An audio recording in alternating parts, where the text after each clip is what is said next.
Welcome back, Legends. This is Animagus Pro. Today's story is, what if Harry Potter turned pain into power and defied the world? Here's a quick glimpse. Broken by loss and betrayal, Harry refuses to let grief destroy him. Instead, he turns his pain into power, rising against the people, rules, and forces that once controlled his life. Before we dive in, if you enjoy powerful stories like this, make sure to subscribe to Animagus Pro and share it with your friends. Privet Drive was a perfectly normal street. It was lined with perfectly normal houses, one nearly identical to the next. The inhabitants of these homes were all perfectly normal people as well, save for one house. In this house lived a family who tried its hardest to be perfectly normal. But there has always been one aspect of Mr. and Mrs. Dursley's lives that has never been anything close to their definition of normal. That thing was sitting on his lumpy bed in the smallest room of the house, filled with their son's old, broken toys accumulated throughout his pampered life. That thing was none other than their nephew, Harry Potter. Harry Potter didn't pay any attention to the numerous objects strewn about his room. He sat motionless on his bed staring unseeingly at the bare wall in front of him. He had been sitting in the same position since he had returned to his home for the summer exactly 36 hours ago. Harry Potter had not eaten, slept, spoken a word, nor even averted his gaze in all that time. It was his snowy white owl, Hedwig, who finally broke Harry out of his reverie.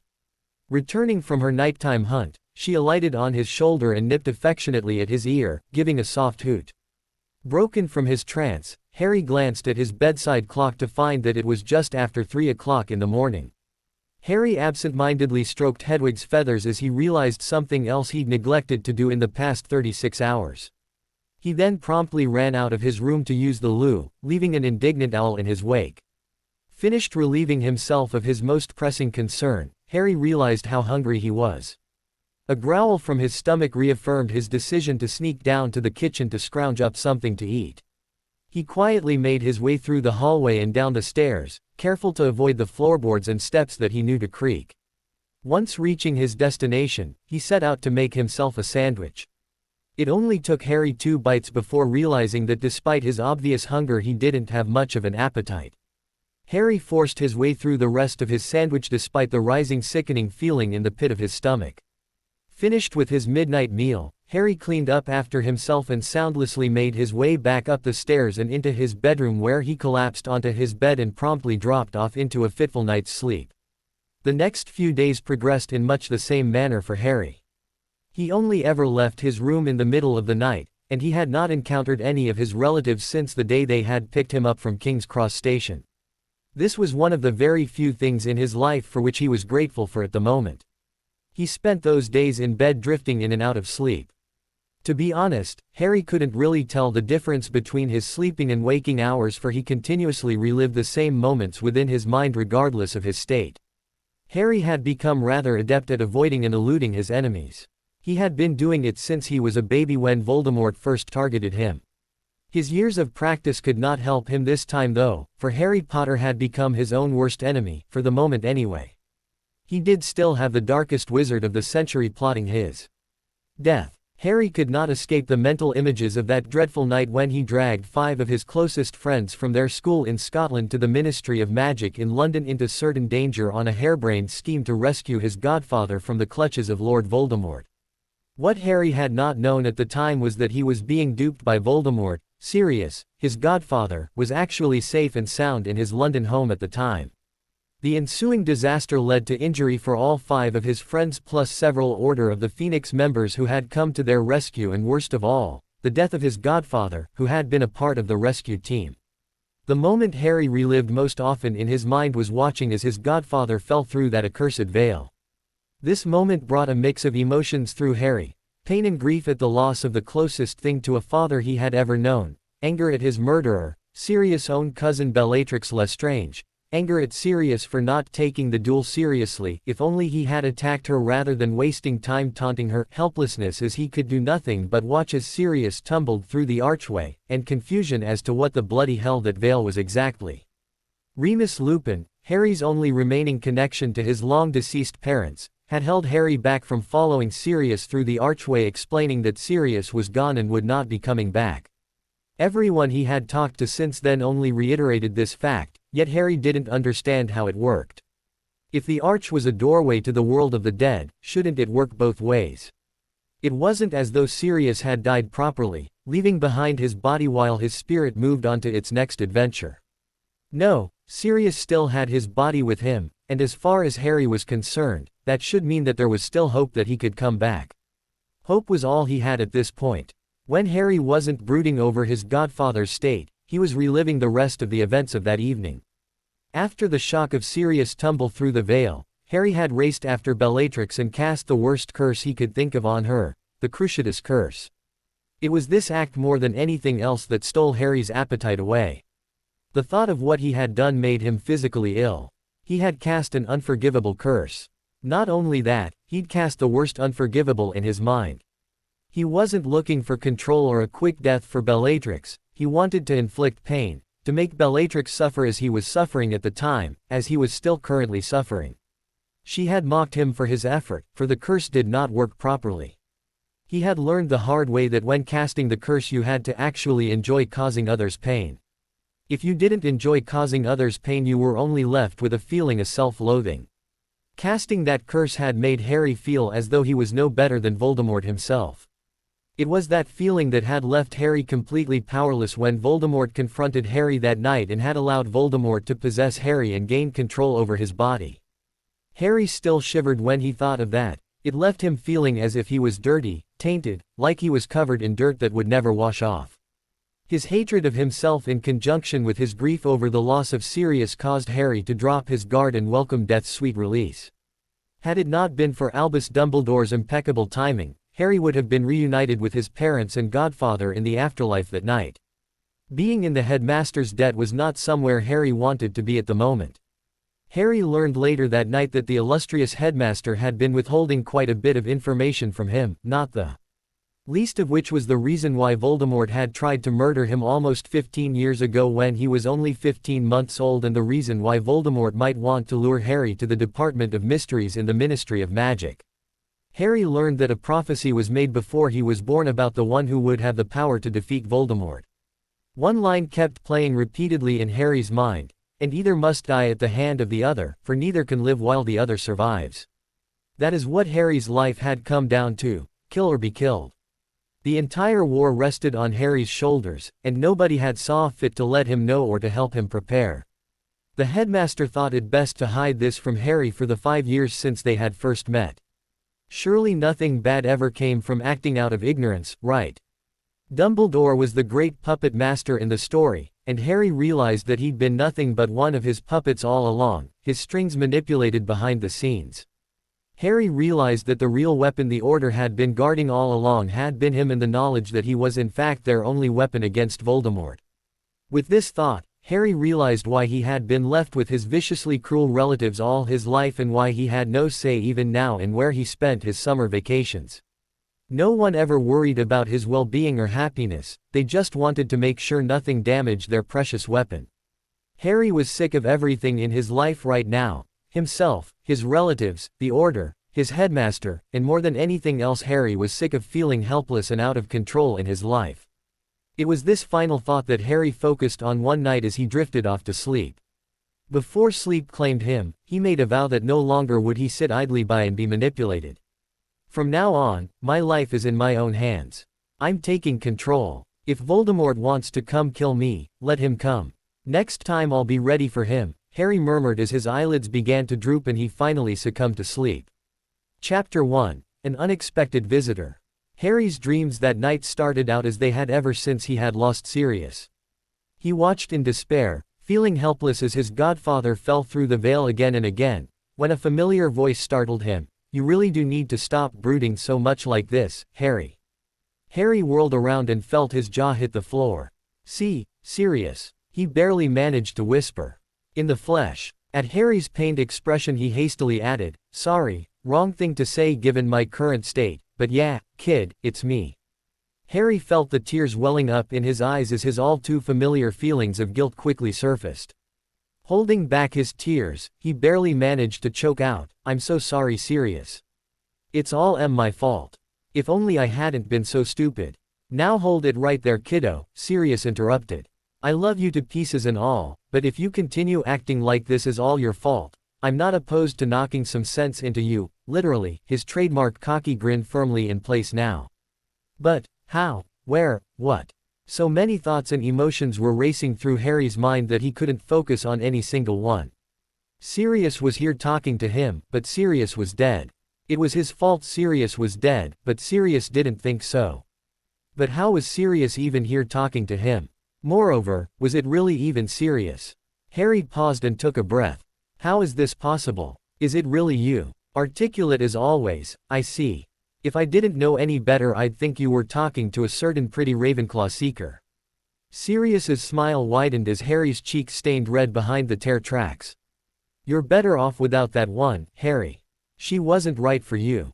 To answer your question, it has to do with the veil and how I died. Because I still have my physical body on this side, I have stronger ties to this world than one ordinarily would. But before you go getting your hopes up, that doesn't mean I can come back, unless you want another Dementor on your hands. Dementor? Harry asked, confused as to just what his godfather was talking about. Where did Dementors fit into all of this? That's right. Once your soul passes on, it can never go back. Those who have come through the veil and gone back have been stripped of their souls and filled with an eternal yearning to fill the void that the split created, so they feed on the souls of others. Their real souls, for all we know, are lost forever somewhere in the process. Harry tried to wrap his mind around what he had just been told for a minute before resuming his questioning. But I still don't understand, how are you here talking to me?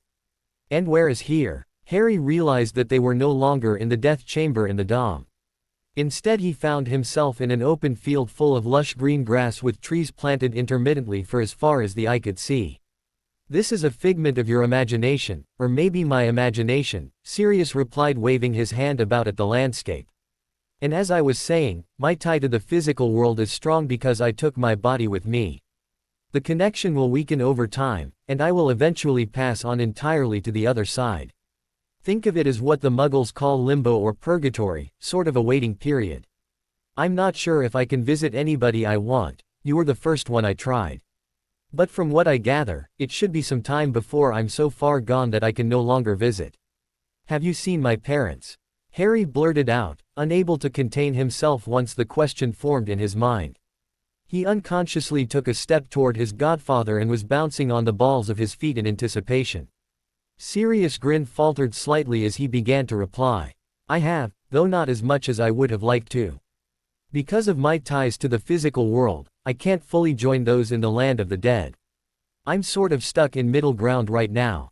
I can talk to your parents for short periods of time, as I will be able to with you. What did they say? Can they see me? Have they been watching? Did they say anything about me? One question tumbled right after the other, as Harry was eager to learn more about his mum and dad.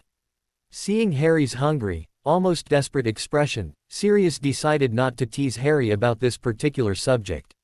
He took a step towards Harry and laid a hand on his shoulder. They've been keeping an eye on you over the years. Quite proud of you, they are. They had a few choice words for the Dursleys that I'd be afraid to let reach Mrs. Weasley's ears. Your mom's sick with worry about you given how you've been dealing with my death. She wishes you weren't so hard on yourself, James and I do as well. But, Harry tried to interrupt, throwing off his godfather's comforting arm and taking a few steps past his godfather. How could he say that after he had gotten the man killed? How was he supposed to go easy on himself when he had his own godfather's death on his hands? But nothing, Harry. Sirius cried in exasperation before Harry could even begin blaming himself again. Harry spun around to face him again. There are a lot of people who share in the responsibility of what happened to me, Voldemort and Bellatrix being the two primary ones. Harry scowled and looked like he wanted to object, but Sirius pressed on. Let's not forget Dumbledore's part in this, keeping you in the dark for so long. I kept pleading with him to tell you, but he refused to see reason. I might have told you myself had I known the full story. All any of us were ever told was that the prophecy somehow concerned you and Voldemort. Had Dumbledore not been so foolhardy, Voldemort never would have been able to lure you there the way he did. Getting to the point he was most anxious for, Sirius continued somewhat shakily, which brings me to why I've come to you tonight. I didn't come right away because I wanted to give you time to come to terms with my death. This past night you found something else to focus on, and I've come to help you with that. Harry's face bore a mask of confusion. I don't understand. I'm here to help you take control of your life, Harry. You're a powerful wizard when you put your mind to it, and I've decided to help give you a push in the right direction. You'll need all the training you can get if you're to face Voldemort. I'm actually shocked that Dumbledore hasn't taken over any part of your training yet. Seems rather foolish that he hasn't. He's left you unprepared to face your destiny. Had he taken over years ago rather than shielding you from your fate, you'd be well beyond where your abilities are now. Sirius' voice accumulated a touch of anger as he finished his thoughts. But how can you help me when you're dead? Harry asked, voice trailing off to barely a whisper. Harry, am I not able to talk to you, interact with you, here? Sirius questioned. Well yes, but, and while you can't exactly perform magic outside of school in the real world yet, nothing is stopping you from doing so here. Harry's mouth hung open, and seeing that he wasn't going to be able to talk just yet, Sirius continued. If you're really serious about taking control of your life, I'd like to help, Harry. I even have your first lesson all planned out. You'll need some way to move around quickly without being noticed, even by those who can see through invisibility cloaks. It's how I was able to move around after I escaped from Azkaban. You're gonna teach me to be an animagus? Harry asked, shock and disbelief etched across his face. Sirius's grin was back in full force as he replied, that's the plan. And with any luck, you'll be something that can move quickly and unobtrusively. Here's hoping you'll be able to fly. Fly, Harry muttered as his mind drifted off considering all the possibilities. It would make sense too. Flying's always been second nature to you, so it would be natural for that ability to manifest in your animagus form, Sirius remarked looking smug. As Harry slowly recovered from his daydreaming of what his animagus form could be, a steely resolve glinted behind his eyes as he locked them onto Sirius' gaze. When do we start? Harry asked in a no-nonsense tone of voice. Sirius chuckled. Now there's the Harry I know and love, man of action. Before we can really get started on that front, you'll need to find your animagus form.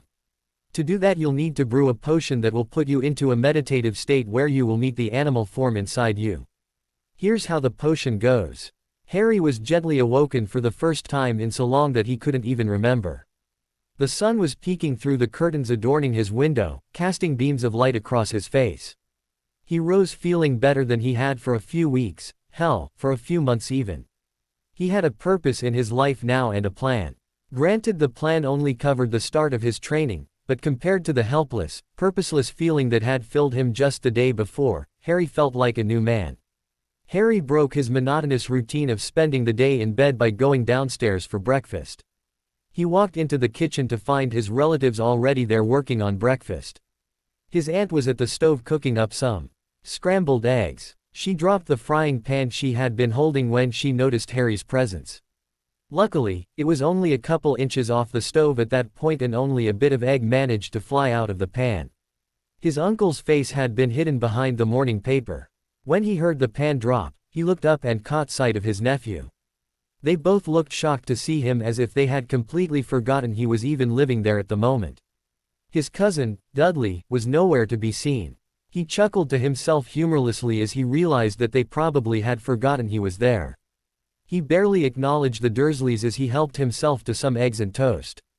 Harry wolfed down his breakfast and dumped his plate next to the sink before heading back upstairs to his bedroom. Despite the turnaround in his attitude, he was still far from cheery and did not want to spend any more time in the Dursleys' company than was strictly necessary. Harry was still plagued with guilt and self-loathing over the events in the Ministry of Magic, but his newfound sense of purpose in life coupled with his excitement at the prospect of seeing Sirius again gave him something else to focus on, making the pain much more bearable. He no longer felt completely numb to the world. As Harry settled back into his room he noticed a couple letters that he vaguely remembered receiving sometime during the void that was the last few days of his life. He had been much too preoccupied to pay them any mind at the time, but now that Harry was in better control of his mental faculties, he decided he should give them a read. He picked up the first one and immediately recognized Ron's untidy scrawl. "Hey mate, How are you, Harry?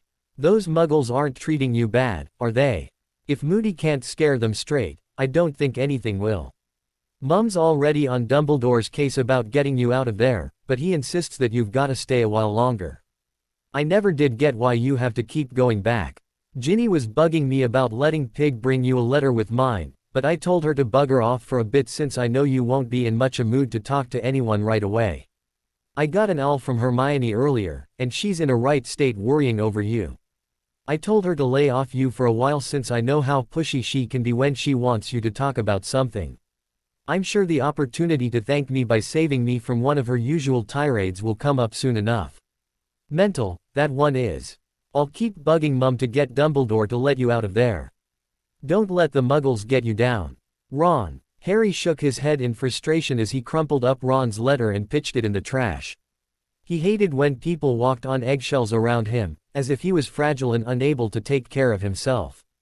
And to blatantly point it out the way Ron was doing, it was just utterly ridiculous. He resolved to write a letter to Ginny to thank her for thinking of him before he wrote back to Ron.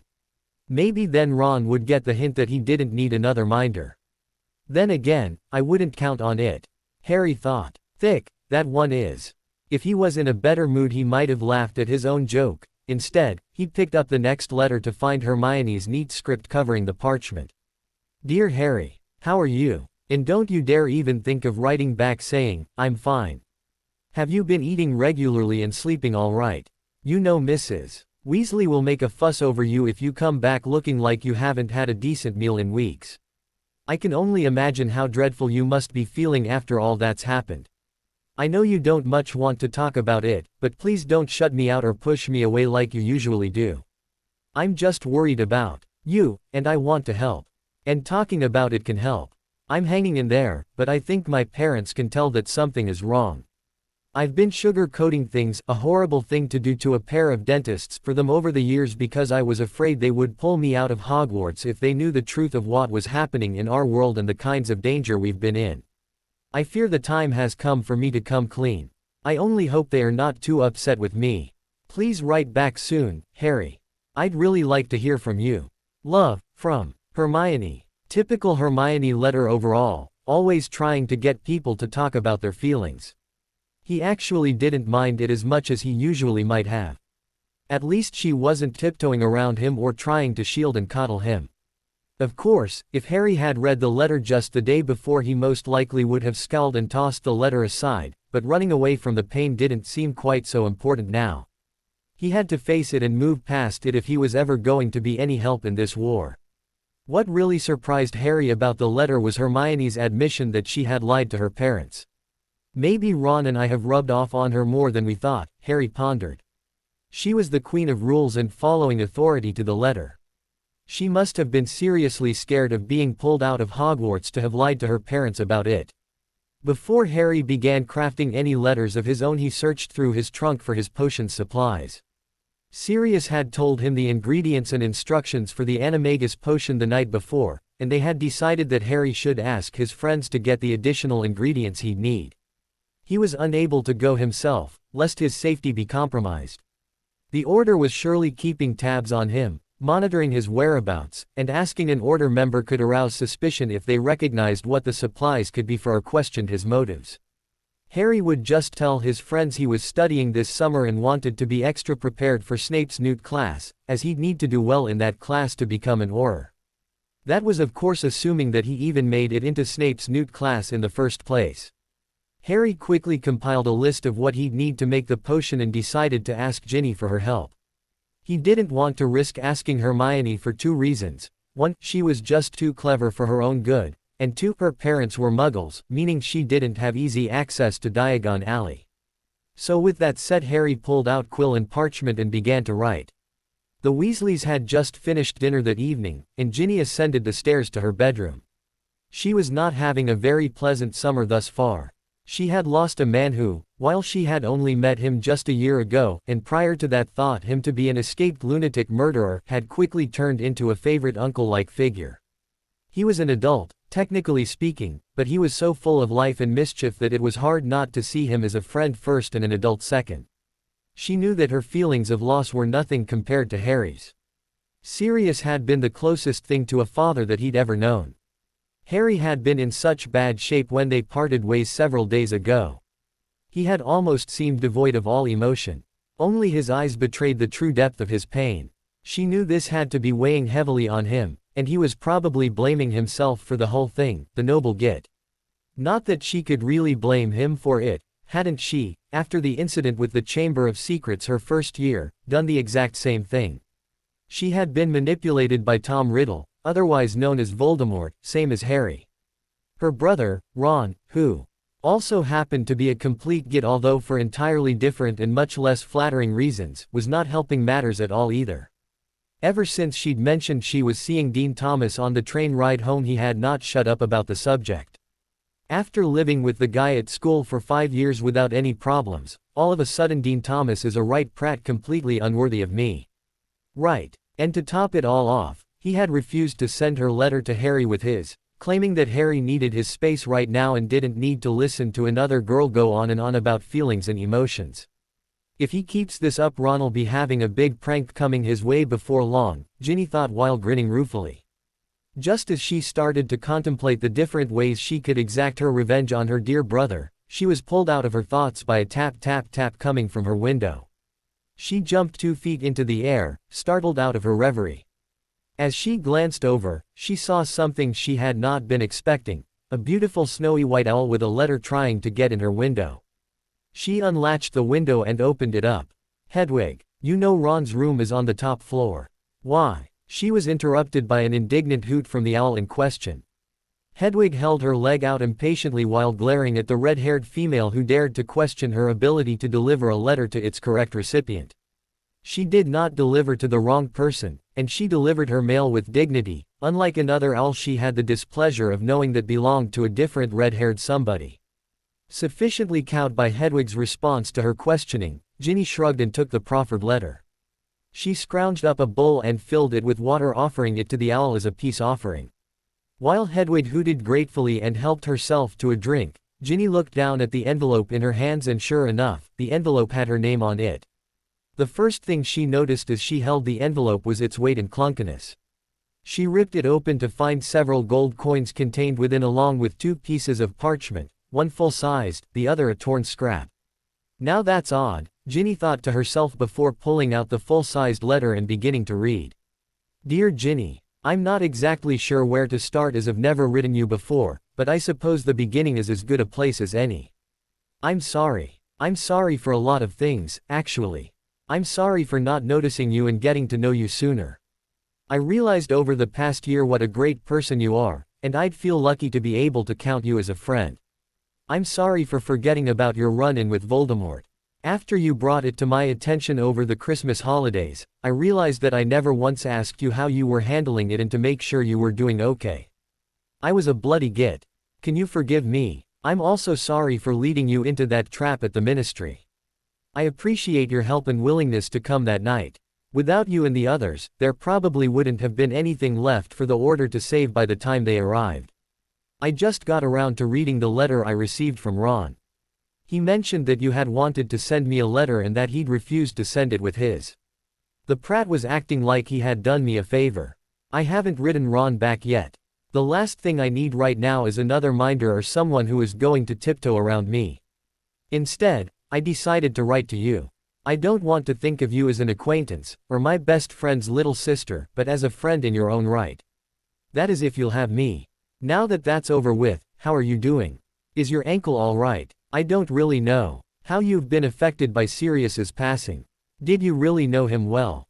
I know you guys were all at headquarters before I ever made it there, so I don't know how well you got to know him or if you even liked him.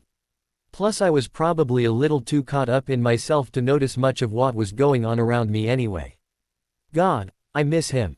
I just can't help thinking to myself, if only I hadn't been so stupid, maybe he'd still be here now. Maybe I'd be writing him a letter complaining about being stuck here, but now being stuck here doesn't seem so bad in comparison. I was in pretty bad shape for a while. I wasn't able to eat, and I barely left my room. I'm starting to feel a little better though. I made a promise to myself last night to take control of my life and not make a mistake like that ever again, and I woke up this morning feeling like some of the weight had been lifted off me. It still hurts, but now it seems bearable. That's all I can really ask for at this point. I'm sorry for rambling on so much. Here you probably hate my guts for almost getting you killed and I'm talking your ears off with my problems. I hope this letter finds you well and that you can find it in your heart to forgive me for everything. I'd like it if we could write to each other this summer. I'd like to get to know you better. I asked Hedwig to wait around for you, in case you wanted to reply.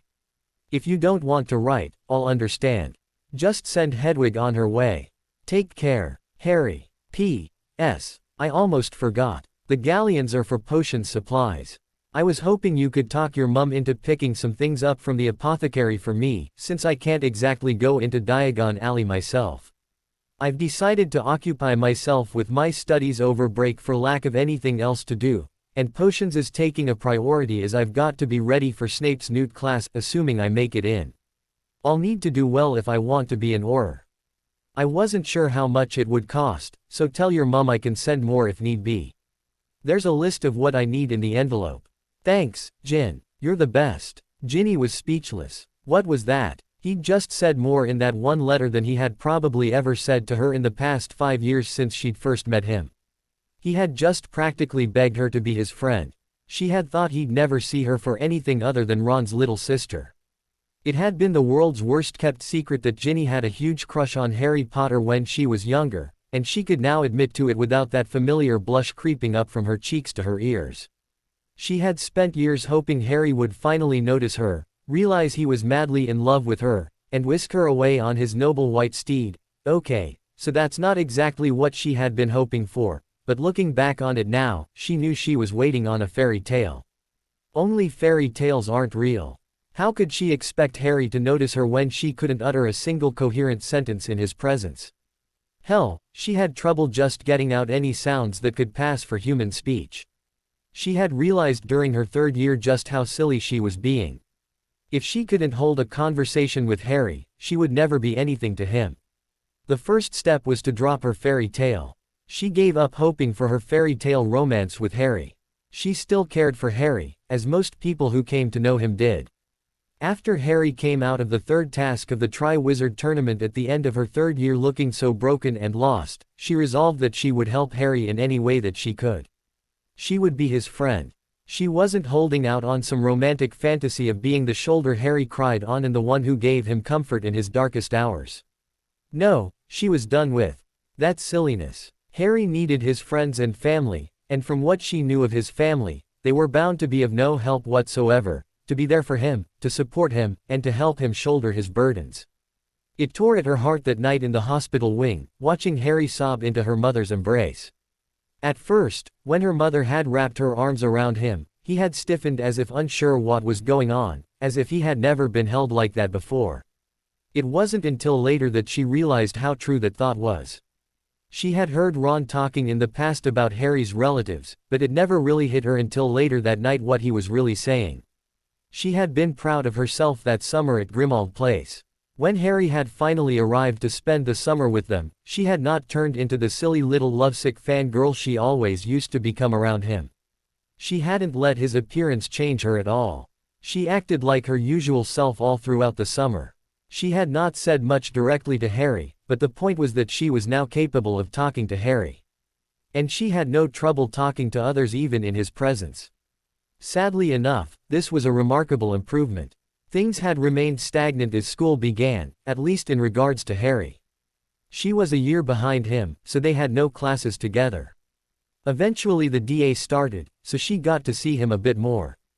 In addition, over the winter holidays Harry had witnessed the snake attack on her father through his connection with Voldemort. He had been afraid that he might have been possessed by Voldemort and tried to withdraw from everyone. When they confronted him about it, she had been the one to pull him out. He had claimed they wouldn't understand, but she understood all too well what it was like to be possessed by Voldemort. When she brought up the diary from her 1st year, Harry had immediately realized his misjudgment and had quickly retracted his attitude. Finally, Ginny had felt like she had done something useful for a change. She had finally helped Harry. During the next term, she helped concoct the plan to allow Harry to speak to Sirius, and at the end of term went with Harry into the Ministry of Magic to rescue Sirius. Harry had tried to talk her and the others out of coming, but she had adamantly stood her ground. He just had to learn that he couldn't do everything on his own. Ginny had always been jealous of the adventures that Harry, Ron, and Hermione had shared over the years. She had romanticized them in her mind, thinking them wonderful and fun and exciting. After that night, those thoughts were immediately dispelled. Their adventure was anything but wonderful, fun and exciting. It was at times cold, uncomfortable, terrifying, painful, seemingly helpless, frantic, no, nothing like she had imagined it to be. Nevertheless, she would have gone again in a heartbeat. It was just right. It was her chance to help Harry and to fight Voldemort. That brings us back to the present. Ginny had read through Harry's letter again in between her musings, and she still could not quite fathom the letter she held in her hands. This just didn't seem anything like the Harry she had gotten to know over the past year. And it definitely wasn't the broken, vacant Harry she had just left a little over a week ago.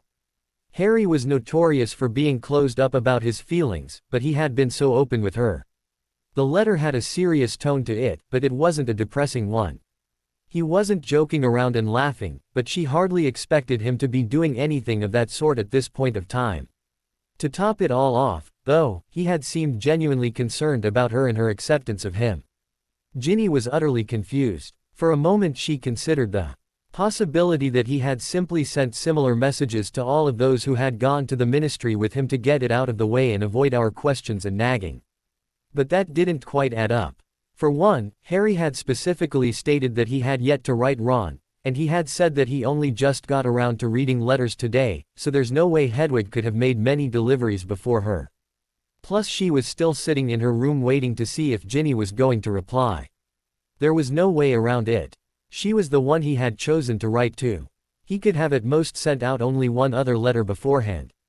As she was watching Hedwig, the owl hooted at her questioningly. Oh. Ginny jumped as she quickly withdrew from her thoughts. You're wondering whether or not I'm gonna write back, aren't you? At Hedwig's nod, Ginny remarked, well, aren't you the clever one? I'll try not to keep you waiting too long. And with that Ginny withdrew a roll of parchment and a quill and ink bottle from her desk and sat down to write. As Ginny finished off the last sentence of her letter to Harry, she wondered how she should sign it. Normally she'd sign it, with love, Ginny, but with her history with Harry, she briefly considered choosing a safer tag like, your friend. In the end, she decided that she really shouldn't even have to think about it. Harry was a friend now, so she'd sign it as she would sign a letter to any one of her friends. With that done, Ginny rolled up the parchment and crossed the room to where Hedwig was perched at the head of her bed. Ginny tied the note to Hedwig's leg and held out her arm for the owl to jump on.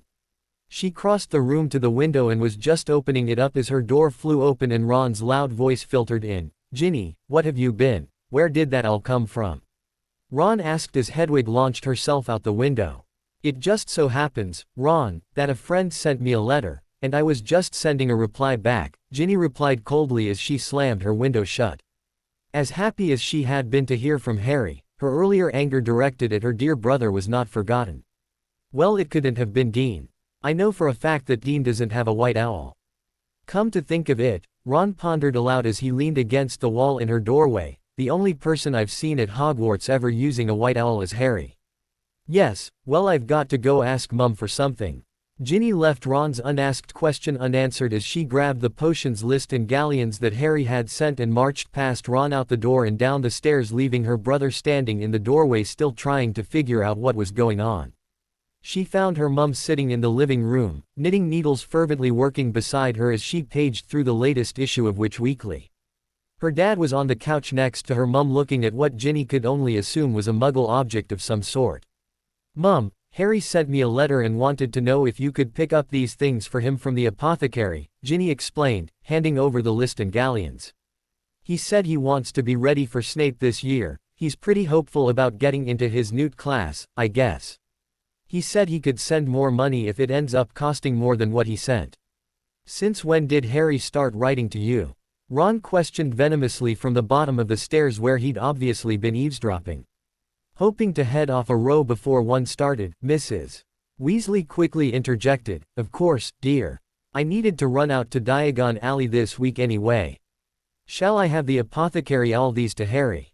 Or were you planning on sending them to him? Distracted from Ron's scathing gaze, Ginny turned back and responded to her mum. If what he sent will cover the cost for delivery, then sure, otherwise I'll just send them back with Hedwig the next time Harry sends her here. Ginny turned back towards the stairs to find Ron scowling in her direction. She flipped her hair back and strode up the stairs, decidedly ignoring her brother. As she entered her room and sent the door closed, it immediately flew back open as Ron once again entered her doorway uninvited. "Well?" he demanded loudly. "Well, what?" Ginny asked innocently as she turned to face him, twirling a tendril of her hair around her finger. "You know exactly what," Ron exclaimed, throwing his arms above his head. "Since when are you getting owls from Harry? You know very well that I have never got an owl from Harry before, you great prat. Harry wrote me a letter today, and I sent him one back. It's something that friends often do when they spend time apart. And if you weren't such a git, he probably would have written to you instead, so don't go taking your anger out on me." Ginny replied as calmly as she could manage. She turned her back to Ron and strode to her windowsill, where she gazed out at the starry night sky. Ron sputtered for a moment before biting back. "And just what the bloody hell is that supposed to mean? I'm Harry's best friend. Hedwig probably just couldn't find me, so she dropped off that list of potions Harry needed with you instead," Ron worked out logically. "Oh, brilliant deduction, Ron," Ginny managed through a laugh as she spun around to face him again, "except for the part where my name was on the envelope, not to mention the nice long letter that, sure enough, started with the words, 'Dear Ginny.'" "But that doesn't make any sense," Ron maintained. "Harry will still be depressed after what happened, won't talk to anyone for a good week, I imagine. I expect he hasn't even read the letters we've sent him yet. It's the reason I didn't want to include your letter with my post. I figured we'd wait until I heard back from him before giving the okay for anyone else to write to him. So why would he just up and write to you, and not even respond to my letter? Well, you seem to have vastly underestimated your best friend, and you'll find that he doesn't appreciate your presumptiveness. He didn't seem terribly pleased with the letter you sent to him from the sound of it." Ginny replied casually, starting to enjoy the conversation. After being in a similar situation the past few years, having to hear everything about Harry secondhand, it felt good to be in Ron's shoes and he in hers for once. Ron looked thoroughly confused at this point. He scratched his head for a moment trying to work out that little twist of fate before asking, "What do you mean?" Ginny thought about whether or not she should reply. Would Harry want her telling Ron what he'd said in his letter? Well, he had sounded like he'd wanted to send a message to Ron, and knowing how thick Ron could be, Ginny figured he'd never put two and two together on his own. She didn't think Harry would mind too much at any rate. Oh, just something he mentioned about not needing another minder and how he hates it when people constantly tiptoe around him, Ginny finally replied. Ron's mouth opened and closed a few times, reminding Ginny of a goldfish. He looked as though he was trying to come up with a reply, but in the end he just shook his head and walked somewhat dejectedly out of her room. Ginny changed into her nightgown and decided to curl up with a book in bed. It had been quite an interesting day, to say the least. She doubted she'd be able to sleep any time soon even if she tried. There was just too much to think about. She didn't end up getting much reading done, nor did she fall asleep anytime soon. That night, found Harry lying in bed unable to relax. He doubted he'd be able to sleep a wink. He was nervous. That morning he'd woken up refreshed and confident, but now he was worried that it had all just been a crazy dream. He wasn't even sure he'd see Sirius again tonight. He didn't even know if it was possible for something like that to happen. Maybe it had all been his imagination playing tricks on him. He had no idea what the rules were for this sort of thing. Harry was also anxious for Hedwig's return. He was surprised with how worried he was about how Ginny would respond to his letter. After he sent it, he had wondered if he'd been too open with her or said too much. He hadn't meant to say so much in his letter, but once he started writing, he couldn't stop. He had felt so lonely the past week since coming back to Privet Drive. It had felt good just to talk to someone and to put himself out in the open. Ginny just happened to be the first person he wrote to, and it had all come out. It wasn't that he was afraid he couldn't trust Ginny, he just wasn't comfortable sharing that much of himself with other people. She was definitely the last person who would ever go dark, and he couldn't imagine her running around telling everybody what he'd said. He was just worried about what she would think of him now. And he really didn't know her all that well, which made him that much more nervous. He wished he hadn't sent out the letter so quickly. He could have rewritten it, made it less personal. He really hoped she didn't resent him for almost getting her killed or for completely neglecting her after the Chamber of Secrets. He could use all the friends he could get at this point, especially one who could understand what it was like to have a connection with Voldemort, to have him in your head. He still couldn't believe he'd forgotten about her run-in with Voldemort during his second year. It must have been the worst time of her entire life, and he'd put it out of his mind without ever thinking about how she must be coping with it. Harry realized that he often got caught up in his own problems and would completely forget or ignore others' issues. Granted, his problems were often much more serious than the average person's, but that was no excuse to become entirely self-involved. He would just have to work on that and hope his friends could forgive him. Harry resolved to write to Neville and Luna as soon as he'd written to Ron and Hermione. He owed them all his sincere thanks and an apology. He'd led them all into danger, but without them there, he most likely wouldn't have made it out of the Ministry alive. Harry was glad he'd begun teaching the DA last year. Without the extra training, they would have been dead meat against those Death Eaters. He decided he would speak to Dumbledore to see if he could continue with the DA as a school-sanctioned club. With the training he'd be getting from Sirius this summer, that is assuming that he wasn't just letting his imagination run away with him, Harry reminded himself he should still have plenty to teach his classmates. He had spent the rest of his day going through some of his textbooks from the past couple years at Hogwarts. If he was learning during the day and practicing at night, then his training should hopefully go pretty smoothly. He also found himself going through the books he'd been given for this past Christmas that were meant to help him out with his DA lessons. Those were by far his favorite books of the lot.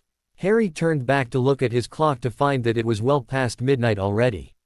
He glanced out his window and could just make out a white speck in the distance, barely discernible in the darkness. He jumped up with a start and greeted Hedwig a minute later when she entered through his window. "There you are, girl. I've been wondering when you'd make it back." Hedwig gave him a reproachful hoot, so he quickly amended himself. "I didn't mean it like that, I was just anxious for you to get back because I couldn't sleep." This seemed to placate the owl, for she stuck out her leg and allowed Harry to untie the parchment that was attached. Harry quickly unrolled the parchment, grateful for something to occupy his unrestful mind, and began reading. "Dear Harry, to say that I was surprised to hear from you would be quite an understatement. It was a pleasant surprise though. I know how much you hate to hear it, but I was worried about you, along with everybody else, I'm sure. I was quite pleased to find that you are doing better. Time seems to be the only remedy for some wounds, and the fact that you've already begun to recover is certainly promising. I don't imagine you'll ever completely heal, but eventually you'll come to the point where you can think about him and smile, remembering all the good things about him. As for your apologies, I accept equal responsibility for you not getting to know me better before now, so there is no need to apologize. If anything, I should offer you my apologies for acting like a silly little fangirl. I imagine I probably made you incredibly uncomfortable. And I hardly expect you to have been able to get to know me at the time, as all I was capable of doing in your presence was squeaking and stammering and running for cover. But I promise I'm beyond that now. My elbows have been butter dish free for almost 4 years now. I forgive you for forgetting about my previous encounter with Voldemort through the diary. I won't lie to you and say that it didn't sting that you had forgotten, but you had a lot on your mind at the time. As for your apology for leading us all into a trap, I will not accept it. That's not because I blame you in any way, but because you aren't at fault. You were tricked, plain and simple.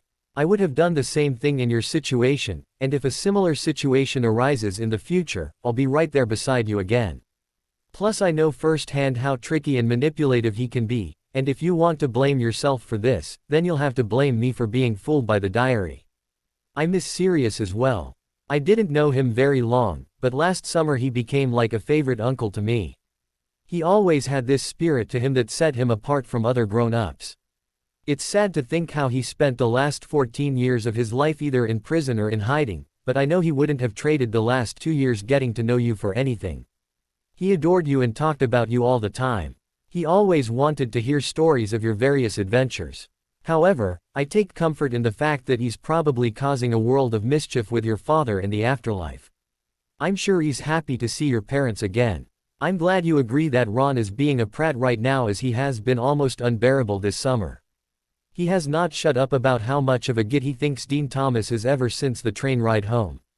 I've never heard Ron say one bad thing about him these past 5 years, yet I bring him up once and all of a sudden he's a Death Eater in training in Ron's eyes. I swear I think he just is it because he can't get a girl. I'd love nothing more than if we became good friends. I can't believe you even felt you had to ask. I will always be there for you whenever you should need me. And one thing you never need to apologize for is opening up to me or talking too much. I'll always be here to listen to whatever you have to say. After all, that's what friends are for, right? As for your potions project, which I don't believe for one second has anything to do with studying for the Newt Potions class, but you don't have to tell me what it's actually for if you don't want to. I'll have Mum pick them up for you. I know she was planning to go into Diagon Alley soon anyway. We'll probably have them in a few days. Write again soon. With love, Ginny. Harry finished the letter with relief etched across his face. She didn't blame him, and she had made a good point too. He had never once thought to blame her for what happened with the diary and in the Chamber of Secrets.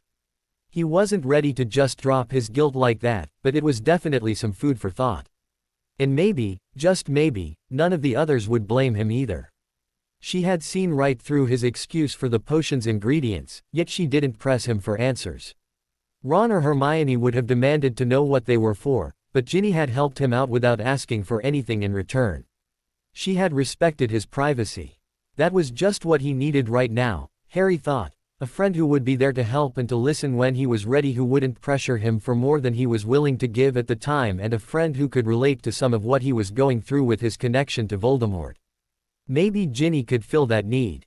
It was with that comforting thought that he finally began to drift off to sleep. Harry's fears turned out to be completely unfounded as his godfather appeared before him. Bloody hell, Harry. I was beginning to wonder if you'd ever go to sleep, Sirius greeted him with a smile. Sorry, I couldn't seem to settle down, Harry replied distractedly as he took in his surroundings. He was in what appeared to be a small classroom, obviously in preparation for his training with Sirius. The room looked like an average Hogwarts classroom, only smaller. He idly wondered whether the room was created by Sirius or his own subconscious. Busy day? Sirius questioned. I don't know if I'd call it busy, but definitely thought-provoking. You left me with a lot to consider, and as it got later I got nervous that it had all just been a dream and that I wouldn't ever get the chance to see you again, Harry explained, eyes beginning to shine as his emotions caught up with him. Understandable. I had trouble believing it myself, but I'm here, and I'm real, and I plan on visiting you for as long as I can. So no worries there, kiddo. I was just afraid of losing you all over again. I know, Harry, Sirius said as he put his arm around his godson's shoulder.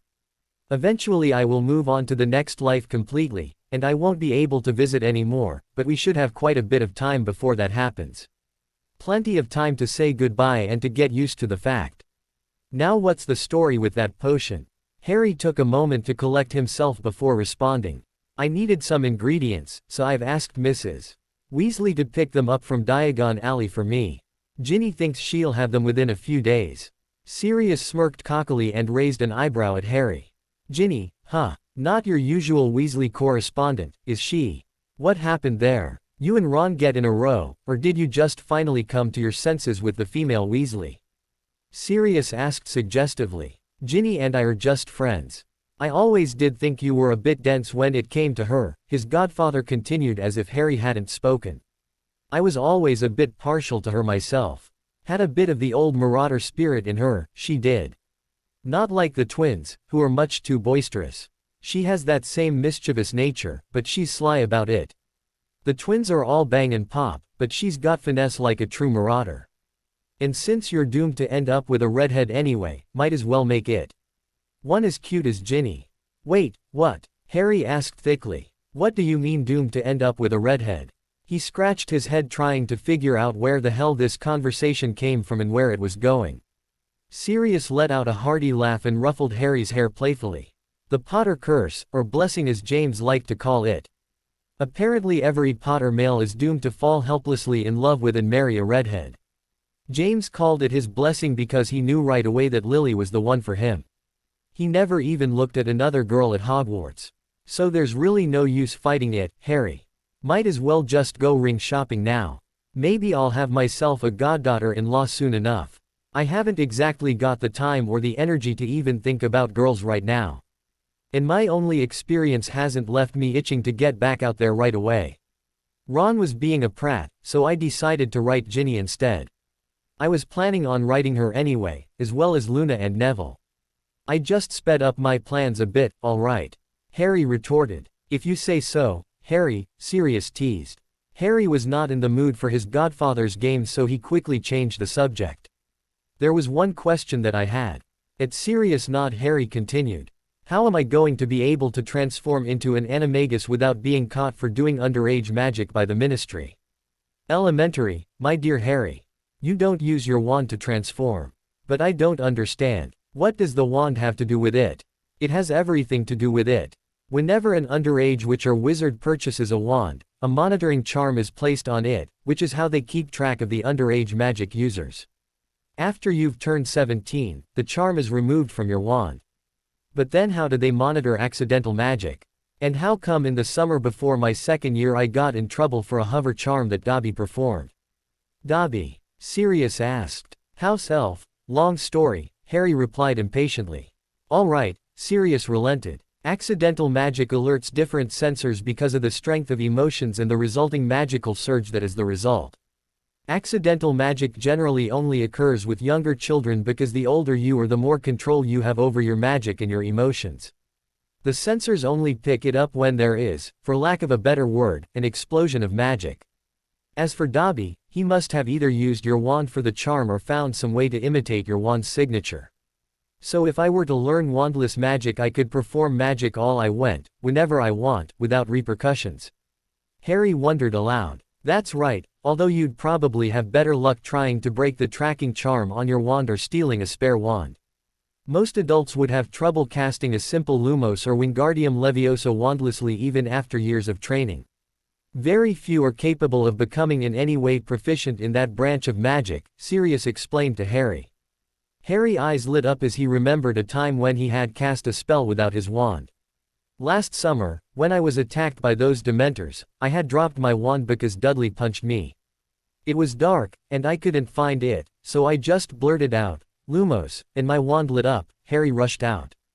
That's amazing, Sirius exclaimed. How come you never told anyone about this?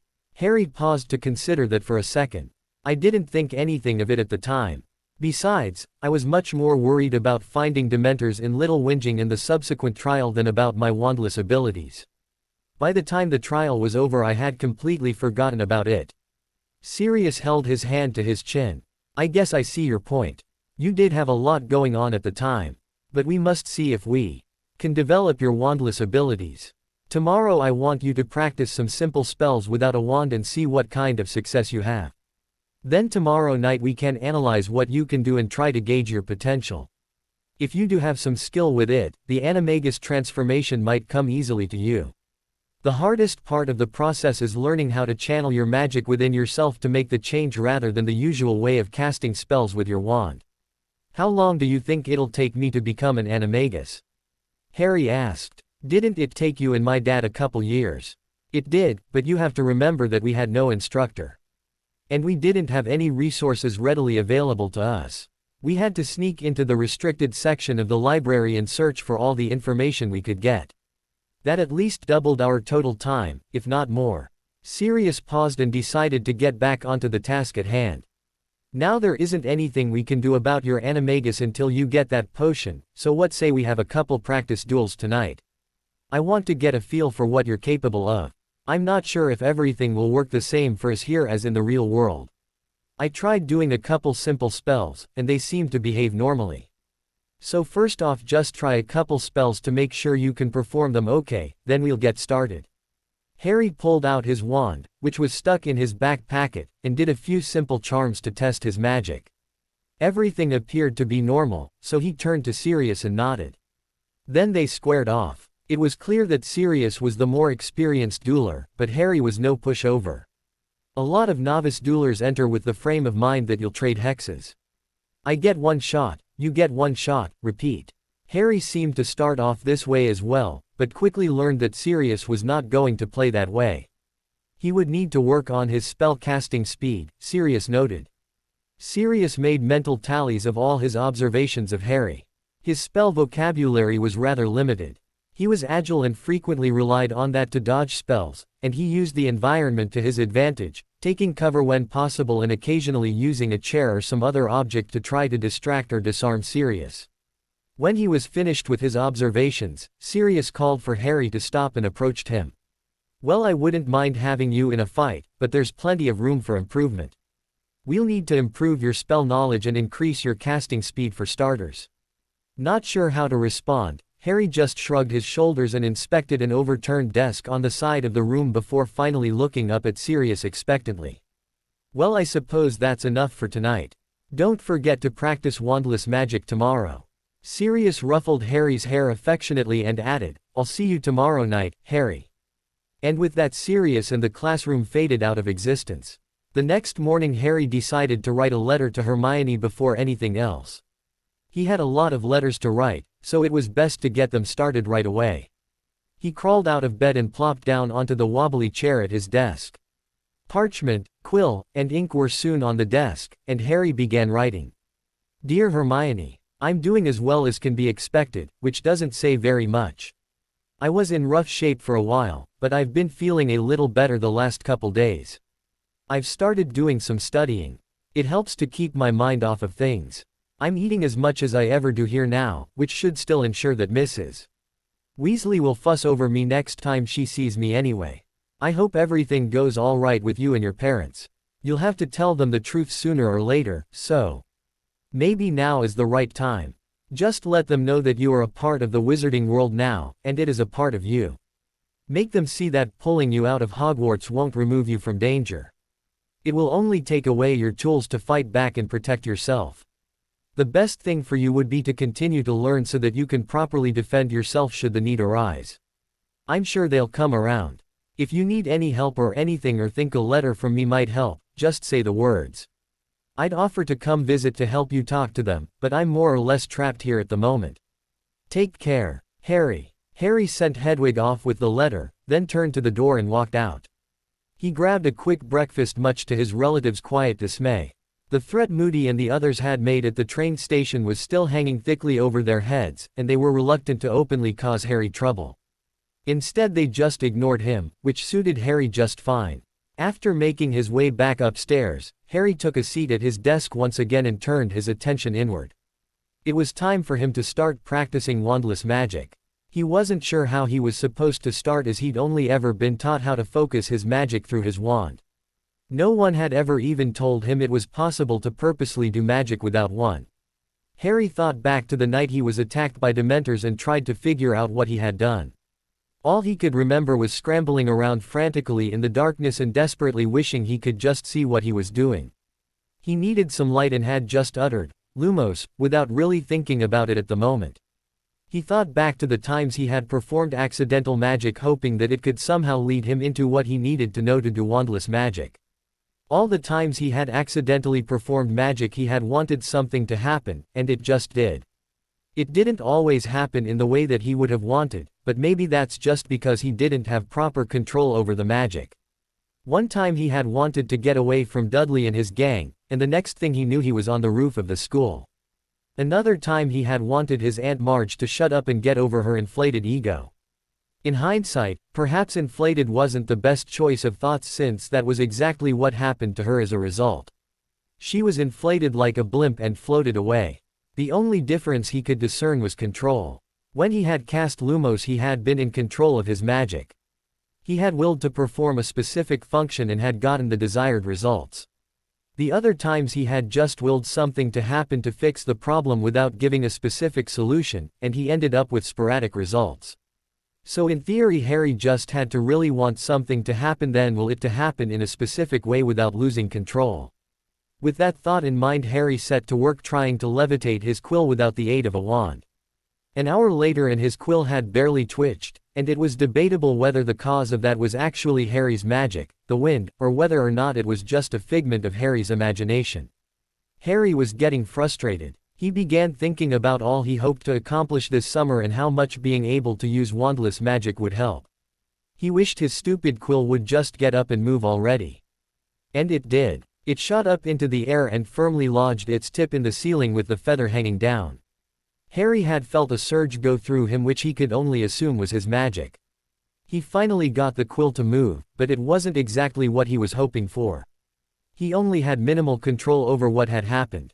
He controlled the spell but not the intensity of it. Feeling slightly bolstered by his moderate success, Harry concentrated on the quill stuck in his ceiling.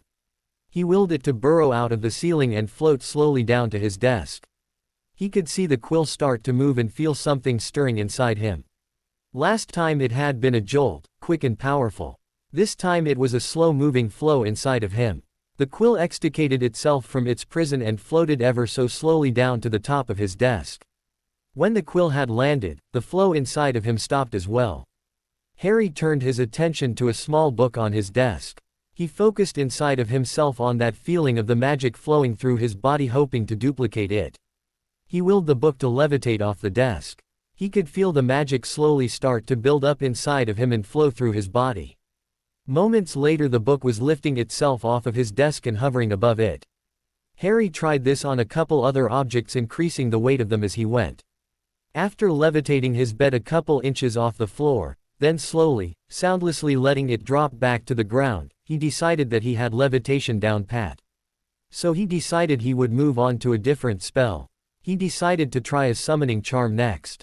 He once again concentrated on letting his magic build up and start to flow just like it had before, then shifted focus to his quill and willed it to himself. He felt the magic inside of him shift a bit but struggled to keep it steady so as not to lose control of the spell. As a result, the quill alternated between floating in the air and coming towards Harry, seemingly unable to make up its mind. Harry stopped and let the quill drop to the floor. He picked it up and placed it on the desk again before stepping back and giving it another shot.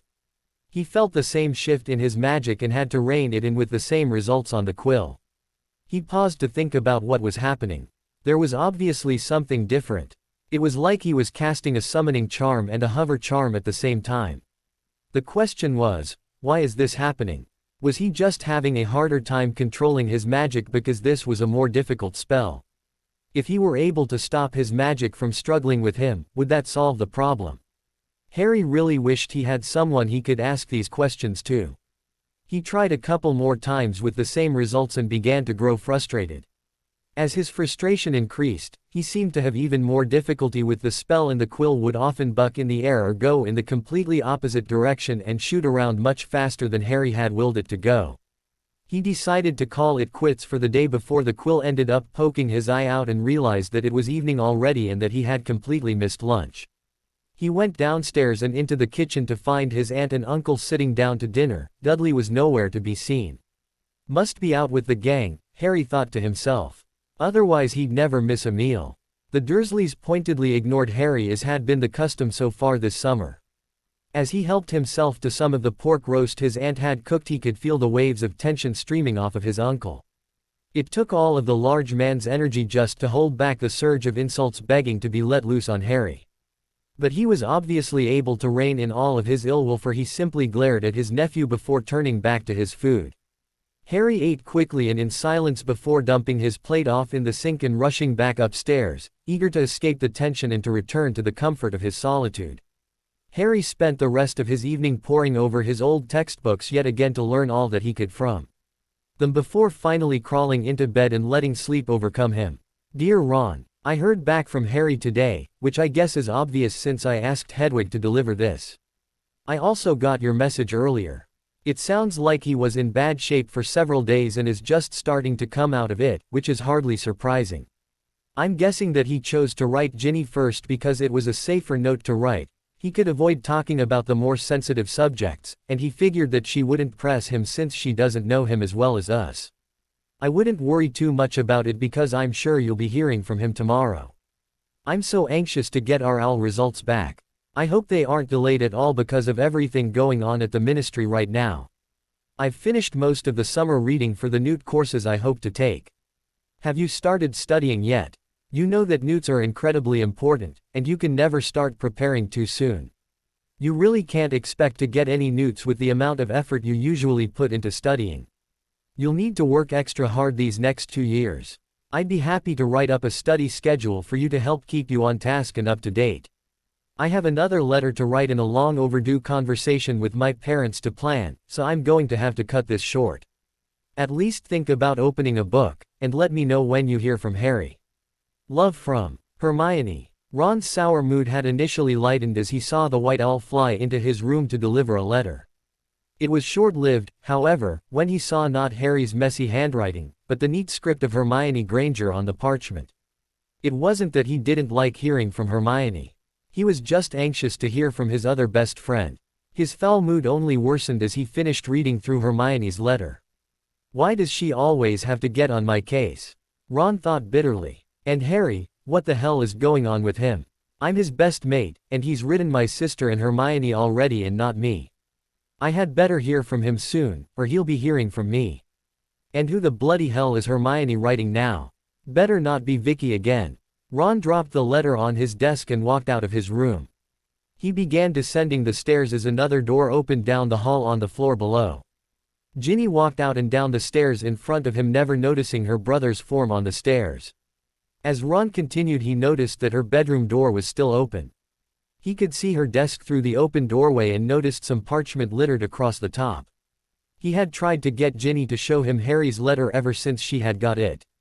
He's my best friend, not yours.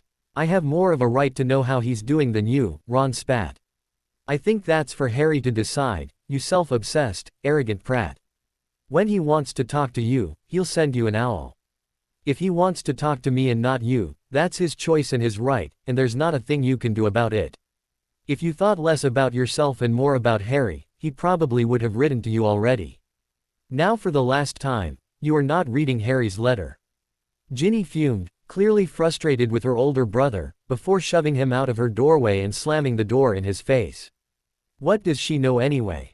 After all, like Hermione said, Harry was just writing Ginny because she didn't know him well and wouldn't ask questions about Sirius or make him talk about everything. So why shouldn't I know what he wrote to her? And with that thought, Ron crept into Ginny's room and began thumbing through the parchment on her desk. He finally found the familiar scrawl of his best friend and immediately noticed the length of the letter, which only served to intensify his burning curiosity. He was just finishing the first paragraph when a red-haired ball of fury erupted from the doorway. What the hell do you think you're doing? In the blink of an eye she had crossed the room and snatched the letter from his hands, staring daggers into her brother. I was checking how my best friend was doing. What's he doing writing you a long letter like that? And what was he apologizing for? What the bloody hell did the rest of the letter say? I cannot believe you snuck into my room and read through my mail. You have absolutely no right to read any of my letters, whether from Harry or not. Now if you don't want bad bogies covering your face, I suggest you get out of her quickly and never step foot in my room ever again. At the words, bad bogies, Ron bolted from the room before she could finish the sentence. Ginny had a temper to rival any Weasley, and despite her small size, she was a force not to be reckoned with. He hurried back to his room more confused than when he had left it. Harry's letter to Ginny wasn't just a short one asking for a favor like he had thought. Why would Harry be apologizing to her anyway? And why such a long letter? She's just my baby sister. But then again, maybe he only wrote to her because she was there that night in the Department of Mysteries. Maybe he wrote to Neville and Luna as well to apologize and make friends with the three of them.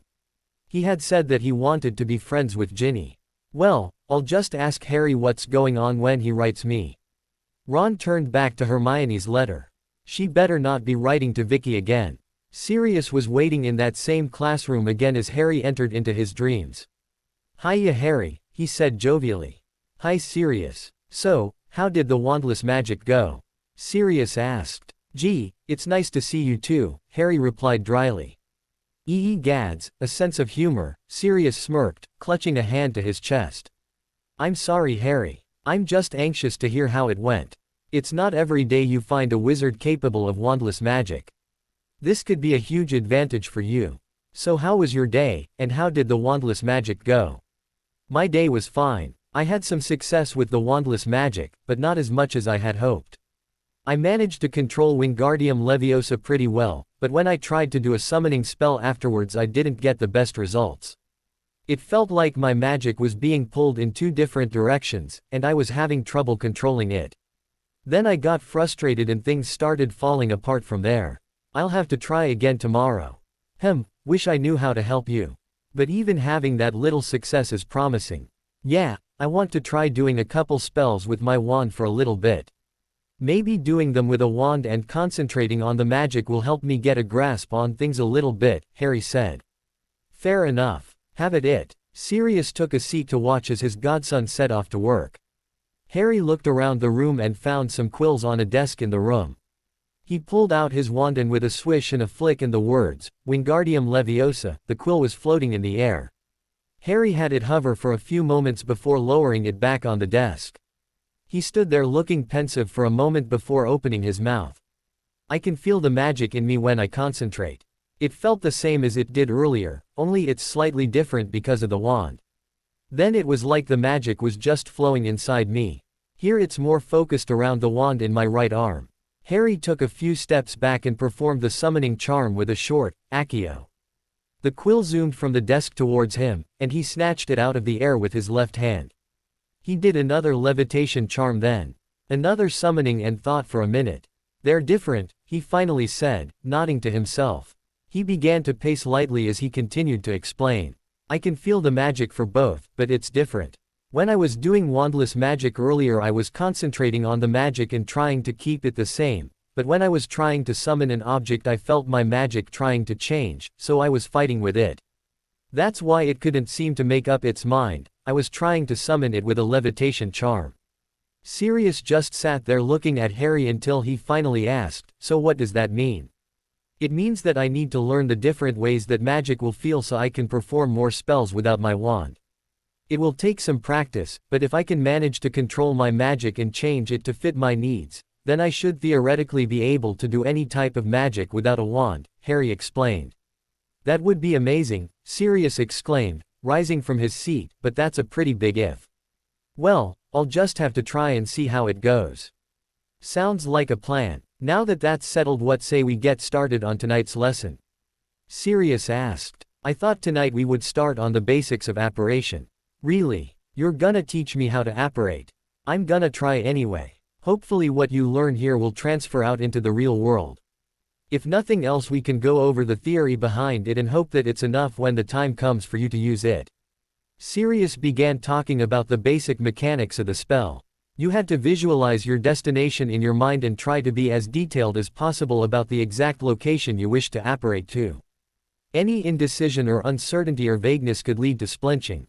Once you have your destination visualized, it's just a little twist of the wand while focusing on your physical body being at your destination and voila, you've apparated. The spell didn't require a verbal incantation. Of course it is much easier to apparate to a place you can see because that pretty much takes care of the visualization step right there. Places you are very familiar with should be easier for you as well, since it will be easier to visualize your destination with more clarity. Distance also factors into the equation. If you try to apparate too far away it could have disastrous results. Sirius had entered into a professor mode to explain the subject, which was completely unlike his usual mischievous self. Now you may be wondering why you've never seen anyone pull out their wand to apparate before. They are not doing it wandlessly. The fact of the matter is that it's easy to perform the wand movement inconspicuously as it only requires just a little twist. Say my wand was tucked into my belt like this, Sirius commented as he stuffed his wand into his trousers. I could just put my hand on my hip and twist the wand without ever taking it out. Sirius finished the last half of the sentence on the other side of the room. Well, I guess apparition works more or less the same here. Why don't you give it a shot? Harry stood up and looked at Sirius questioningly. Sirius gave him a grin and said, just choose a place in this room to apparate to. Focus on the exact spot and lock it in your mind. Then concentrate on being in that spot and give your wand a twist. Harry nodded to his godfather, then glanced around the room before locking his eyes onto one of the corners. His brow furrowed in concentration as Harry secured the spot in his mind. He pulled out his wand and continued staring at his spot for another moment before giving a twist. There was a loud crack, but Harry was still in the same spot he had been in all along. He looked over to his godfather. Not bad for a first try. Sirius grinned. You did what's called flickering.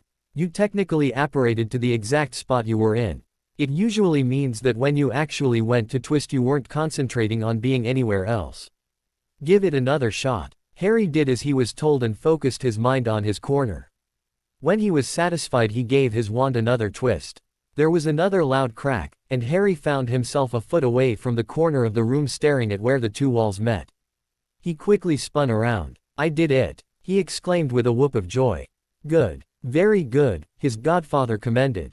Do that a couple more times to different spots in the room, and then we'll move on. Harry did as he was told, apparating to several different spots in the room with the same results. After his fifth successful apparition, he turned to his godfather for more instructions. Okay, you're doing great. You can apparate to a specific spot without a problem, but now you need to work on your position in that spot, Sirius explained. You don't want to apparate facing the wall. You want to apparate facing the room. Once you really get the hang of apparation you can try more difficult things like apparating into a sitting position on a chair. But for now, just concentrate on apparating to a spot and facing a certain direction. Harry nodded to Sirius to show that he understood the instructions before focusing on the task at hand. His eyes moved back to that first corner he had apparated to, and Harry concentrated on being in that spot facing out into the room. He took a minute to really lock it into his mind before giving his wand a twist and willing himself into the new position. Harry had closed his eyes right before giving his wand the twist. After he heard the telltale crack, he slowly opened his eyes and immediately zeroed in on his beaming godfather. Excellent, Harry, Sirius praised. Now do it again all around the room. Harry did as he was instructed. The rest of the training passed in the same manner, with Harry apparating around the room. Sirius had him work on his speed and precision. By the time Sirius was calling the night's lesson to an end, Harry was able to apparate to any spot in the room facing any direction in a matter of a couple seconds. Harry awoke to find Hedwig perched on the headboard of his bed with a letter waiting for him to claim it. He sat up in his bed and took the parchment. He unfolded it with one hand while stroking Hedwig's feathers with his other. What met him was Hermione's precise script. Dear Harry, I hope you don't mind, I asked Hedwig to deliver a note to Ron and then come back to me for my reply. Not having an owl of your own can make keeping in touch quite a hassle in the wizarding world. I was very pleased to receive your letter. I was very worried about you, but it's quite a relief to hear from you and to know that you're beginning to feel better. Sirius would have wanted you to make the most of your life and to honor his memory by enjoying yourself. I must say I was pleasantly surprised to hear that you've taken to studying this summer. It's good to see that you're finally taking your schoolwork more seriously. With Newt classes coming up, these next 2 years will be the most important of our lives. Our Newt grades will determine what career paths we will be able to take after Hogwarts. I wouldn't want your future to be limited because you didn't apply yourself in school. I only hope your new attitude will rub off on Ron. If he thinks he can just coast through Newt classes, he's got another thing coming. Speaking of Ron, he seems rather upset that you haven't written to him yet. It sounds like he's been giving Ginny a hard time since you wrote to her, and she won't let him read your note to her. You should write to him soon so he can stop worrying. We're only worried about you, Harry. Keep in touch. Love from Hermione. With a sigh, Harry decided that he probably should write to Ron soon. He didn't want to cause a row between Ron and Ginny after all. In the meantime, Harry cleaned himself up before heading downstairs to grab a bite to eat. When he returned to his room, Harry was all business. He immediately set to work on his wandless magic. He began as he did the day before with a simple levitation charm. Wingardium Leviosa sent many an object hovering above the ground as Harry became proficient in casting this spell wandlessly. Satisfied with himself, Harry decided to switch to the summoning spell again. Like the day before, he concentrated on his magic, letting it flow through him, before concentrating on summoning his quill to him. He felt his magic start to shift again, only this time he didn't fight the change. He went with the flow of his magic and let it change into the form he recognized from last night when he had performed the summoning charm with his wand. His quill flew to him, and he snatched it out of the air with ease. Encouraged by his success, Harry began summoning different objects to himself. After a couple successful attempts he changed tactics. Up until now he had always willed his magic into the form of the levitation charm first, then let it shift into the summoning spell. He decided to will his magic directly into the summoning charm. He figured that if he was ever going to be proficient with wandless magic, he would need to be able to call forth the correct spell right away. He quickly caught the hang of this and began alternating between levitation and summoning charms, calling forth each magic directly. Harry began trying different spells that he had learned over the years in charms and transfiguration. He didn't try any spells learned in defense against the dark arts as he didn't have an opponent to practice them against. He met a lot of success, but there were a few occasions where he had to struggle to get the appropriate results. After a couple of these occasions, Harry noticed that when he got frustrated his magic became more erratic. He was prone to make more mistakes, and he could feel the magic inside of himself disrupted from its flow. When he realized this he took time to calm himself down before starting again. From then on he kept a close eye on his magic to make sure that he didn't lose control of it. Any time he began to get frustrated and saw that the flow of his magic was being upset, he would make himself take a few minutes to gain a level head before continuing.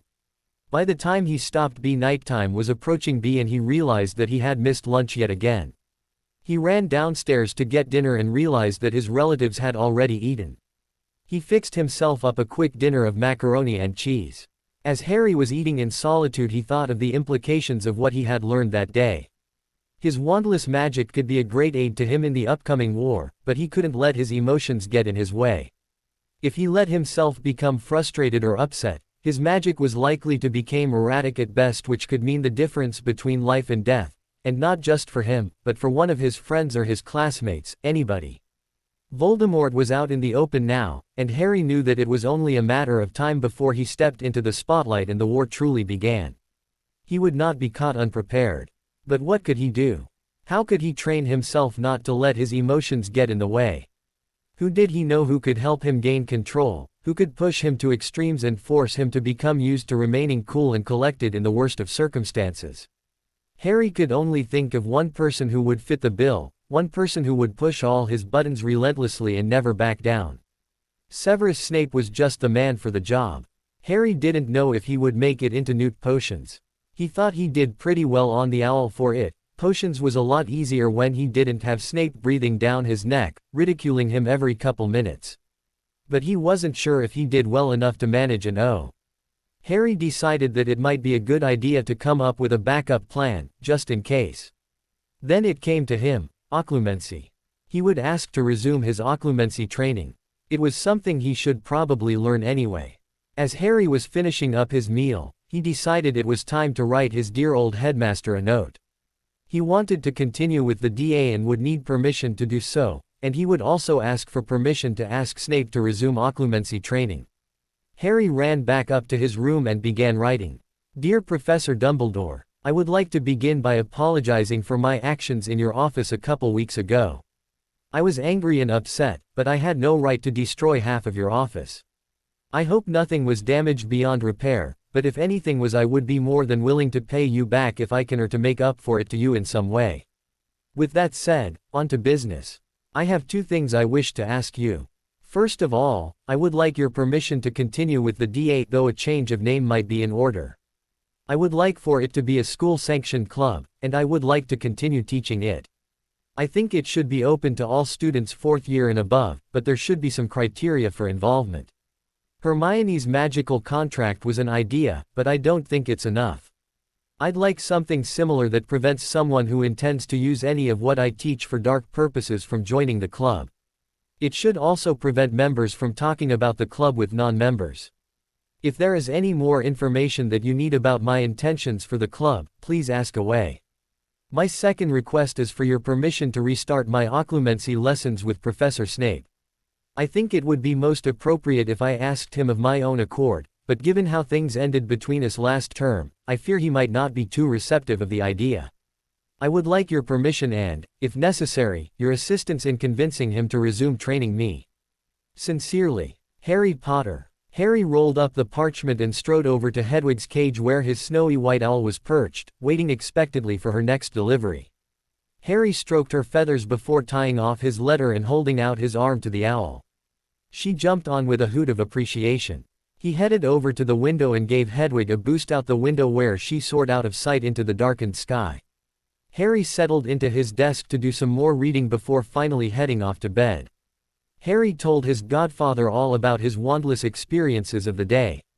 He told him of his successes and his difficulties and the conclusions he drew about his ability. He told Sirius of his decision to try to learn to control his emotions better and the letter he had written to Dumbledore asking to resume lessons with Snape and to continue the DA. Sirius had been both shocked and proud at Harry's pronouncement. He had commented on what a mature decision it was to make, to which Harry cryptically replied, "Yes, well, I haven't exactly got the time to be a child any longer, have I? Voldemort's not going to wait for me to be ready to face him, so the sooner I'm ready the better." After the awkward silence that followed his statement, Harry resumed his practicing of apparition. He progressed onto the more complicated aspects his godfather had told him about of apparating into a seated position. As Harry practiced more and more, he became more familiar with the feel of that particular magic. On a whim, Harry concentrated extra hard on his destination and pulled his magic to him, letting it flow and form into the proper form for apparition. With a pop, Harry had managed to apparate without a wand. As he practiced more and more throughout the night, he became more and more comfortable with the process. He realized that he could make minor changes to the magic and was able to slow down his reappearance, which had the added effect of vastly reducing the noise he made.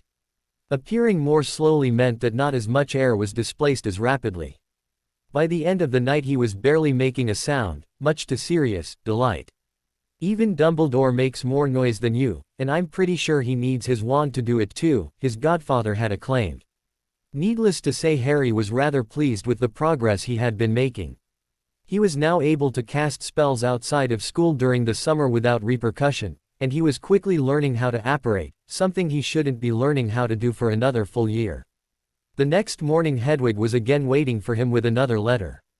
Harry immediately recognized the loopy handwriting as that belonging to his headmaster as he began reading the parchment. "Dear Harry, I must say I was surprised to hear from you. Do not worry yourself over what transpired in my office nor of any of my possessions. I am only saddened that my poor judgment has cost you so much. As for your requests, you have my blessing to ask Professor Snape to resume your Occlumency lessons. Should he prove difficult to persuade, I would be more than happy to intercede on your behalf. And might I add that I am quite proud of you for making this decision. It shows a great deal of maturity well beyond your years.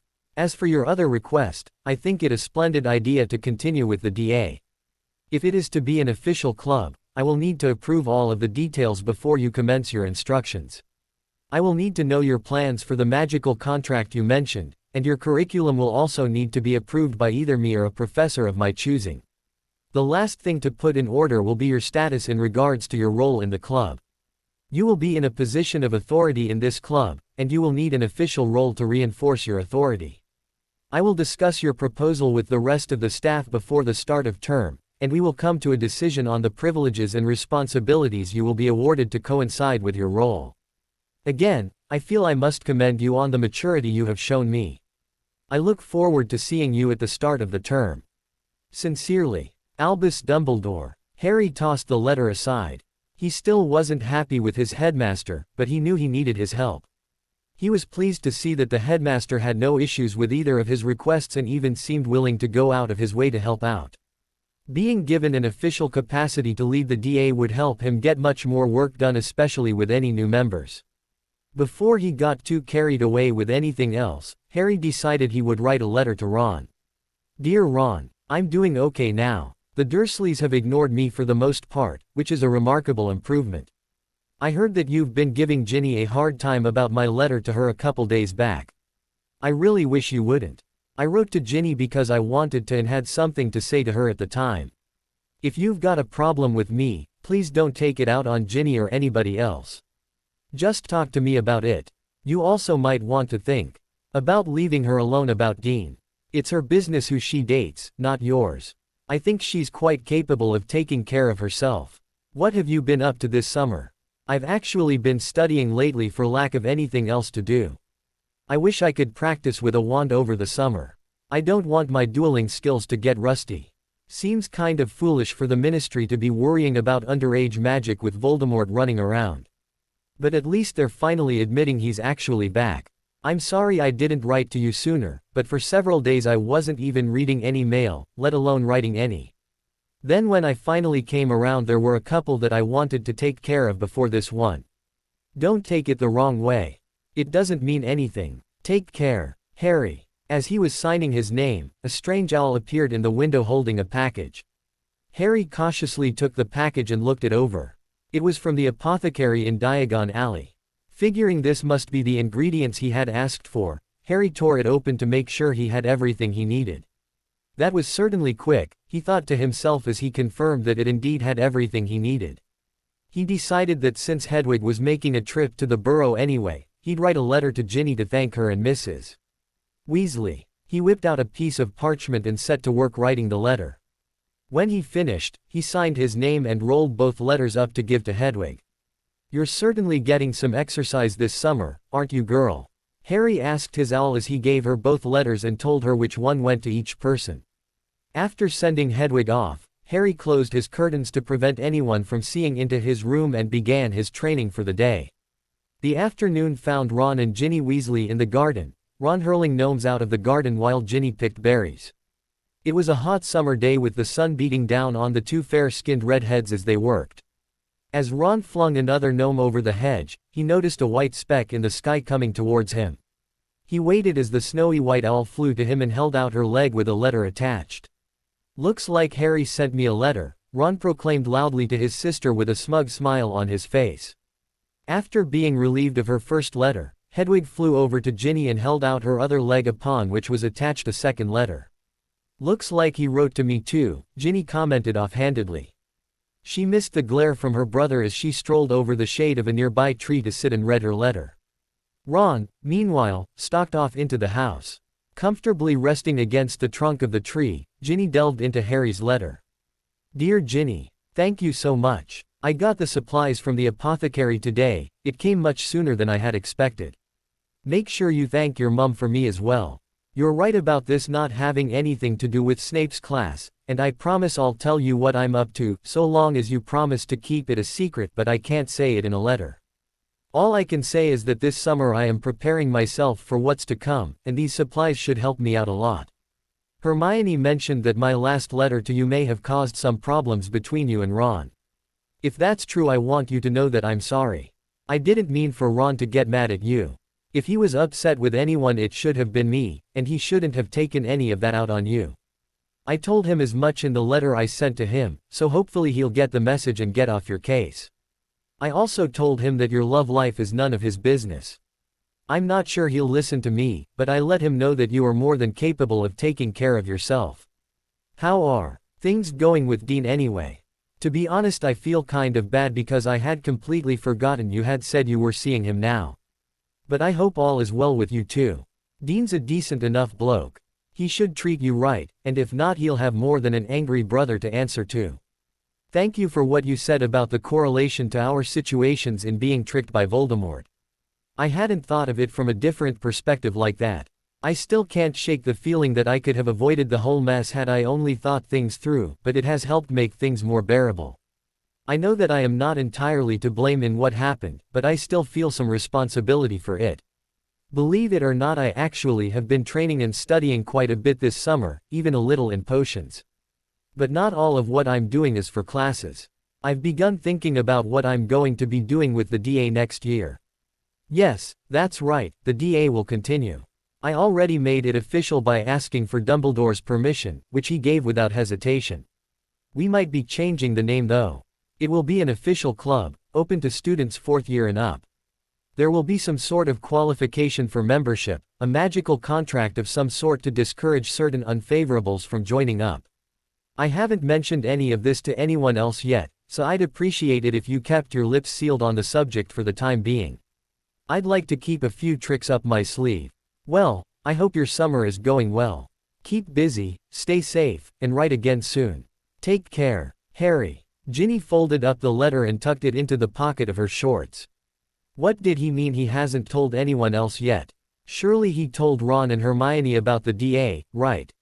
Maybe he just didn't want me telling Dean or any other friends of mine to keep it from spreading to everyone at Hogwarts, Ginny thought to herself as she strolled into the house.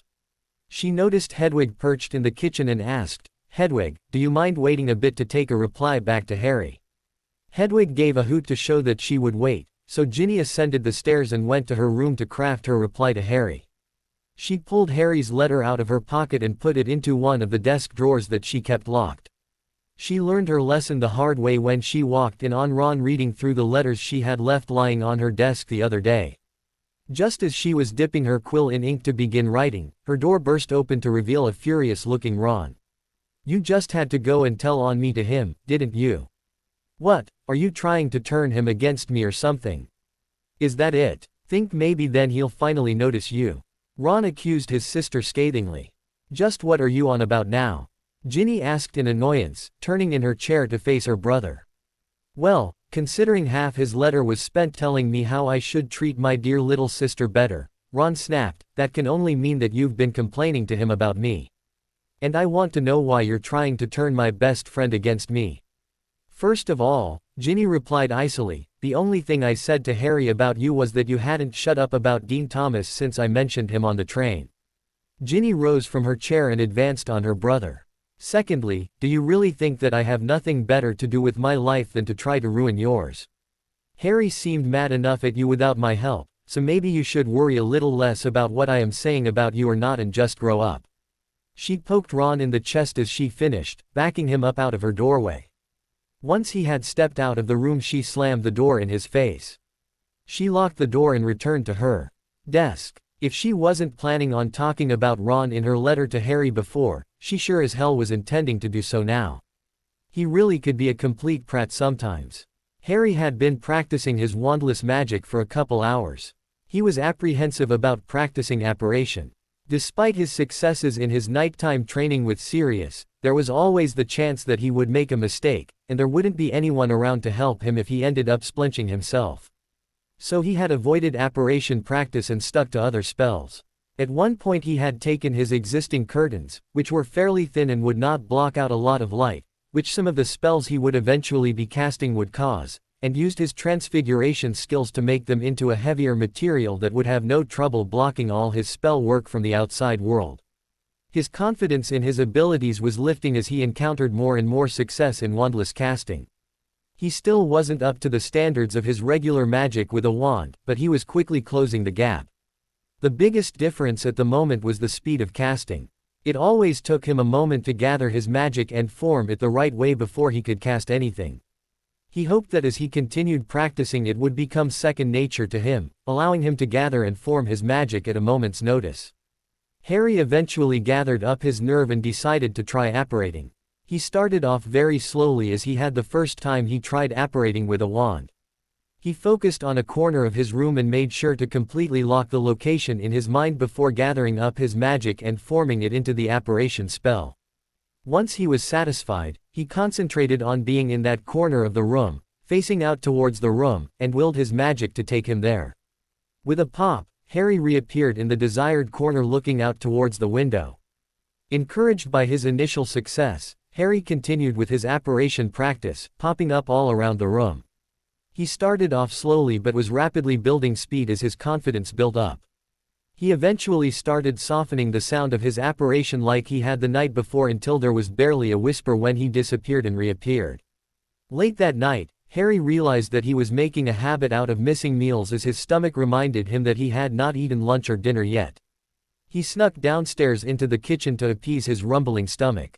When he returned to his room it was to a tapping sound emanating from behind the newly thickened curtains he had made earlier that day. When he drew the curtains aside, he revealed a very annoyed Hedwig wanting entry into the room. Harry quickly opened the window to let his owl fly in. "Sorry, Hedwig," Harry attempted to placate the owl. "I was downstairs getting something to eat." Still annoyed, Hedwig stuck out her leg for Harry to remove the attached letter. Hedwig immediately flew off once free of her burden. As Harry unrolled the parchment, he found it to contain handwriting he was beginning to become familiar with. Dear Harry, I'm sorry to do this to you, but I'm in need of a way to vent some of my frustration with your best friend, my dear brother Ron. So prepare yourself for a rant. That insufferable Pratt has a lot of nerve. First he wouldn't leave me alone about Dean. Then he keeps hounding me to let him read the letter that you sent me, claiming that it was his right as your best friend. After I told him to sod off 100 times, I caught him snooping in my room reading through my letters. He found yours, and judging by his comments I'd say he managed to get through a paragraph or two before I caught him. As if that wasn't enough. After getting your letter today he barges into my room and accuses me of trying to turn you against him. He claimed that half your letter was berating him for his treatment of me. I told him that the only thing I had mentioned was that he wouldn't shut up about Dean. And I told him to grow up. I also let him know that you seemed upset enough with him without my help before I had even written to you. If you could tell him who your source was, and I'm assuming it was Hermione since I wrote to her about it earlier, that might get him off my back for a bit, but then again that might just put Hermione in my place. Now before you start writing me apologies, let me just tell you right now that I don't want to hear any of it. My brother is the Pratt, not you. That's not to say you've never been a Pratt, but you didn't do anything wrong this time, and I don't blame you in the slightest for my brother's behavior. If it wasn't this, the immature git would have found some other way to get under my skin. I wanted to say thanks for sticking up for me to Ron. Merlin knows he won't listen to me, but he might just listen to you. Anyway, you are quite welcome for the potion supplies. And I will hold you to that promise, of course I'll keep it a secret. I'm glad to hear that the DA will be continuing, and legally this time. Am I allowed to talk to Ron and Hermione about it? You said I shouldn't mention it to anyone, but I figured you must be telling at least those two about it, right? I won't bring it up until you give me the okay, but I'm just surprised that you chose me to be the first to know. Oh, and as for Dean, don't worry about forgetting about him and I.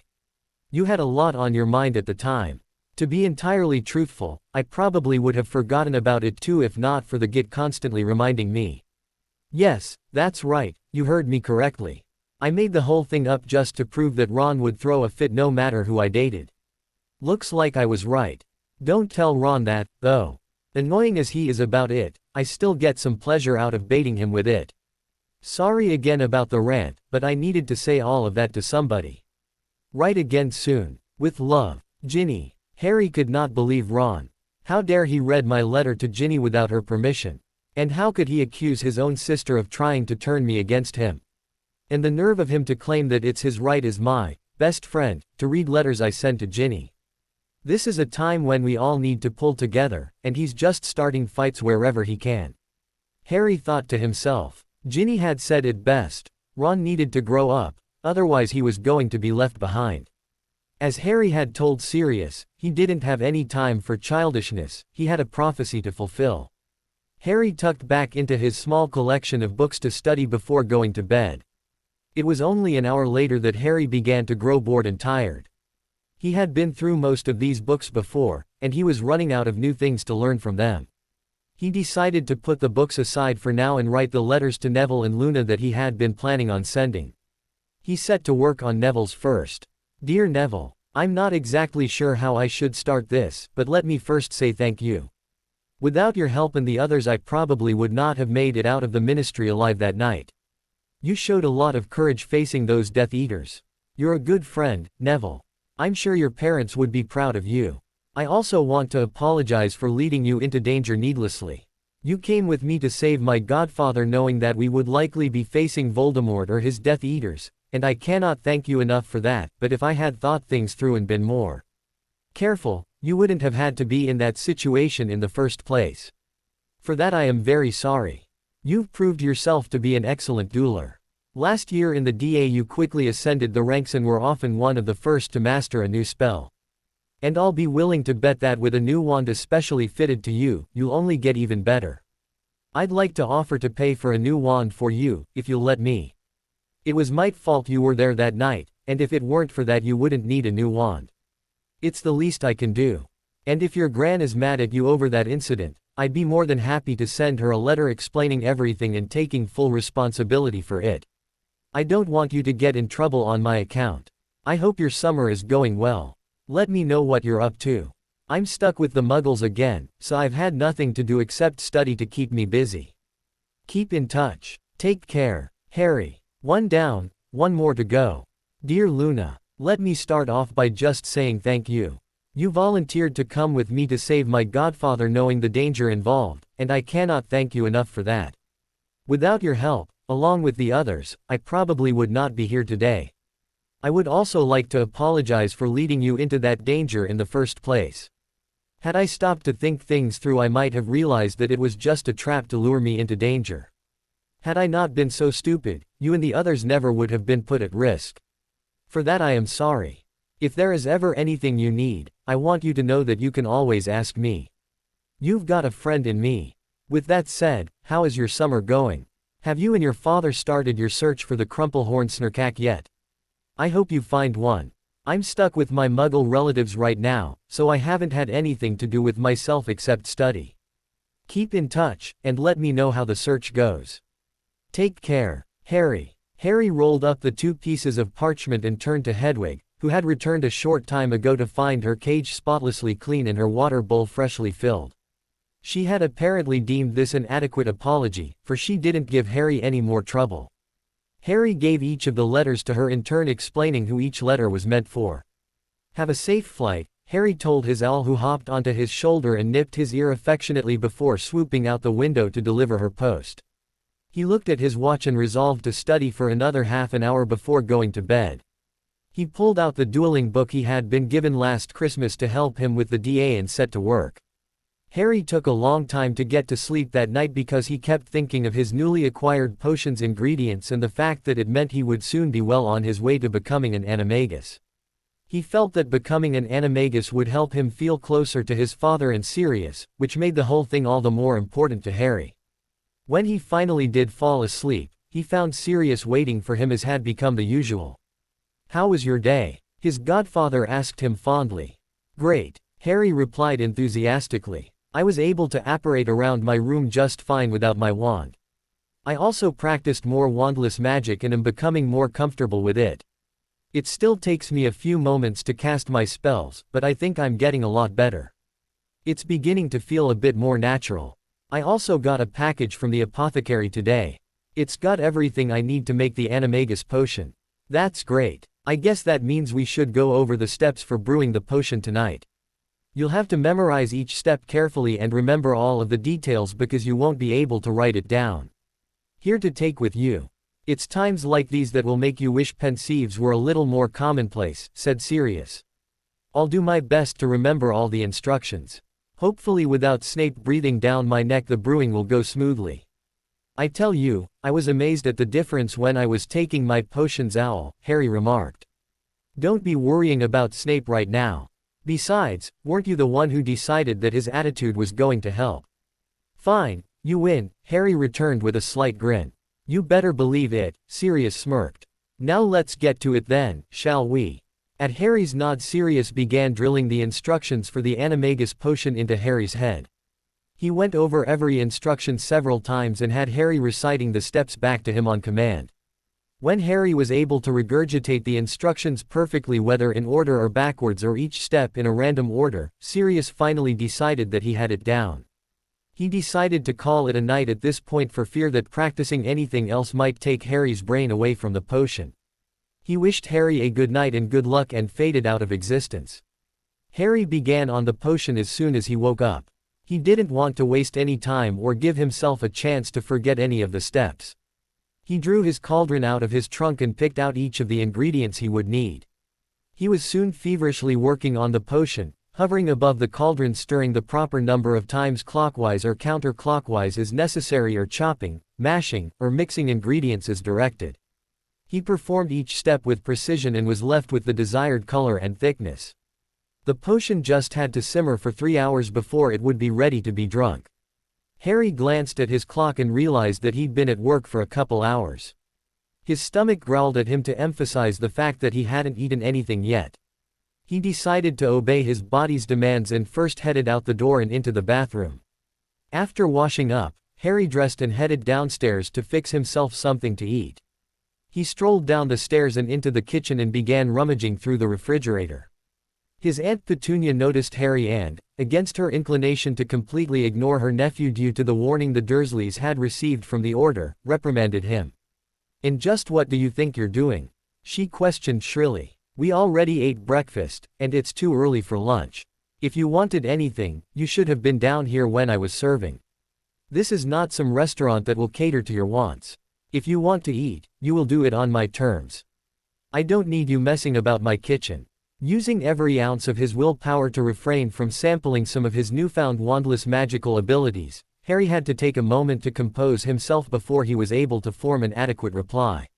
"Fine. Maybe I'll go upstairs and write to my friend, Mad-Eye Moody, to tell him how little I'm being fed. You remember Mad-Eye, don't you? You met him at King's Cross this summer. He was wearing a bowler hat and had a crazy-looking eye spinning around in its socket." His aunt's demeanor turned from vengeful to fearful in record time. She remembered who he was talking about and remembered the threat that had been made as well. Not only that, but the boy had used that foul word in her home. She quickly glanced through the window to make sure nobody was nearby who could be eavesdropping, those pesky, nosy neighbors. She forced a smile onto her face and managed to bite out, "Of course. Well, I'll just leave you to fix yourself something then. Be sure to clean up after yourself, before storming out of the kitchen." Harry smirked at his aunt's hasty retreat and returned to the task at hand. He ended up making himself a ham sandwich with a glass of juice. He sat down at the table to enjoy his makeshift meal. He ate in solitude and dutifully cleaned up after himself once he had finished. He walked back up to his room and upon entering noticed a tiny owl zipping around excitedly. When the owl noticed his entrance, it immediately began circling above Harry's head. Using his Quidditch-seeking skills, he deftly plucked the bird out of the air, saying, "Knock it off, Peg." He relieved the owl of its burden before letting it go again.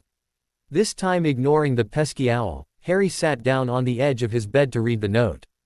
"Dear Harry, whoa mate, I know you must be feeling pretty down lately, but you don't have to take it out on me like that. Honestly, I don't know why you'd listen to Ginny. She just likes to make my life miserable, so don't listen to anything she says about me. And speaking of Ginny, what's the big idea writing to her so much this summer? You know she has that crush on you, and you don't want to lead her on like that. The last thing we need is for her to reopen the Harry Potter fan club, right? I know she's with Dean now, but I doubt that'll last. You just shouldn't toy with her like that, mate. And while we're talking about leading people on, I think Hermione might be writing her old pal Vicky again. I don't mean to get into anything, but I can't help but wonder if it's really safe for her to be writing him, you know. I mean, he goes to Durmstrang, which is known for teaching the dark arts. Their old headmaster was a Death Eater, after all. Can we really be sure that he's on our side? I think we should talk to Hermione about it. She might take it more seriously if it was coming from the both of us. What's the deal with you studying so much this summer? You've been stuck with the Dursleys every summer, but you've never studied much over the summer before. With you studying all summer, Hermione is going to be relentless about getting me to spend my entire summer buried under books. She'd probably have me read through all of the textbooks for all my classes next year before the term even starts. You're really leaving me hanging here, mate. My summer's been pretty boring so far. I've had a bunch of chores to do around the house. The twins have their own flat in Diagon Alley, so they're not around much anymore. It's just me and Ginny here this summer. And she hasn't exactly been pleasant to be around lately, so I haven't had much of anything to do. Well, mate, don't let the muggles get you down, and write again soon. Ron. Harry could only shake his head as he put down his friend's letter. Ron sure had a lot of nerve with what he'd said about Ginny. And he was still hung up on Hermione and Victor. Well, Harry was not about to get in the middle of that argument. Ron was blinded by his jealousy, and not for the first time in his life either, Harry thought ruefully. He would have to admit that he liked Hermione sooner or later, and he would have to learn that he couldn't choose who his friend decided to spend her time with. Harry believed Hermione when she said she only wanted to be friends with Victor. Maybe if Ron ever got a clue and a little courage, he'd admit that he liked Hermione and end all of this nonsense once and for all, Harry thought to himself. He gave a derisive snort and answered his statement out loud. Yeah, and maybe Voldemort will finally realize the error of his ways and volunteer at St. Mungo's to help heal all those that have been hurt in the war. Harry knew that he had to set Ron straight about Ginny and Hermione, but he also knew that if he didn't handle it right, he'd only make things worse.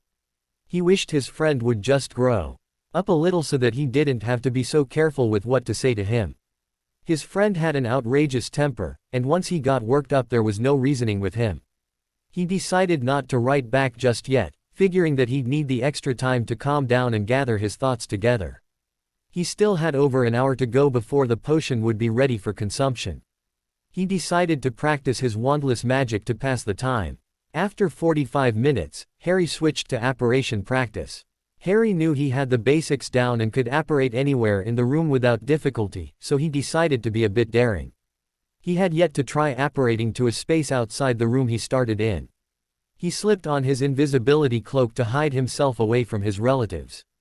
Then he focused on the dining room since he knew nobody would be in there at this time. Since it was his first time apparating outside the room, he took his time to concentrate on his destination before activating his magic and disapparating from his bedroom. Slowing his apparition down to mask his arrival, Harry barely made a sound as he appeared in the dining room whole and intact. Grinning to himself, he began apparating to different rooms around the house until it was time to check on the potion.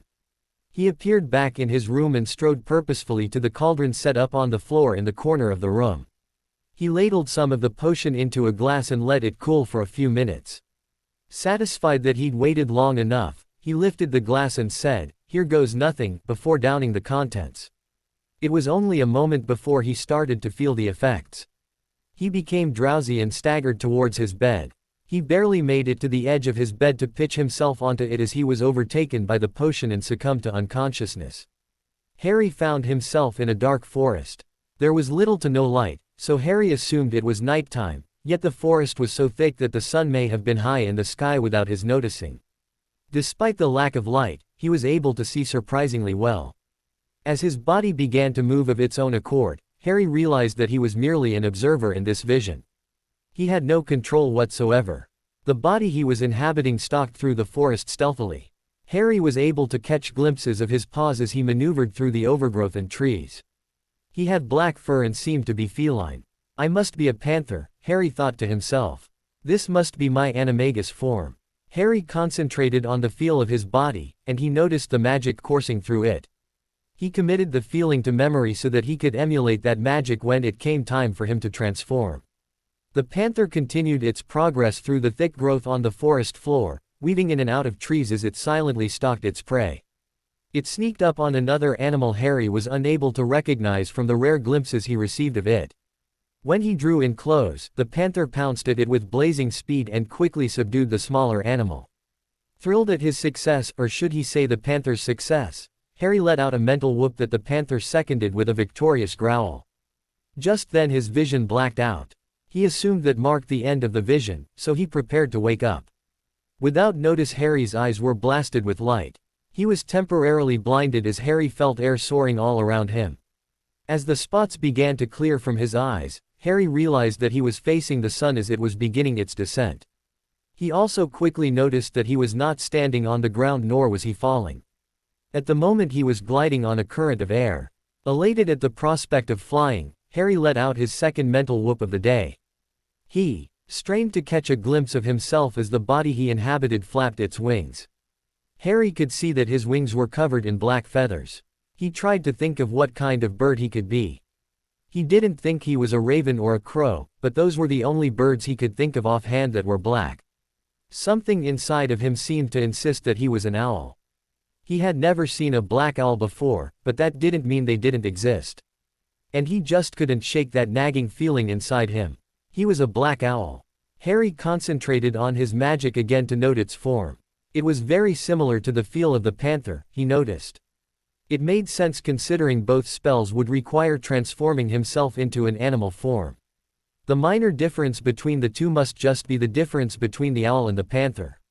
The owl descended into a forest. By now the sun had almost completely set, and the inside of the forest was plunged mainly in darkness. Harry could see as well as if he were in broad daylight, better in fact. His eyesight was sharp. He could probably see a needle on the ground 100 feet away. He pinpointed a small rodent scurrying about on the forest floor. The owl spread its wings and deftly swooped down to snatch the critter in its talons before the mouse even realized it was in danger. Harry again only had a moment to revel in his success before his vision blackened, and he was again plunged in darkness. He wondered if that was the last of his visions or if more would come to him. His question was answered as he was lifted out of his dreams and returned to the waking world. Harry was mystified. He was under the impression that he would have been told which animal he was to take the form of as an animagus. He only expected to see one animal, not two. Did this mean that he got to choose which animal to become or what? He didn't dare hope that he could be both animals, he knew that was impossible. He'd have to ask Sirius about this the next time they met. Sirius sank into a chair bewildered while staring at his godson after Harry had dropped his bombshell. "What do you mean you saw two animals?" he finally asked. "You only get one." "I know, that's what's got me so confused," Harry replied. "First I was this panther stalking through the forest. Next thing I know my vision blacks out. Then it comes back to me, only this time I'm an owl flying through the sky. That's not normal, is it?" "No, it's definitely not normal," Sirius replied shortly as he paced around the small classroom, absent-mindedly avoiding the few desks scattered about. "Are you certain you made the potion correctly? I mean absolutely positive. Is it even remotely possible that you made a mistake?" "The potion was perfect, I'm sure of it," Harry responded, frustrated. "It was the right color, texture, thickness, everything. I'm sure I did it right. It couldn't have been the potion." "This just doesn't make any sense," Sirius commented. "James and I read every book in the Hogwarts library about animagi, restricted section and all, and not once was there a mention of even the possibility of seeing more than one animal during the vision." "What do you think it means?" Harry asked tentatively. Sirius slumped his shoulders as he responded, "I just don't know." "Maybe I get to choose which one I want to be," Harry suggested. "Or maybe," Sirius paused as he thought over the implications, "maybe you can be both." Sirius' suggestion left Harry dumbfounded. He had never even considered the possibility seriously. It had entered his mind briefly at first, but he had quickly dashed the thought away, figuring his godfather would do the same. It was unheard of for someone to have more than one animagus form, most didn't even have a single form. Then again, it was also unheard of for someone to see a vision of more than one animal. Harry finally let himself consider the possibility that his godfather could be right. It brought a smile to his face. He couldn't wait to be either animal, but the thought that he could be both animals was an overwhelming one. He'd be able to fly without the aid of a broom. He'd be able to stalk through the forbidden forest back at Hogwarts without fear. He would be predator and not prey. "Maybe you're right," Harry finally said. "It felt natural being in both the owl and the panther. And I made care to note the feel of the magic within the body while I was there so that I could replicate it here. Maybe I really can do both." "Well, it can't hurt to try, at least," Sirius replied with a grin. Harry smiled back at his godfather. "So can we start then? Is there anything else I need to know?" Harry asked quickly. "Anxious, are we?" Sirius teased. "Given your knowledge of wandless magic, I suppose I don't have much to add. If this works like your other wandless magic and you already know how to manipulate your magic the right way, I imagine you're already 90 of the way there. All you've got to do is start doing the changes. It's best to start by changing one limb at a time back and forth. Once you're able to change each part of your body individually back and forth, then you can try for the full transformation." Not wasting any time, Harry shut his eyes and shifted his focus inward. As he had done so many times now, Harry called forth his magic until he could feel it flowing freely. He concentrated the magic into his left arm and willed it to take the form he had felt in the panther during his vision. Once it felt right, Harry focused on the black furred paw he had seen stalking through the forest. With the picture held in his mind's eye, Harry willed his left arm to become the paw. It was a weird feeling. Harry felt his arm changing, muscles and bones reforming as fur sprouted out covering the appendage. He could no longer wiggle his fingers, instead he could extend and retract sharp claws from his paw. He opened his eyes to find that he had been successful. It felt weird being human but having an animal paw. But he shook off the feeling, smiling at his success. Harry glanced over to his godfather to see his reaction. Sirius grinned as he shook his head at his godson. "I don't know whether to be proud or angry. It took me months and months of practice before I finally got that far. your father too, though he beat me there by a couple weeks. And here you are 30 seconds after you started with your arm transfigured. When I first brought up this training I thought maybe you'd finish by Christmas if we were lucky. The way things are looking now, you'll be done within a few days. Well, all that wandless magic practice really helped, Harry replied wryly. All I had to do was tap into my magic like usual, shape it into the form I felt in the vision, then will my arm into the paw and here I am. Harry waved his paw at his godfather. When you put it like that it sounds easy, Sirius responded sarcastically, except for the fact that I've never been able to just feel magic or call it forth so readily like you. I'm starting to wonder if even Dumbledore has as much control and awareness of magic as you, Harry. Don't be ridiculous. I'm nowhere near his skill. I saw him dueling Voldemort. He was incredible, they both were. I couldn't hold a candle to either of them, Harry finished despondently. Yet, Sirius retorted, you're young, Harry. But I've never seen anybody pick things up the way you have here. If you continue at this pace, by the end of the year you'll be holding your own in a duel with Dumbledore. Mark my words. Harry just smiled at his godfather's enthusiasm. He was greatly emboldened by the praise, but he didn't let it go to his head. He didn't think it possible to become so powerful so quickly, but for the first time in a long time he felt hope blossoming inside himself. Sirius believed in him, and for now that was enough. The next couple days flew by in a blur for Harry. He was constantly training and studying. He was really getting bored with his current supply of books as it mostly just contained old textbooks that he'd already been through in his classes. He also had the defense book he'd been given over Christmas to help him instruct the DA, but he'd already been through that book more than once. He longed to make a trip to Diagon Alley to expand his library and just to get out of the house and do something. He was becoming quite proficient in his apparition training. He progressed from popping around his house to apparating around his neighborhood. He could apparate with relative ease now even across the entire neighborhood, but Sirius had warned him not to try doing a long-distance apparition just yet for fear that he'd splinch himself. Harry was getting restless. His Animagus training had progressed rapidly. He was able to change every individual part of his body into either his panther or owl form at will, which delighted him to no end. He was anxious to make a full transformation, but Sirius had stopped Harry from doing it the night before and made him promise to wait until the next night to try it. Harry couldn't wait to go to sleep tonight. He had written back to Ron berating his best friend for actually sneaking into Ginny's room to read the letter Harry had sent to her. He explained in no uncertain terms that he considered Ginny a valuable friend and that he had every intention of continuing to write to her throughout the summer. He told him that he and Ginny were just friends and that she was perfectly capable of looking out for herself and didn't need an overprotective brother hovering around sticking his nose in her business all the time. He'd also told Ron that he had absolutely no intention of getting in the middle of one of his fights with Hermione about Viktor Krum. He told Ron that he was being rather ridiculous about the entire thing and warned his friend to drop the subject before things turned ugly. It didn't take long for Harry to receive a reply back from Ron. He had gauged his friend correctly when he had decided that Ron would most likely fly off the handle after reading the letter. Ron had warned him off writing to Ginny anymore with a veiled threat hanging over him if he continued to write her. Ron had also asked Harry just whose side he was on of the topic of Viktor Krum. Ron claimed that he was putting their friend in danger by not warning Hermione to stop writing the Bulgarian. Harry decided not to bother responding to his irate friend. He knew that his friend would be in no state to listen to reason at the moment, so he didn't even bother trying. Ron's temper got the best of him far too often for anyone's good. Ginny was certainly right about one thing: Ron needed to grow up, and fast. He had written to Ginny again after receiving Ron's reply. He'd talked about Ron's ridiculous threats and accusations a bit and other things as well. He told her that he had not yet mentioned the DA to anyone else yet, Ron and Hermione included, and asked her to hang on to his secret for just a little bit before he let his other friends in on his plans. He received replies from both Neville and Luna, who were both surprised but glad to hear from him.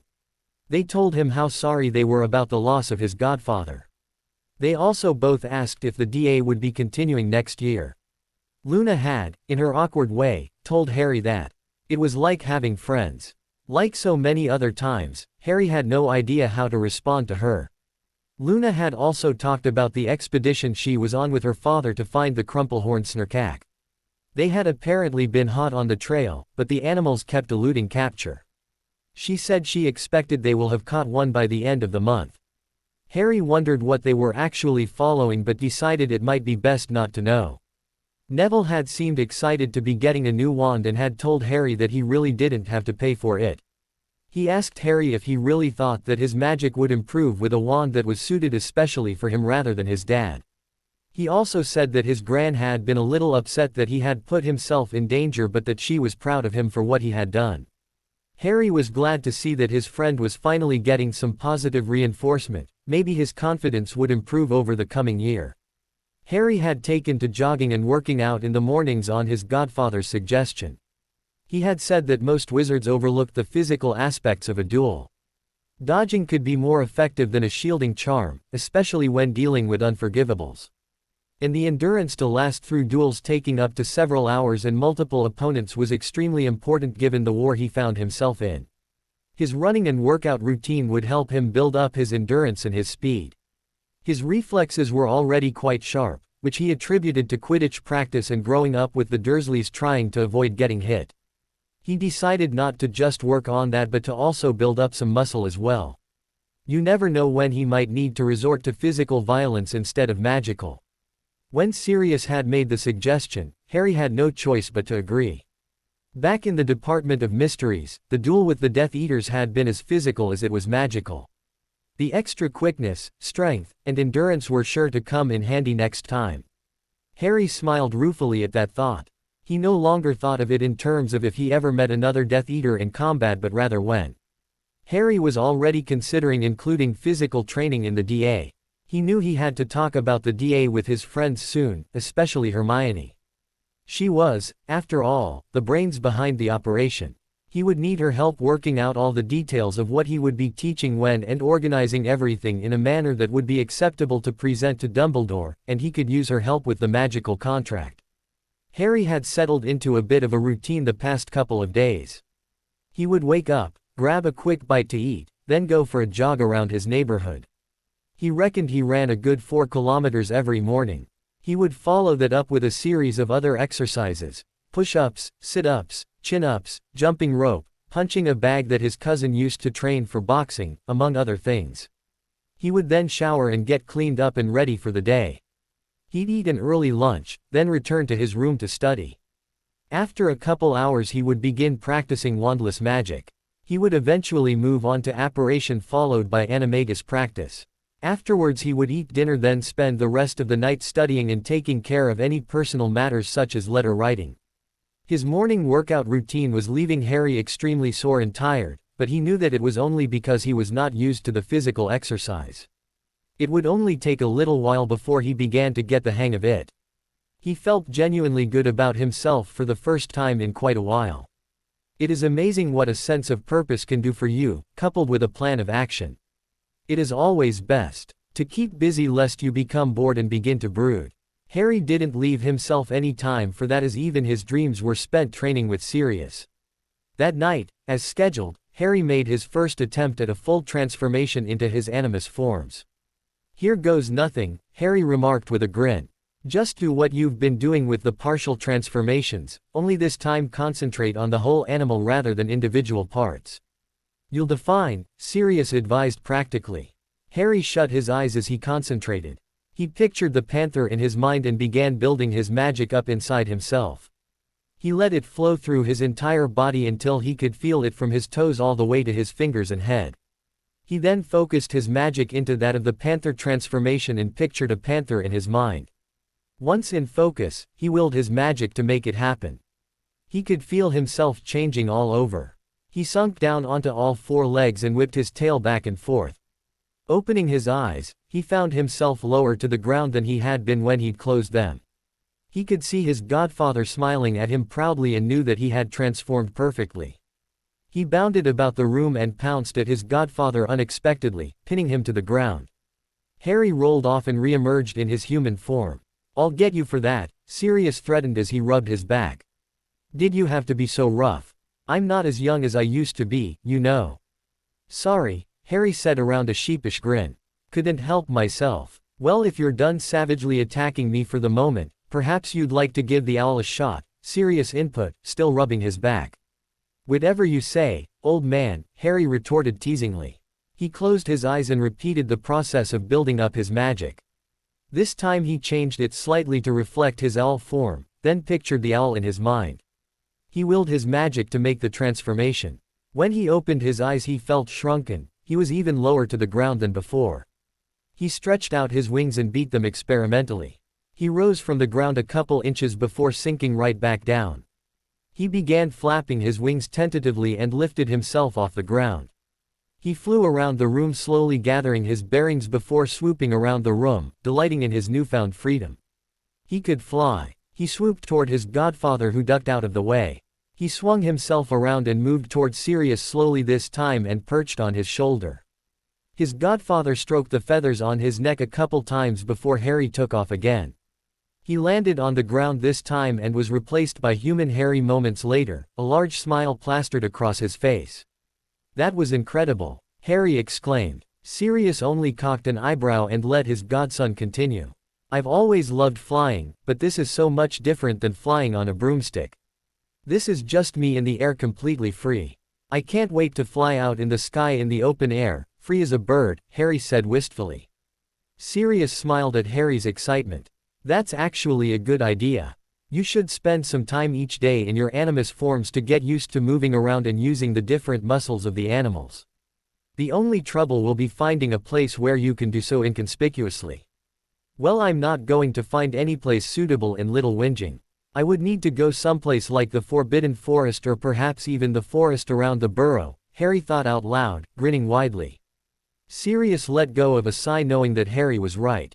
He would need to use long-distance apparition to find a suitable place. You're right. I just wish there was someone we could have keep an eye on you just in case. You worry too much, Sirius, Harry replied. I'll be fine. I haven't had any trouble at all with my apparition, and I'm able to apparate all around Little Whinging without any difficulty. There's nothing to worry about. Sirius let go of another sigh. It's not that I doubt your abilities, Harry, but this is the first time you've ever tried anything like this. Things could easily go wrong. I'll be extra careful about it. I promise, Harry replied. All right, Sirius finally conceded. Harry could only grin at the man who was the closest thing to a father he had ever known. Harry began his routine normally the next day. He went for his morning jog and worked out afterwards. It was after lunch that his schedule changed. As soon as he polished off his sandwich, Harry prepared to apparate to the outskirts of Hogsmeade. From there he'd head into the Forbidden Forest to transform into the Panther. Afterwards he would take flight in owl form before returning to number 4 Privet Drive for the rest of the day. Harry said goodbye to his owl and told her where he'd be and that he'd be back later in the afternoon. Some people might think it weird to be telling an owl so much, but she always had an uncanny ability to know what was going on and understand what he was saying. She was a really intelligent owl. He apparated into Hogsmeade near the Forbidden Forest a moment later. He rushed into the woods and made his first transformation in the real world. A panther was soon stalking through the forest, maneuvering through all the growth of plants on the forest floor and weaving in and out of trees blocking his path. He nimbly traversed the tree-laden grounds. The trees weren't thick enough to really impair his movement, so he was able to move around quite freely. After a while he slowed down into a stealthier stalk through the forest. His movements were silent and he stuck to the shadows to blend in as much as possible. He kept low to the ground to keep hidden from other animals in the area. He decided to practice his hunting skills as the panther and tried to pick up the scent of an animal nearby. He finally thought he found something and followed it as best he could. After several minutes he came upon a rabbit meandering about. He slowly snuck up on the creature and prepared to pounce. As he was about to jump out, the rabbit noticed him and shot out of there like a bullet. Always one for a challenge, Harry quickly darted after the smaller animal. His long stride allowed him to easily catch up, but the rabbit was much quicker in changing directions, making it hard to stop the small beast. Soon enough Harry had the poor rabbit cornered. Fear was clearly visible in its eyes, knowing that it had no way to escape the large feline. Rather than move in for the kill, Harry merely gave the rabbit a poke with his paw then ran off, as if they were merely playing a game of tag. Harry knew that the time might come where he would need to catch his own food and be forced to kill an animal in that situation. Sirius was proof enough that it could happen. But he had no intention of killing without purpose. He would never kill an animal just because he could or for sport. That was senseless. Harry ran around for a bit longer, enjoying the exercise in his panther form. After some time he could see Hagrid's hut at the edge of the forest and Hogwarts castle in the distance. He decided to turn around and head further into the forest. It wouldn't do for a panther to be seen running about the forest by Hagrid or anyone else at the school. After several more minutes running through the forest, Harry decided it was time to give his other form a shot. He shifted back into human form before making the change into an owl. He quickly fluttered up to a tree branch high off the ground. After a moment he took off again and rose above the canopy of trees shadowing the forest. He broke into free air and let the sun wash over him. He flapped his wings to rise high into the air before leveling out and riding the air currents. He was able to mostly glide at this point, letting currents of air and thermals carry him around with just the occasional flap of his wings to correct his position. He found that he could control his movement somewhat by shifting the feathers in his wings a bit. It was awkward and would take some getting used to, but it was incredibly fun to play with. He began swooping down and pulling back up, enjoying the complete freedom of movement. He could go anywhere at all like this. Harry could see Hogsmeade in the distance and decided to pay the town a little visit in his current form. He flew around the town for a while, looking in windows and at the few people wandering the streets. He could see Madame Rosmerta in the 3 broomsticks tending the bar for the couple of patrons inside. The town seemed eerily quiet and dead. Harry reckoned that it was because the only time he'd ever been in town before had been during Hogsmeade weekends at Hogwarts with hundreds of other students. The town just didn't seem the same without them. He rose into the air and left the town behind. This is what life is all about, Harry thought to himself. He could go out and just have fun, completely free to do what he wanted. His whole life he had felt like a prisoner, caged in. He never had any say in his life. He was stuck with the Dursleys for 10 years of his life and sent back there every summer despite numerous protests. They always kept him locked up as best they could.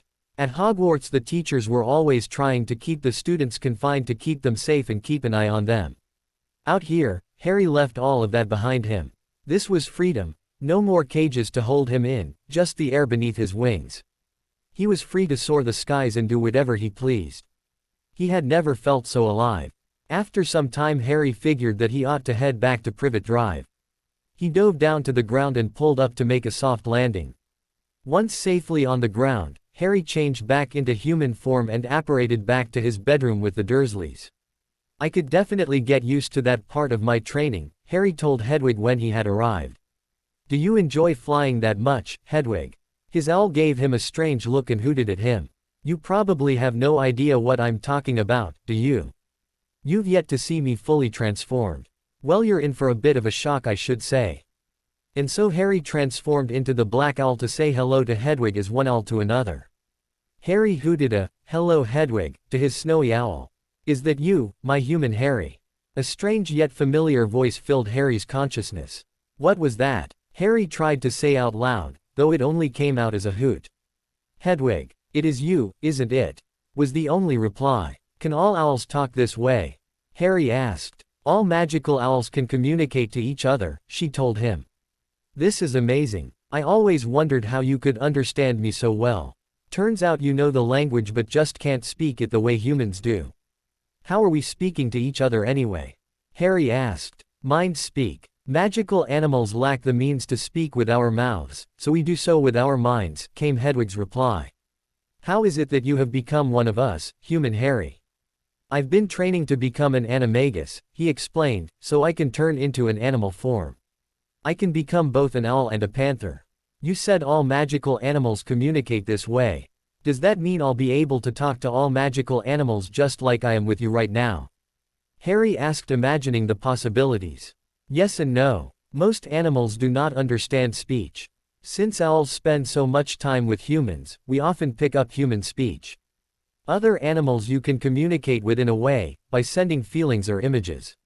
You can send calming feelings and images to an animal that is frightened if you wish to calm it down to show it that you mean no harm, for instance.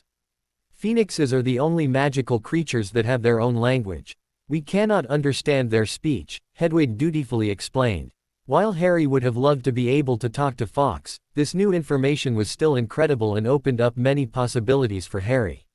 I wonder if I can learn to mind speak in my human form, Harry mused.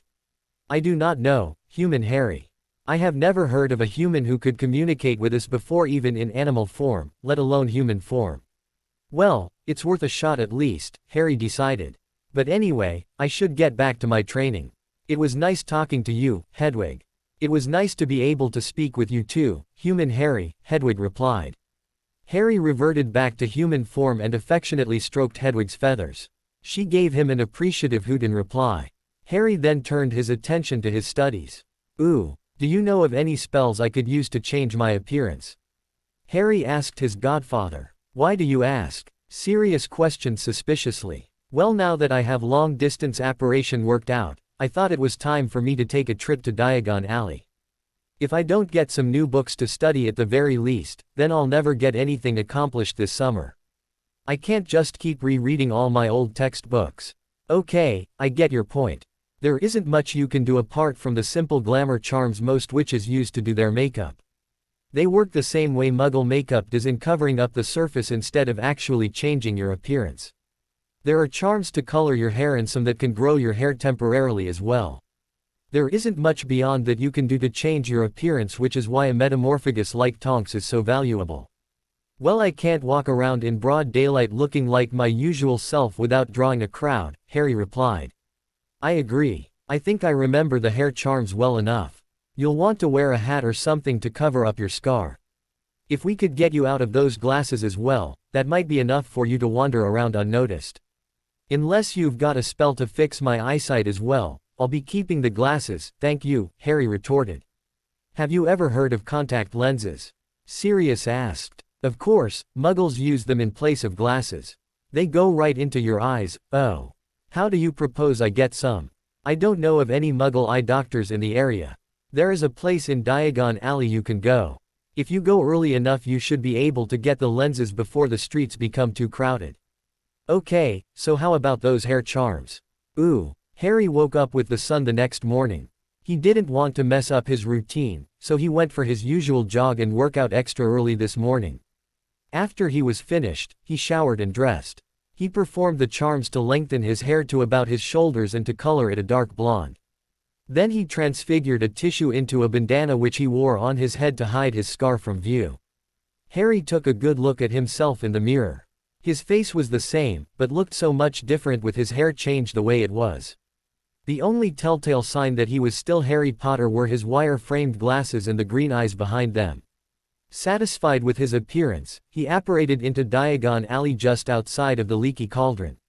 His first stop was to be Gringotts, the Wizarding Bank, because he only had a couple galleons left on himself. He walked quickly through the streets and up to the large, white building. As usual, there was a goblin sentry standing at the doors. Harry gave the goblin a polite nod as he entered the building. There were several available goblin tellers, so Harry chose the closest one and walked up. Potter Vault please, Harry requested, already handing over his key. This is not the key to the Potter Vault, the goblin stated in a no-nonsense tone of voice, clearly feeling that his time was being wasted. What do you mean? Harry asked incredulously. I've used it to get to my vault before. Griphook took me down. The goblin looked up sharply, but his features were indistinguishable. This is the key to the Trust Vault of Harry James Potter. It is not the key to the Potter family vault as you had requested. Harry was dumbfounded. Potter family vault. I thought my vault was my parents' vault. Can you tell me who controls the Potter vault now? Harry questioned, wondering if it was possible that he still had some family left. The Potter family vault is currently in the control of Albus Dumbledore until Harry Potter, the only remaining Potter heir, comes of age, the goblin explained. So you're saying that I can't get access to the vault until I turn 17? Harry asked to make sure he understood everything correctly. I said you could not access the vault until you come of age. You wizards may consider 17 to be your coming of age, but we goblins consider it to be 15. After the heir turns 15, the executor is required to relinquish control of the account to the heir. But I turned 15 last summer, and I was never given control of the family vault, Harry retorted indignantly. Did you ever ask Mr. Dumbledore to hand over control to you? The goblin asked impatiently. I didn't even know the vault existed before today, so how was I supposed to know I had to ask for control over it? Harry asked, annoyed. I could have an official notice sent to Mr. Dumbledore giving him until the end of the month to hand over control to you before it is forcibly taken from him if you would like, the goblin offered. That would be perfect. Thank you for your help, Harry replied politely. That would give Dumbledore about 2 weeks to give Harry control to his family vault. In the meantime, can I visit my vault please? Harry asked the goblin. Certainly, the goblin replied. Griphook, take Mr. Potter to his vault please. The familiar goblin waved Harry forward and led him to a cart that would take them down to the vaults. It's nice to see you again, Griphook, Harry said politely. Beg your pardon, was Griphook's startled reply. Oh, you probably don't remember me. You took me down to my vault the first time I was ever here 5 years ago. I was with my friend Hagrid at the time, Harry explained. I remember perfectly, the goblin replied. You were with the half-giant that day. I was just surprised you remembered me. Most humans don't pay attention to us goblins. We're all the same to them. Oh, well I know lots of wizards treat magical creatures as beneath them, but I never bought into any of that. I have friends who are house elves, werewolves, half-giants, and half-Vila. One of my best friends started up an organization to promote elfish welfare, Harry elucidated. Well Mr. Potter, you are certainly unique among your kind, the goblin stated. Please, just call me Harry. Very well, Harry, said Griphook. I hope you don't find me too presumptuous, but why have you dyed your hair to another color? Your hair was black the last time we met. I don't want anyone to notice me while I'm walking around Diagon Alley today. Not only would any Death Eaters who saw me try to either capture or kill me, but Dumbledore and his followers would try to capture me as well. So it's best if nobody knows who I really am, Harry explained. The cart suddenly stopped. We have arrived. Key. Griphook held out his hand. Harry handed over the key and grabbed the lantern as he exited the cart after the goblin. Griphook opened the vault door, and Harry stepped inside. He began filling his money pouch, and it was soon stuffed to the brim with galleons. Might I make a suggestion, Harry? Griphook asked. Of course, Harry replied. You seem to be withdrawing quite a bit of gold today. Would it not be easier to just use one of our bottomless money bags? Griphook asked. Harry looked at Griphook questioningly for a moment before asking the obvious question. What's a bottomless money bag exactly? Griphook looked surprised that Harry had never heard of one before. It is a bag that is linked directly to your vault. You just state the amount of money you need, and it will be automatically transferred from your account to the bag. Brilliant, Harry exclaimed. How can I get one? If you'll just follow me back to the cart and up to the surface, I can arrange everything for you. There is an initial fee of 35 galleons go get you set up with the bag and an additional 15 galleons per month after that. For an extra 5 galleons we can key extra people to your bag. Only one who has been keyed will be able to withdraw money from your account through the bag. That way nobody but yourself or anyone you designate will be able to take money from your account, so you need not fear if you lose the bag. Griphook explained. Great, Harry said as he dumped the contents of his bag and counted out 35 galleons. He turned to Griphook and said, lead on. And so, 20 minutes later, Griphook handed Harry the bag that was now linked directly to his account that would allow him to withdraw any amount at any given time. Before he left, Harry asked the goblin, do you have a record of how much gold I have in my account? I don't want to end up spending all my money without even realizing it. Of course, Mr. Harry. Let me just find the latest statement, Griphook responded as he began rifling through some files. Ah, here it is. You have in your personal account an amount equaling 51,213 galleons, 7 sickles, and 3 nuts. Your money is not all in that form, obviously, but that is the total amount of money available to you. Wow, Harry sputtered. Thanks Griphook, you've been a big help. You are welcome, Harry, the goblin replied formally. It was a pleasure to do business with you.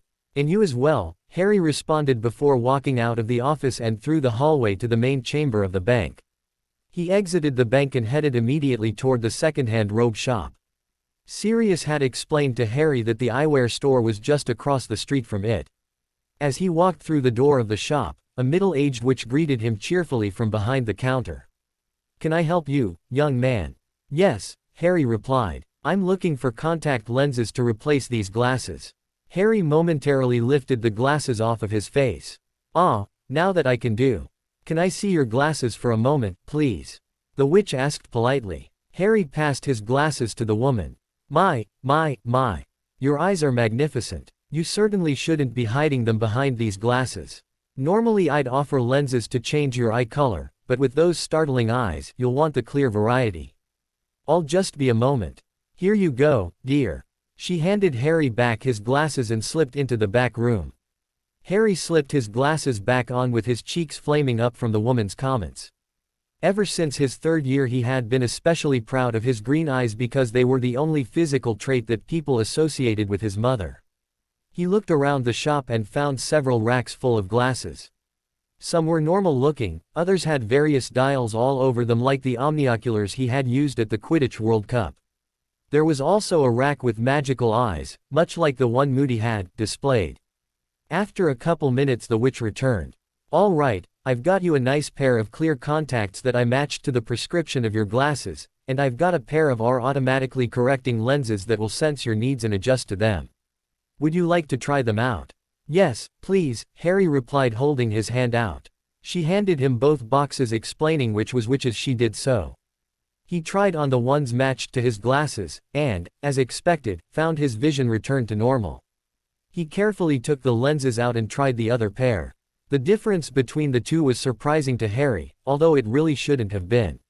The Dursleys hadn't taken Harry to an eye doctor since the school forced them to buy glasses for him when he first started attending.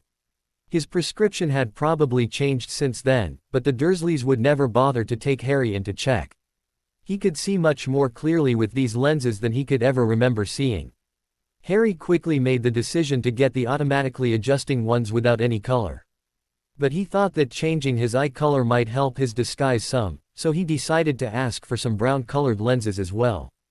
The woman complied after a nominal complaint about hiding his natural eye color and ran into the back room to grab the additional pair of lenses. When she re-emerged, Harry handed her back the clear pair that he was not buying. She rung up the 2 pairs he wanted and said, "The clear contacts are 45 galleons, and the brown ones are 50, which brings your total to 95 galleons. 95 galleons, Harry repeated while holding his money pouch. He reached inside and emptied the 95 gold coins that had magically appeared onto the counter. Harry took off his glasses and put on his new brown pair of lenses. "Thank you for your help," Harry told the store clerk with a grin.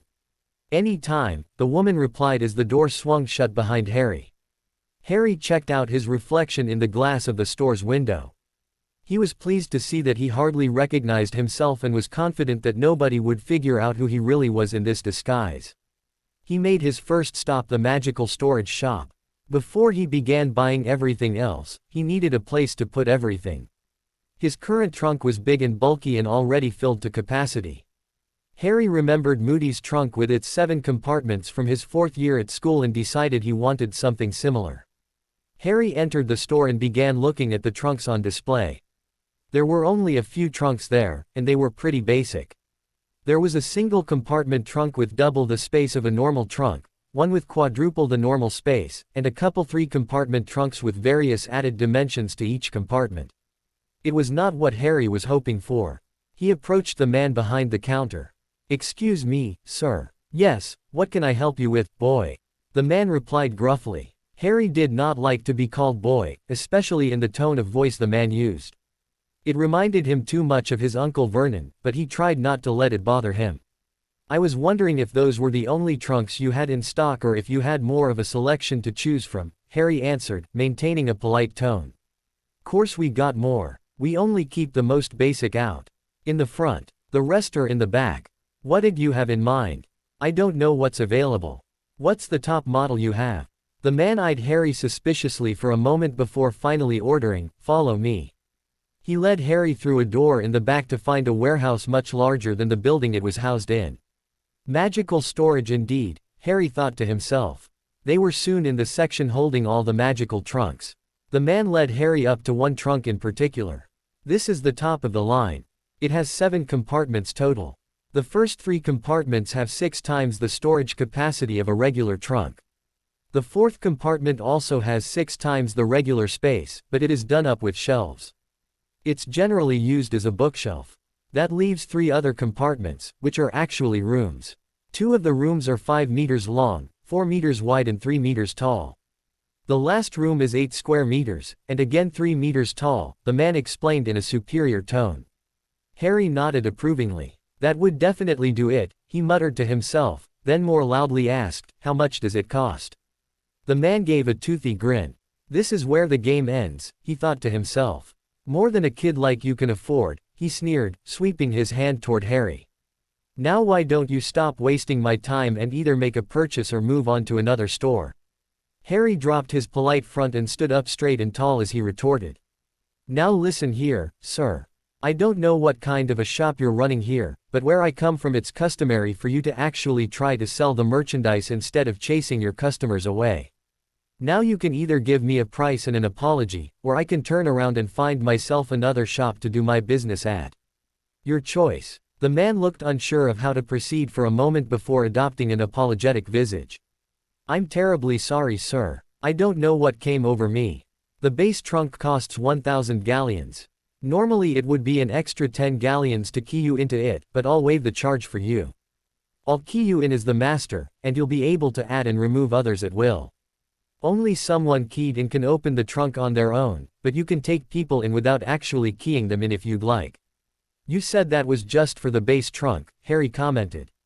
What else can be added onto it? The man's demeanor screamed forced politeness. He obviously still doubted that Harry would actually be making such a purchase, but to his credit, the man answered Harry's question without preamble. The rooms of the base trunk are completely bare.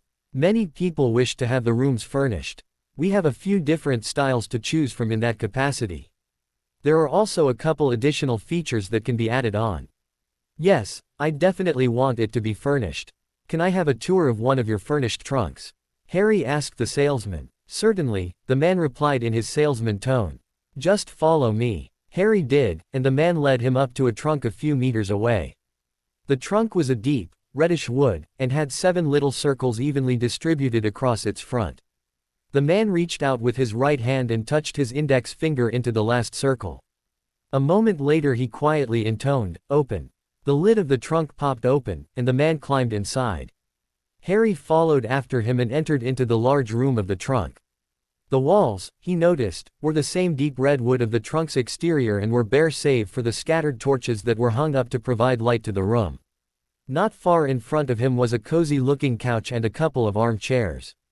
There was a wooden table set up in front of the furniture, and a small brick fireplace set into the wall. There were also 2 bookshelves set up against the walls of the room. The kitchen was in one corner of the room, with a small table and 4 chairs set up in front of it. It had a stove, oven, refrigerator, sink with a drying rack next to it, many different cabinets, which upon inspection contained a few place settings, plates, pots, pans, and silverware. As Harry looked around the room, the salesman told him of all the different things that were included in this package. The fireplace, for instance, had some sort of charm placed in it to dissipate all the smoke that rose up it. The wood walls, thankfully, were fireproof. What Harry considered to be the refrigerator would preserve anything that Harry placed in it for as long as he should like. The stove could be lit with just a tap from Harry's wand. He was encouraged to try out the furniture, to note how comfortable it was. And Harry had to admit, it was. The tour continued into one of the smaller rooms, which had been converted into a bedroom.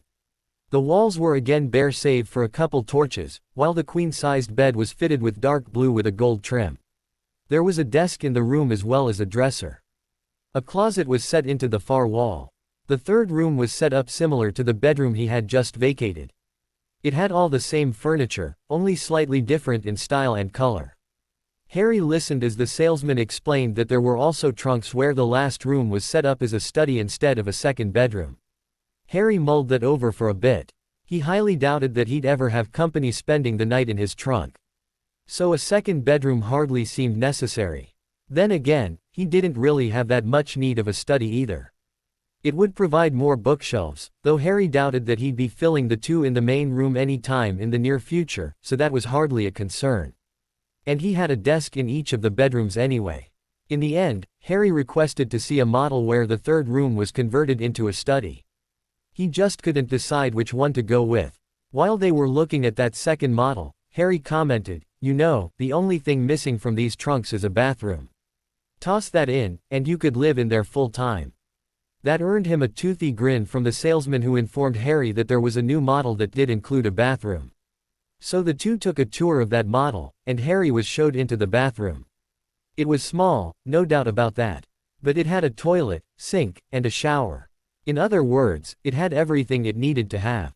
The man asked Harry if he was satisfied with the tour or if he'd like to look around some more. Harry said that he was ready to leave, so the man took his hand again and with a whispered, "Exit trunk," they found themselves in the warehouse again.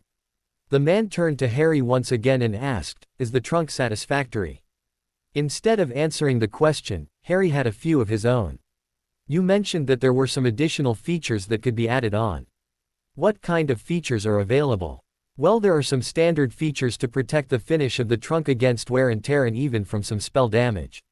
It wouldn't hold up against an unforgivable or anything, but it would protect the trunk from many different spells should they go astray and strike the trunk. There is also a feature that can be added which will allow you to be able to shrink and expand the trunk. Normally, a shrinking charm would wreak havoc on the space that the trunk holds, but a recent development has allowed us to get around that problem." "That sounds good," Harry replied. "I think I'd like a trunk with a study and a bathroom. And I'd also like the additional features, both to protect the trunk and to allow me to shrink it, added on as well. Now how much would that set me back?" The man gave a small smile. "As I said, the base trunk is 1,000 galleons.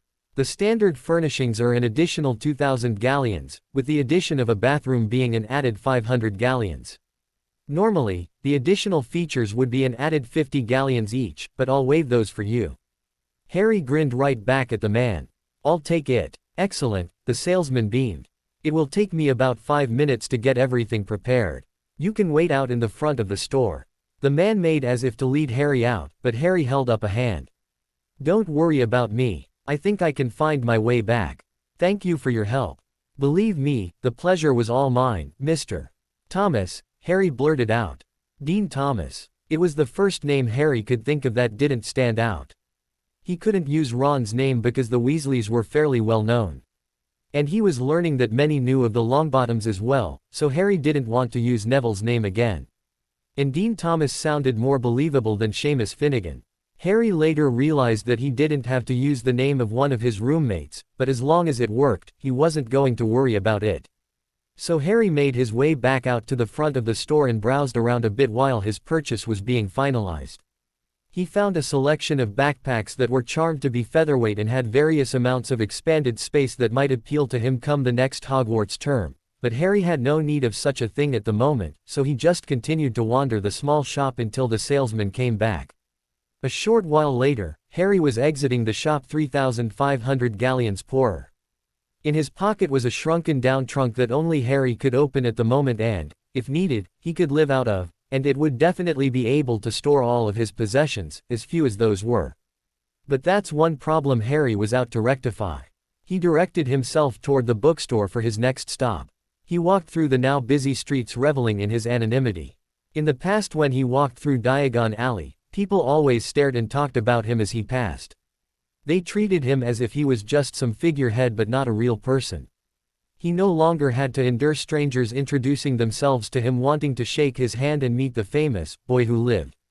Today he was a normal 15-year-old boy going shopping. He walked into Flourish and Blots to find the store relatively empty, quite different than what he was used to.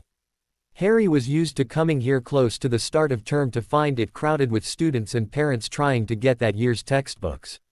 Now there were just a few scattered customers, and the place was almost as quiet as a library. Harry grabbed a basket and began browsing the shelves of the store.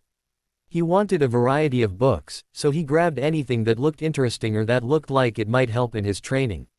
Advanced Dueling Tactics, Advanced Dueling Spells, Arithmancy Made Easy, Simple Charms That Could Save Your Life, A Guide to Protection Spells, Stealth, The Art of Sneaking Around, Occlumency, Shield Your Mind, Magical Protection, Standard Wards for the Home, Magical Contracts, Know What You're Getting Yourself Into, and many other books made their way into Harry's basket. He found several Auror handbooks, a couple more charms books, several books on transfiguration including animating the inanimate, and several books in defense against the dark arts. He also grabbed a couple books on teaching techniques and how to lead a large group of people effectively. As he added more and more books to his basket, he noticed that he never ran out of room and that the weight never became unbearable. He figured the basket must be charmed to keep expanding and to always be lightweight regardless of its contents, similar to those backpacks he was looking at. He noticed another book that he added to his pile, Everything You Ever Wanted to Know About the Unforgivables, short of how to cast them. Harry took his large collection of books to the counter where he was greeted by the friendly old shopkeeper. "All set, young man." "Yes, sir," Harry replied politely as he placed his basket on the counter. Merlin's beard. "Quite a collection you seem to be building up. I suppose you'll be needing an enchanted bag to carry these around in." "Oh, that won't be necessary," Harry interrupted as he pulled out his new trunk. He put his hand on top of it and said loudly and clearly, "Full size," as he cast a wandless finite incantatum. Acting like it was the most normal thing in the world, Harry continued, "I'll just store them in here," gesturing towards his now full-sized trunk. "Remarkable. They have the shrinking charm added in there now, huh? I guess it was only a matter of time since you youngins can't use magic, till you're 17. Harry smirked to himself. That was the reaction he was hoping for. He needed some way to shrink and unshrink his trunk at will in public without arousing suspicion about underage or, even worse, wandless magic. So he decided to just make it look as though he wasn't doing any magic at all. Make it look like it's the trunk and not him. The attention is all on the trunk then and not on Harry. Dear me, I seem to have gotten carried away with myself. "I'll just ring you up then, shall I?" the old shopkeep said. He began sifting through the basket and adding each book to the tab. He handed each book to Harry to put in his trunk as he finished with it. When he lifted the book on the Unforgivables he paused. "Normally I'd be hesitant to sell a book such as this to one as young as yourself, but I suppose that with you-know-who back you'll be growing up well before your time anyway." With that he handed the book over. When the last book was in Harry's trunk the shopkeeper said, "That will be 127 galleons, 11 sickles, 3 nuts." Harry repeated the amount and fished out that exact amount from his money pouch. He handed over the coins to the old man. "Thank you, young man. Have a splendid day, and stay safe," the shopkeeper called out to Harry with a smile. "Thank you, sir. You do the same," Harry said to the man as he tucked his now shrunken trunk back into his pocket and exited the store. He had to stop himself from waving to Ernie Macmillan, a Hufflepuff in his year at Hogwarts, as the boy passed by on the street, remembering at the last moment that he was in disguise. It was definitely best not to call attention to himself.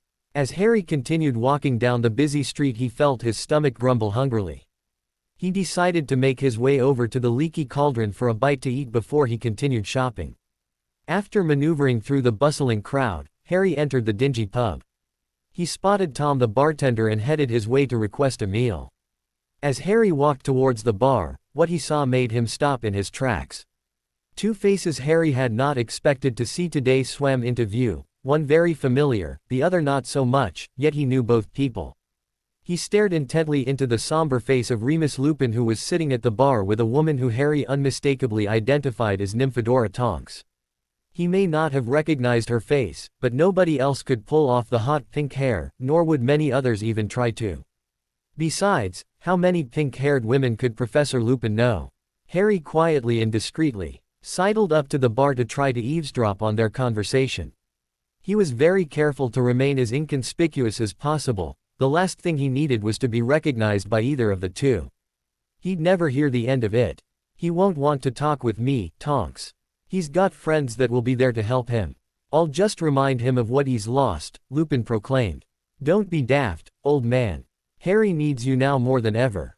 Sure, he's got his friends to help him, but he needs you more than he needs them.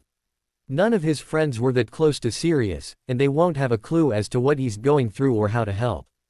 They're just kids, they don't know what it's like to lose someone close to you. You've been there before, and you're going through it again. Help him, help each other. You may find you need him just as much as he does you," Tonks encouraged. Harry sat stunned as Lupin brooded over Tonks' words.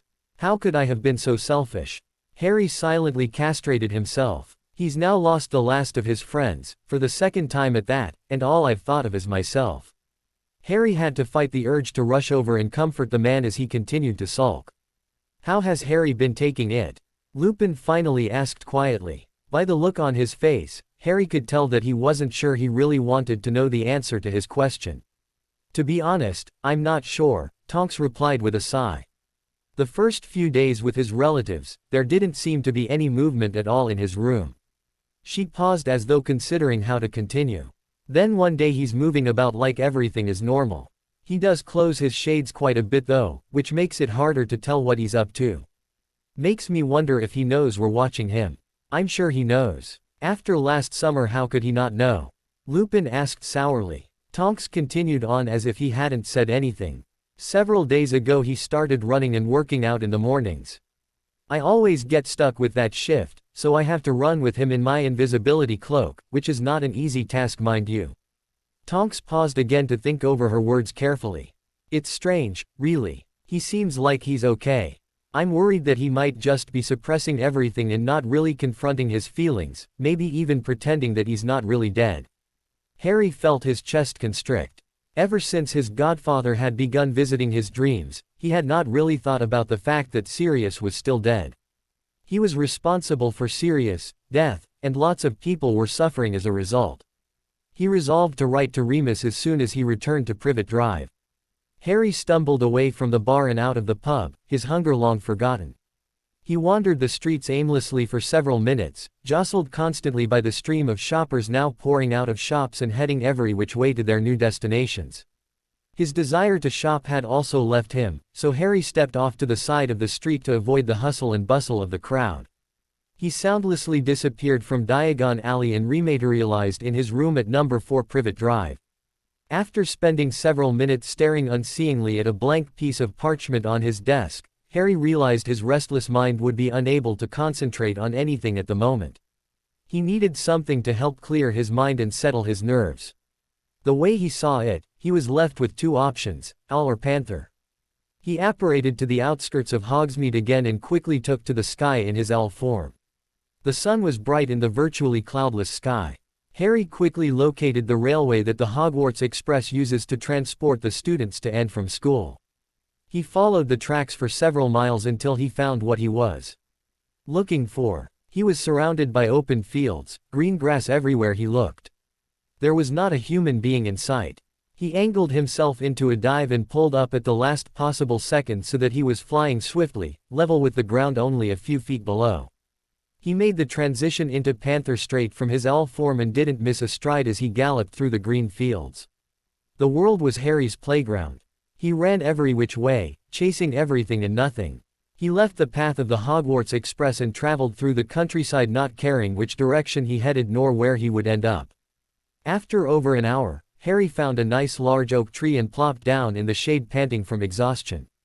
He found himself compelled to hunt as his earlier hunger seemed to have caught up with him. His animal instincts longed for him to catch at least a small animal to feed on. His human self, meanwhile, was sickened at the thought of eating raw meat straight off an animal's corpse. Tired of arguing with himself, Harry reverted back to human form and apparated to the Dursleys. He ducked out of his room to the kitchen to get some food. As he walked through the hall he glanced through the open door and jumped, startled momentarily by the image that greeted him in the mirror of the bathroom. A blonde-haired boy with brown eyes reflected back to him. "I can't believe I forgot to change myself back," Harry quietly chastised himself. "If the Dursleys saw me like this, they would freak." He slipped into the bathroom and shut the door. After taking the color off his hair, Harry removed the brown contact lenses and placed his glasses back on. He thought he rather liked his hair long, but he wouldn't be able to explain the sudden increase in length to any muggles, so he decided he would have to let it grow the natural way. Now that Harry thought about it, though, his hair didn't ever grow. He hadn't had a haircut since before he started attending Hogwarts, when his aunt had shaved the hair off his head save for the fringe to cover his scar. The next morning his hair had all grown back to its usual length, and she had never tried to cut his hair again. Harry focused hard on his hair and felt his magic flowing atop his scalp. He willed the hair to become shorter and shorter, then longer again. It worked. He had control over the length of his hair. He decided to leave it slightly longer than it normally was for now, and he would just increase the length a little bit every day until he was happy with it. Harry looked at himself in the mirror again. He debated whether or not he should keep the glasses or switch to his clear contacts, but he decided that he didn't want to have to explain them to anybody yet. He would wait until he left the Dursleys before he switched to contacts for good. Satisfied with his appearance, Harry left the bathroom and resumed his trek to the kitchen. After scarfing down a quick lunch, Harry returned to his bedroom and sat at his desk. He found the blank piece of parchment he had left lying there earlier and his quill and ink. He dipped the quill into the ink bottle and began to write. Dear Professor Lupin, hi. I realized today that I have never written to you before, and for that I am sorry. During my 3rd year with you teaching at Hogwarts, I felt close to you and closer to my parents by extension.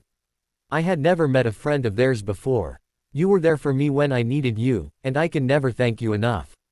When Sirius came along, I lost sight of the bond we had formed. He represented a chance for a different, better life, and he was yet another connection to my parents. But now he is gone. I'm so sorry. I've spent a lot of time feeling sorry for myself and feeling guilty for what happened. I know Sirius' death doesn't really lie on my hands, but I cannot help feeling responsible. I'm not arrogant enough to try to take all the blame. I know there is plenty to go around. But I still feel like I have my own share to carry. I spent all that time thinking only of myself without ever thinking about how his death had affected anyone else. What I'd most like to say to you is that I'm sorry that you lost your best friend, and I'm sorry for the hand that I played in everything that happened. I can't imagine how you must feel, having already lost him once, but I want you to know that you don't have to go through it alone. If you feel up to it, I'd like to talk to you about everything. Sirius, my parents, your time at Hogwarts, life in general, or whatever else might come up. I don't think it would be a good idea to meet at the Dursleys, since they hate everything magical, especially magical people. They've been tolerable so far this summer, but I don't think they would take too kindly to a wizard visitor.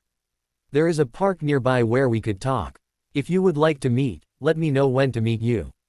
My calendar is pretty open right now since I'm stuck here with nothing to do all summer, so whenever works for you would be fine. I look forward to hearing from you.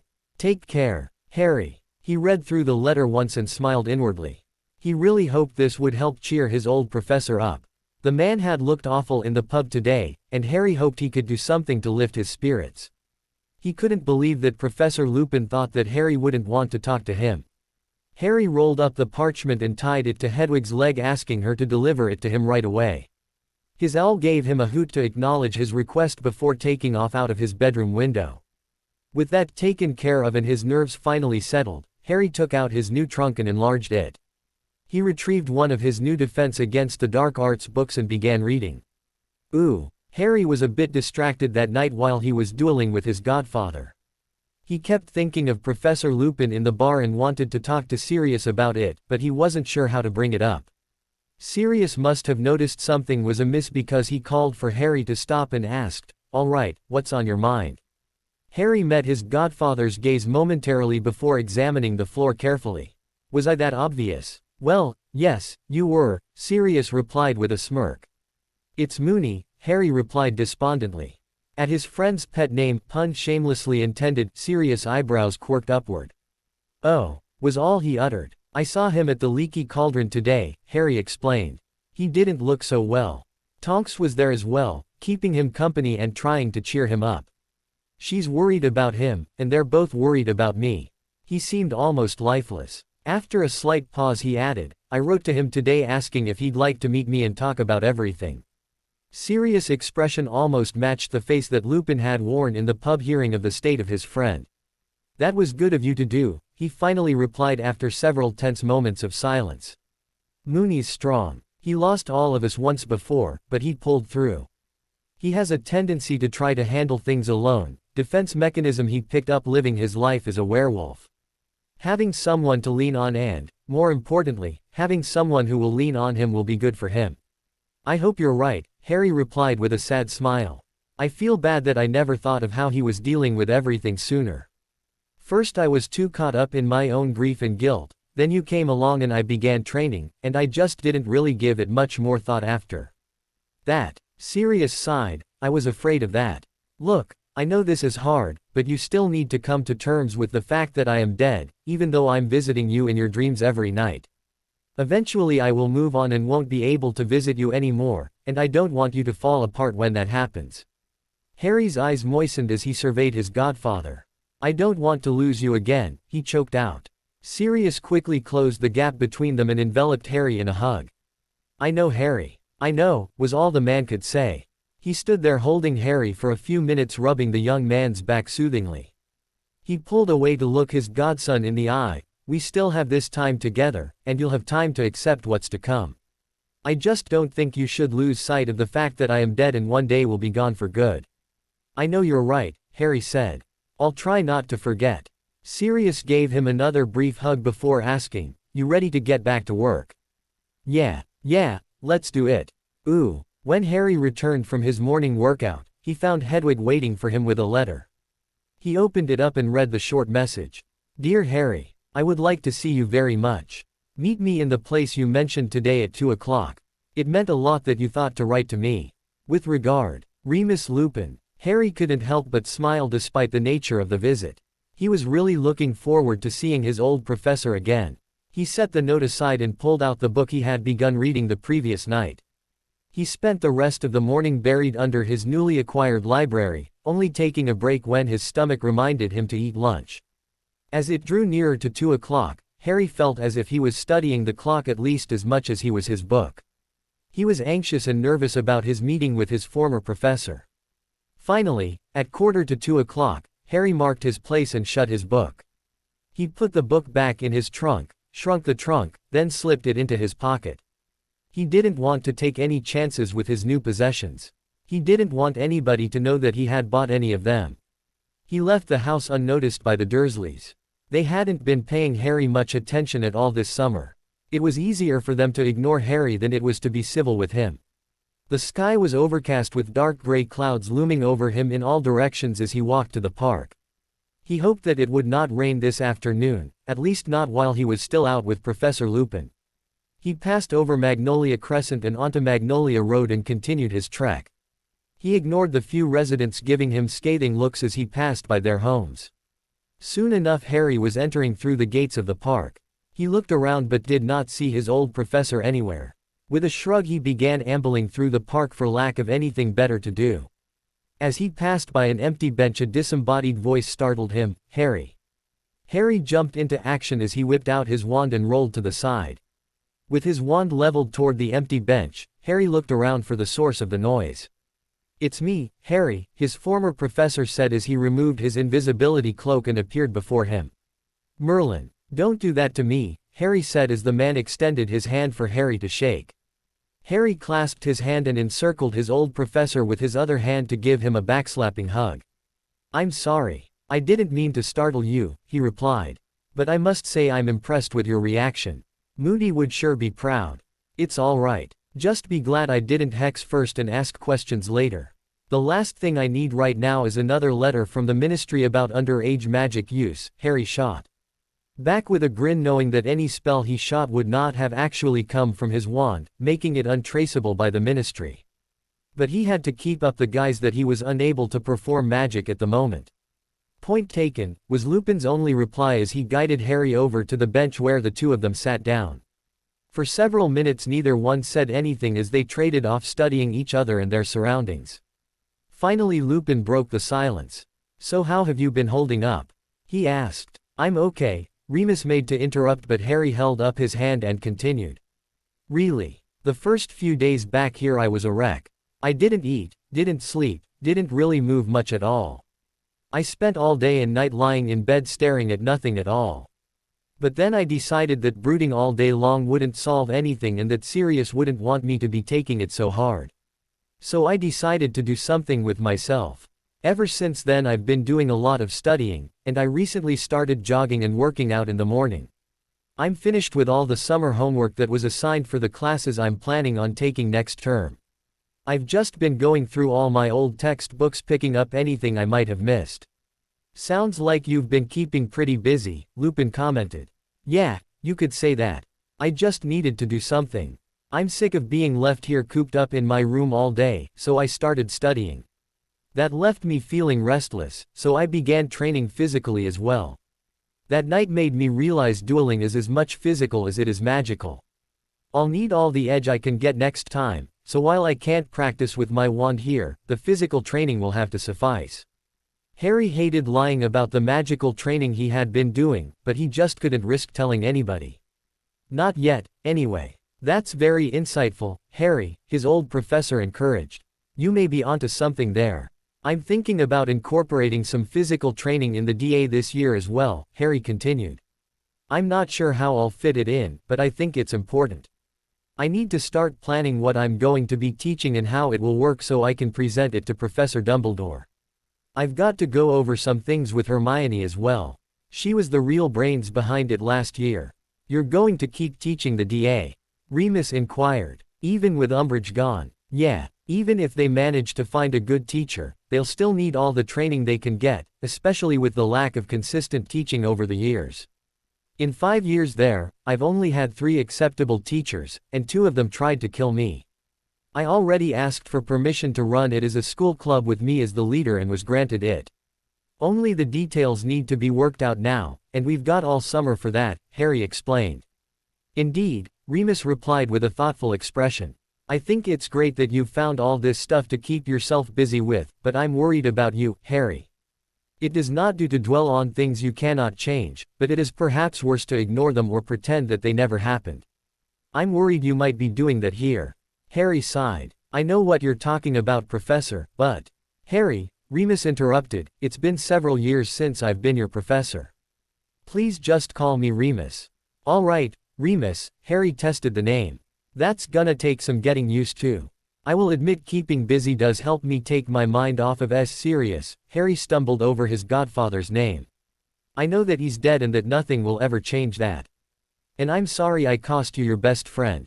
Don't say that, Harry, Remus soothed, putting a hand on the young man's shoulder. Don't ever even think that. It wasn't your fault. Any one of us would have done the same thing in your shoes. Not Hermione, Harry deadpanned. She knew how foolish I was being and tried to talk me out of it. She warned me that I had a saving people thing, but I wouldn't listen. Then she came along anyway and got hurt because of me. Hermione is… Remus took a moment to choose his words carefully. Hermione is the type of person to analyze a problem from all angles before attempting a solution. Sometimes that's what you need in a situation, but other times you need quick, decisive action. Hermione would be left at a disadvantage there because she would refuse to act on her own without all of the information. If Sirius really had been taken and Hermione had been left to decide the course of action, you never would have left Hogwarts in time to make any difference. You may not have made it out of Hogwarts at all. Remus continued, in this case that would have been the best course of action, but only because Sirius was not in any danger. Hindsight, as they say, is 20/20. Next time it could be your quick action that saves lives versus Hermione's less risky, analytical ways.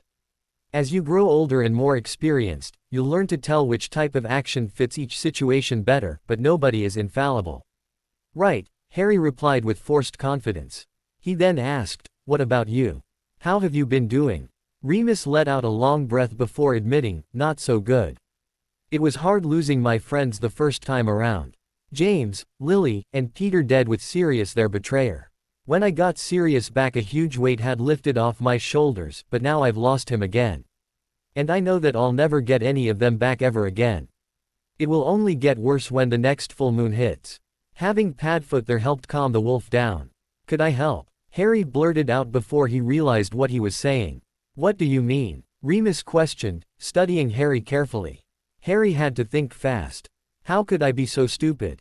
He berated himself. Do you promise not to tell anyone?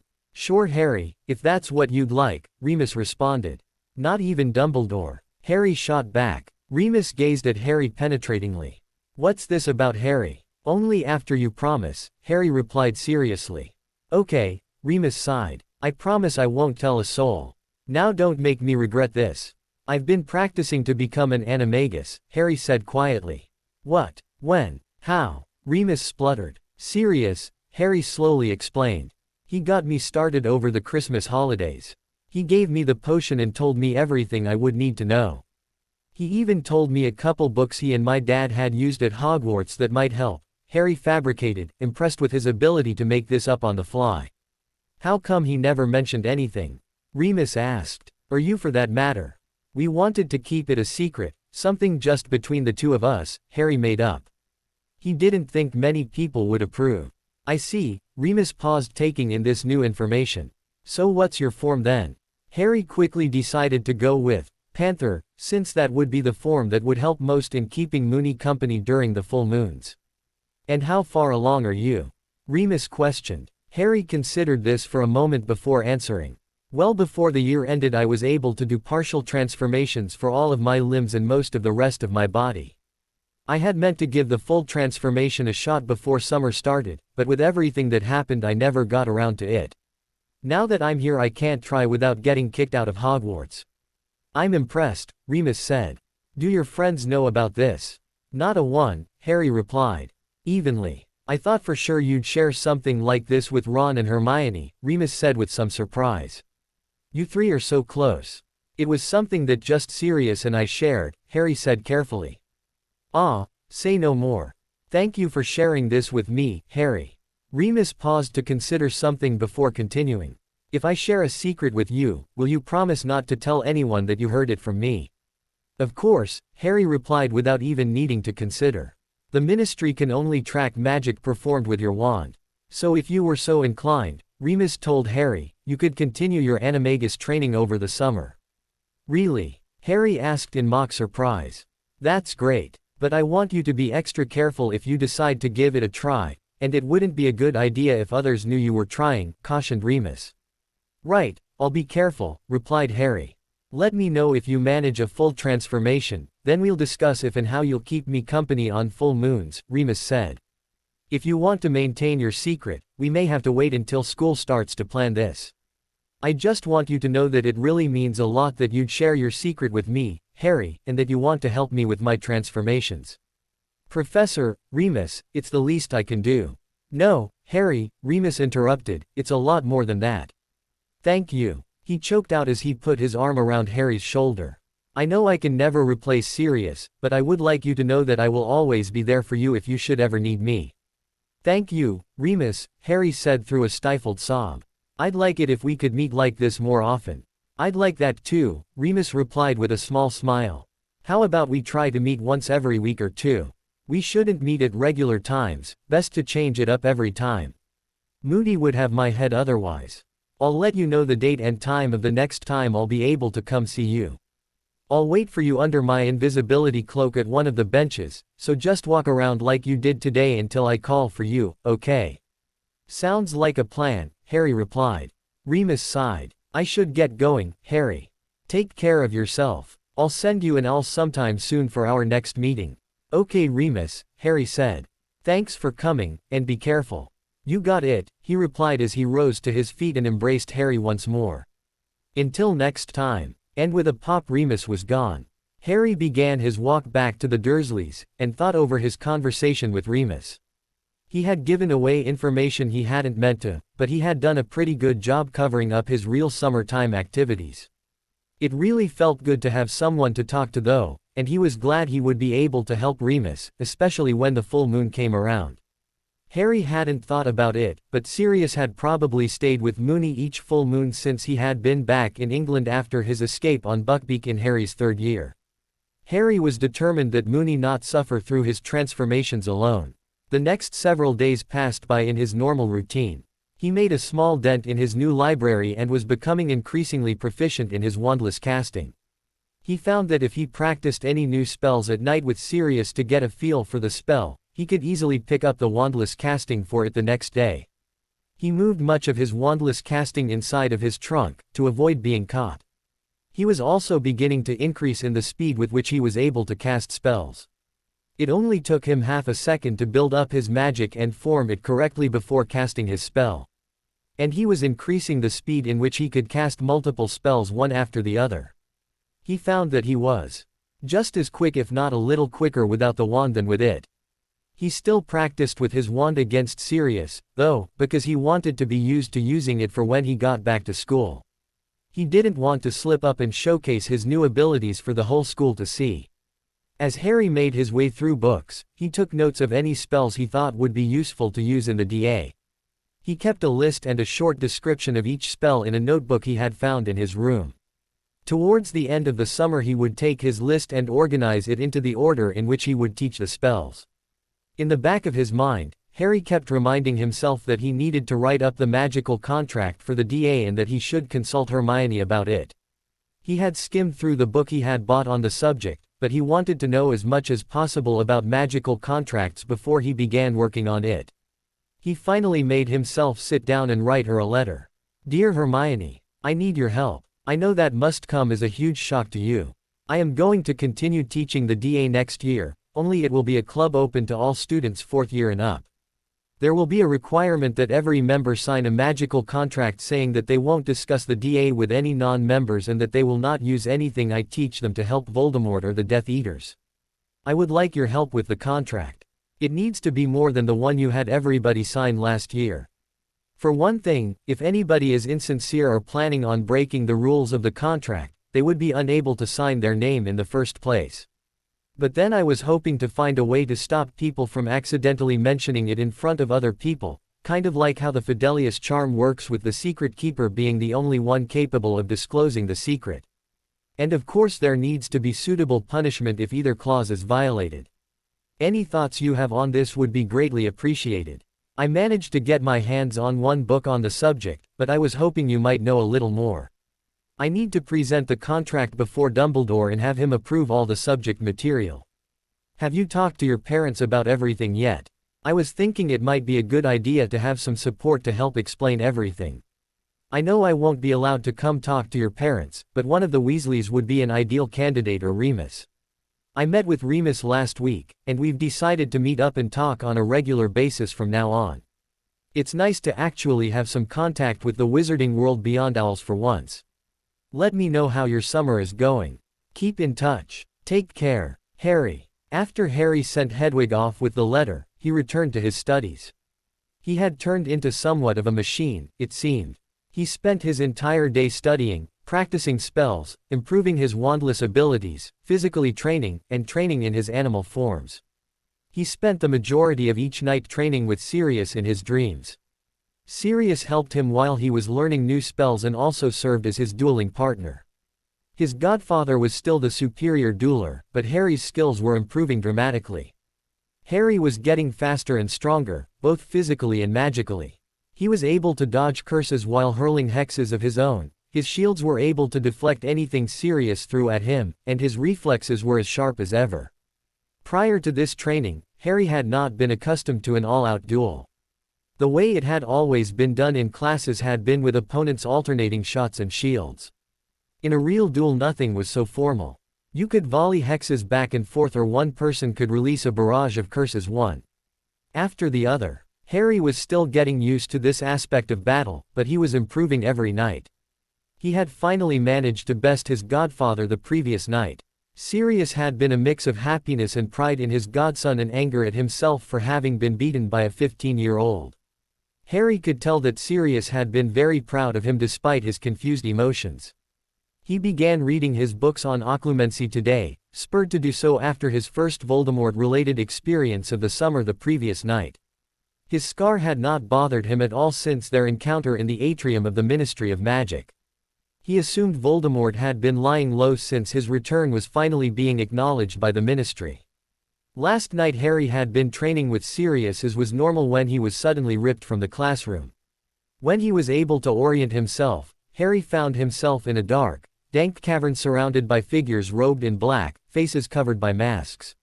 He had sat upon a rough throne hewn from stone.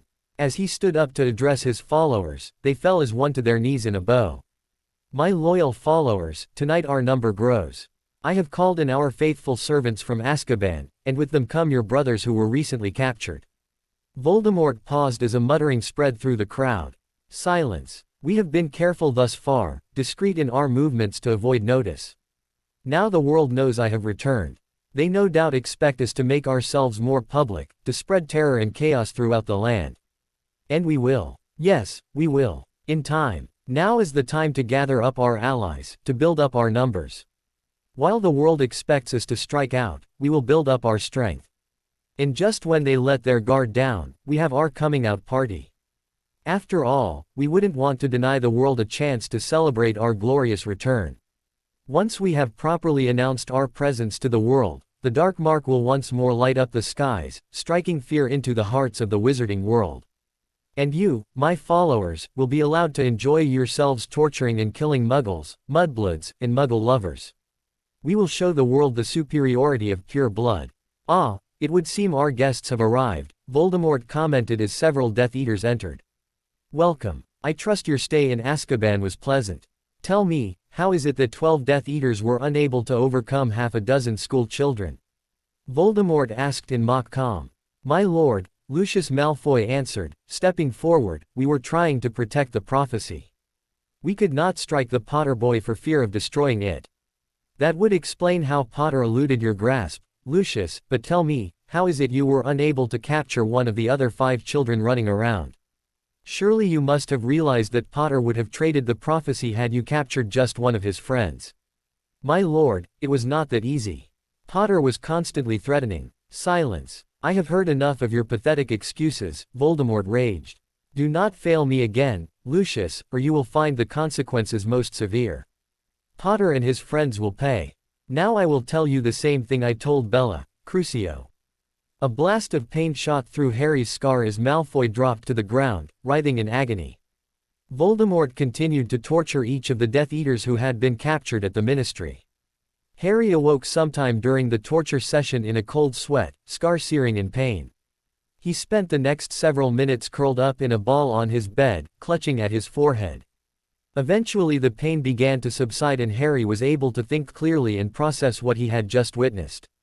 Harry wondered whether or not he should inform the headmaster of this latest vision. There was nothing conclusive given, but it couldn't hurt to let him know. He was sure that Dumbledore would soon know about the breakout in Azkaban if he didn't know already. But the threat of impending attacks weighed in on Harry's mind, so he decided to write a letter right away. He stumbled out of bed and over to his desk where he had found a piece of parchment he could use and pulled out his quill and ink to write. Sir. Had vision. Prison breakout, Dementors gone. Voldemort laying low for a bit, planning something big before the attacks start. HP. The letter had been short and to the point, but given the subject matter and the fact that it was early in the morning, Harry hadn't really cared. He had tried to go back to sleep after sending the letter off with Hedwig, but his mind was too preoccupied to allow him rest. He wondered what his godfather was thinking about his sudden disappearance. Harry figured Sirius would assume that he simply woke up unexpectedly. While lying in bed, he was reminded of how his previous visions of Voldemort had turned out for him and decided not to wait for Snape's Occlumency lessons. Which is how he found himself now pouring through Occlumency, Shield Your Mind. Unsurprisingly, he found the subject to be much more in-depth than Snape's simple instruction to clear your mind. There were several different methods outlined, but the best explanation Harry had seen thus far told readers to think of their minds as a castle or fortress. This fortress would be like a city with all the inhabitants and their homes and possessions being his thoughts and memories. The people who were considered less significant would be close to the city walls or even outside of them. These would have hardly any protection. The majority of the people would be within the city walls and would be protected from intruders. No fortress is completely impregnable, so the most important people would be towards the center of the city housed in a castle with its own protections surrounding it. Should anyone break into the city, they would be bombarded and fought back the minute they stepped foot inside. They would hopefully be expelled before ever reaching the castle in the middle of the city. If they did reach the castle, the intruder would have to break through its defenses while holding off the attack from the rest of the city, making the castle all but impossible to break into if you're a gifted Occlumens. The key, Harry found, was not so much clearing your mind but organizing it. When a Legilimens first attacks, he will only have access to the most trivial thoughts and memories if he breaks through your outer shield, allowing the Occlumens time to expel the intruder without becoming distracted by the memories being viewed. And so Harry decided that the first step towards mastering Occlumency would be to organize his mind. So he decided to take a few hours every day to sift through his memories and organize them. To help with the process, Harry imagined several different trunks in his mind. He put different labels on each trunk to put similar memories in each one. Each trunk could also have different compartments to further divide his memories into subcategories. School had its own trunk with each of his classes and teachers having their own compartment. Friends was another trunk with each of his good friends getting their own compartment. He put the DA members into another compartment, and other classmates into another. He created a trunk for enemies which included compartments for Voldemort, Death Eaters, Draco Malfoy, other Slytherins who have sided with Draco or Voldemort, Snape, Fudge, Umbridge, other Ministry idiots, and other miscellaneous foes. He made a trunk for the Order with compartments for Dumbledore, Remus, Tonks, Moody, other members, and Order information and secrets. He made a trunk for family, both good and bad. The Dursleys comprised one compartment, his parents another, Sirius had one, and the Weasleys had a compartment. There was also a trunk for miscellaneous pre-Hogwarts memories that ranged from bad to worse. And he made other various trunks as was needed. It would be a hard process for anybody to go through all their past memories and organize them, but for one who had a lot of bad memories without too many good ones to counteract them, it was a grueling process. Harry was noticeably distressed during this time, and his godfather picked up on it during their nightly sessions. The organization of his mind lasted for several days, and his training with Sirius was virtually on pause during that time. Sirius had decided it was more important to comfort and reassure his godson during that time than to continue dueling. The boy had been through so much in his young life and had shouldered so many burdens on his own, it was time to try to lighten his load a bit. Sirius asked the questions that he had shied away from when he was alive about Harry's childhood, the Dursleys, some of his rougher times at Hogwarts when so many people had turned their backs on him, his parents, and anything else that came up. Harry also met with Remus again during this time. The perceptive werewolf had picked up on Harry's mood as well.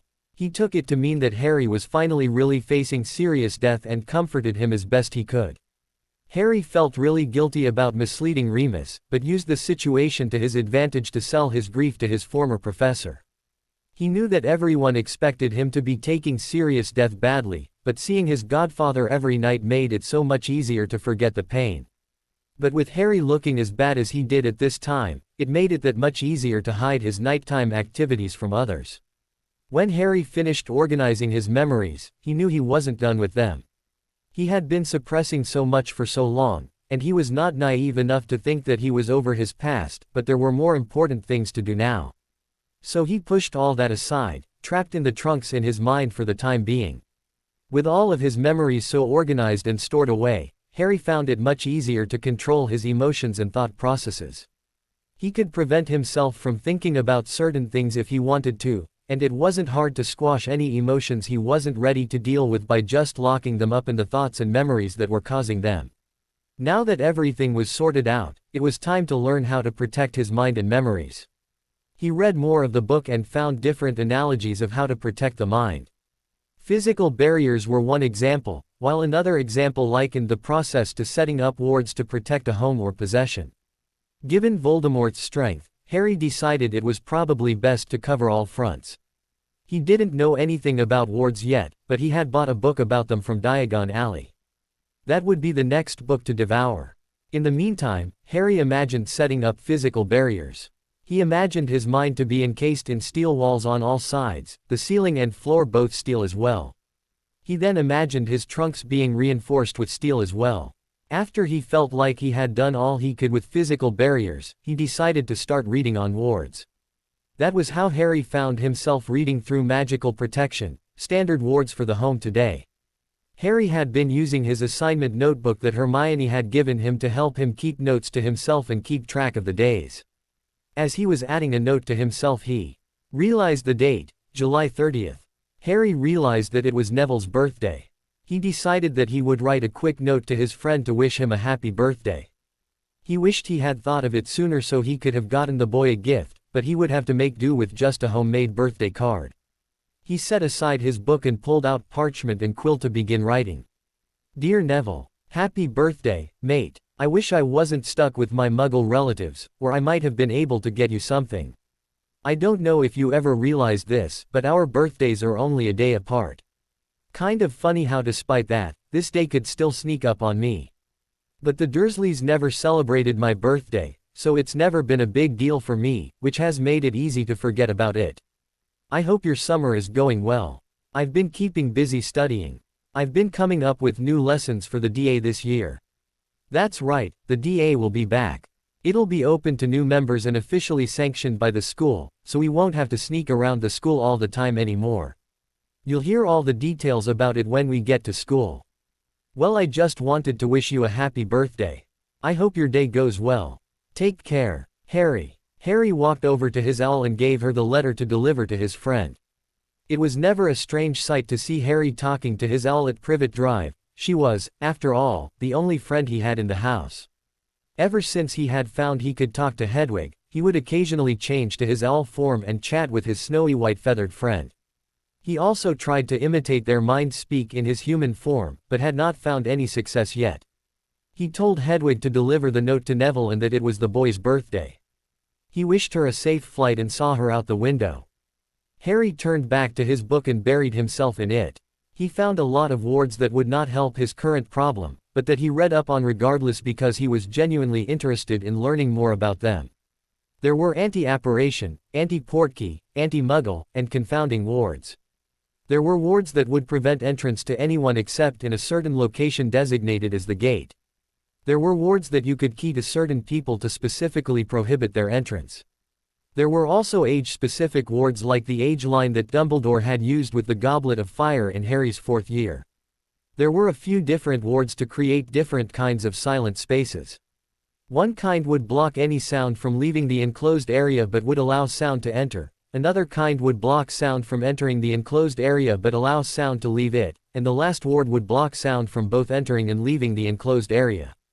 There was an imperturbable ward that would prevent anything, living or non-living, from crossing through the barrier. Harry found that the strength of a ward is equal to the amount of magic poured into it. Long-lasting wards can be regularly reinforced to increase the strength of it. That's why such long-standing buildings like Hogwarts were considered to be so safe, because their wards had been active for so long and were constantly being reinforced. In order to break through a ward, one would have to pour as much magic into breaking it as was currently active in strengthening it. But wards naturally deteriorate over time, so if any wards were not regularly strengthened, they would be rather easy to break through. The book stated that there was a way to amplify wards by keying them into a gemstone. Using different gemstones to house the wards would increase the lifetime of a ward by lessening the amount that the wards weaken over time. It mentioned that many studies have been done on how different stones affect different types of wards and how the size and quality of the stone can affect things as well, but it did not go into any details in the subject. It was just a book on the basics, after all. Harry found himself very interested in the subject of wards. Hogwarts was considered one of the safest places in the world, yet he had found his life in danger several times throughout his 5-year career there. He wondered what wards were in place at Hogwarts and how they were protecting students. He wondered how these wards had failed to protect him and his classmates so many times. Before he went to sleep that night, he imagined placing some of the newly learned wards in his mind. He placed an imperturbable ward around his entire mind space to prevent anyone on the outside from entering. Putting wards up in your mind wasn't exactly the same as it was casting the wards in real life. It was more of an analogy of sorts. You cannot cast magic in your mind, but you can will things to happen a certain way. So Harry just had to will a force field to be erected around his mind for it to happen. He also put a field over each of the trunks in his mind that would allow only him access to them. That night Harry and Sirius only spent half of their time together training. After a time Sirius called for a halt, and they spent the rest of the night chatting away about anything and nothing. Sirius told Harry that it was his birthday present, since he couldn't actually give him any gifts. He told Harry that his parents, James and Lily, had asked him to wish their son a happy birthday for them. Harry had smiled, eyes glistening with unshed tears, thinking that hearing that was better than any present anyway. Harry awoke in high spirits. He made a conscious decision to enjoy the day. He locked away all negative thoughts and memories and concentrated only on good things. He jumped into his regular morning routine and threw on some jogging clothes. The sun was low in the sky but bright and cheerful. There were light, scattered white clouds, but the sky was mostly a soft shade of blue. Summer was in full swing. It was warm out, but not unbearably hot at this time of the morning. Harry broke out into his jog to the sound of birds cheerfully chirping in the trees lining the sidewalk. He had recently taken to keeping an eye and an ear out for Tonks, whom he had overheard telling Remus she always got stuck running after him under her invisibility cloak. He had on several occasions managed to locate Tonks as she trailed after him. She could be quite clumsy even in the best of circumstances, so running around under an invisibility cloak was an invitation to disaster. Harry noticed that today Tonks was trailing behind him on the sidewalk. Being in the spirited mood he was in, he decided to have a little fun with the goofy orer. He was rounding a corner with a particularly high hedge lining the edge. When he made the turn, he jumped off the sidewalk into the hedge and held still, listening carefully for the sound of her footsteps. Seconds later he heard her approaching, and just as she was rounding the corner, Harry reached out and plucked the invisibility cloak off of her head. "Watch her, Tonks," Harry greeted cheekily. Tonks whirled around on the spot and clutched a hand to her chest. She was reaching for her wand when she noticed who her assailant was. "Blimey, Harry, you nearly gave me a heart attack," Tonks complained. "What's the big idea anyway? You trying to blow my cover?" "Tonks, I'm hurt," Harry responded, clutching at his heart. "Here I am on my birthday, and you were content just to follow along in the shadows without coming out to wish me a happy day. I don't know if I'll ever recover." "Harry, you prat, you know I'm not allowed to reveal myself like that," Tonks retorted, swinging a punch at his shoulder. "Oh yes, heaven forbid you break protocol," Harry teased. "What's got you so chipper this morning?" Tonks asked. "Why, it's my birthday, my dear Tonks. Need I any other excuse?" Harry asked, feigning hurt. "So you think that since it's your birthday you can just go and do whatever you want?" Tonks questioned. "More or less," Harry returned brightly. "All right, I'll let you get away with your fun just this once," she relented. "How did you spot me, anyway?" "Oh, I've known you've been following me for weeks. I've been keeping my eyes open and my ears too," Harry grinned. "I've thought about springing a trap on you for a while now, and today seemed like just the right day to go for it." "Moody would be so proud," the young orer mock praised. "As well he should be," Harry said pompously, puffing out his chest, doing his best impression of Percy as he talked about his job. He shifted gears and asked her seriously, "So how have you been, Tonks?" "I don't know," she started, then paused. "It's been a hard month. I've been worried mostly, I guess, for you and Remus and everyone. I miss Sirius, but I never got a chance to know him very well. Sure, he and my mom were cousins, but he was in jail for half of my life. I have a couple memories of him from when I was younger, then the past year. A death of anyone you know will always hit you hard." "I know what you mean," Harry replied gravely. "The truth of the matter is that I didn't know him that well either. I mean, I only had the past 2 years, and even those were mostly just sporadic letters. I only had half of last summer and the Christmas holidays at headquarters to really be with him. That was it." Tonks put a hand on his shoulder and gave it a squeeze. Harry gave her a sad smile in return. "It didn't really make it easier though. It only made me regret that we didn't get more time together and wish that there was some way for it to change." "You just have to keep in mind all that you still have," Tonks interjected. "You've got a lot of people that care about you, Harry. You may not get along with your relatives, but you've still got a family, just not in blood." "Yeah, you're right." Harry's full smile returned. "I've still got a lot to live for. Remus is the one I'm really worried about. He lost everybody once before, and now he's lost Sirius for the second time only 2 years after getting him back. I wish there was something more I could do for him." "You're a good kid, Harry," Tonks said fondly. "You and Remus are good for each other. But don't you worry, I'm keeping my eye on him too. If he thinks he can get away with moping about, he's got another thing coming." "Thanks, Tonks. It's good to know someone's looking out for him. You can count on me, Harry," she said, flashing him a dazzling smile. "Well, should we continue our morning jog?" Harry finally asked. "After you," she replied. Harry handed her back the invisibility cloak and turned to continue his jog when her voice caught him. "Oh, and Harry. Happy birthday." "Thanks." He gave her a bright smile before turning back and jogging away. Tonks slipped the cloak back over her head after making sure no one was watching. After a moment she continued after him. Harry finished his jog and regular workout routine with a spring in his step.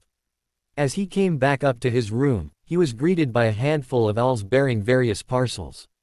Harry quickly went around relieving each owl of its burden. He offered each owl a treat and some water before finally turning to his small pile of packages. Pig had delivered a present from Ron with a note attached. It was a short note wishing him a happy birthday and apologizing for getting mad at him for writing to Ginny. In a generous mood, Harry decided to forgive and forget and made a note to write a thank you to Ron. His friend had sent him a box of chocolate frogs and a poster of the Chudley Cannons. Harry shook his head at his friend.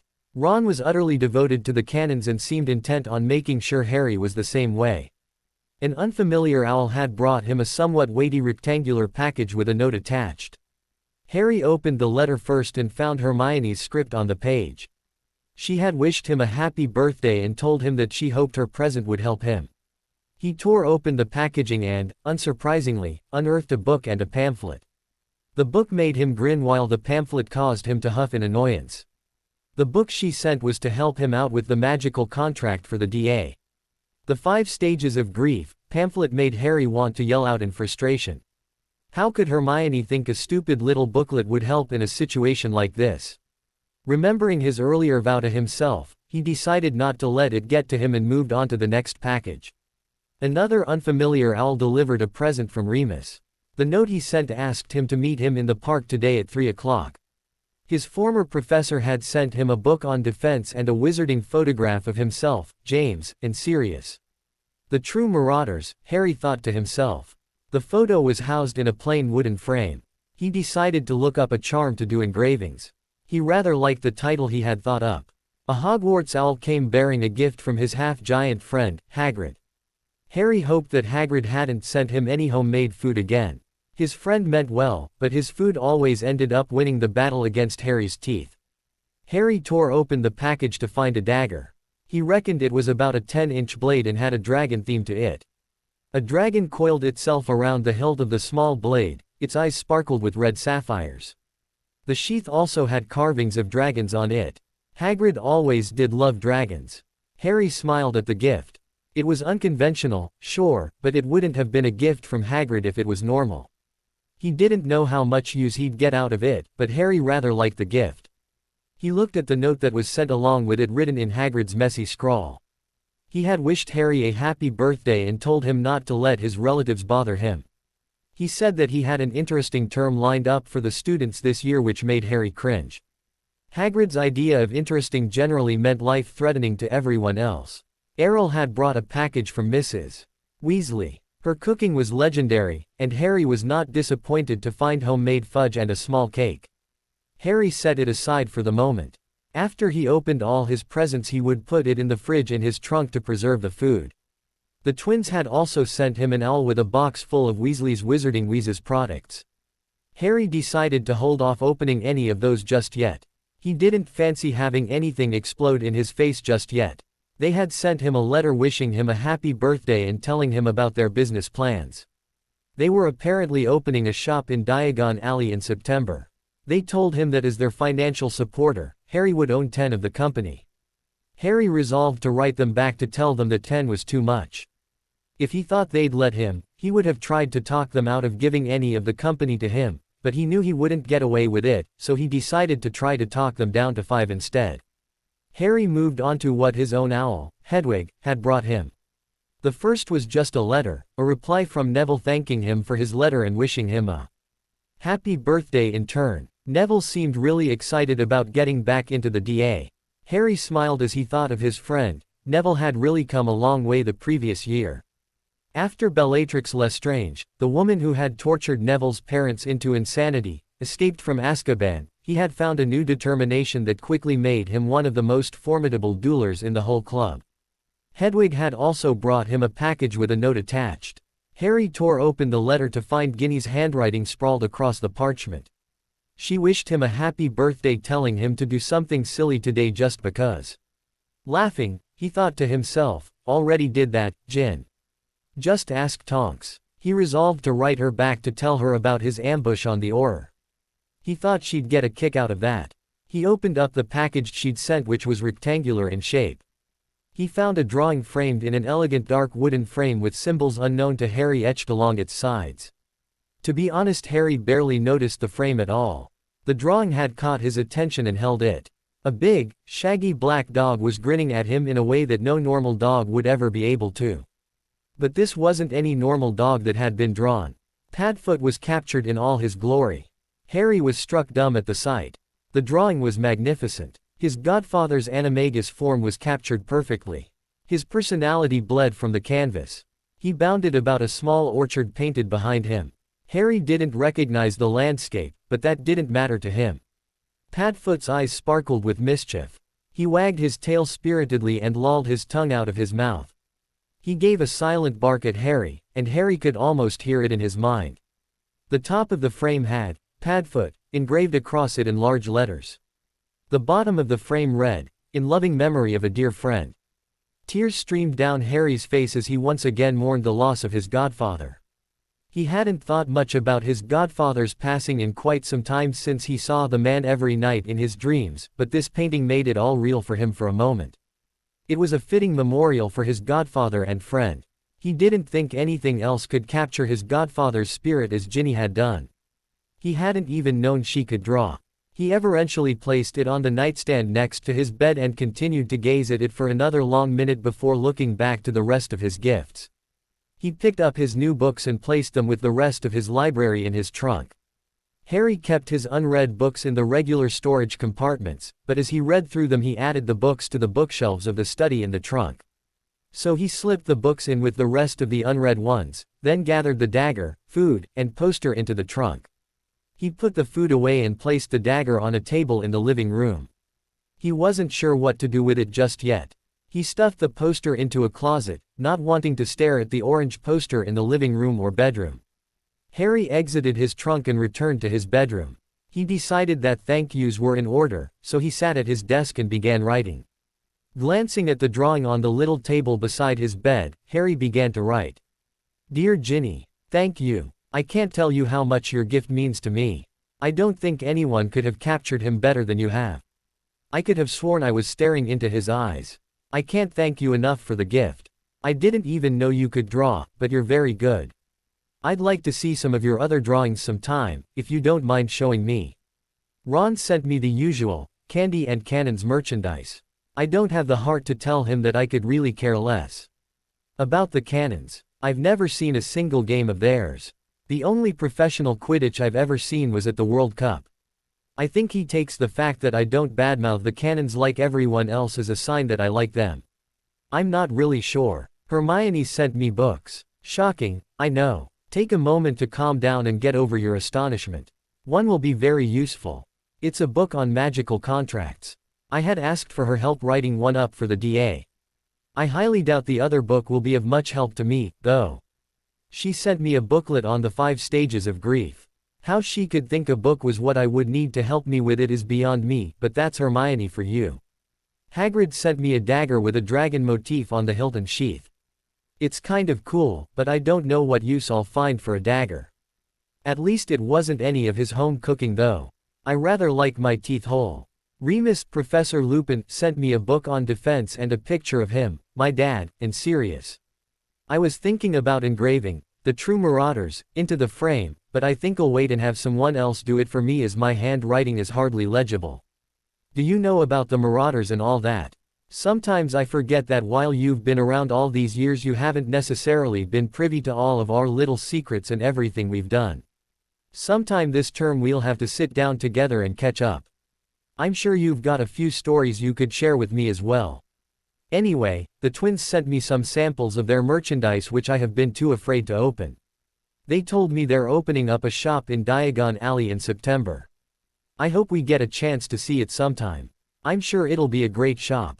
Your mum sent me fudge and cake, exactly what a growing boy like me needs. I'm meeting with Remus later today. He told me to meet him in the letter he sent, so at least I won't be completely alone on my birthday. Oh, and I took your advice before I even had a chance to read it and did something quite silly today. I've got people watching me all the time here, so I decided to surprise one of them, Tonks to be exact. I know the surprises are supposed to happen to the birthday boy rather than the birthday boy surprising other people, but my birthdays never were normal. So I was on my morning jog, and after taking a turn I hid in some hedges and waited for Tonks to come around the corner. She always gets stuck following me when I jog. I snatched the invisibility cloak off of her as she came around the corner. I think I nearly gave her a heart attack, but the expression on her face was definitely worth it. She wasn't too pleased at first, but I told her that it was my birthday and that she should be wishing me a happy day rather than following in my shadows. So we chatted for a bit about things, Sirius, Remus, life. We were talking about how little we both really knew Sirius. She was related to him but never really saw him because he was in Azkaban half her life. I only knew him for 2 years, and we only spent a couple months together. Remus is the one I'm really worried about. He, my dad, Sirius, and Peter Pettigrew were best friends. He lost all of them in basically a day 15 years ago. Then 2 years ago he gets one of his friends back, and now he's been taken away again, for good this time. That was half the reason I began meeting with him. I wanted to make sure he was okay. I don't know how I got onto such a serious topic, no pun intended. You're quite easy to write to. I don't know why, but I never have to think about what to say in my letters to you. I wonder if you'll be that easy to talk to in person. We haven't really talked very much in person before. I guess we'll just have to find out. Thanks again for the drawing. It really is wonderful. You have a lot of talent. I best be off to write the rest of my thank yous. Write again soon. Take care, Harry. That was one down. Harry wrote letters to Ron, Hermione, Hagrid, and the twins. They all said similar things, thanking them for the gifts they sent and describing what else he had been given, with personal touches here and there. He told Ron all was forgiven. He told the twins that their offer of 10 of their shop was too generous and that he would accept no more than 5. He decided not to send a letter to Remus since he would be seeing the man later that day.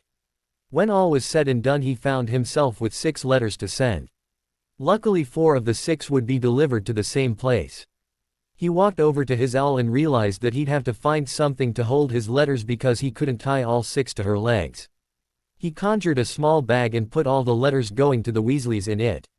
He tied the bag to her leg and tied the other 2 letters to her other leg. A few minutes later his owl was gone, and he still had a couple hours to go before it would be time to meet Remus. He decided to make himself lunch, so he left his room and walked out into the hallway. His cousin was leaving his room at the time and didn't pay him any attention as he scampered down the stairs. By the time Harry was at the top of the stairs, the front door was slamming shut, his overweight cousin nowhere in sight. If he moved like that more often he wouldn't be as wide as he is tall, Harry muttered to himself with a small chuckle. He continued his trek to the kitchen finding his aunt scrubbing at the already miraculously clean countertop. As she looked up at him coming through the doorway, Harry gave her a polite nod and began whistling a tune as he made himself a sandwich. His aunt ignored him at first, but eventually she gave up her efforts and just stared at her nephew, her scrubbing completely forgotten. For his part, Harry paid her no mind. He continued to whistle as he cleaned up after himself and made his way back up to his room to enjoy his sandwich in private. He glanced back at his aunt as he was walking out of the doorway and gave her a grin when he saw her murderous glare. He was not in the least bit surprised that his relatives weren't acknowledging his birthday. They never celebrated it when he was younger. To be honest, Harry still found himself somewhat surprised and at a loss when his friends sent him gifts. He wasn't used to having people around who cared about him enough to make such a gesture. The habits of youth aren't easily forgotten, but every year he became a little more comfortable and relaxed with the idea. He really was lucky to have such good friends. When he made it back upstairs to his bedroom, he sat at his desk and began eating his sandwich. When he was halfway through, an owl swooped through the window and into the room. Harry recognized the Hogwarts seal on the envelope as he took the letter from the owl. Harry immediately spotted the headmaster's Lupin handwriting on the top piece of paper. He pulled it out and read through. "Dear Harry, happy birthday. It has just been brought to my attention that you are now eligible to take control of the Potter family vault. The vault had been left in my care for lack of a proper wizarding guardian. Enclosed in this letter are the proper papers signing over the vault to you. All you need to do is sign, and you will come into your full inheritance. If you just send the signed forms back to me, I will take care of everything for you. I know you would probably like to take a look through your family vault, but I do not know if that will be possible this summer. Your safety is my prime concern, and I'm afraid that Diagon Alley is not safe enough for you to visit. Even with a full guard from the Order, the chances for an attack are just too great to justify the risk. I will be meeting with the staff of Hogwarts in 2 weeks' time. During that meeting we will discuss the DA and what status you will have as its leader. I will update you on any pertinent information regarding the club that results from the meeting shortly thereafter. Sincerely, Albus Dumbledore. That devious old codger, Harry thought to himself. If Harry hadn't already known otherwise, he would have assumed that he had just become eligible to inherit the Potter Vault today, on his 16th birthday, rather than a year ago on his 15th birthday. Harry didn't bother trying to kid himself that maybe it was unintentional or a coincidence.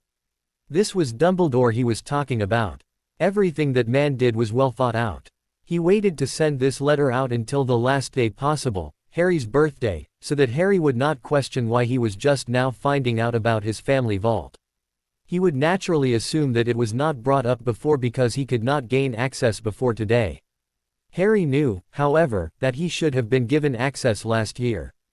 And he also knew that Dumbledore had been given until the end of the month to hand access over to Harry. It was just convenient that Harry's birthday was the last day of the month and still within the time frame. Harry read through the accompanying forms to make sure his headmaster didn't have any other tricks up his sleeve.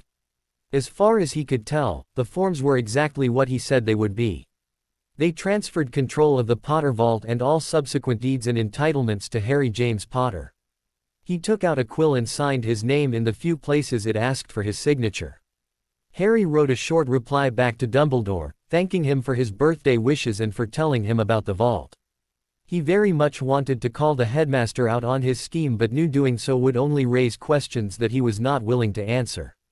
The frustrating part was that the headmaster had not lied in his letter, he had merely molded the truth in a form that best fit his purposes.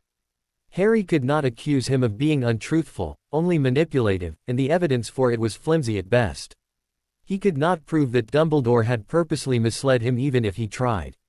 He sent the unfamiliar owl back out with the signed forms and his reply to Dumbledore. By the time the owl was flying out the window, it was only 10 minutes until 3.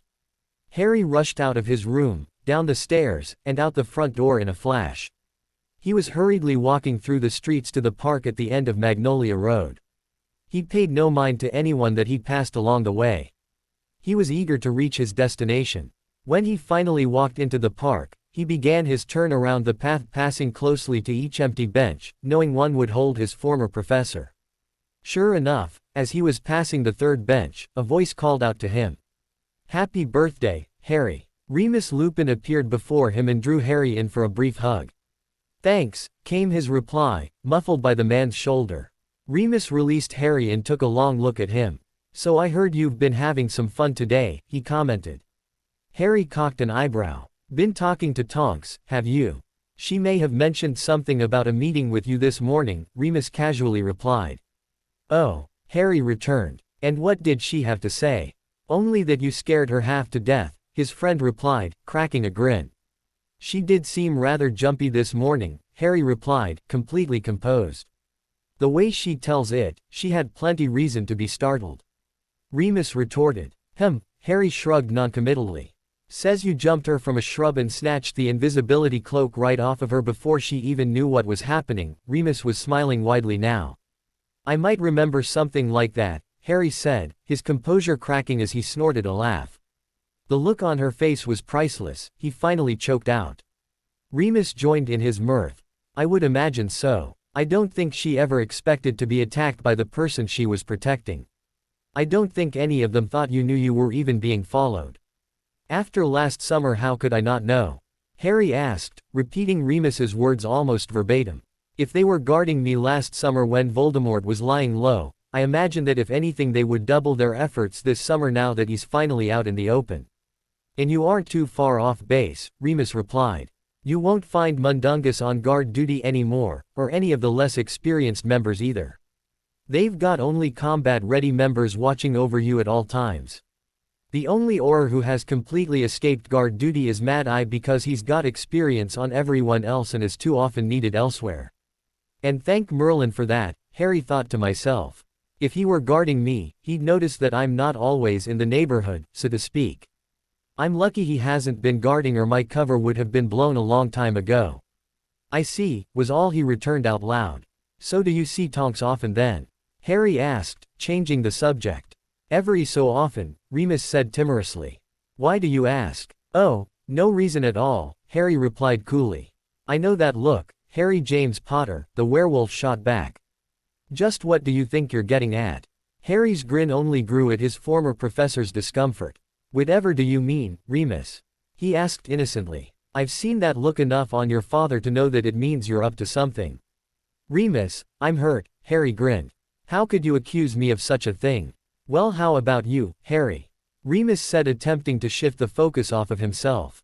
I hear you've been getting a fair share of owls coming in. You haven't been getting anything from the young Miss Chong now, have you? Harry smiled widely at the man's attempt to turn the tables. Nah, we broke up months ago. I haven't thought about her at all this summer, but your defensive behavior is only confirming my suspicions, Remus. And what are you suspicious of?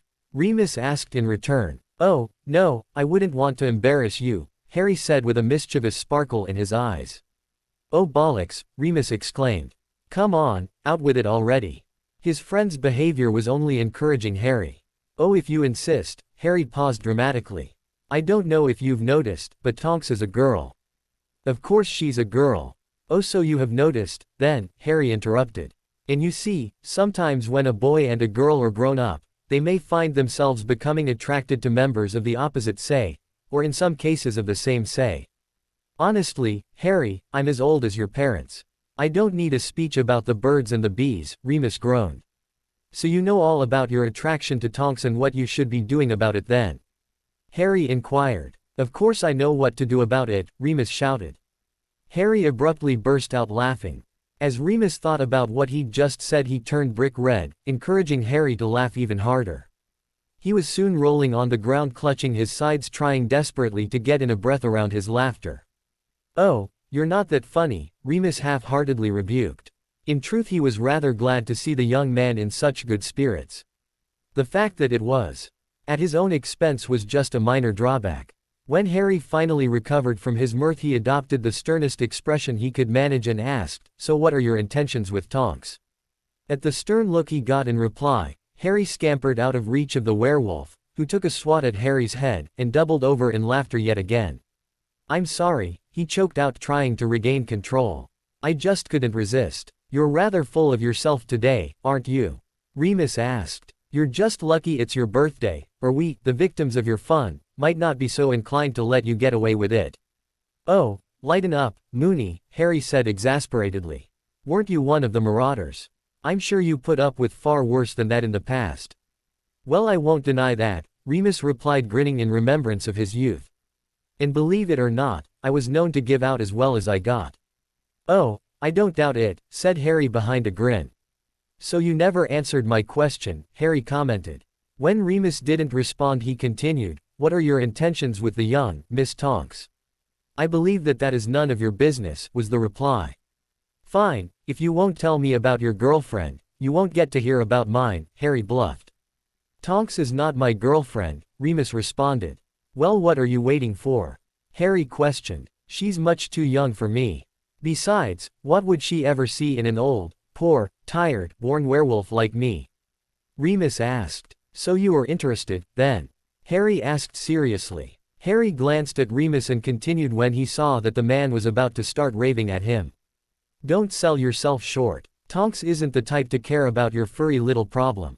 As for what she sees in you, I'm not sure I'm the right person to ask, because whatever it is, it sure as hell isn't doing anything for me. Remus half-heartedly glared at him. You're entirely too full of yourself today. Well, better than being full of someone else, at least, Harry returned. I think if aimed at someone besides me, I could rather like this side of you. Harry adopted the most innocent, childlike look he could muster, thanks Uncle Moony. A few days later, right after his morning workout, Harry got a visit from the same owl that had borne the headmaster's letter on his birthday. It was carrying another letter with the Hogwarts seal on it. As Harry ripped it open and dumped it out, his eyes were immediately drawn to the red and gold badge with the letter C on it. A letter was attached. Dear Mr. Potter, it is with great pleasure that I am able to inform you that the ridiculous educational decrees passed by Dolores Umbridge have all been repealed, including your lifelong ban on Quidditch. Katie Bell spoke with me before the year was through and expressed her wish for the captaincy to be offered to you. She felt that since she would have enough going on with her newts this year that you would be able to handle the spot better than she. I have to say that I am inclined to agree that you would make a magnificent captain. I have become accustomed to having the Quidditch and House Cup in my office, and I hope to keep both there for years to come. I trust you will not let me down. Yours sincerely, Minerva McGonagall, Deputy Headmistress, Hogwarts School of Witchcraft and Wizardry. Harry picked up the next piece of parchment and momentarily froze at the words on the top of the page before continuing down. Ordinary wizarding level results. Pass grades, fail grades. Outstanding O, poor P. Exceeds expectations E, dreadful D. Acceptable A, troll T. The results for Harry James Potter are as follows. Astronomy A. Care of magical creatures E. Charms, shocked face. Defense against the dark. Arts, shocked face. Divination A. Herbology E. History of magic, laughing face. Potions, shocked face. Transfiguration E. Special distinction goes to the student for this exam for scoring over 100%. Harry smiled a genuine smile after reading his results. He had actually done it. He had all the scores he needed, and he had done it all on his own. He didn't need any favors to get into the classes he'd need to be an Auror. He had received a total of 8 owls, 3 of them outstandings. And he had scored over 100 on his defense exam. The examiner had offered him extra points for conjuring his corporeal Patronus. Apparently that had been enough to put him over the top. The next letter was the standard notice that the Hogwarts Express would be leaving from King's Cross platform 9 3/4 on the 1st of September. There was another sheet listing the courses he was eligible to take next term, asking him to mark the ones he would be taking and to return the completed form to Professor McGonagall right away. She recommended that students not sign up for more than 7 courses without first consulting her. The last sheet of paper was the book list. Harry filled out the class form, marking down Dada, Transfiguration, Charms, Potions, and Care of Magical Creatures. He sat down at his desk and began writing his head of house a note. Dear Professor McGonagall, I regret to inform you that I am turning down the Gryffindor Quidditch captaincy. I'm ecstatic to be back on the team, but I don't think I am well suited to be captain despite my seniority on the team. I don't know if you know this yet, but I will be hosting the DA again this year. I plan to invest a lot of time in my lessons with the other students, and I aim to do well in my classes as well. Adding the captaincy onto my workload would put me in a bind. Not only that, but I don't know that much about Quidditch. I have only ever played Seeker, and I know nothing about strategy. You would be better off with someone who has followed the sport his whole life and is intimately familiar with all the positions and everything involved in the sport. My recommendation for the spot would be Ron Weasley. I've never met anyone who knows more about the sport. I hope you understand my decision. I think you'll find that Ron would make a much better captain than me anyway. Sincerely, Harry Potter. He stuck his letter, the captain's badge, and the class form into an envelope and wrote Professor McGonagall on the front of the letter. He gave it to the brown owl that had waited around expecting a response, and the owl took off out his window without preamble. Harry decided that now that he had his book list and control of the Potter Vault, it was time to make another trip to Diagon Alley. It was still early in the morning, around 9 o'clock. He quickly got ready and was apparating out of his house 15 minutes later, a dark own-haired, brown-eyed, scarless boy. He had found a nice glamour charm used to conceal blemishes or unsightly scars, which took care of his telltale lightning bolt scar. His trunk was in his pocket to hold his purchases for the day. He strode through the sporadically populated streets purposefully toward the tall white columns of Gringotts Bank. He ascended the stairs and passed the security into the main lobby. Harry approached the first available goblin teller and asked, "I'd like to be taken to the Potter family vault, please, by Griphook, if he's available," Harry added. "May I ask why you have requested Griphook?" the teller asked curiously, seeming to forget to be discourteous. "Griphook has taken me to my personal vault the 2 times I have been here before. The last time I was here, he was very helpful. Plus, he is the only goblin I know," Harry explained. The goblin must have been pleased enough with his response because he called Griphook without further questioning. When the familiar goblin appeared, the teller continued, "Please take Mr. Potter here to the Potter family vault." Griphook looked at the teller in shock and asked, "Why?" before he was interrupted by the teller. "Mr. Potter has specifically requested that you take him to his family vault," the goblin said in a stern tone. Griphook seemed startled by this proclamation but quickly recovered and turned toward Harry. "You do me great honor," he said with a nod of his head that might be taken as a bow. "Please follow me." He turned on his heel and stalked out of the room. Harry followed the goblin back into the caverns and into a cart before finally asking, "What was all that about?" Griphook answered the question with a question, "What do you mean? Why did you seem so surprised that they'd ask you to take me to my vault? And why did you tell me I honored you?" Harry asked, perplexed. "Your family vault is not like your personal vault. It is one of the older vaults and is very heavily protected. It is deep within the mines underneath the bank and is normally only accessed by senior goblins. It would be another 20 years before I become eligible to be promoted to a level that I might handle such vaults. A goblin in my position being asked to take anyone to such a vault is unheard of," Griphook explained. "Oh," was all Harry could think to say in reply. The ride was especially long, at least twice as long as the trip to his personal vault, Harry decided. When they finally arrived, Harry realized something. Griphook. "Yes, Mr. Pot. I mean Harry." The goblin replied. "I just realized I don't have a key for the vault," Harry explained. He was about to say more about the circumstances when he was interrupted. "These vaults do not require a key, Mr. Potter. Not for blood members of the family, anyway. Follow me." Griphook exited the cart and led Harry, who had dutifully grabbed the lantern from its stand, up to a door with just a relatively small round impression in it. "Place your hand in the circle." Harry did as he was instructed by placing his palm within the circle. Nothing happened for a brief moment, then Harry heard a rumble and a number of clicks and the sound of stone grinding against stone.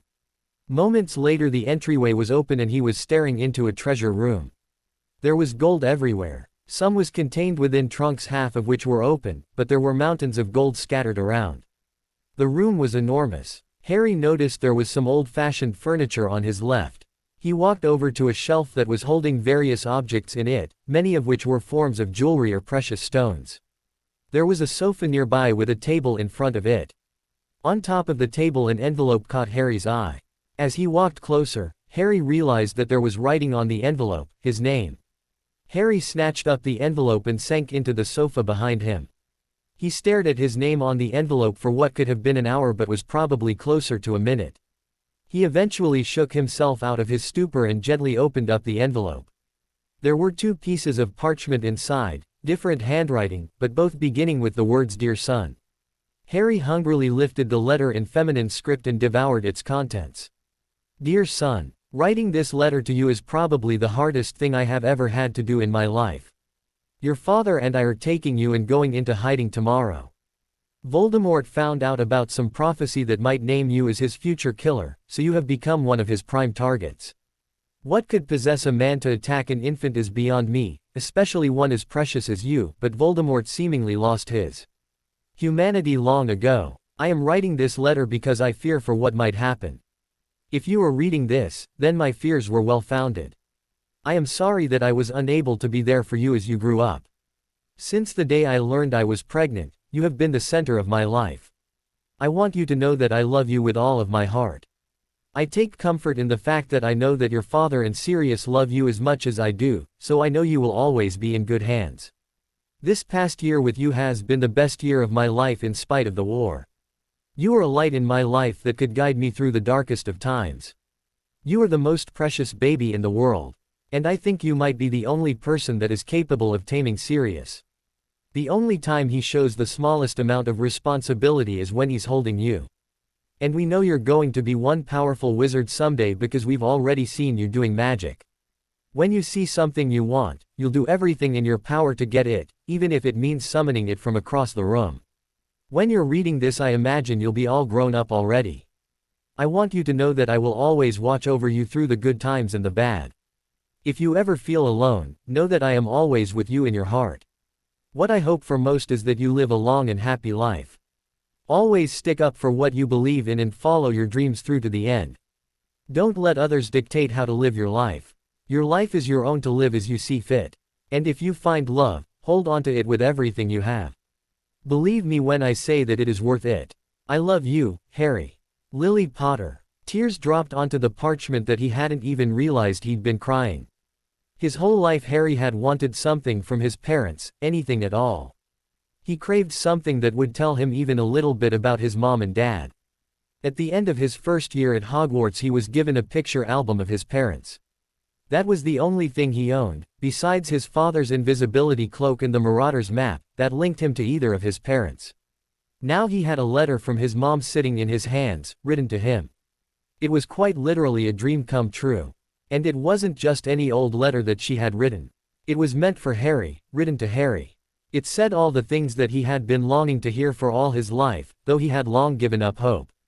He reverently replaced his mom's note in the envelope and opened up the second letter. Dear son, I don't know where to start.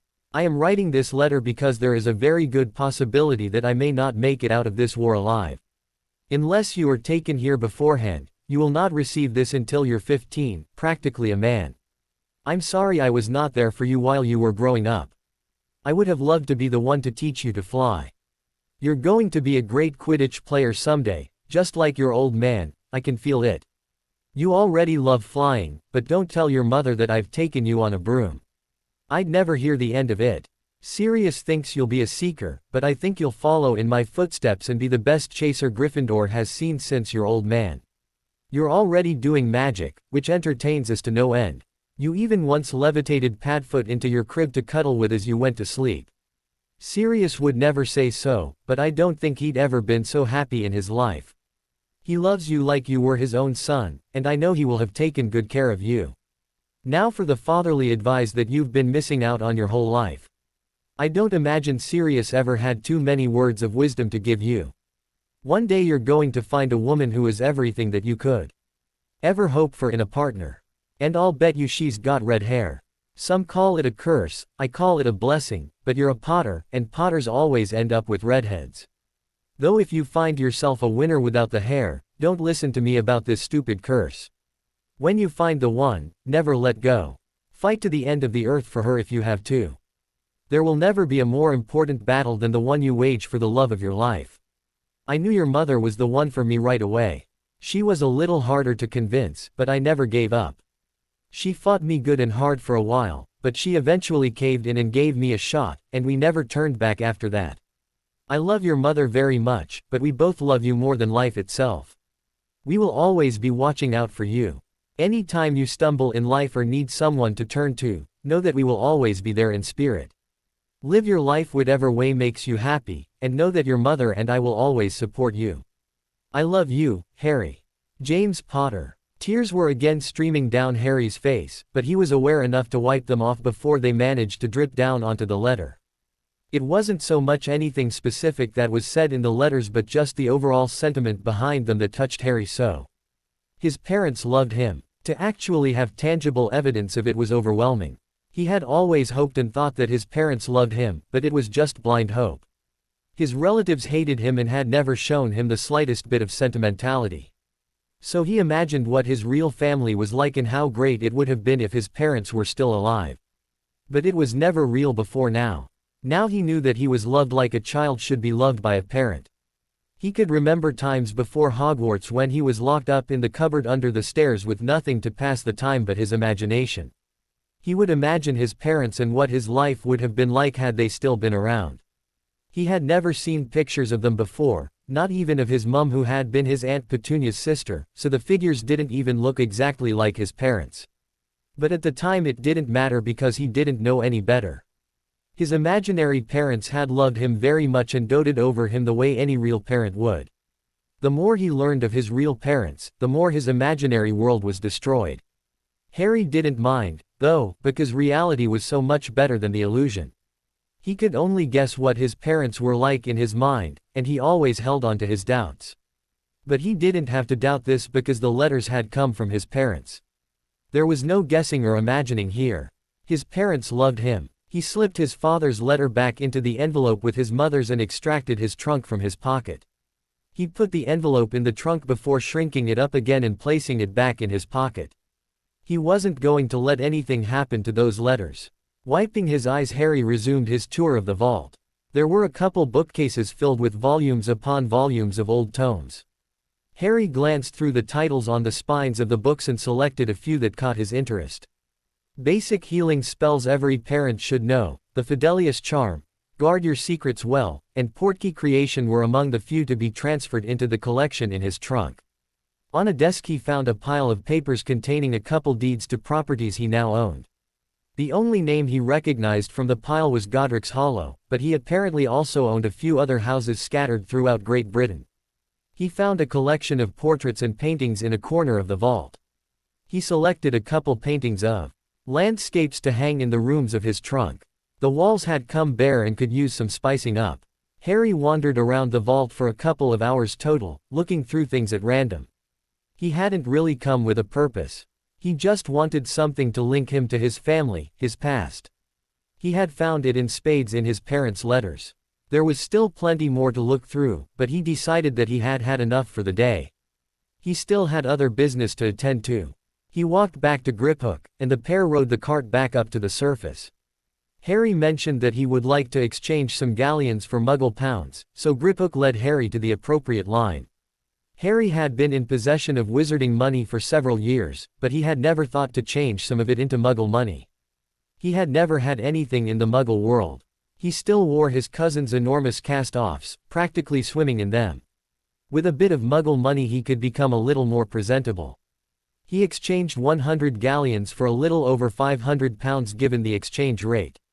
Harry continued on with his shopping excursion. He went to Flourish and Blotts and purchased the textbooks he would need for his classes next term. He picked up a couple other books as well that had caught his fancy. A more in-depth look at various wards, advanced techniques of occlumency, and dueling were the major subjects of the extra volumes. Harry next made his way to Madame Malkin's robe shop. The matron was busy attending to another customer at the time, so Harry absent-mindedly browsed through the racks of robes while waiting. He needed new school robes for sure, but thought he might benefit from some other robes as well. He didn't know if and when he would ever be going to another ball, but it couldn't hurt to have dress robes that fit him. But what about wearing robes outside of school? It might be nice to have some robes that he could wear around wizarding places such as Diagon Alley or Hogsmeade that were not his school robes. By the time Madame Malkin walked over to Harry, he was already tallying up all that he wanted to buy. "How can I help you, young man?"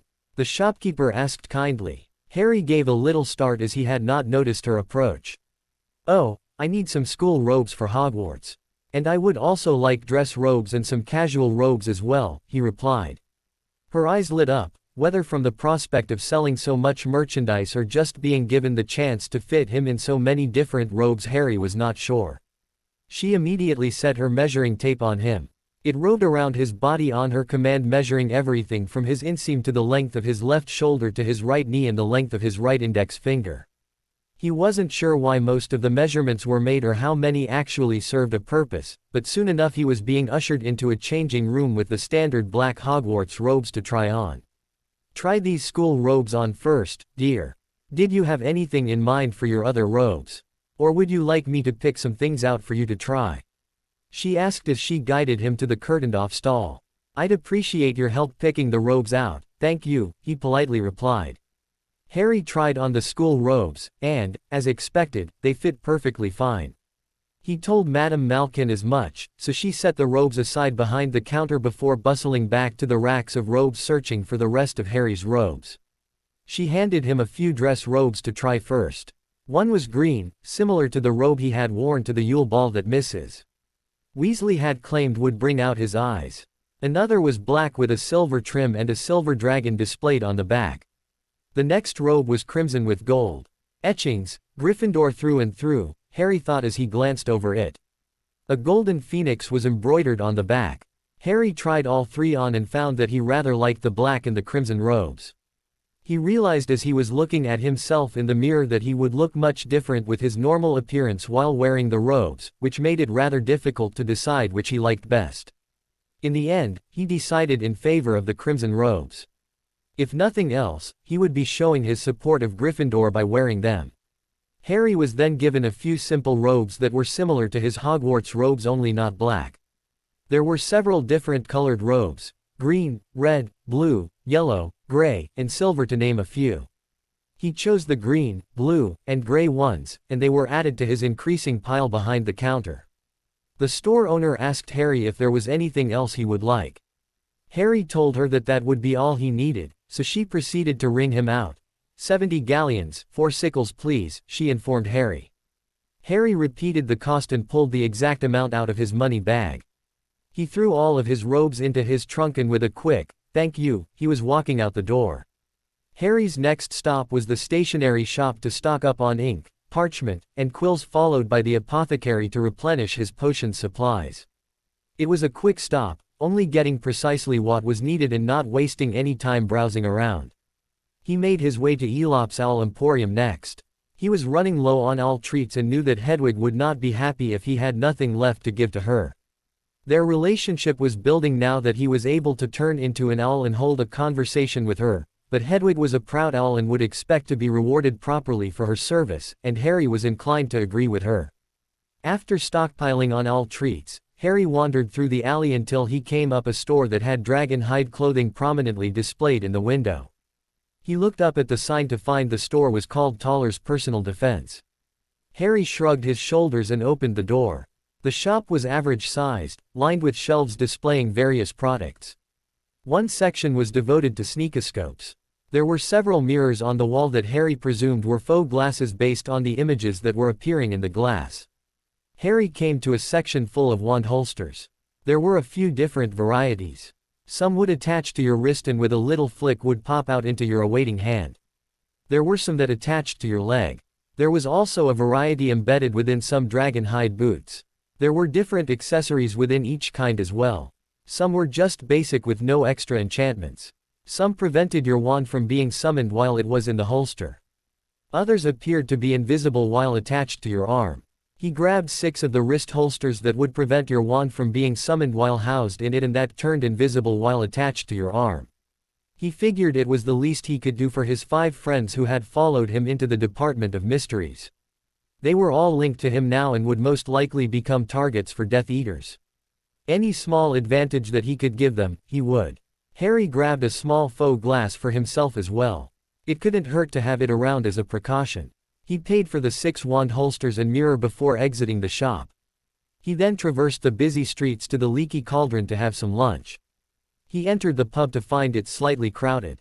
Harry scanned the crowd for any familiar faces but thankfully came up empty, so he made his way straight over to the bar. He asked Tom for some fish and chips, which was served to him a minute later with a bottle of butterbeer. Harry polished off his meal quickly and thanked Tom for the meal. He paid the bartender, then exited the pub into the Muggle world. As long as he was out and now had a pocketful of Muggle money, he might as well do a little Muggle shopping as well. Harry entered the streets to find the sidewalks filled with pedestrians hurrying about their business.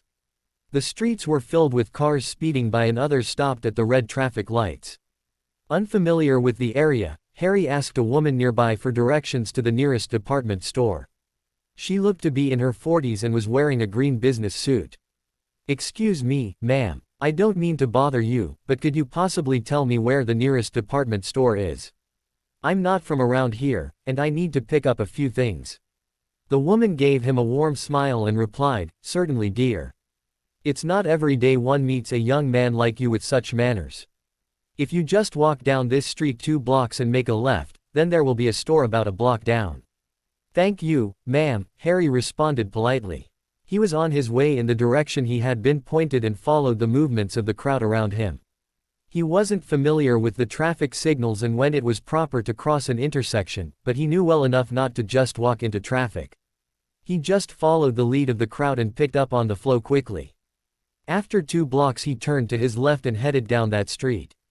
About a block down, he saw the large department store the woman had directed him to. He counted himself lucky that the store was so close and that he had met the nice woman who gave him directions. On his own he might have wandered for hours without ever finding a suitable store. Before he went into the store, Harry ducked into an alleyway. He changed his hair back to its customary black, but left it at its shoulder length. It was, after all, how he wanted it to eventually look. He also took out his brown contacts and put in his clear ones instead. In the Muggle world he had no fear of being recognized, and he wanted to have a better idea of how he looked in his clothes than he had gotten in Madame Malkin's with his features altered. Harry entered the store and had no idea where to go. The store was massive. He walked into the store a little and thankfully came upon a store map. He located a section titled Young Men's and decided that was the best place to start. This required him to go to the second floor, so Harry headed to the nearest escalator. As he rode the machine up he imagined that Mr. Weasley would probably have a heart attack from his excitement riding the machine had he been there with Harry.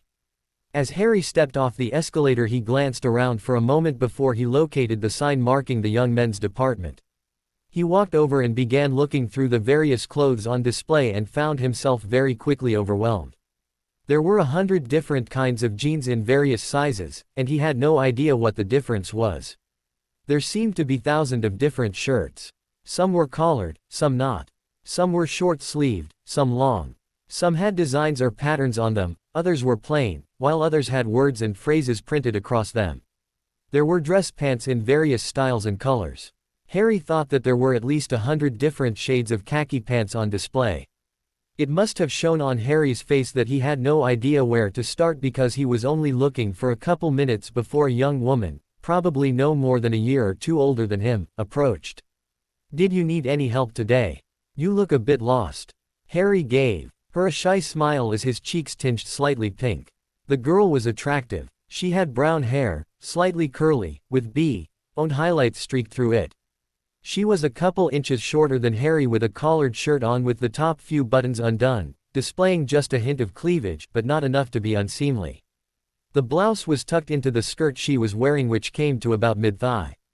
She wasn't extremely skinny, but she definitely wasn't overweight.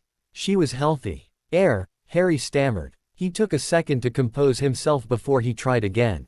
"That would be great. I've never really gone shopping for myself before. I've always just been given my cousin's hand-me-downs."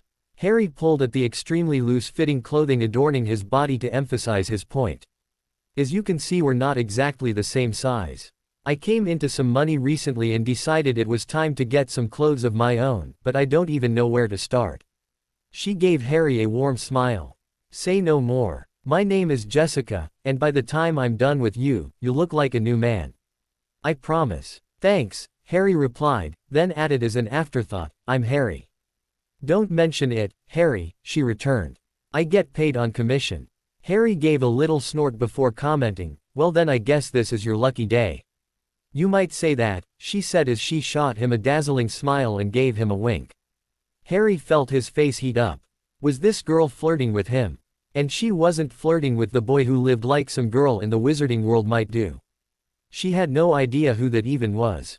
She was flirting with just plain old Harry. He found that he rather enjoyed the attention when it wasn't directed at him because of something he didn't even actually do. Jessica interrupted his thoughts as she took his hand and said, "Follow me." She led him over to a counter and left him standing on the outside of it as she entered in a small gate that took her behind it. She ducked down for a moment before re-emerging holding a tape measurer. "I'll just have to take a couple measurements to get an idea of what size you are," she informed him. Harry nodded and said, "All right." She came back around to the front of the counter and said, "Stand up straight, arms at your sides." She proceeded to measure from shoulder to shoulder and the length of his arms. "Arms up," she instructed. She wrapped the tape measure around his waist and noted that measurement as well. The inseam measurement came next, and Harry found that being measured in the Muggle world was a lot more intimate than being measured in the Wizarding world. When she stood up after taking the final measurement, both teens were blushing. Harry's cheeks resembled a tomato while Jessica's were only pink. For once Harry was grateful that he was wearing his cousin's enormous clothing. "So what kind of clothes are you looking for exactly? And what's your budget?" Jessica asked as she put the measuring tape away. "Well, I guess I'm looking for a little bit of everything. And I've got a little over £500 to spend." Jessica's eyes bulged slightly at the amount of money mentioned, but she quickly recovered herself. "Okay, So jeans, dress pants, shirts, both casual and dressy, shorts, do you need shoes as well? Yes, he replied. Trainers and nicer ones? She questioned. Uh-huh. Underwear? She asked. Excuse me, he retorted. Do you need to buy underwear as well? She inquired with an apologetic smile. Oh, Harry began to stammer again. Yes, I suppose I do. Boxers or briefs? Harry's face was heating up yet again. Boxers. Okay. Do you play any sports or anything? Not sure where she was going with this. Harry just supplied. I jog and work out every morning. And I sometimes play sports when I'm away at school. She smirked a little at his response and continued. All right, so you'll need some clothes to run and work out in as well. She paused as if mentally tallying everything she had just mentioned. Let's get started then, shall we? Harry nodded absently and said, okay. She led him through the various shelves and racks of clothing. Occasionally she would pick something out and either add it right to the pile or hold it up to Harry to get a better idea of how it would look on him before either adding it to the pile or putting it back. Before long Harry was holding several pairs of pants, jeans and nicer ones, a few t-shirts and some collared ones as well, a couple pairs of shorts, and a few packages with boxers inside. I think that's enough to get started with, she said looking at the pile of clothes in his arms. Why don't you try those on, and I'll keep looking. Tell me what you like and don't like out of those, and I'll try to find more that suit your tastes. All right, he replied. Where do I change? Right this way, she instructed and led him through a little doorway into a room with several stalls lining the wall. She opened up one of the doors and waved him into it. You can change right in here. I'll be in and out bringing you new clothes and taking ones you don't like back. Just let me know which ones you do and don't like as you try them on. If you want a second opinion just come out wearing whatever it is, and I'll tell you what I think. Thanks, Harry replied with a grin as he stepped into the stall and dumped 2 armfuls of clothes onto a bench. He turned back toward the door and gave Jessica a small smile as he closed the door and set to work on trying on the dozens of articles of clothing before him. It was a slow process, but they were making progress. Knowing absolutely nothing about fashion or what looked good, Harry more often than not found himself stepping out of the dressing room and asking for Jessica's opinion. She gave her honest opinion on each piece, but always had some insightful comment to make. She liked one shirt because the green in it really brought out the color of his eyes. There was a pair of jeans that she said really didn't fit his style because it was generally worn by the more rebellious type. She nixed some things claiming they were too loose. The only things she ever vetoed for being too tight were pants. There were some shirts where Harry felt a little constricted, but when he brought it up she would only smile and reassure him that he looked great in it, always with a bright smile on her face. She was getting a fair amount of exercise going back and forth from the changing room to the racks of clothing outside, returning clothes they didn't like and bringing back new ones for him to try. She didn't seem to mind a bit though. She'd probably be making more on the commission of his purchase than she would normally make in a full day's work. Not only that, but she found Harry to be kind of cute and modest and sweet.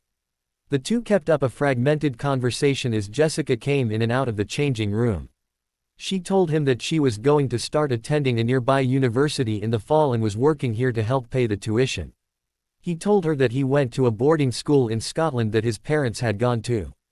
He briefly mentioned that his parents had died when he was 1 and that he lived with his aunt, uncle, and cousin now but that he didn't get along well with them.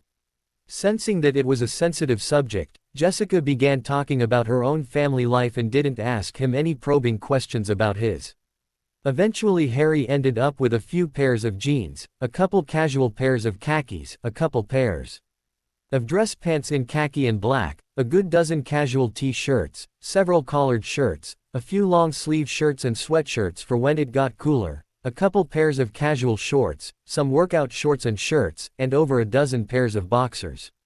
All they needed now was to pick out a couple pairs of shoes, and they would be done. Jessica led him out of the young men's department and across the store, down an escalator into the shoe department. They were each carrying a few bags filled with the clothes they had already picked out.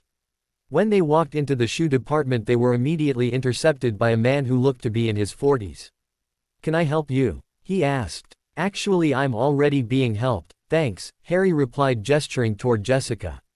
"Ah, hello Jessica," he greeted condescendingly. I'm sure she was rather helpful selecting clothes, but I can assure you that there is not an employee in the store who knows this section better than I. I would be more than happy to take over from here. Jessica, you can leave the bags here, and I'll make sure the young man gets taken care of." Before Jessica could answer, Harry interrupted. "Actually, sir," Harry intoned, "I'd much rather have Jessica continue to help me. She's been extremely helpful so far, and I think she has a great idea of what I'm looking for. So if you'll just excuse us, we'll get on with our shopping." The man shot the two teens a scathing glare before stalking off to help some other customers. Jessica flashed Harry a wide smile and said, "Thanks, Harry. You don't know how many times he's done something like that and just takes over the sale at the last second, claiming all the commission for himself. He only gets away with it because he knows the owner." "Hey, I meant what I said," Harry returned with a small smile. "You've been great. I'd still be wandering around clueless if not for you. The least I can do is make sure you get the credit for all you've done for me." "Thanks, Harry," she said. "Now come on, we still have to find you some shoes." She grabbed his hand and proceeded to lead him over to a shelf displaying a collection of trainers. "Now let's see, first things first, we need to measure your feet. Take off your shoes, please." Harry did as he was told, and soon enough she was bringing him trainers and asking what he thought of them. He liked a few of the ones she had picked out, so she brought him the right size and had him try each one on. He walked around a little bit in each to get a feel for how comfortable each one was.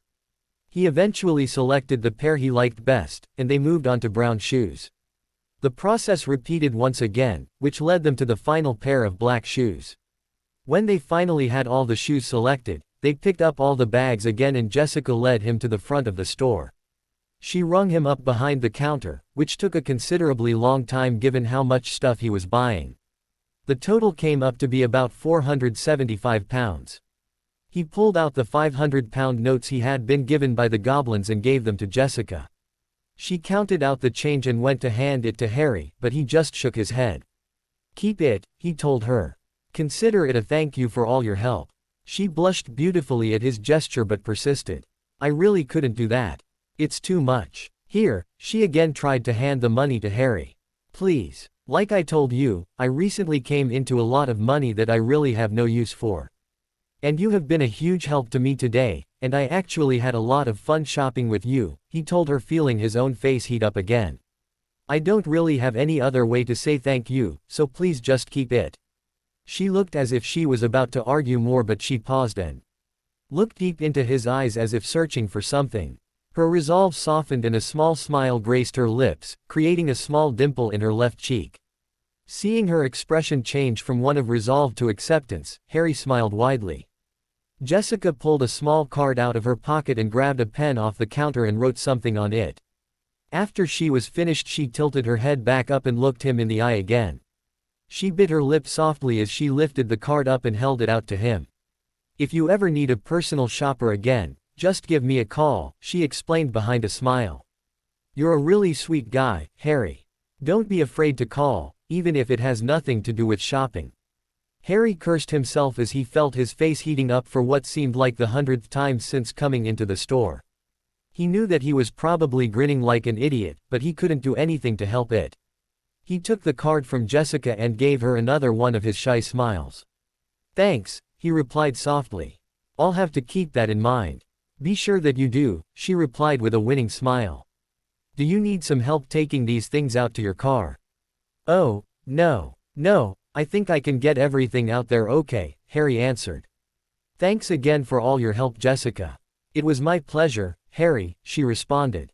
Harry's cheeks tinged with pink yet again as he collected all of his purchases together and set off for the store's exit. He glanced back over his shoulder to find that Jessica was following his exit with her eyes, still standing at the counter. She gave a little wave goodbye to which Harry could only respond with a grin because both his hands were tied up with the bags of clothes. As he came out of the store, Harry returned to the alleyway he had visited before entering the store to change his appearance back to normal. Here he stored his new purchases in his trunk. Once everything was safely inside and his trunk was tucked back into his pocket, Harry apparated back to Privet Drive. Harry noticed as he appeared in his bedroom that his owl's cage was empty. Finding that somewhat curious since she didn't normally leave to hunt until after dark, Harry wondered where Hedwig had gone off to. Shrugging off his curiosity, he sorted through all of his new purchases and put everything away properly. He changed out of his cousin's old clothes and put on one of his new pairs of jeans and a white t-shirt. Harry looked in the mirror and shortened his hair a bit to the last length he had it at. He was about halfway through his gradual lengthening of his hair. It was at a somewhat awkward length right now, but he knew that in a little bit of time it would be just how he liked it. Harry read for a couple hours before his hunger got the better of him. He ate his dinner quickly, eager to get out of the Dursleys' company and back into the solitude of his bedroom. He resumed his reading when he returned to his room. He didn't see a sign of his owl until the next afternoon when a white blur in his window drew his attention away from his books. He looked over to see Hedwig gliding towards him with a letter attached to her leg. "So that's where you were off to," Harry said. "You were out fetching mail for me." He gave her some owl treats as a thank you, then looked to the letter in his hands. He could tell it was from Ginny right away just from the way she had written his name on the outside. They were owling enough over the summer for him to become very familiar with her handwriting. He had just gotten a letter from her a few days back in reply to the thank you he'd sent for his birthday gift, but he hadn't sent a letter back since then. He wondered why she was writing him again so soon. Harry tore the letter open to find out. "Dear Harry, I think your owl likes me. She just showed up last night without any mail to deliver. She spent the night in my room, although I left the window open for her, so she may have been in and out during the night. After breakfast this morning I figured maybe I should write a letter for her to take back to you before you started to worry where she was. We got our Hogwarts letters yesterday morning. I didn't make prefect, not that I really mind all that much. I have no desire to have the extra responsibility thrust upon me, but it would have been nice to have gotten the rewards for it. I figured I might get a cat or maybe an owl. I've never had a pet of my own before.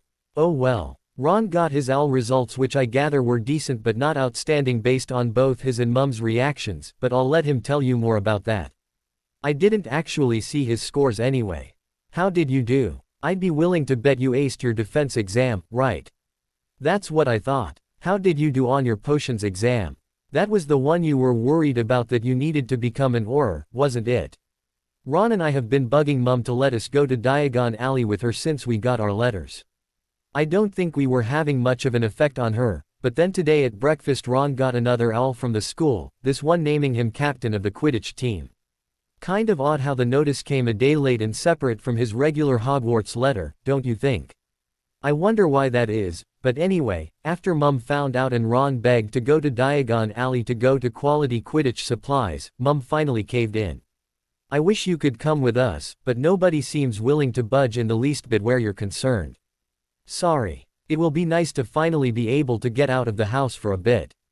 Not that we have it nearly as bad as you, but I'm beginning to feel kind of caged in here, you know. I mean, we can go outside and all, but the wards around the house only extend so far, so we have to stay close to the house.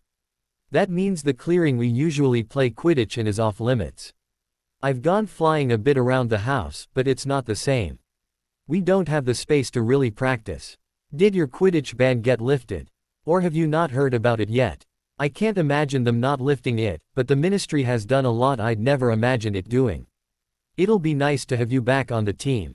Well, I've run out of things to talk about for the moment. Feel free to write me, you know you want to.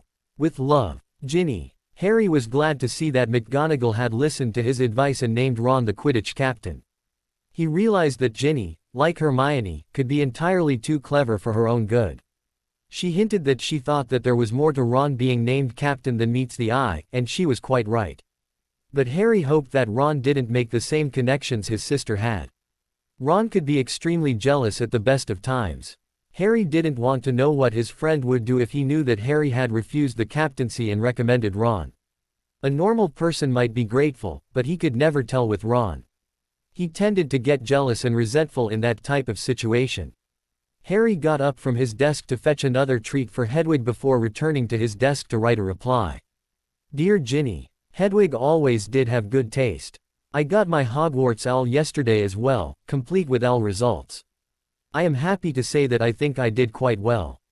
So well, in fact, that I will be taking all the classes I need to become an Auror, potions included.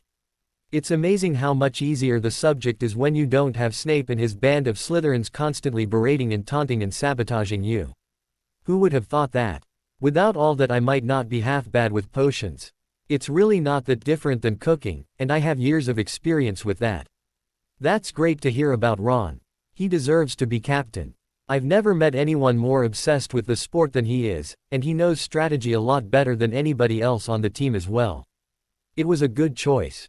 My official stance is that I have no idea why his letter would arrive a day late and that you're too clever for your own and my own good. Just what I needed in my life, another woman who is going to see through everything I do. Anyway, McGonagall did say that my ban was lifted along with all the other ridiculous educational decrees the Toad passed last year. That's great that you guys will get to go to Diagon Alley with your mum. Don't feel too bad about me. This summer has been a lot better than some of the past ones. I've been getting out of the house regularly and keeping busy, plus I have those meetings with Remus, not to mention the additional pen pal. Barring the rocky start, I'd say it's the best summer I've ever had, although I guess that doesn't really say all that much. It has been nice having you to write to this summer. Hermione and Ron are great, don't get me wrong, but Hermione can be too demanding and pushy and you can never trust that she won't pull a teacher card on you, and Ron just gets jealous too easily and has problems with his temper. I've yet to find any such faults in you, but I'll just have to keep my eyes open. Write again soon. Take care, Harry. Harry asked Hedwig if she would like to rest a bit before returning with his reply, but she stuck her leg out for the letter to be attached anyway. She nipped his finger in an affectionate way to signify that she appreciated being asked before she took off out the window and into the sky. Harry returned to his reading and spent the rest of the day either studying or practicing wandless magic. That night, for the second time this summer, Harry was ripped from his training with Sirius and found himself in what appeared to be a cave, given the stone walls. He found himself standing before a single figure clad in black with a skull mask over its face. Harry was once again seeing things from Voldemort's point of view. Voldemort had been reading a letter, but by the time Harry was able to orient himself, he was already folding up the letter saying, "Very good, Lucius. You have served me well. Diagon Alley will be a suitable place to strike. Take as many as you need and plan the attack yourself. I want the boy and the girl alive, everyone else is fair game. Cause as much damage as you can. As long as you're there tomorrow, we might as well send the world a message." "Yes, my lord," Lucius Malfoy's silky voice replied. "Let the owl deliver the letter. We don't want them to know where we got our information. And Lucius," Voldemort paused dramatically, "do not fail me this time." The mask tilted forward as its occupant bowed his head slightly in acquiescence before turning abruptly and walking out of the room. Voldemort adopted a wicked grin, obviously pleased with this plan of his. After a moment he called out, "Wormtail." The disgusting rat of a man entered reluctantly, shuffling forward. "What do you have to say for yourself, Wormtail?" My lord," Wormtail responded shakily, "I have tried gaining access to the Weasleys, home in the Granger's home, but I cannot come close. They must have put wards up to keep me out. I'm sorry, master. You disappoint me, Wormtail," Voldemort replied icily. "You are outliving your usefulness." "Well, almost. I still have one use for you." Wormtail looked hopeful until he noticed the malevolent glare Voldemort was giving him, the same one he always gave before he cast Crucio. Wormtail fell to the ground shrieking in agony, pain beyond pain coursing through his veins. Meanwhile across the country a boy shot awake in bed clutching his forehead and biting his lip to keep from screaming out in pain. Harry had hoped that his practice in Occlumency would rid him of these visions or at least decrease the intensity of the pain he felt as a result of them. He had no such luck. Harry shakily crawled out of bed and over to his desk. The sun was just beginning to peek over the horizon, providing him enough light to see what he was doing. He scrambled for a quill, ink bottle, and piece of parchment where he hastily scribbled a note. "Sir, another vision. Attack today at Diagon Alley. They captured an owl on delivery. The plan is to capture a boy and girl, they didn't mention who, and to cause as much damage as possible. Wormtail has tried to get into the burrow in Hermione's house but has been kept out presumably by wards. HP." Harry looked around for his owl, cursing when he realized she was still out on delivery from last night. He had no choice but to wait for her to come back and hope that it was soon. She could usually tell when Harry needed her, so he hoped that she would realize his need and hurry back. In the meantime, Harry opened up a book and began to read, hoping the activity would take his mind off the pulsing agony in his scar. The pain gradually faded away, but this soon after a vision it was still rather intense. Sure enough, within half an hour Hedwig was swooping through the window with a hoot to announce her arrival. "Thank Merlin you're here, girl. I need you to take this to Professor Dumbledore right away. Take a rest when you get there, but hurry on your way back, Hedwig. The Death Eaters are capturing owls now, and the last thing I want is for them to get you." She was gone without delay to deliver his message. He hoped she would be safe. He didn't want to imagine what the Death Eaters would do if they captured his owl. Needing an activity to take his mind off of his rough start to the morning, Harry put on his new workout clothes and went outside to start his jog. He was increasing his jog as the summer went along because his endurance was increasing the more he ran. Today he ran a bit extra just for the physical release of his nerves. He spent a good deal of time working out after his jog as well, spending an inordinate amount of time at his cousin's punching bag. It was a really good way to relieve stress. After he finished, he jumped in the shower and cleaned himself off. When he re-entered his room, a strange sight greeted him. Hedwig was flying through the window with Pig clutched in one of her talons. She seemed extremely agitated and exhausted. Pig looked much worse for wear. Both owls were frantic. For Pig that was nothing out of the ordinary, but Hedwig was normally calm and collected. She was flapping her wings and screeching bloody murder. Death Eaters, attack, Weasleys, trouble, snippets of speech filled his consciousness. It seemed familiar. Then it hit him. Hedwig, he asked a moment before transforming into the Black Owl. "Harry, Pig was attacked. I found him on my way to Hogwarts. Death Eaters attacked him and read his letter. He says the Weasleys are in trouble," the snowy white owl exclaimed in a rush. Harry paused for half of a second before he made the connection to his vision and was in motion. He transformed back into human form and took the parchment attached to Pig's leg and skimmed through it, not taking in anything until he got to what he was dreading. "Going to Diagon Alley first thing in the morning. I can't wait to go to Quality Quidditch Supplies. Why don't you just send them an engraved invitation, Ron?" Harry asked into the air. He quickly dressed himself and changed his hair and put in his brown contact lenses. He used the same glamour charm to hide his scar again. He turned to Hedwig. "I need you to deliver that letter to Dumbledore as soon as possible. I'm going to try to apparate you to Hogsmeade, and you can deliver it from there, okay?" He heard her hoot and a soft, "okay," in his mind. He shook his head. Now was not the time to be thinking about mind speaking. Harry held out his arm for Hedwig, and she complied by alighting on his forearm. He brought his forearm close to his chest and concentrated harder than ever before. He imagined himself in Hogsmeade with Hedwig clutched to his chest and disappeared with a small pop. When he reappeared, he looked at his owl, who had thankfully appeared with him completely whole and intact. "Hurry to Dumbledore, and rest for a bit. Once you get there, wait for him to get back. Be safe on your flight back. I don't want you getting caught too." She nipped his ear gently and took off. Harry didn't hesitate a second before apparating to Diagon Alley. He found a deserted alley between buildings and changed into an owl. He rose into the sky and perched on a weather vane on top of one of the buildings to search through the streets for the familiar red hair that would mark his surrogate family. It only took him a minute to see Ron and his mother entering Quality Quidditch Supplies. A moment later he saw two other redheads down the street walking past Gringotts. He swooped towards them and found that the hair belonged to Ginny and Bill. Harry watched as they approached and went inside Magical Menagerie. Harry took the opportunity to land in a secluded spot and revert to human form. He was just coming out of the alley as he noticed Ginny in the window of the shop, holding a tiny black kitten to her chest. The kitten looked out the window and Harry saw it had startlingly green eyes, much like his own. Bill walked over to his sister and said something, and she reluctantly put the kitten down. The two began walking out of the shop when it happened. There was a series of pops that preceded screams of terror as the Death Eaters apparated into Diagon Alley.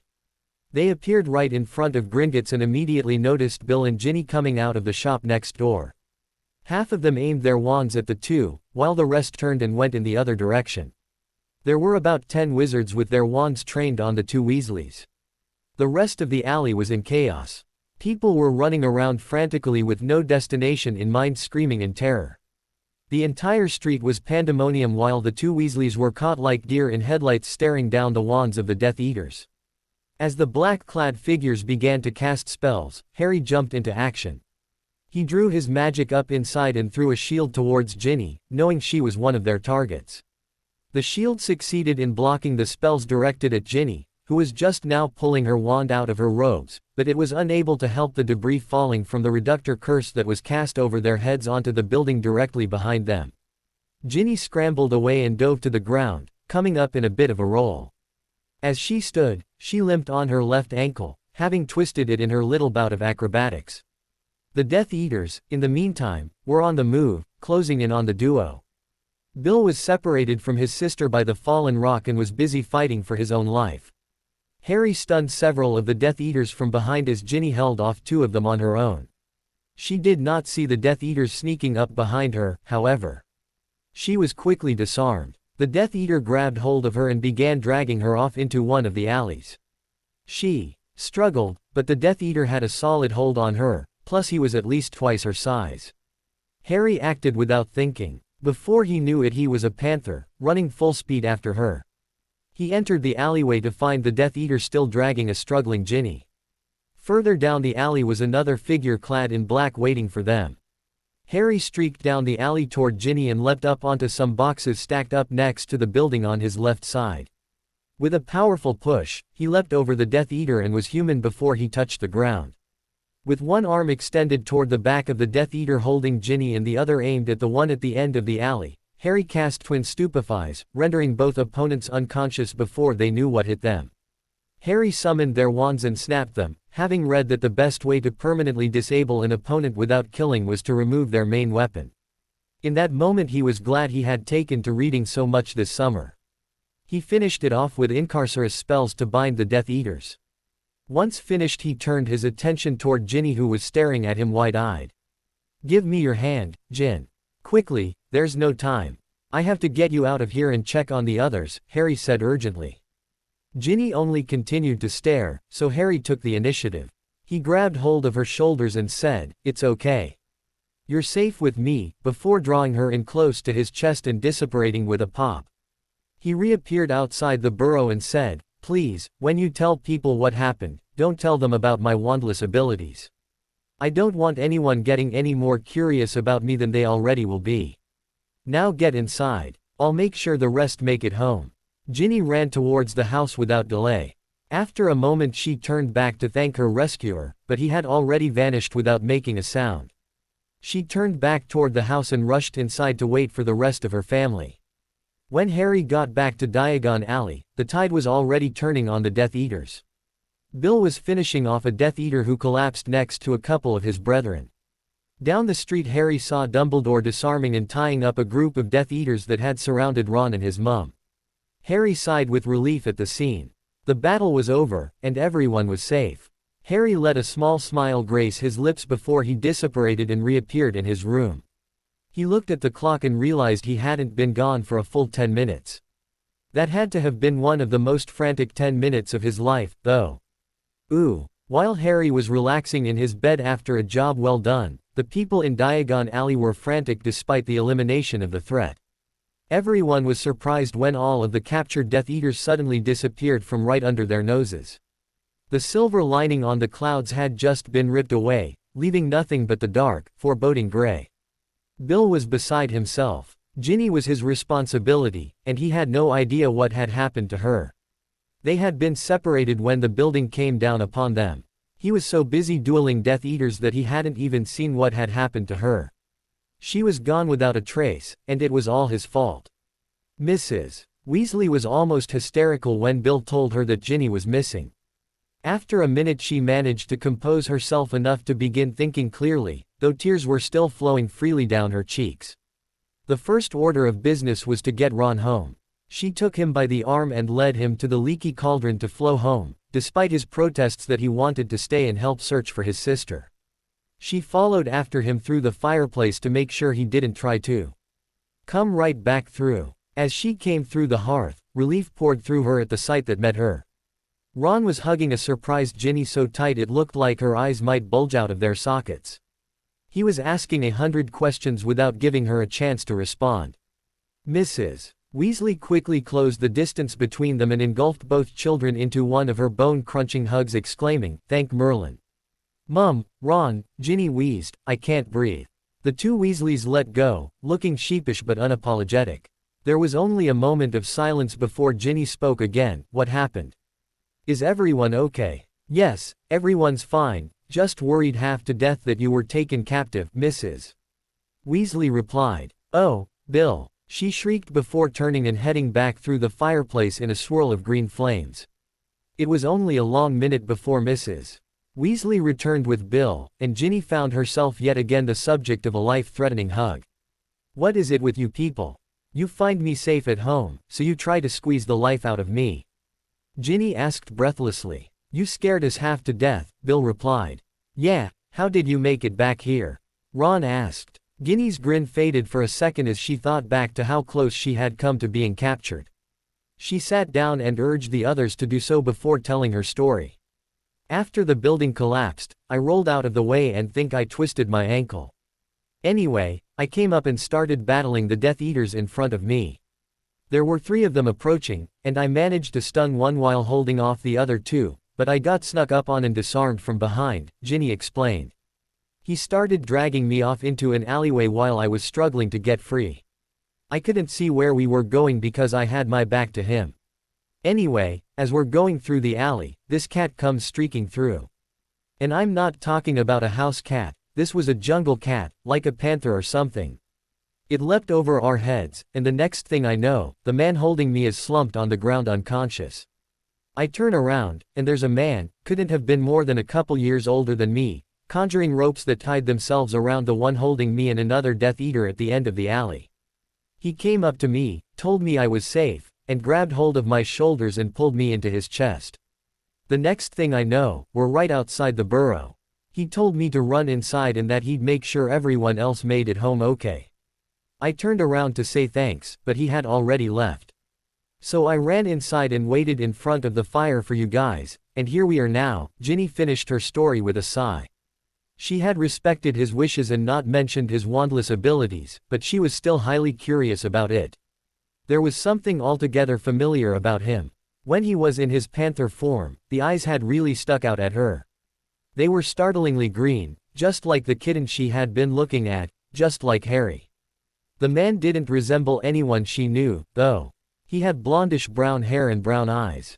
He was probably about average height, definitely not Ron's height, but Ron was abnormally tall. And he was slightly muscular as well. When he had grabbed her and held her to him when he apparated, she could feel the muscles underneath his shirt.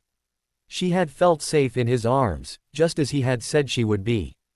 "Well, whoever he was, thank Merlin he was there to help," Mrs. Weasley spoke after a moment of silence. "Did he tell you his name?" She directed toward Ginny. "No, he didn't even give me a first name. But he knew my name," she explained. She finished softly to herself, "He called me Jin, almost as if he knew me." She didn't tell the others that. He had seemed like he wanted his identity to remain secret, and she would respect his wishes. It was the least she could do after he had saved her life. Ooh. Hedwig returned later that evening with a letter addressed to Harry in long, loopy handwriting. The headmaster had written back to him. "Harry, much as I hate the manner in which we received the information, your vision and prompt letter to me saved the lives of your friends today. The targets for the attack were Ronald and Ginevra Weasley. It seems your friend Ron wrote you a letter late last night and sent it with his owl to let you know he and his family were going to Diagon Alley today.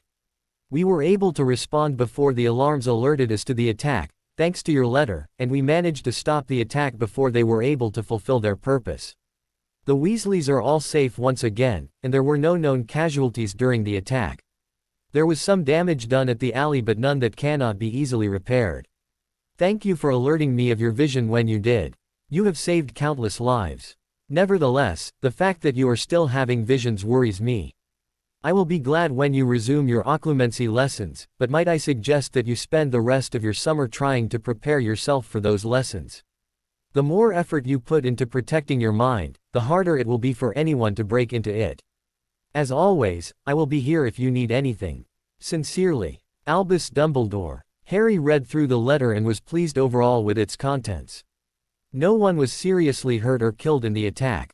Diagon Alley would be put back to normal soon enough. The only real ramification from the attack would be the response from the public, but it could be as good as bad.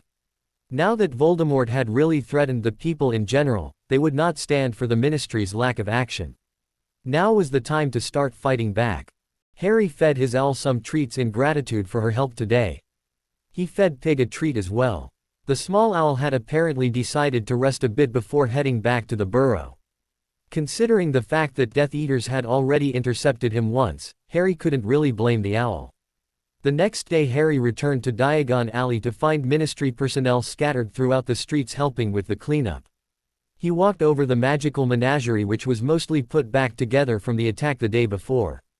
It was open at any rate, so Harry went inside. He quickly spotted what he had come for, a small black kitten with bright green eyes. Harry picked it up and scratched it behind the ears. It purred happily and rubbed its face against his hand. He walked over to the shop owner and asked what he would need to buy to care for a cat. The man collected the magical equivalent of a litter box, where the waste vanished after it was deposited by the animal. He stacked some cat food, and Harry told him to give him enough food to last for a year. He didn't know if there was a shop in Hogsmeade that sold pet food, so he thought it would be best to be prepared. The man had grinned at that and was only too happy to oblige. He had asked if Harry wanted any toys or catnip for the kitten to play with, so Harry selected a couple toys and picked up a bag of catnip as well. The last thing he needed for the little critter was a carrying case. The man fetched one for Harry, and tallied up all of his purchases. Harry paid the man, retrieving the exact amount out of his money bag before depositing the kitten in the carry case and putting all the food and other accessories in his trunk. With that settled he walked out the door and disapparated with a pop, his business concluded. Ginny's birthday was coming up, and after seeing her with the kitten the day before, he couldn't resist. Besides, after the scare she must have gotten the day before during the attack, she could probably use something to cheer her up. He was surprised that he remembered her birthday at all and was rather proud of the fact. The only reason he knew was because he had been there when they celebrated her birthday the summer before his second year. He hadn't sent her anything for any of her birthdays, so he was surprised that he remembered the date 4 years later. Harry decided to keep the kitten in the rooms inside his trunk so that it didn't manage to sneak out into the rest of the house. He made sure to spend some time with it every day and showered it with attention. Harry was glad that Hedwig couldn't see him when he was in the trunk, otherwise, she would probably be quite jealous of the attention the little kitten was getting. He realized that he hadn't really spent much time at all in his trunk's rooms. He inspected the kitchen area and decided that he really should take advantage of his resources. He always hated eating with the Dursleys and really avoided it as much as he could. He had forgotten that he had a kitchen of his own at his disposal.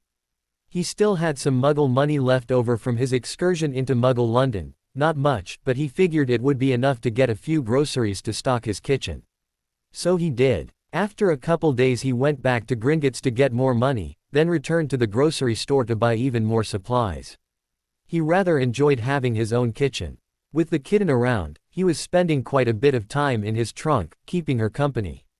So he was taking almost all his meals in there now, and he liked not having to worry about encountering his relatives. He found he didn't really mind cooking for himself. He had hated the chore when doing it for his relatives, but that was mostly because he'd cook their food, but would hardly get any of it. They rarely ever gave him enough to eat his fill even though he was the one making the food. Soon enough, the morning of Ginny's birthday arrived. After his morning jog and workout, Harry packed up all of the cat's supplies. He put the kitten, which he hadn't yet named, leaving the honor to Ginny, into its carrier. He looked at Hedwig and realized she would have a time getting all of this to the burrow. He quickly thought up a plan, wrote a letter to Ginny, and gathered everything together. He told his owl his plan, and she flew onto his shoulder and nibbled gently on his ear to show that she understood and was willing to help. Harry concentrated hard on the forest surrounding the burrow and soundlessly found himself there with cat carrier and supplies in hand and his owl on his shoulder. He picked a spot that Ron had shown him several summers before that was quite a bit away from the house, figuring that if they were all stuck in the wards, no one would be anywhere nearby. Smiling to himself, Harry put all of the parcels down and turned to his owl. She grabbed hold of the cat carrier while Harry changed into a black owl and grabbed the supplies. The two slowly lifted up into the air and flew towards the burrow. Hedwig led the way, though Harry found that he could sense which way he needed to go to find Ginny. Must be how owls always find the recipient of their post, he thought to himself. He resolved to ask Hedwig about it later. Ginny was in her bedroom, still in bed. Hedwig took charge, tapping at the window to get her attention. She turned groggily to the window and jumped out of bed with a start. She rushed over to the window and let the white owl in. She was surprised when a black owl followed in as well. "What's all this you've got here?" she asked Hedwig. She let out a squeak when the kitten poked its head out of the carrier. "Oh, it's you. Come here, you beautiful little thing," she exclaimed, pulling the kitten out and hugging it to her chest. Hedwig hooted indignantly to gain her attention. "Oh, I'm sorry, Hedwig, I didn't mean to ignore you," she placated the owl, stroking her feathers as she still held the kitten close in her other arm. "And who is this we have here?" she asked the room generally as she looked toward Harry. She was struck silent for a moment as she came face to face with the third animal in a week that had those brilliant green eyes. "I don't think I've ever seen you before. What's your name?" Harry hooted in reply. Ginny grinned and returned with, "Well, that won't do. Every owl I meet tells me its name is Hoot." Hedwig hooted again and stuck out her leg towards Ginny. She took the letter and sat on the bed, kitten still clutched to her as she tore open the letter with one hand. She began reading while absent-mindedly stroking the kitty. "Dear Ginny, happy birthday. The present you gave me meant so much to me that I wanted to do something special for you. You mentioned how much you wanted a pet of your own, and I remembered how much you love cats, so I managed to buy you this little kitten. She doesn't have a name yet as I figured you might like to name her, so give her a good one. You might be wondering about the second owl. He's a friend that Hedwig seems to have made this summer.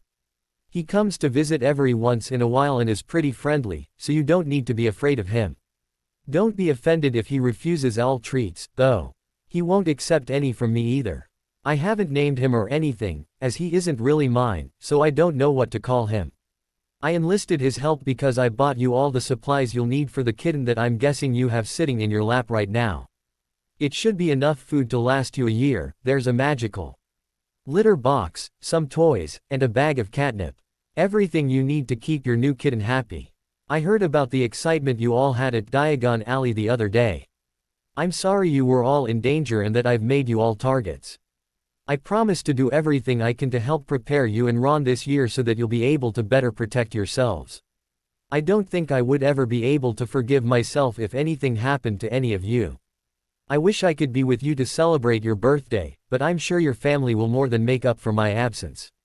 Forget about everything happening in the world today, and just focus on having the best birthday you can. That's what I told myself on my birthday, and it worked out pretty well. There's nothing you can do to help today, but you can take the day to enjoy yourself and remember all that is worth fighting for. Keep the kitty company, she absolutely loves the attention. She was monopolizing my time for the little while that I had her. I think Hedwig was becoming jealous. She loves being scratched behind her ears and will play with you all day if you let her. I hope you like her. Have a very happy birthday, Gin. Take care, Harry." Ginny's eyes were shining as she finished reading the letter. Harry really could be the sweetest guy in the world, and he probably had no idea he was even doing it. How he had managed to buy the kitten, let alone pick out the one she had absolutely fallen in love with the moment she saw it in the magical menagerie, was beyond her. Ginny glanced back at the letter. He had called her Gin, which she couldn't ever remember him doing before.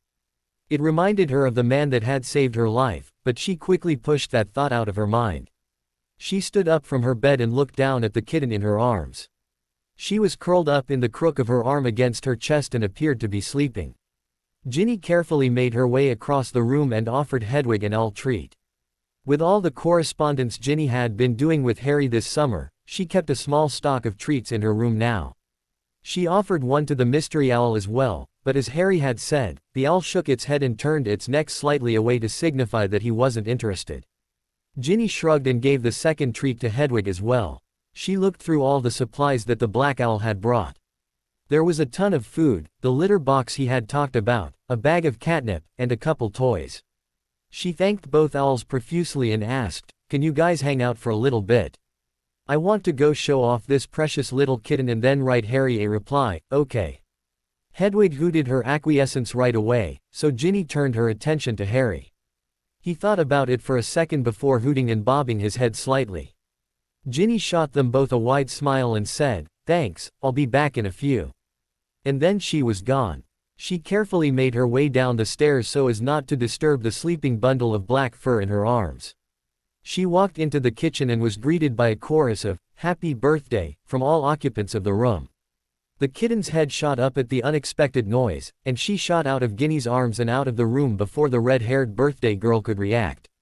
"Oh, you scared her away," Ginny huffed. "Scared what away?" someone asked. Ginny didn't pay attention to whom the voice belonged. "My kitten," Ginny replied. "I haven't named her yet. Now I'll have to go find where she's hiding." "Where did you get a kitten, dear?" her mother asked. "Oh," Ginny's cheeks tinged the faintest shade of pink, a testament to how composed she had become over the years. "Harry sent her to me, for my birthday," Ginny explained as she turned on her heel and strode out of the room in search of her kitten.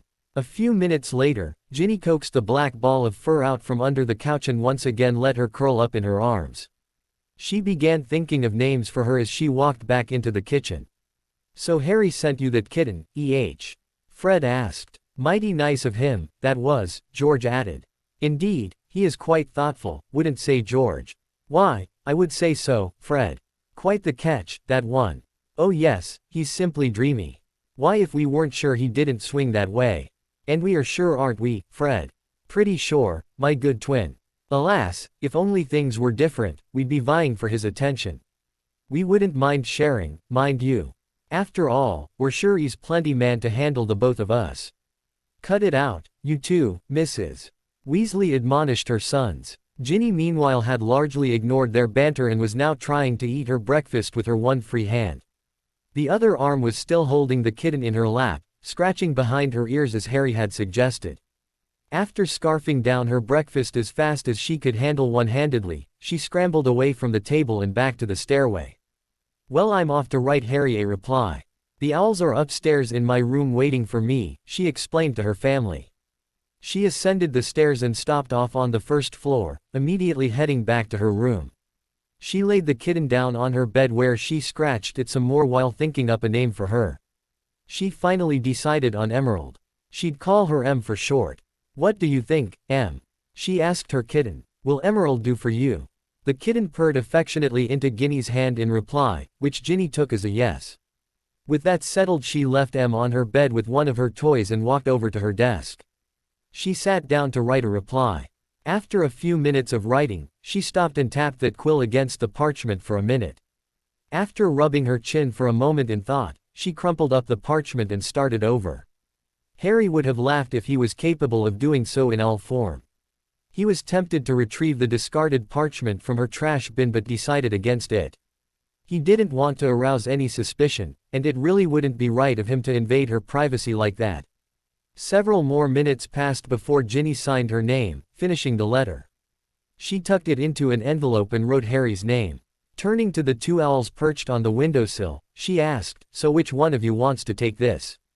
Hedwig hooted and stuck her leg out, signifying that she would be the one to take the letter. It made sense since she was Harry's owl. Ginny thanked both of the owls and appreciatively stroked both of their feathers. Harry felt a little awkward at the attention but found that he rather enjoyed it in an odd sort of way. He hooted his thanks in reply, and the two owls took off out of the window. Harry and Hedwig flew together the entire way back to Privet Drive. They spoke to each other throughout their flight. Harry asked her about her ability to always find the recipients of the letters he sent out, and she explained that she didn't really know how she knew where to go, she could just tell which way to go instinctually. This just confirmed what he had thought when he was delivering the cat supplies to Ginny. As they approached his neighborhood, Harry split off from Hedwig and reverted to human form before apparating into his bedroom. He didn't want any of the Order members who were keeping tabs on him to see the Black Owl entering his room. Moments later, Hedwig arrived bearing the letter he had just watched Ginny write. He took the proffered letter and tore it open to read its contents. "Dear Harry, thank you so much. I love her. Her name is Emerald because of her beautiful green eyes. I'm calling her Em for short. Did you get her from the magical menagerie in Diagon Alley?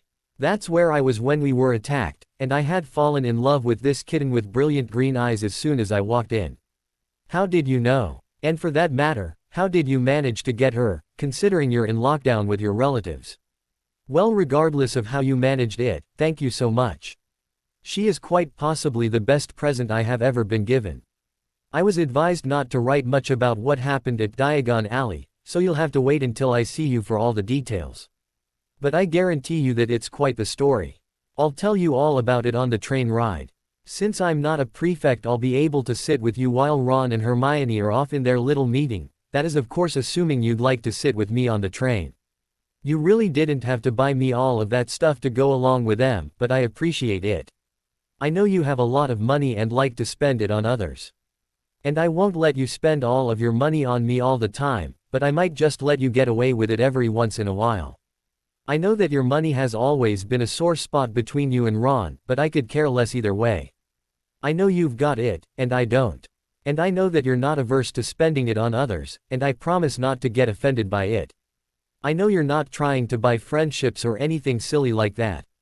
That doesn't mean I'll always accept it, but I won't ever throw it back in your face. Hedwig's friend was quite striking. I don't think I've ever seen a black owl before.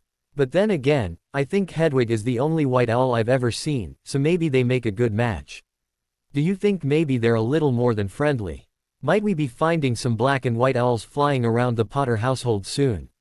You never know. It's proper to save yourself for marriage, of course, but Hedwig has always seemed a bit promiscuous if you ask me. You'll have to watch out for her. Sure, he may seem nice and honorable, but they all do at first glance. Then once they get what they want, their true colors show, and you realize that it was all just an act. Men, thanks again for Harry. And I think I just might take your advice. Today's a day for me to enjoy, and I might as well take advantage while I still can. I've got a new kitten to play with, and my family is all here to share the day with me. Today will be a good day. Write again soon. With love, Ginny. Harry burst out laughing while reading the letter. Just imagining what must be going through her head. Just thinking of him and Hedwig together, like that, was downright disturbing, but also absolutely hilarious. She had no idea what she was saying, of course, but that didn't lessen the amusement Harry got from her comments. The rest of his summer vacation was pretty normal for Harry. His scar acted up on him a couple times. It only twinged with pain and gave him some vague flashes of Voldemort's emotions. He didn't have another vision. He wrote to both Ron and Hermione about his owls and what classes he would be taking and everything. They both wrote to him about the same. Ron mentioned the attack in Diagon Alley and how stupid he felt for including when they'd be going in his letter. Harry was inclined to agree but chose not to vocalize that thought. He and Ginny also wrote back and forth to each other talking about various things. About a week after Ginny's birthday, Harry received a letter from Dumbledore with the Hogwarts seal emblazoned upon the envelope. He tore it open and read the contents. Dear Harry, I have recently met with the staff of Hogwarts and, as promised, am now informing you of our decision on your status in regards to the DA. Given the success of your club last year and the remarkable scores your students received on their exams in comparison to other students, in addition to evidence Professor McGonagall presented at the level of commitment you seem to be putting into the club, we have decided to offer you the post of assistant professor. The post has several privileges and responsibilities attached. If you so desire, you would be given your own quarters and your own office. You would be welcome to continue using the room of requirement for your classes, or, if you would prefer, we could arrange for a classroom to be set up for you. You would have authority over your peers, including the head boy and girl, but all of the staff would still have complete authority over you except during your DA meetings where you would be equals.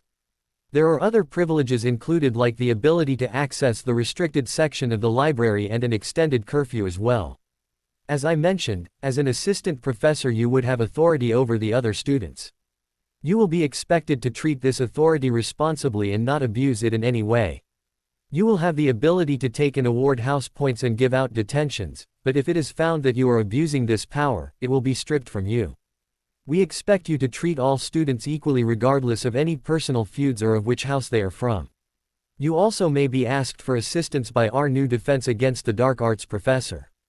He may ask for help in some of his classes, in evaluating the students, or in offering additional tutoring to students who are struggling. He is not used to the demands of professorship and has expressed interest in having an assistant, which is a large part of the reason we are offering such a position to you. I will ensure that none of his demands conflict with your own studies, of course. As you might have imagined, this decision was not unanimous among the staff. I will warn you, you will be watched closely, both by the staff and the students. If you reach out to people of all houses, I think it could go a long way to creating inter-house unity which the school has not enjoyed in hundreds of years. There will always be some who refuse to cooperate, but you must not let the few ruin it for the many. I will await your decision on whether or not you would like to accept the post and what accommodations we should make for you. I feel I should mention that while there have been many assistant professors in the past, only once has the position ever been held by a student. You are the second person in the history of the school to receive that honor. I trust you will not let us down. Sincerely, Albus Dumbledore. Harry didn't know what he was expecting from Dumbledore, but this was definitely not it. He had briefly thought he might be made an honorary prefect or something, but he had put it out of his mind, deciding that he really had no idea what the old man would come up with. Never in a million years would he have predicted this. He had no doubt who the headmaster was speaking of when he mentioned that the decision was not unanimous. Snape would have fought this to the bitter end, but to have it go through must have meant that he had the support of the rest of the staff. He guessed that Professor McGonagall had showed them all the letter he had sent her turning down the Quidditch captaincy. He couldn't think of anything else that she could present as evidence to the level of commitment he was putting forth. Harry hated the fact that this would further alienate him from his classmates. He wanted nothing more than to be normal, but he had realized long ago that he was anything but normal, and continuing to deny the fact would only make things harder. So he was left with only one choice really. He had to take it. He didn't want to be separated from his friends though, so he decided to turn down the separate quarters but accepted the office. He told the headmaster that he would like to continue using the room of requirement as it would provide him with everything he would ever need throughout the semester, making life easier for him. Harry sent a reply back informing him of his decision and thanking him for the opportunity. He told him that he was almost finished writing up the magical contract he would use for the club and that it should be ready for him to look over by the time he arrived on September the 1st. With that out of the way, Harry turned his attention to more immediate concerns. He had been debating with himself for the past couple days over the card that Jessica had given him when he had been shopping in Muggle London. She had said to call if he ever needed help shopping again, but not to be afraid to call even if it wasn't about shopping. He didn't imagine himself to be an expert when it came to girls, but he thought for sure that this was a hint that she wanted him to call, maybe to ask her out. He wasn't really sure. He finally asked himself, what would it hurt if I did call and she wasn't interested? I'd never have to see her again. It's not like at Hogwarts where I'd see her every day. And so with his resolve strengthened, Harry snuck out of his room and down the stairs. He headed into the kitchen and made sure the coast was clear before he snatched the cordless phone out of its holder and retreated back to his room. He locked the door magically since all the physical locks were on the outside and put up a privacy ward to prevent anybody from eavesdropping. He dialed her number and waited while the phone rang. After a few rings someone picked up. Hello, a female voice greeted him. Hi, Harry replied nervously. Is Jessica there? Speaking, she responded. Oh, Harry answered as he began pacing back and forth. Hi Jessica. I'm not sure if you remember me, but my name's Harry, and you helped me with my shopping a week or so back and left me with your number. Hi Harry, she interrupted cheerfully. It's good to hear from you. I was wondering whether or not you'd call. So you did want me to call then? Harry half asked, half stated. Of course I did. Why else would I give you my number? She giggled softly. Oh, right, he said. Well, you had said that I could call you even if I didn't have more shopping to do. So I thought I would take you up on your offer. I know we hardly know each other and everything, and I'm not sure if you'd like to or not, but I was wondering if you'd maybe like to, Harry stammered. Are you trying to ask me out on a date, Harry? She asked helpfully. Harry slapped himself on the forehead for being such a dork. Maybe yes, or maybe no, she asked candidly. Yes. Would you like to get dinner with me sometime? He deadpanned, forcing his nerves out of his throat. I'd like that, she answered sweetly with a slight giggle. You would? Harry asked dumbly. I mean, you would. That's great. When would you like to go out? How about this Saturday? She supplied. Saturday. Harry said. Okay, Saturday works. Will you be picking me up, Harry? She asked. Oh, well, I don't exactly have a car or anything, he explained. That's all right. Would you like to meet me somewhere? She asked supportively. Sure, he replied. Where would we meet? Do you know your way around London? She asked. Not really, he answered. Okay, why don't you meet me in front of the store at say 6 o'clock? I know of a place nearby that we could go to, she explained. Will that be okay with you, Harry? Yes, that would be wonderful, he responded gratefully. Good. I'll look forward to seeing you at 6 o'clock on Saturday then, she told him. I'll look forward to seeing you too, he responded back. Then a thought struck him. What should I wear? I mean, what kind of attire should I wear for the restaurant? She giggled softly again. A very good question, Harry. I'm proud. Most guys wouldn't think to ask. Wear one of the nice khaki pants, a collared shirt, and your brown shoes and you'll be just fine. Thanks, he said, constructing a mental picture of his new clothing and what he'd wear. You're welcome. I'll see you on Saturday then. Bye Harry, she said. Bye Jessica, Harry answered before hanging up the phone and collapsing on his bed. That was nerve-wracking, it was. Girls should come with a manual or a cheat sheet, something. But it didn't go too badly, he thought optimistically. Of course that was all thanks to Jessica. He had been a nervous wreck, but she was calm and collected and was helping him out whenever he stumbled. She seemed very cool like that. She didn't seem to mind that he got nervous or stumbled over his words. For the rest of the week Harry was bursting to tell everyone about his date. He wished he had people in his life that he could tell things to. But at least he had Sirius. Sirius was the one person he could tell everything, all of his secrets, too. Sure, Sirius was dead and only visited in his dreams, but it was still nice to have that one person he could share himself with. He loved his friends and Remus and everyone, but there was so much he couldn't tell any of them. He just got himself a date, but he couldn't mention it to his friends because it would raise way too many questions.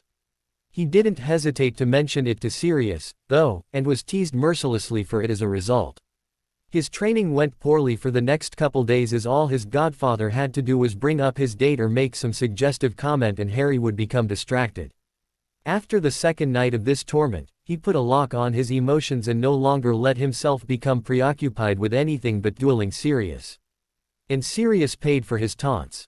Harry won most of their duels now, with his godfather only winning an occasional one or two. They were usually all well fought, though, and were very good practice for Harry. They also spent a lot of time working on new spells, some of which were ones Harry was reading about, others were ones Sirius would teach to him.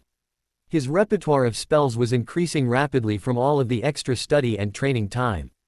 Saturday finally rolled around, and Harry was a nervous wreck for most of the day. His run was extra long as was his bout with his cousin's punching bag, but it still didn't settle his nerves. He had to force himself to eat lunch and only managed a small amount of food. He wondered how he was going to manage to eat later tonight when he was already having trouble with food. The day passed by slowly, inching along as he read his books and practiced his magic. He was beginning to practice casting 2 spells at once. He started off practicing with the same spell, but he was starting to try casting 2 different spells at the same time. He was having mixed results with it but was optimistic. Today, however, he was having trouble getting it right when using the same spell. He was ready to go at 5 o'clock. He needed to go to Diagon Alley and into Gringotts before his date so that he'd have Muggle money to pay with. He changed his hair color, put in his brown contacts and cast a cosmetic charm over his scar.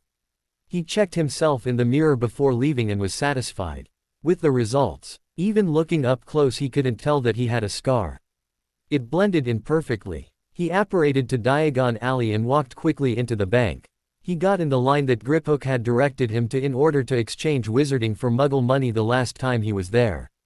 He stood in line for 10 minutes before he was helped by the goblin at the counter. He changed 50 galleons for about £250 and bid the goblin a good day. He received little more than a grunt in reply as he turned and walked out of the bank. He made his way through the busy crowd in the streets toward the Leaky Cauldron. He had plenty of time, so he would walk to the store.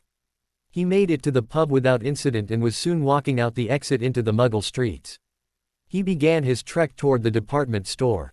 He stopped off in an alley along the way and hid himself as he changed his hair color to black and replaced his brown contacts with the clear ones. His hair length on a normal day was only a touch shorter than it was now. By the time the 1st of September came around, he'd have his hair this length for good. He continued walking towards the store, taking his time, knowing that he was still early. He took stock of his surroundings and marveled at the hustle and bustle of the world. People were going every which way, everyone in a hurry.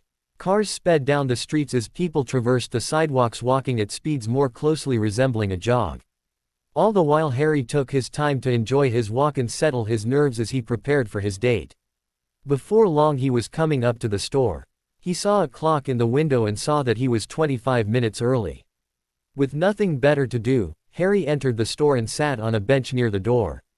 He watched the shoppers and store employees as they all set about their tasks.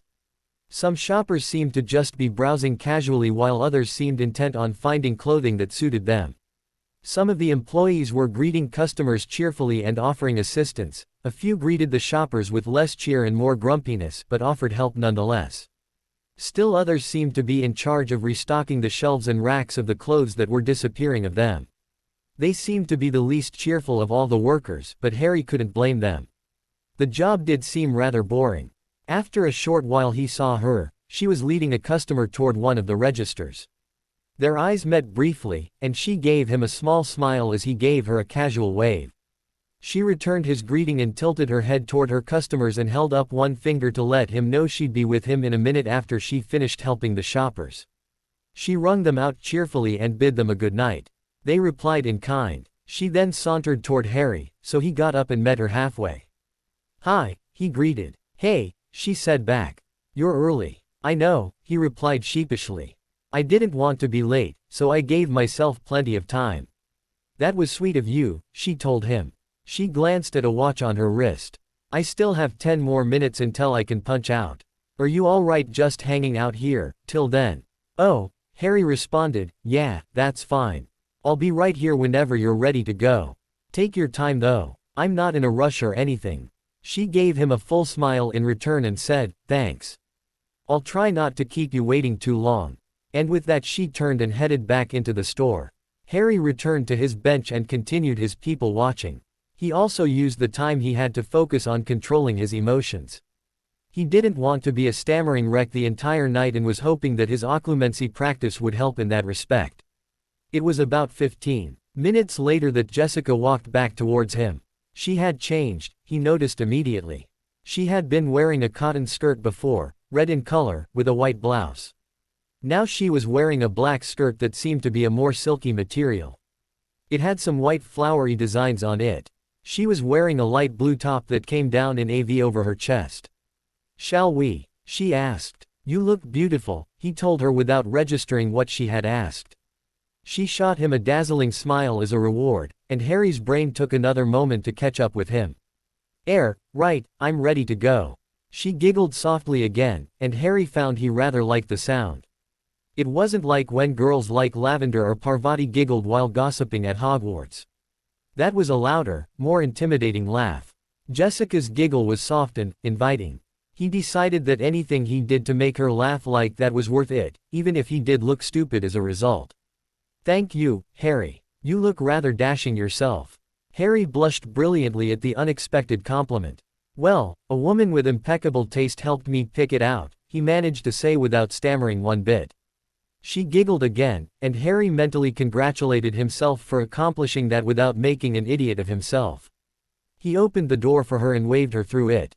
She smiled at him as she passed and whispered, "Thanks," as she walked out into the street. Harry followed her out the door and looked at her for direction. "Right. It's over this way," she explained, gesturing to the right. Harry followed her lead, and they walked side by side down the street. "So how is the job going?" Harry asked her conversationally. "Oh, it's going all right," she replied. "I haven't had many cute guys coming in spending hundreds of pounds and leaving me enormous tips lately though, so it could be better." Harry chuckled sheepishly at her joke, shrugging slightly. "You really did save my life that day, you know." I think I'd still be wandering around the store looking for clothes if it weren't for your help. She looked over at him and met his eyes for a moment and knew that he was being honest. It was my pleasure, really, she told him. As I said, it's not every day I get a customer like you. And it's not every day that I actually enjoy myself so much while on the job. Ah, here we are, she said, gesturing toward the Italian restaurant in front of them. I hope you like Italian. Uh-huh, he responded. They entered the restaurant, and she immediately led him to the host table and said, Jessica Rowland, party of 2. The man looked through a list in front of him and responded, ah yes, I'll be able to seat you in just a moment, if you'll just wait to the side momentarily. She nodded to him, and the two of them stepped to the side to wait. Thanks for setting all of this up, he told her. I really don't know where anything is in this city. I had to ask someone to direct me to the nearest department store that day just to find the place. It's no problem, she said to him. I know what it's like to be in a place totally unfamiliar to you. It can be overwhelming. I'm just glad that whoever you asked directed you to our store. Me too, Harry replied honestly. Just then a waiter came up to them. Right this way, please, he directed them. Harry waved for Jessica to precede him and followed behind her. He tried not to admire the view too much but couldn't resist a couple glances. They were led to a small table set for 2 against the wall. It wasn't so small as to feel cramped, but it wouldn't have sat any more than 2 people. My name is Anthony, and I'll be your server this evening, he told them as he handed each of them a menu. If you have any questions, please don't hesitate to ask. He left them with their menus, and Harry glanced up at his date and smiled softly before opening up his menu and looking through it. There were many different kinds of pastas and steaks and other such meals listed. Harry knew what some of them meant as he had been forced to cook several of these, but he was unfamiliar with a lot of them. Thankfully, each one had a short description underneath it to explain what it was. In the end he selected something simple that he knew he would enjoy. He set his menu down and saw that Jessica was still looking through her own menu. Seeing that he had placed his menu aside, she asked, "So what's it gonna be for you?" "Fettuccine Alfredo with broccoli and chicken," he told her. That sounds good. But I think I'm going to get the lasagna," she replied. "Did you want to get an appetizer or a salad or anything?" I hadn't thought about that," he responded with a sheepish grin. He opened his menu back up and looked through the list of appetizers. Half of it seemed entirely foreign to him, and he didn't know what to make of it. He looked over the menu to find her watching him with a small grin on her lips. "Was there something that you wanted?" he asked her. Her smile grew wider as she answered, "I was thinking some calamari might be nice." Not really knowing what he was agreeing to, Harry said, "Okay, that works for me." The waiter returned a minute later and asked, "Are we ready?" "Did you want an appetizer to start off?" Harry glanced at Jessica and saw her give him a slight nod urging him to order it. Yes, we'd like to have some calamari please," he told the waiter. "An excellent choice. And were you both ready to order?" Harry nodded and looked to Jessica to let her go first. She turned to the waiter. "I'll have the lasagna." The waiter jotted down the order on a pad of paper and turned to Harry. "And for you, sir?" "I'll have the fettuccine Alfredo with chicken and broccoli please," Harry replied. "Excellent," the waiter said as he jotted the order down. "I'll have your appetizer out for you shortly. Now what can I get you both to drink?" "I'm just going to stick with water," Jessica told the waiter. He turned to Harry waiting for his reply. "I think I'll just stick with water for now as well," he told the man. The waiter nodded and wandered off, presumably back to the kitchen to place their order. "So Harry," Jessica broke the silence a moment later, "what have you been up to since the last time I saw you?" "Oh, well, I've been jogging and working out in the mornings as usual," he told her. A small smile graced her lips as she listened. "And I've been doing a little studying as well, since the school year is starting up soon." "You said you went to a school in Scotland, right?" she asked him. "Yes, my parents both went there when they were kids. That's where they met," he answered her. "That's sweet. So they arranged for you to go there too?" "Yeah, apparently they had that planned right from the start since they both died shortly after my first birthday," Harry told her, only slightly lying. After all, they had planned to send him to Hogwarts. They didn't actually actively arrange for him to go there, but that was just a technicality. "I'm sorry," she told him. It must have been really hard growing up not knowing your mum and dad. Yeah, he answered. My mum and my aunt were sisters, and I guess they didn't get along very well. I don't really know any details because she refuses to talk about my mum, so I can only assume they didn't like each other. My aunt and uncle always kept me separate from their lives, doting on their own son. I've always kind of felt like an outsider there. It was the truth, just a dumbed down version of it. It would have to do because he couldn't tell her the whole truth. That's terrible, she gasped. It must have been horrible growing up like that, feeling like you don't really belong. You probably wondered what your life would have been like with your parents had they not died, she said. Oh, I can't believe I just said that. How terribly thoughtless of me. I'm so sorry. I didn't mean to bring all this up. Oh dear, I'm mucking this up royally, aren't I? It's okay, Harry told her with a slightly sad smile as he reached across the table and placed his hand atop hers. You're right. I did always imagine what life would have been like with my real parents, feeling like I really belonged in the world. But I've had 15 years to come to terms with all of it. Don't feel bad about it, really. I'm okay talking about it. I still feel just awful for bringing all that up, she told him. Don't. I really don't mind talking about them. I mean, I don't really remember them or anything, but I absolutely love hearing stories about them. And I've recently begun meeting with an old friend of theirs, so it's been great to hear about their lives and what they were like. That's really nice, she said. I'm sure their friend is probably just as happy to share the stories with you as you are to hear them. Reliving old memories of dear friends is a great way to honor them. I never really thought of it that way, Harry said. The waiter appeared at the table again serving the calamari. She gave his hand a quick squeeze before letting him pull away. Harry waited and let Jessica make the first move. She saw that he was waiting on her and gave him a smile for his efforts. She pushed a small pile of the squid onto her small plate and poured a bit of marinara sauce over it. He smiled at her and mimicked her actions. He skewered one of the breaded pieces and brought it into his mouth. He chewed it curiously for a few moments before smiling and nodding to himself. Jessica giggled softly and asked, "Is that your first time having calamari?" "Uh-huh," he replied shyly. "I could tell," she told him. "Your reaction was cute." Harry felt his face heat up and knew that his cheeks must be stained red. He mumbled a, "Thanks," and forked another piece and put it into his mouth. They ate their way through the calamari and waited only a moment before the waiter appeared to claim the empty dish. "Your meal will be ready shortly," he informed them. "I'll be back in a minute with it." "Thanks," Harry told him sincerely. He and Jessica chatted for a minute as they waited for their main dishes. Sure enough, the waiter was back carrying 2 plates. He placed the lasagna before Jessica and the fettuccine alfredo in front of Harry. "Bon appetite," he said to them merrily. "Thanks," they both replied. They grinned at each other for a moment before turning to their meals. They talked a little as they ate, but they mostly just enjoyed their meal. Harry found that he rather enjoyed the restaurant's take on the dish. He didn't fancy himself to be a great chef or anything, but he thought that he made a decent meal on his own. But his dinner here was fantastic. He told Jessica as much. "I'm glad you like it," she told him. "I wasn't sure what kind of food you liked, but I figured Italian was a pretty safe bet." "It was a good choice," he told her earnestly. Soon enough they were finishing up their meals.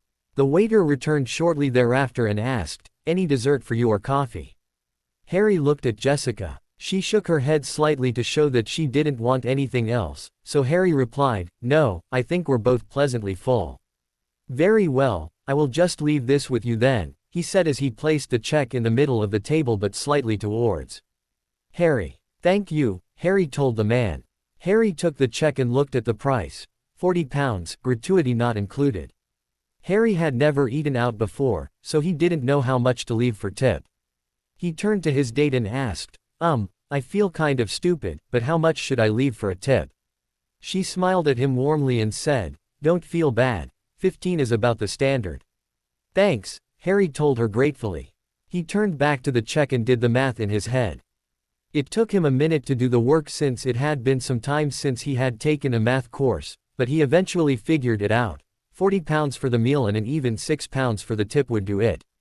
He had a £50 note from the goblins, so he took that out and gave it to the waiter saying, "Keep the change." The man grinned at Harry for a moment before saying, "Thank you, sir," and disappearing. Harry turned back toward his date, who was grinning at him yet again. "You really are the biggest tipper I've ever met, you know that. If you're not careful, you'll end up giving all your money away." Harry just smiled shyly and shrugged his shoulders. "Are you ready to go?" he asked her. "Yes, I suppose so," she answered. They walked through the restaurant and out onto the street again. Harry turned to Jessica, unsure of what he was supposed to do now. Thanks again for setting everything up. I really enjoyed the restaurant." "Me too," she replied. "The company was especially nice." Harry's face turned Arlette yet again as he responded, "I really enjoyed spending the evening with you too." She smiled back at him warmly, and the two stood there silently grinning at each other for a minute. Do you have your car nearby? Would you like me to walk you to it? Or do you live nearby?" "I live a few blocks away," she told him with a brilliant smile. "And an escort would be lovely." "Great," he replied. "Shall we?" "Indeed," she responded. She gestured to the right, and they set off down the street together. After a minute of walking silently, she reached her hand and placed her palm against his. He spread his fingers and intertwined them with hers. He glanced over at her and flashed a wide grin at the gesture. She returned his smile, and they continued to walk. "I really had a great time tonight," he told her. "I haven't had fun like this in a while." "Well, you should do it more often," she told him. "I really enjoyed being out with you as well. Thanks for the dinner." "Oh, don't mention it," he replied shyly. "It was really my pleasure. It's not every day I get to eat a nice meal with a woman as beautiful and sweet as you," he said boldly. She rewarded him with a slight blush and wide smile. "You're not too bad yourself, Harry." They turned a corner and continued to walk and talk. "Listen, I know you're going back to school soon, and there's a good chance I won't see you again, so I just want to let you know that I really have enjoyed spending time with you. You're a really sweet guy, and any girl would be lucky to be with you." Harry blushed spectacularly at the praise and moved to interrupt, but she continued. "I mean it. You're sweet and honest and cute. You're shy, but it only makes you seem even cuter. You have my number if you ever want to give me a call. It would be hard to start a relationship or anything like that when we hardly know each other and we'd be apart, so I don't think it would be smart to try. But I don't want you to feel like I'm rejecting you or anything.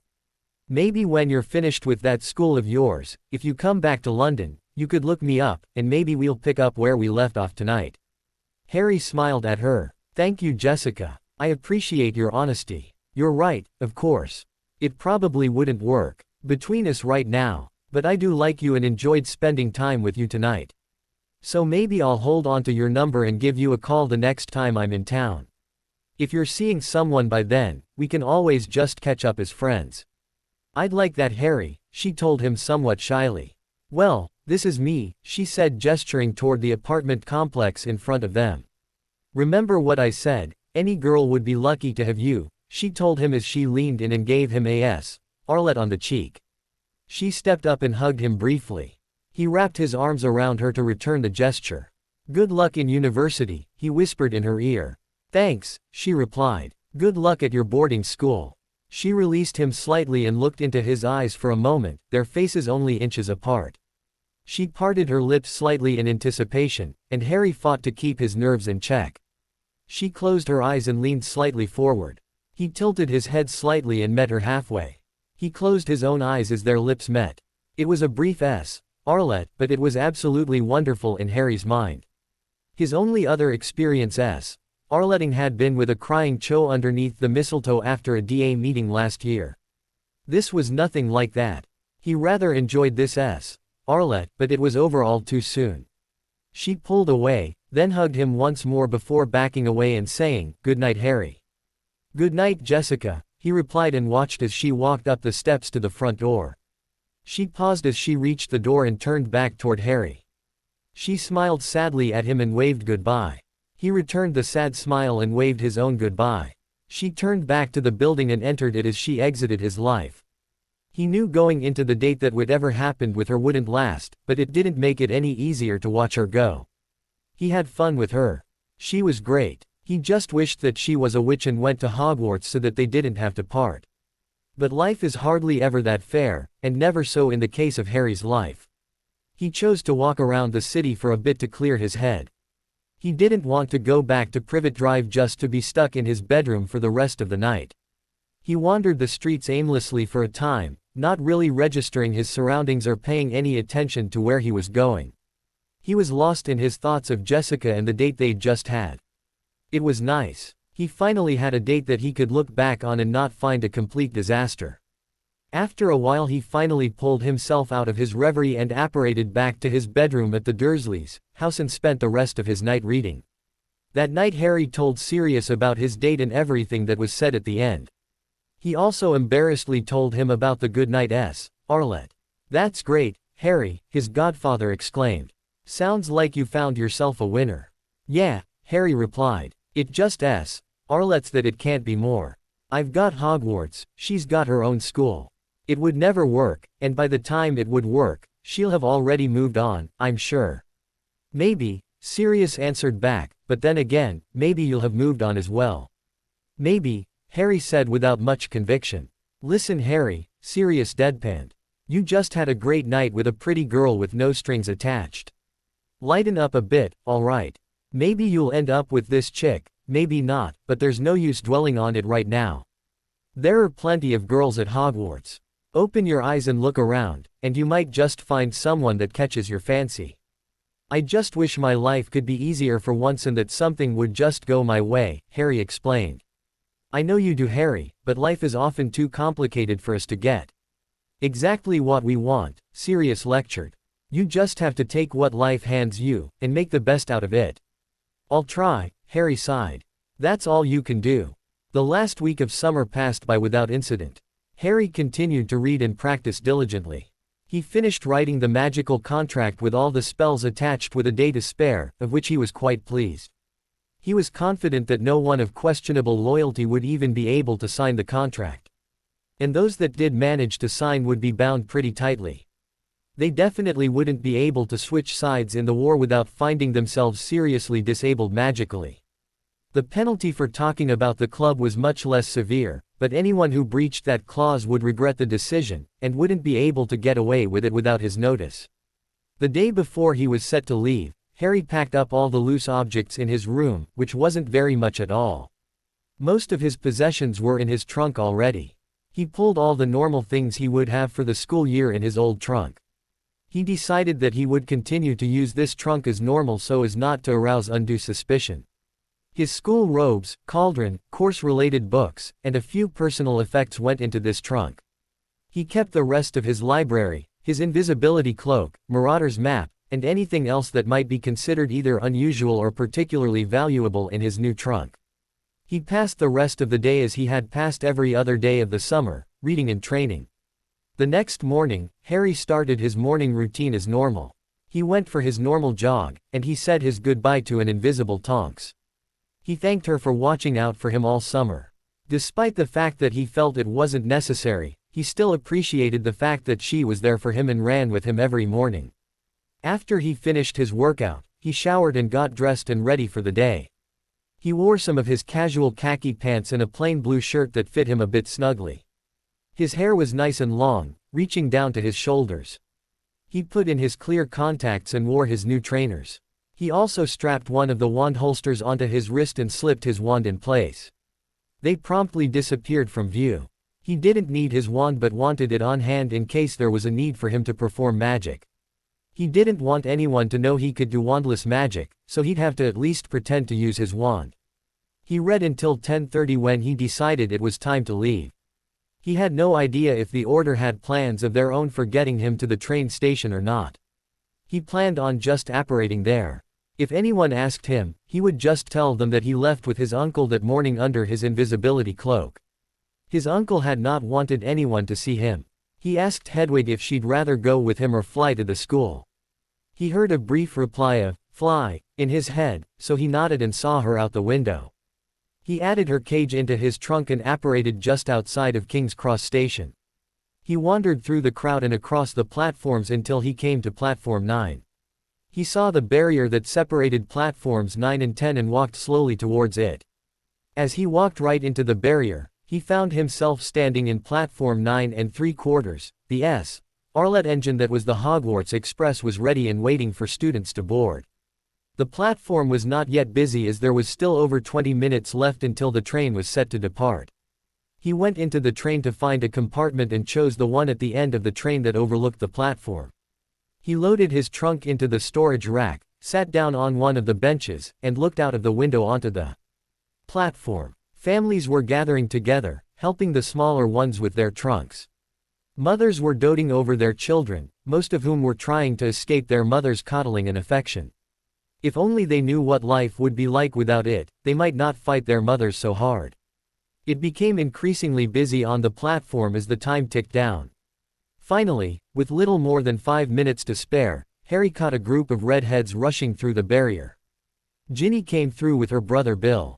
Ron followed soon after with a bushy-haired girl next to him who appeared to be scolding him for something or another. Same old Ron and Hermione, Harry thought to himself with a slight smirk. The twins followed soon after, with Mrs. Weasley bringing up the rear. By the time she came through, Ginny, Ron, and Hermione had already started to drag their things towards the train with the rest lagging behind a bit. Harry left the compartment and magically locked it up to prevent anyone else from claiming it. He walked out of the train to greet his surrogate family. He approached from behind Ron and Hermione. Ginny was facing them and was the first to notice his approach. Her jaw dropped at the sight of him, but she quickly composed herself and gave a nod as Harry held a finger up to his lips to signify that she shouldn't say anything. He silently sidled up right behind the bickering duo. "Now you listen here, Ronald Weasley," Hermione was reprimanding. She didn't get to finish the thought though because Harry interrupted by clearing his throat and saying, "Excuse me." Ron immediately shot back at him, "Excuse yourself, buddy. Can't you see we're talking here?" Hardly sparing him a glance. Ginny giggled slightly but turned it into a cough somewhat successfully. "Ron," Hermione admonished before turning to Harry. "Don't mind him, he lacks all sense of manners and decency. Can I help you with something?" "You can help me by giving me a hug." "Hello, Hermione," he answered with a grin. Her jaw dropped as she finally took a good look at him, her eyes flicking from the scar on his forehead to his eyes. Ginny burst out laughing at her friend's reaction despite the fact that it mirrored her own. Ron, still clueless, turned toward his sister demanding, "What's so funny?" The action only served to reinforce her bout of hysterical laughter. He turned to Hermione next. "What the bloody hell are you staring at?" Ginny snorted loudly as Ron finally turned toward Harry. "And who the hell do you think you, blimey?" Ginny doubled over with tears in her eyes, struggling to breathe in between her fits of laughter. The twins, who had walked over once Ginny started laughing, were wearing identical wicked grins. "Harry, mate, quite an entrance you made," Fred started. "Yeah, only you could leave both men and women alike gawking at you like this," George continued the thought, waving his hands at Ron, Hermione, and Ginny. "And we just finished explaining to Ron how you don't swing that way." But apparently he just wasn't listening. It's sad really, how he desperately clings to that hope. But we just don't have the heart to burst his bubble. Harry chuckled at the twins' antics while Ginny was clutching her stomach in her mirth. Hermione finally broke out of her stupor and squeaked, "Harry," as she threw her arms around her friend. "Good to see you too, Hermione," Harry said into her bushy hair. They separated after a moment, and Harry held his hand out to Ron. "All right, mate?" he asked as they firmly shook hands. Ron only nodded in response as Harry turned his attention toward Ginny and waited expectantly. She stood there for a moment recovering from her hysterics before Harry held out his arms and asked, "Don't I get a hug?" "Hello." Not needing any more encouragement, she responded by flinging herself into Harry, wrapping her arms around his neck. He responded to the action by wrapping his arms around her waist and spinning her around once to dispense her momentum without ending up on his backside. "Nice entrance, Potter," she told him. "I haven't laughed that hard all summer. I live to please," he murmured into her fiery red locks. As she pulled back, Harry saw that her cheeks were lightly stained pink and chuckled lightly to himself. He turned to the twins and held out both hands to them as he greeted, "Fred, George. Harry, mate. Bloody brilliant. Knocked 'em dead. You've got style. And pizzazz. We like it," they said in unison. Couldn't have asked for a better business partner. Definitely worth every bit of that 10. Harry moved to argue with them, but the twins persisted. "We mean it, Harry. We wouldn't have a shop if not for you." Harry finally relented with a sigh and said, "All right. So when is the grand opening, anyway?" September 15th. Yep, only 2 weeks away. We wanted to open up before school started. But we just couldn't manage it in time. Our owl order business is still going though. So you should be seeing our merchandise at Hogwarts. That's great, guys, Harry interrupted their diatribe. You'll have to keep me posted on how the opening goes. Just then Mrs. Weasley descended on Harry and engulfed him in one of her trademark hugs which he gladly returned. Harry, dear, it's so good to see you. You look good, still a little thin, but you've filled out a bit. You look a lot better than you usually do at this time of the year. He blushed slightly under her scrutiny. Thanks, I've been taking care of myself this summer. It shows, dear, she told him as she released him from her embrace. And you've grown too. You're nowhere near Ronald, but who is? I swear if that boy doesn't stop growing we'll have to enlarge the doorways just so he can walk through without having to stoop. But just look at this hair, she continued, holding a lock of it in her hands. You're really in need of a trim, dear. If we had more time, I'd be more than happy to take care of that for you. The train let off a warning whistle to let the students know they had only another minute to get on board. They all said a quick goodbye, and the quartet set off onto the train.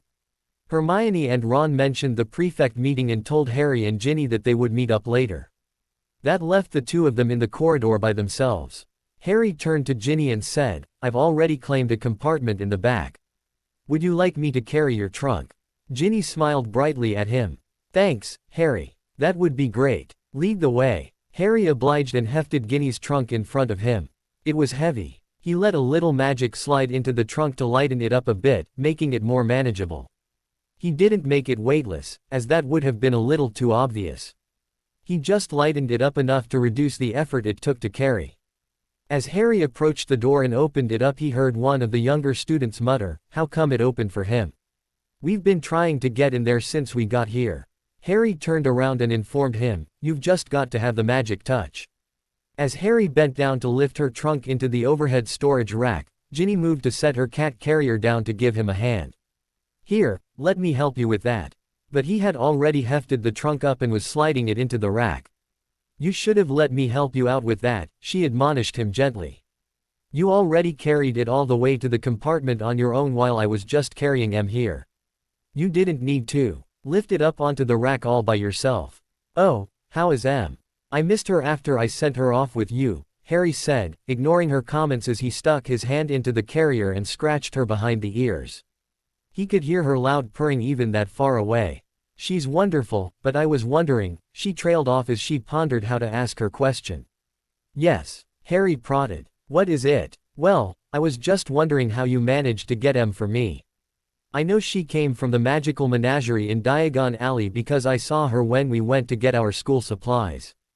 But there's no way you could have gone there to get her for me, and there's no way you could have known that I had absolutely fallen in love with her the moment I laid my eyes on her.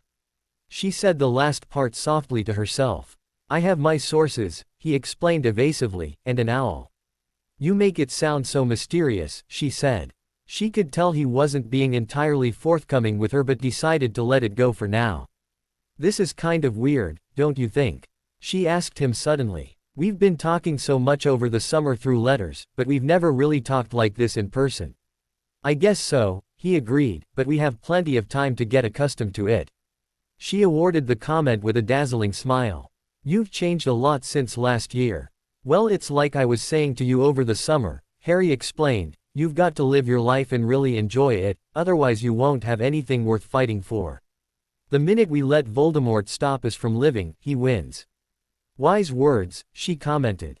Yes, well, I've had a lot of life experience in my 16 years to give me an interesting perspective. That's the understatement of the century, she laughed. So are you excited to be going back? Harry thought a moment before replying, yeah, I guess. I always used to think of Hogwarts as home, while the Dursleys was just a place I went to stay over the summer before I could go back home, but after the past couple years Hogwarts doesn't feel quite so homey to me anymore. Don't get me wrong, I'm happy to be getting out of the Dursleys' house, but it's just not the same as it used to be. I'm sorry, Harry, she said sadly. But just think, in another year you'll be 17, and you'll be coming here for the last time. After that you'll be able to go out and make someplace your new home. You'll get to choose who you live with and what you do with your life. Yeah, you're right. Soon enough my life will be mine to control. So you said you were going to regale me with the story of the attack on Diagon Alley, he prodded. Oh, right, I did say that I would, didn't I? She chuckled softly. Alright, well sit tight cuz you're in for quite a story. So we went to Diagon Alley to buy our school supplies, like I already told you. Ron went with Mum to pick something out at Quality Quidditch Supplies, some books on strategy, I think. Anyway, Bill took me to the magical menagerie because I wanted to look at all the animals. I knew I wouldn't get to buy one, but I wanted to look anyway. I absolutely fell in love with this little bundle of fur, she said as she pulled Em out of the carrier and into her lap where she proceeded to scratch her as she continued her story. Anyway, Bill told me it was time to move on, so I put the kitten down, and we walked out of the store. Just as we were walking out, there was a whole bunch of pops, and all of a sudden there are a good 20 Death Eaters standing in front of us. She took a big breath before continuing. It took me a second to realize what was happening, and the spells were already coming at me as I went for my wand.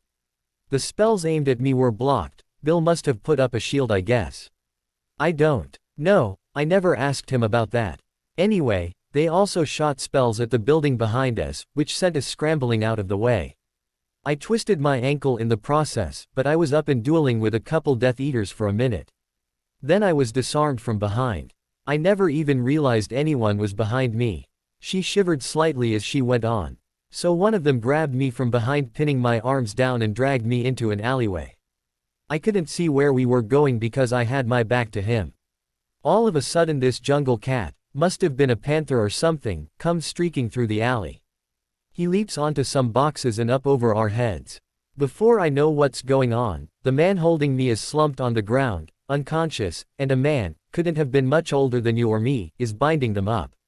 She smiled at the memory of her savior. He told me that I was safe with him, grabbed me, and next thing I know we're right outside the burrow. He told me to run inside and wait for the rest, that he would make sure they made it home safely. When I turned back to thank him he was gone. That's quite the story, Harry said. He was grinning inwardly but was maintaining his outward composure. You're sure lucky this mystery man was there. I know, she told him. I just wish I knew who he was.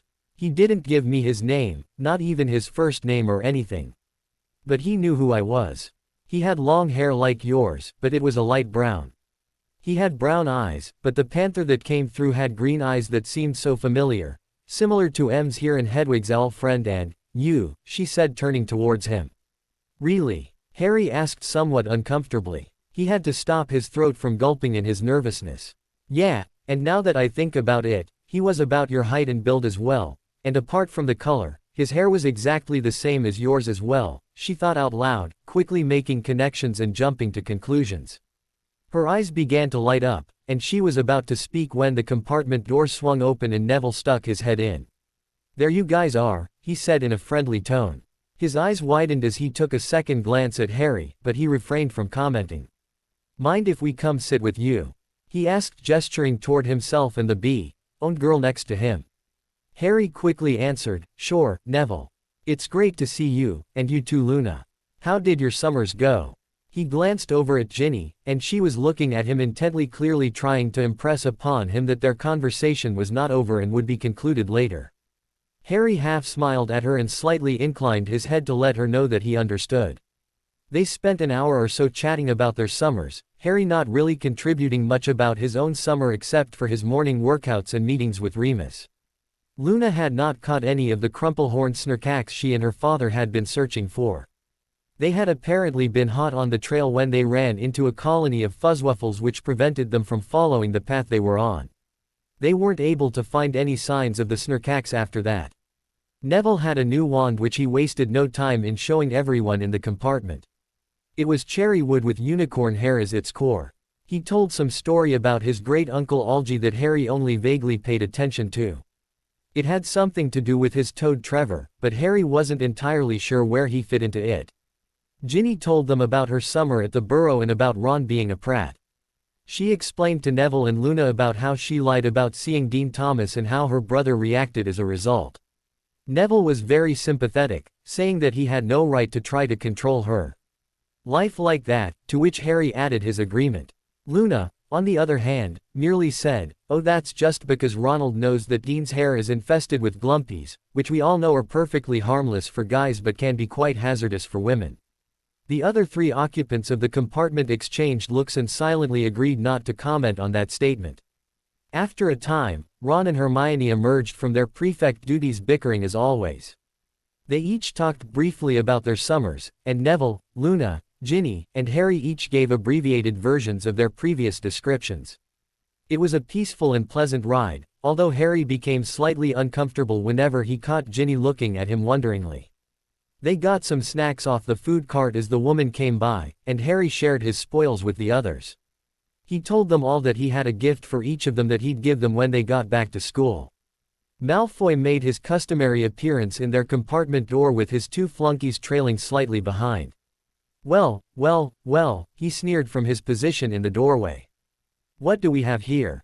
Potty, two weasels, a mudblood, loony, and a glorified squib. What a formidable bunch you are. The Dark Lord must be shaking in his boots. If he isn't yet, he soon will be," Harry replied calmly without even bothering to look at his adversary.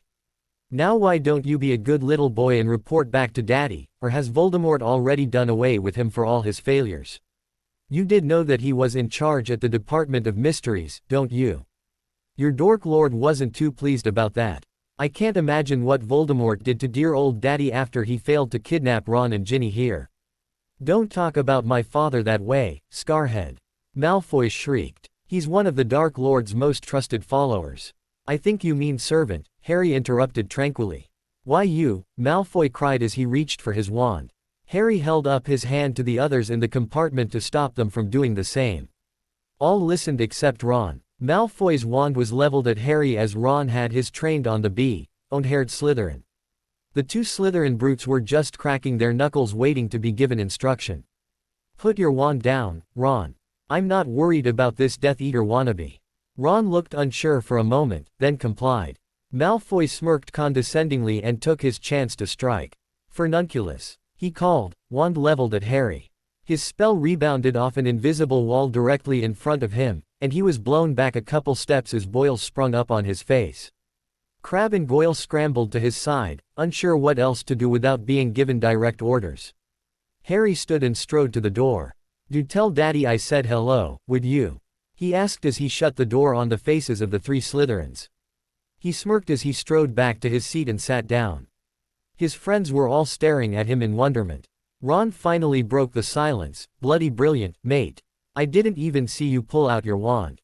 Harry's grin grew wider. "Remember when I said I had a gift for each of you?" Seeing their nods he continued. "Well, this is what I was talking about," he explained as he took off his wand holster which instantly appeared before their very eyes. "It'll prevent your wand from being summoned while it's in the holder, and it'll turn invisible once it's strapped on, so no one will know it's even there." "Wicked," Ron exclaimed. Apparently he was fine with presents so long as he wasn't the only one being given them, Harry mentally noted. "That's really great, Harry," Hermione said, "but where did you manage to get them?" "I all ordered them from a place in Diagon Alley," he explained. This seemed to satisfy her as she just nodded and sat back against the bench. Ginny grinned at him knowingly, and he imperceptibly shook his head at her to try to get her to stop giving him those looks. She glanced around quickly and winked at him before adopting a neutral expression. Harry almost growled at her. The rest of the train ride went by quickly. Soon enough Hermione was informing them all to put their robes on and dragging Ron out into the corridor to help organize the departure. The others grinned at each other knowingly regarding the bickering duo. "Do you think either of them will ever get a clue in just S, or let the other one?" Harry asked the room at large.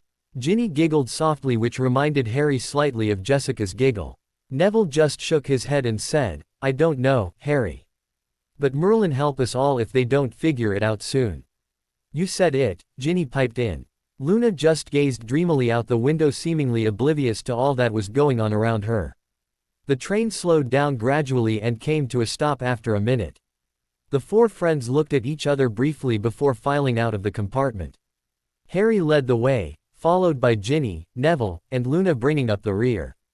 As they stepped outside, Harry heard the familiar and ever-comforting call of "Furs years." Furs, years over, air. Harry turned and quickly spotted his half-giant friend who literally towered above the rest of the crowd. Harry held up a hand to Hagrid and called to him, "All right, Hagrid." Hagrid looked down through the crowd and spotted Harry. An enormous smile broke out on his face, and he called back, "All right, Ari," as he waved a beefy arm at him. Harry smiled widely and turned back toward his friends. They quickly made their way over to the carriages. Harry took a moment to study the two Thestrals at the front of the carriage and walked over to them. He patted each one on the head and thanked them for taking them to the school before entering the carriage and taking a seat beside Ginny. They waited for Ron and Hermione to catch up before taking off. Ron sat next to his sister, leaving Hermione to sit next to Luna. The carriage ride lasted for a few minutes in companionable silence. They pulled up to the front entrance to the castle and disembarked. As they walked through the entrance hall to the doors of the Great Hall, Professor McGonagall's voice permeated into their hearing. "Mr. Potter, a word please." His 5 friends looked at him with varying degrees of sympathy. Harry smiled at them all and gestured for them to continue without him. "Save me a seat, would you? I'll be in a minute." They nodded and continued without him as he strolled over to his head of house who led him off through a side door. "Mr. Potter, the headmaster will announce the reformation of your club this evening as well as your status as assistant professor," she informed him. "He would like to meet with you after the feast to go over the details of the club. The password is Canary Cream." Harry smiled widely at the name of the password. "His tastes are expanding," Harry commented offhandedly. "Indeed," she replied with the barest hint of a smirk. "You should be off to the feast, Mr. Potter. I have some first years to attend to." Harry nodded and walked over to the door. As he opened it up, she stopped him. "Mr. Potter, I will be glad to see you back on the Quidditch pitch this year. Your broom has been placed in your room with the rest of your belongings." "Thank you, Professor," he replied. "I hope you were right about your friend, Mr. Weasley," she said. "Believe me, he knows much more about Quidditch than I do," Harry explained. "Believe it or not, Mr. Potter, I was already well aware of that. I chose you despite that, knowing that you would consult your friend and have him help you with the strategy if you were captain. I wanted you as captain because you're a natural leader. You may not have been able to build the strategies, but you would have led them to victory. I hope Mr. Weasley will be able to get over his insecurities enough to lead the team." Harry was slightly dumbfounded at her explanation. "Thank you, Professor. I'll be sure to help him along the way as best I can." "I have no doubt you will. Now hurry along," she said with a genuine smile peeking through her stern composure. Harry smiled in return and nodded, hurrying out the door and into the Great Hall. All eyes focused on him as he strolled through the hall to the Gryffindor table. He barely noticed the enchanted ceiling or the floating candles as he focused his attention on his destination. He saw that his friends had left him an open seat next to Ron and across from Ginny. Hermione was sitting across from Ron, and Neville was on the other side of Ron. As he walked towards the table, the hall was abuzz with whispered conversations, mostly stemming from the female populations.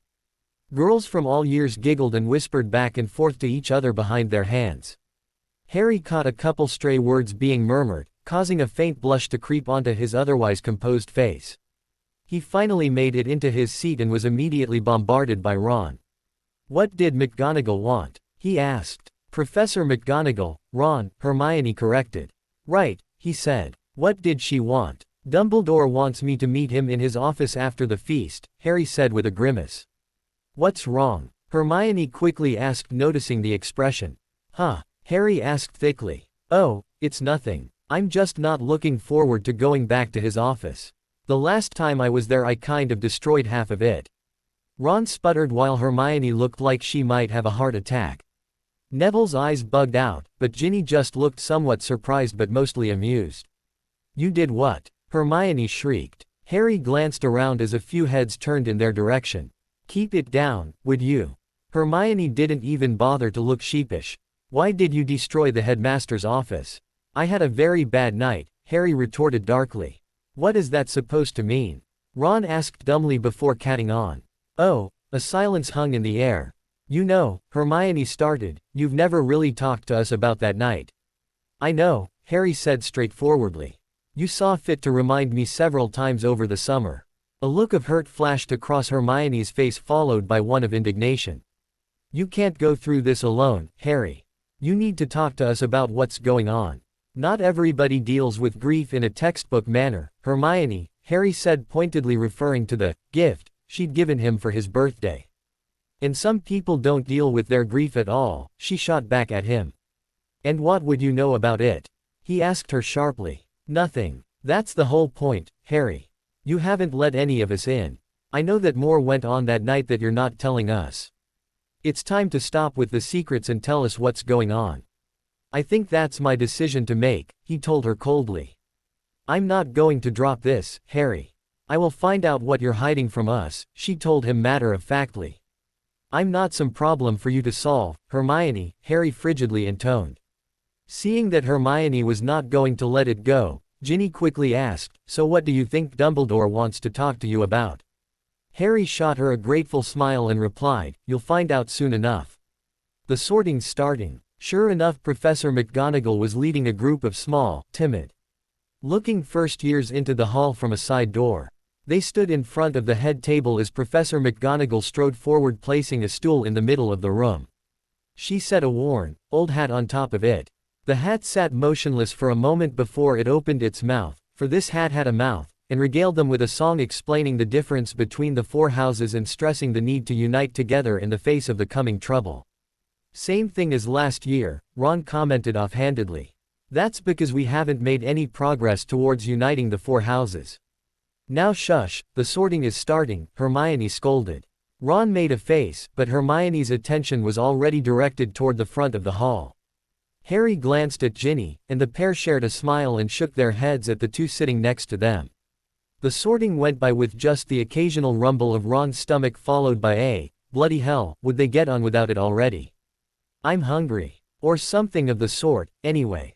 Hermione would automatically reprimand Ron and command him to pay attention. Finally, Zeller, Aaron, was sorted into Hufflepuff, concluding the sorting ceremony. The headmaster stood from his seat in the middle of the head table and spread his arms out. Welcome to yet another year at Hogwarts. There is a time for speeches, but that time is not now. Tuck in. He sat down abruptly as food appeared on all the tables across the hall.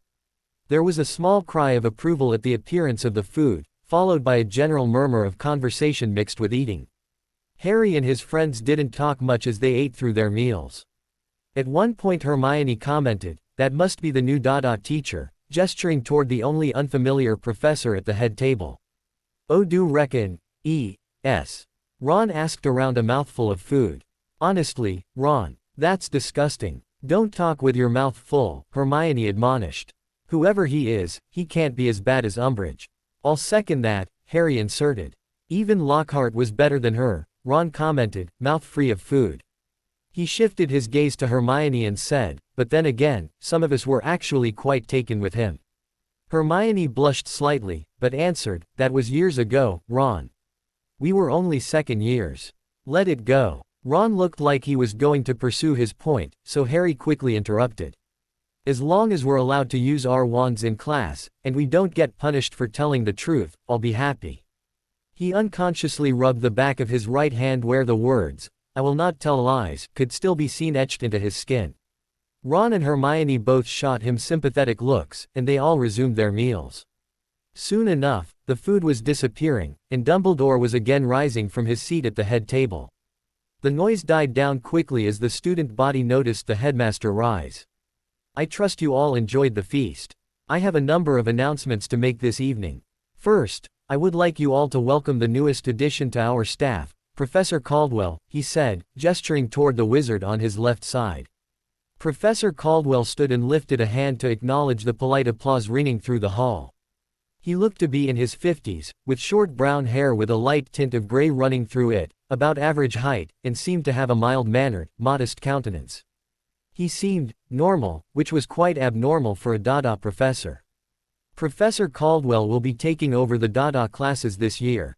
The educational decrees that were passed by our previous Dada instructor have all been repealed. A ring of applause met this proclamation. We have another, unusual addition to our staff this year. We have taken on an assistant professor who will be leading additional classes in defense.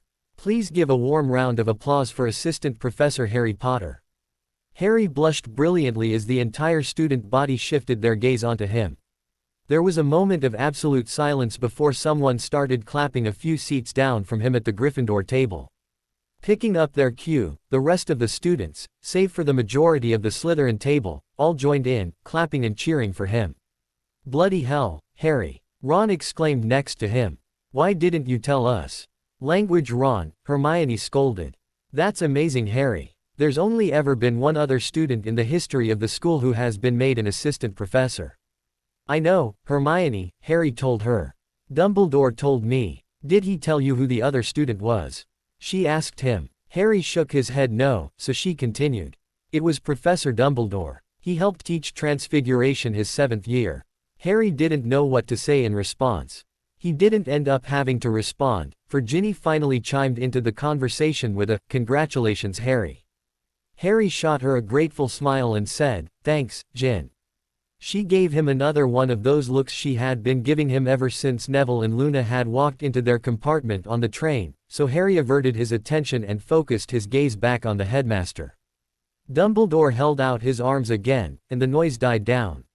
Yes, Mr. Potter will be hosting a club this year which will provide extra defense lessons to all those 4th year and above who are interested. I will let him give you the details at a later time.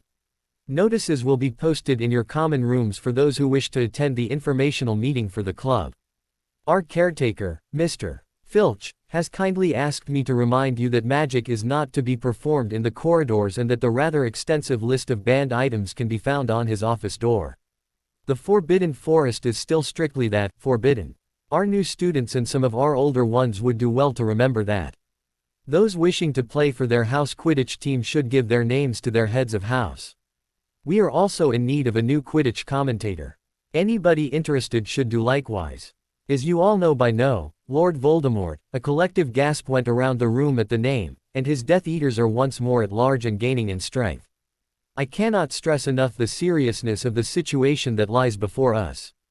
The castle's defenses have been strengthened over the summer, but we must all work diligently to ensure that the school remains secure.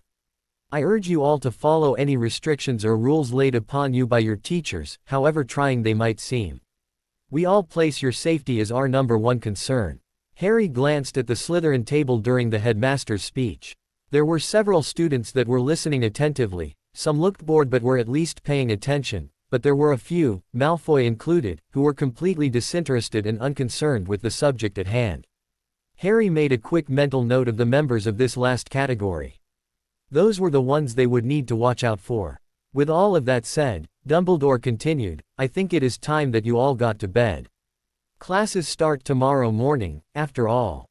The headmaster sat down in his seat as the student body began to rise from their own seats and amble to the double doors that would lead to the entrance hall.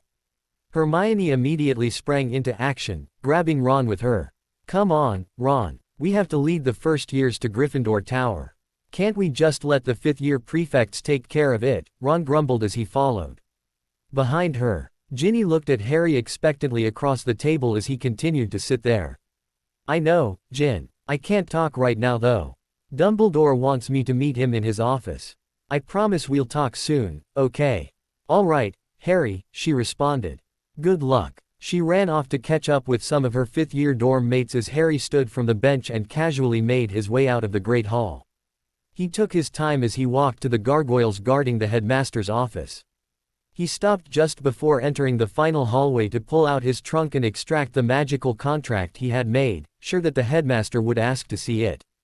As he approached the gargoyle he muttered the password, causing the stone beast to spring aside. Harry stepped through the opening onto the spiral staircase that had appeared in front of him. He rode the staircase to the top and used the Gryffindor knockers to alert Dumbledore of his presence. Come in, Harry, the headmaster greeted from inside. Harry pushed the door open and stepped into Dumbledore's office. He was bombarded with flashbacks of his last visit to this particular office. His godfather had just died, and the headmaster had chosen that moment to inform him of the prophecy that was now hanging over his head, the one that said he must either be murderer or be murdered. He had destroyed half of his office that night, but it seemed that everything had since been either repaired or replaced. There was no trace of his rampage left. Harry closed the door behind him and walked further into the room. He noticed Fawkes, Dumbledore's phoenix, sitting on his perch beside the headmaster's desk. He walked over to the red and gold feathered bird and greeted him with a, "Hello, Fawkes," as he stroked the phoenix's feathers. Fawkes rubbed his head into Harry's hand and trilled his appreciation at the attention. Dumbledore chuckled lightly and commented, "I don't think I've ever seen Fawkes so taken with anyone besides myself than he is with you." Harry looked at the man he had looked up to since the first time he had seen him and regarded him closely for a second before giving him a slight smile. "Thanks. How did you meet Fawkes, anyway?" "That is a long story that will have to wait for another time," the old man explained. "For now, why don't we move on to the business at hand?" "Very well," Harry replied. "You wished to go over the details of the DA." "That's correct," he said to the young man. "Please, have a seat, Harry." Harry complied by walking over to the plush armchair in front of the headmaster's desk. As soon as he was settled, Dumbledore continued, "I think the first order of business should be the magical contract that you wish to have your members sign. Given the nature of a magical contract, I think it important that I approve anything you have drawn up to make sure it is completely safe for the students to sign." "Of course," he replied, handing over the parchment. Dumbledore read through the parchment carefully, smiling slightly as he made his way through it. When he was finished reading, he held his wand over it and gave it a little bit of a wave. His eyebrows shot upward in surprise. "You've already performed all the enchantments?" he asked. Harry felt a prickle on the edge of his mind that he quickly associated as another presence seeking to read through his conscious thoughts. He kept his memories of the summer, especially the ones involved in the creation of the contract, locked tightly in the trunks in his mind, knowing that the headmaster was using a casual form of legilimency to pick up any memories that might flash through his mind that would contradict his answer. "Yes," Harry explained, "I planned everything over the summer and had it written out. I performed all the necessary spellwork on the train today." He really hoped he had progressed far enough in Occlumency to keep the headmaster from spotting his lie. "You know you're not really supposed to perform magic on the train, Harry," the headmaster said sternly. "But then, what the ministry doesn't know won't hurt it, will it?" He chuckled softly, eyes never losing their twinkle. "No, sir," Harry replied. "I've seen people using magic on the train before, and I've used magic on it before without getting in trouble, so I assumed it was all right." "Indeed. The train ride is a bit of a gray area, I suppose. But as long as no harm is done, we are willing to overlook any magic used during the train ride." Harry nodded, showing his understanding. "Now, Harry, what do you intend to teach at these meetings?" Harry had to bite down the sigh of relief that he almost unconsciously made. "Well, sir, a lot of that is going to depend on how many people sign up for it, where they are all starting, and how quickly they learn. Assuming there are enough people for it, I plan on splitting the club into 2 different classes. The first class will consist of all the students I taught last year to start with, and we'll start where I left off last year, Patronus Charms. After they have managed that, I plan to start a new line of training with them. Most of the practice we have had dueling in the past has been standing still trading shots with an opponent. I plan to change that. I'm going to introduce new aspects into the duel, not the least of which is movement. I'll have them practice dodging spells without the aid of a wand for protection. I'll just have them cast stinging hexes so as not to cause too much damage for that. Once they get the hang of moving about to avoid being hit, I'll have them use that technique in a dueling situation. I'll also teach them some new spells along the way, like more advanced shields like Contigo and Servo, stronger stunners like Adenitis, and binding spells like Incarcerus. We'll also get into dueling tactics and using your environment to your advantage. I'll get them out of the habit of trading spells back and forth and into the habit of launching a barrage of spells at their opponents to catch them off guard." "It sounds like you have things pretty well in hand," Dumbledore commended. "What about your second class?" "They'll start more or less where the other class started last year, the basics," Harry explained. "I started them with Expelliarmus last year, and they really needed the help even with that spell. Some of them were saying it wrong, and there were a lot of issues with aim and the force put behind the spell. Any students who appear to be ahead of the rest of the class, I will consider moving into the more advanced class. We'll move through the basic spells, Protega, Stupefy, Impedimenta, that kind of thing before moving into what the advanced class is starting with this year." The speed at which we move will be based entirely on how quickly they pick things up. I'm not trying to get through a specific set of material, I'm just trying to make sure they know what to do when the time comes where they need to fight back. An admirable ambition, the headmaster praised. It seems everything is in order, then. How often do you intend for the clubs to meet? I thought maybe each one would meet once during the week for an hour, and once on the weekend for 2 hours, Harry told him. Very well, that will work fine. I should inform you that you may from time to time be visited by various faculty members during your classes. I will inform them that they are all welcome to attend but that your authority is not to be challenged without due cause. If you feel any of the faculty are being disruptive to your classes, please inform me right away. Please do not try to take matters into your own hands. Yes, sir. I will ask all staff to refrain from visiting you during your first week of teaching.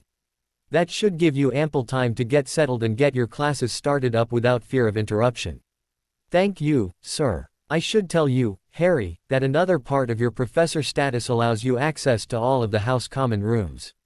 I will ask you not to visit any common rooms besides Gryffindor towers without due cause. Yes, sir. You have more privileges and responsibilities than any other student in the school, Harry. And it will set you apart from the other students to an extent, but it would be best not to set yourself apart any more than is strictly necessary. You are still a student, and they are still your peers and friends. I'll do my best, sir, Harry replied solemnly. I have no doubt of that, Harry. You hardly give anything less, he responded warmly. Now I imagine that you'd like to get back to your friends before they all head off to bed. If you ask Professor McGonagall tomorrow, she will show you to your office. I just have one more question before you go. What day would you like to have all those interested in the club meet and where? Would Friday after dinner in the Great Hall be okay? Harry asked. That would be perfect, Harry. Have a good night's sleep tonight. You must be prepared for your classes tomorrow. Harry nodded and headed for the door when the headmaster's voice stopped him. Oh, and Harry. Yes, Professor. I don't believe I've yet thanked you for all that you've done with this club of yours. It is very apparent that you've put a lot of thought and effort into it. I'll look forward to seeing your results, he said with a genial smile. Thank you, sir. Good night. Good night, Harry. Harry left the headmaster's office and descended the staircase at a leisurely pace. The meeting didn't go poorly by any means, but he wouldn't say it went great either. He still felt strained with the headmaster. He couldn't trust the man, for one thing, and he had a feeling that if Dumbledore had any inkling that he was hiding something, the man would not rest until he found the whole truth. Harry knew he would have to hide his secrets carefully, which was all the more reason to practice Occlumency. He just hoped that if Snape agreed to teach him that the potions master didn't manage to uncover any of his secrets during their sessions. The whole thing was a big risk, but it was one he would need to take in order to learn the skills necessary to hide his secrets. Hopefully the steps he had taken over the summer would be enough to at least hide some of his memories from the greasy man.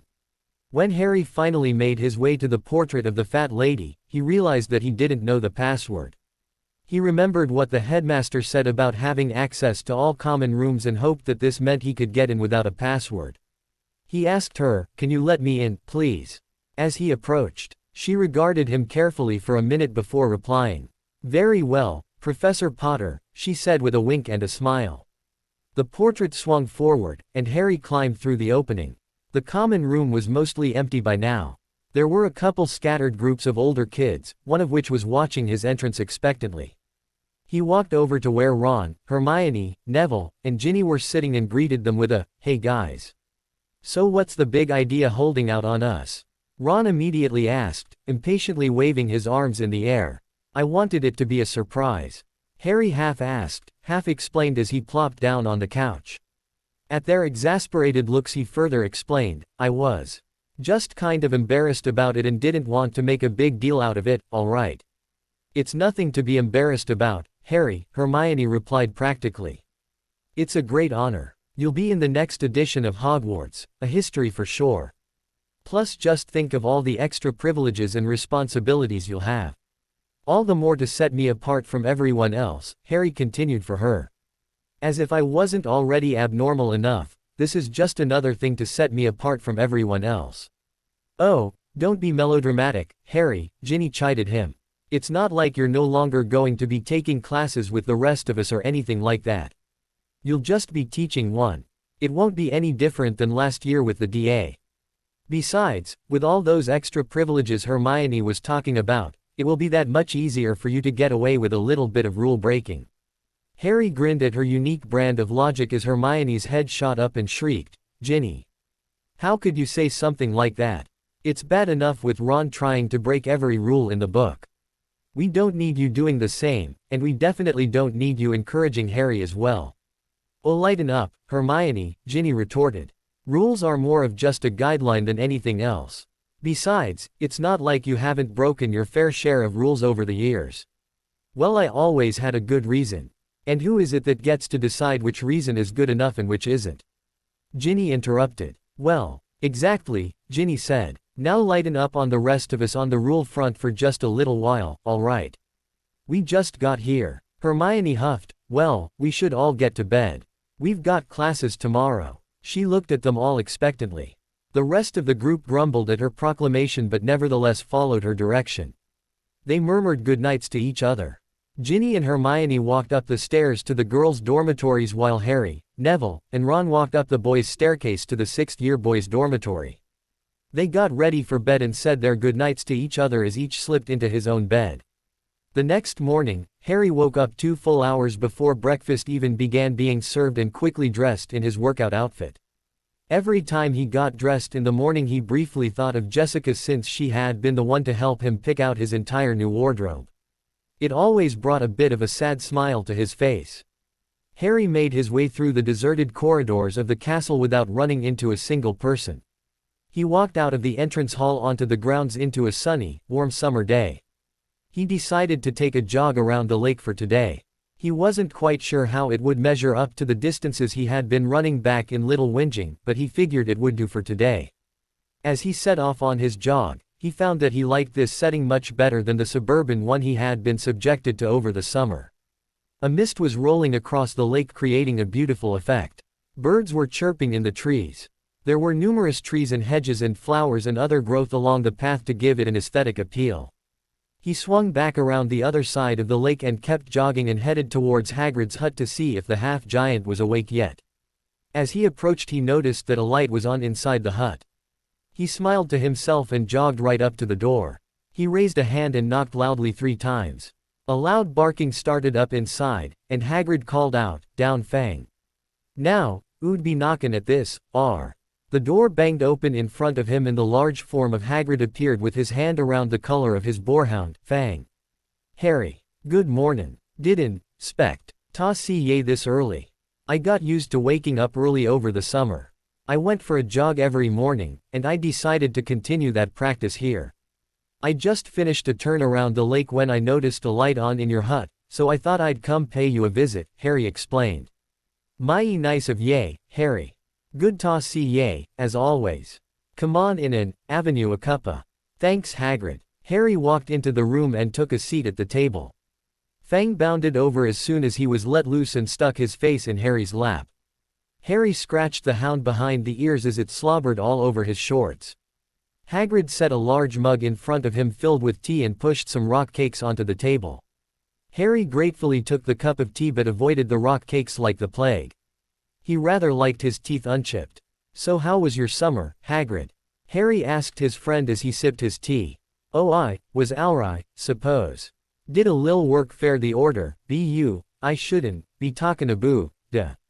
"Of course," Harry replied. "Got any fun lessons planned for us?" Harry asked curiously, mostly because he wanted to know what he was getting into before he found himself knee-deep in it. Hagrid's idea of a fun lesson usually involved creatures that could easily tear a human in two. "I do, I can tell ye aboo that." "It'd ruin the surprise," Hagrid said with a hearty chuckle. "Oh, all right. And here I thought being friends with the teacher would get me an inside track on what was coming up next," Harry mock-pouted. Hagrid just chuckled all the more at Harry's lame attempt to get some sympathy. Harry sipped his tea some more then set the mug down. "Well, I ought to be going, Hagrid. I've got to finish up my workout routine, then get ready before breakfast." "Thanks for the tea." Welcome, Harry. Come on, stop by anytime. Now, here. Thanks, Hagrid. Harry smiled over his shoulder as he walked out the door. He jogged up to the castle and through the hallways and up the staircases to the 7th floor. He stopped outside the portrait of Barnabas the barmy and paced back and forth in front of it 3 times, thinking of his need to work out as he walked. A door appeared across from the portrait, so Harry quickly strode over and threw it open. A Muggle workout room opened before his eyes. There were weights, medicine balls, benches, mats, and bars galore. It was much more than he would ever need and more than he was expecting. Over the summer he had done most of his workouts with his own body, push-ups, sit-ups, chin-ups, jumping rope.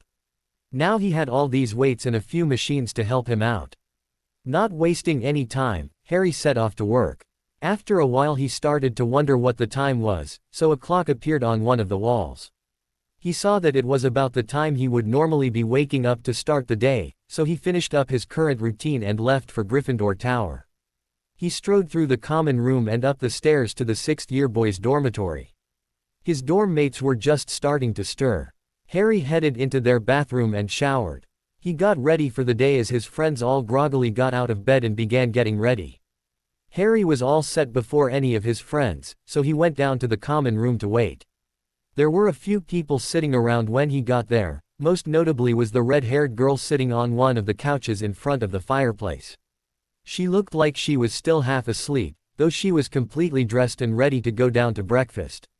Harry snuck up behind the couch and vaulted himself over the top to plunk down on the cushion next to the redhead. Ginny jumped with a start at the unexpected movement next to her. She glanced over and saw Harry grinning widely at her. "Don't do that to me," she said exasperatedly. "It's too early in the morning for people to be sneaking up on me. I'm liable to just hex first and ask questions later." "I'll be sure to keep that in mind," Harry replied cheerfully. "Why are you so chipper this morning?" she asked grumpily. "I've been up for a couple hours already," he told her. "I ran around the lake, had tea with Hagrid, and worked out in the room of requirement." Ginny glared at him for a minute. "I'm not a morning person," she finally told him.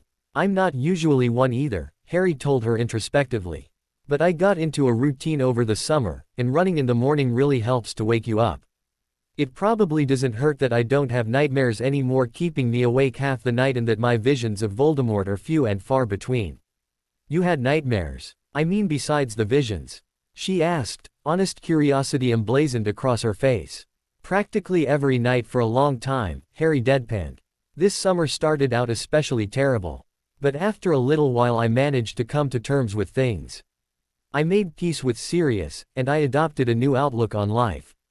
I started studying Occlumency on my own this summer too, and let me tell you, Snape didn't teach me a thing. Imagine my surprise when I opened a book on the subject and found that there was so much more to it than, clear your mind. Anyway, I think that helped as well. It forced me to go through and sort all of my memories. I'm still not completely okay with everything, but it's been enough to keep me going." "Wow," she replied. "You really were busy this summer, weren't you?" "You have no idea," he answered. "Care to enlighten me?" she asked, perking up. Harry smiled at her enthusiasm. "I can't tell you everything, at least not yet. But it would be nice to have someone I can talk to, and you're already onto some of my secrets," he added with a wink. He glanced over at the staircases and found Ron coming down. "We'll talk about that later though. There's your brother, but where is Hermione?" "Oh, she's probably already down in the Great Hall for breakfast making sure all the young'uns are eating a balanced meal to help them start the day." Harry chuckled. "You know, I wouldn't be at all surprised." "Come on, let's grab Ron and head down," he said as he stood up and held out hand to help her up. She took it with a grateful smile, and they intercepted Ron who was halfway across the common room. "Come on Ron, let's get some breakfast." Ron nodded and grumbled a bit but followed as Harry and Ginny walked out of the common room. When they arrived in the Great Hall, they found it half filled with students. Hermione, as expected, was already at the Gryffindor table, but she was not, at least at the moment, lecturing the first years who were sitting at the end of the table closest to the exit. "Morning, my own," Harry called as the trio approached the table. Hermione looked up and smiled at her 3 friends. "Good morning Harry, Ron, Ginny. Grab some breakfast, you'll want to get a good meal in before classes start." Harry and Ginny shared a smile. "I wish Professor McGonagall would hand out the schedules already. I want to know what classes we're starting with today. Bloody hell, woman, Ron groused. You're not supposed to be so cheerful about going to classes. It's unnatural. Watch your language, Ron, Hermione admonished. You're a prefect, you should be setting a good example for all the younger students. Ron rolled his eyes. Well, at least there's one thing I can be cheerful about. No more potions with Snape, ever again. Ron smiled as he loaded up his plate. Professor Snape, Ron, Hermione corrected automatically. Cheers to you, mate, Harry replied glumly as he dumped some eggs onto his plate. I wish I was that lucky. You had your chance, Ron reminded him in between bites, but no, you just had to go and get an outstanding on the OWL. I still don't know how you managed it. You're as bad at potions as I am. Well, the subject is a whole lot easier without Snape breathing down your neck and Slytherin sabotaging half your potions, Harry retorted. Well, Professor Snape can't berate your potions abilities this year, Hermione chimed in optimistically. You got an O on your all fair and square. He'll have to admit that you know what you're doing. Harry put his fork down and looked incredulously at his friend. Hermione, Harry began as though he were talking to a small child, what planet have you been on for the past 5 years? Do you think he cares how well I did or didn't do on my exam? The man hates me. He's hated me since before he even met me. Nothing will make him act civil with me. I guarantee you, this year will be no different than any others. Hermione made to interrupt when Ron piped up, mouth full of food. Dawn. No. W.H. Uin Trian Mae. Snow. Word in my book. Hermione's attention shifted to Ron as she set down her fork and pushed her plate away in disgust. That's disgusting. I do wish you'd learn some manners, Ronald Weasley. Ron took a drink from his goblet and retorted, and I wish you'd stop bossing me around so much. You act like you're my mother or something. Well, someone's got to keep you in line when she's not around, Hermione huffed haughtily. Their argument was interrupted by Professor McGonagall as she handed out class schedules to all the students. Hermione's attention was diverted to the slip of paper in her hands. She could be seen muttering to herself, trying to memorize her new schedule as quickly as possible. Harry looked down at his own schedule and commented, well, it's McGonagall to start with double transfiguration. I've got a break before lunch, then care of magical creatures with Hagrid afterwards. I tried to get him to tell me what we'd be studying this morning, but he wouldn't give anything away. You went to see Hagrid this morning? Hermione asked. Yeah, I stopped by after my jog because I saw the light on in his hut, Harry responded. You went for a jog this morning? Ron asked, looking at him incredulously. Yeah, I jog every morning, started over the summer. Well, how are we supposed to know these things when you don't tell us anything anymore? Ron asked with a scathing undertone. Well, I've got transfiguration this morning, Hermione interrupted, then history right before lunch. I've got a break after that and you're not taking Hagrid's class. Harry cut in disbelievingly. Hermione at least had the decency to look sheepish. Well, I don't really need it for any of the career paths I'm considering. But Hagrid's your friend, Harry blurted out. I don't need his class for anything, but I took it because he's my friend, and I want to help him. Well, of course he's my friend too, Hermione soothed, but my schedule was already full enough without adding a class where I won't learn anything useful. Harry glared at his bushy-haired friend when Ron spoke up. I've got Hagrid with you, mate. Harry smiled at Ron, but he was still upset that Hermione would just leave Hagrid behind like that just because his class didn't fit into her career path. He didn't have time to dwell on the topic, though, because they only had 15 minutes to run upstairs to grab their books before the bell rung. As they were walking back to the 7th floor, Harry turned to Ginny. So what do you have first, Gin? She made a face at him and said, double potions. Ouch, Harry replied with a grimace. Well, at least you'll be getting it out of the way first thing. You won't have to worry about a double dose of Snape for the rest of the week. I didn't think of it like that, Ginny smiled. Your new glasses half full attitude is a remarkable improvement over the doom and gloom one you were sporting last year. Thanks, Harry replied uncertainly. She laughed at his answer and clipped him on the shoulder with her fist. Seriously, Harry, it is good to see you in such good spirits. I'm glad you were able to find peace with everything. Harry gave her a genuine smile as they approached the portrait hole. Hermione spoke up as they came up to the fat lady. Gryffindor Quidditch rules. Harry laughed out loud at the choice of passwords. Let me guess, Ron picked that one out. Right in one, Ginny told him. Wait, if you didn't know the password, how did you get into the common room last night? You forget, Ms. Weasley, Harry replied formally, that you are speaking to a professor. I have access to all the common rooms, no password necessary. Pardon me, Professor Potter, Ginny mock apologized, giving him a slight curtsy. How silly of me, just a mere school girl, to forget I am in the presence of a soon-to-be legendary Hogwarts professor. Harry glared at her, but the effect was ruined when his lips twitched upwards into a grin. Shove off, Weasley, he told her, giving her a playful shove. He ran up the boys' dormitory to escape retaliation. He heard her call after him. I'll get you for that, Potter. Harry, Hermione, and Ron walked through the corridors together to the first class of term. Ginny had gone off with some of her dorm mates to the dungeons for her potions lesson. As they entered the classroom, Hermione immediately steered the other two towards seats in the front row. She sat in between the two boys at the first desk a little off to the side of the middle of the classroom. The rest of the class soon arrived, followed by the entrance of Professor McGonagall. Good morning, class, she greeted sternly. You are all here because you demonstrated yourselves to be exceedingly gifted in the art of transfiguration. I expect all of you to work hard in this class to keep up your grades.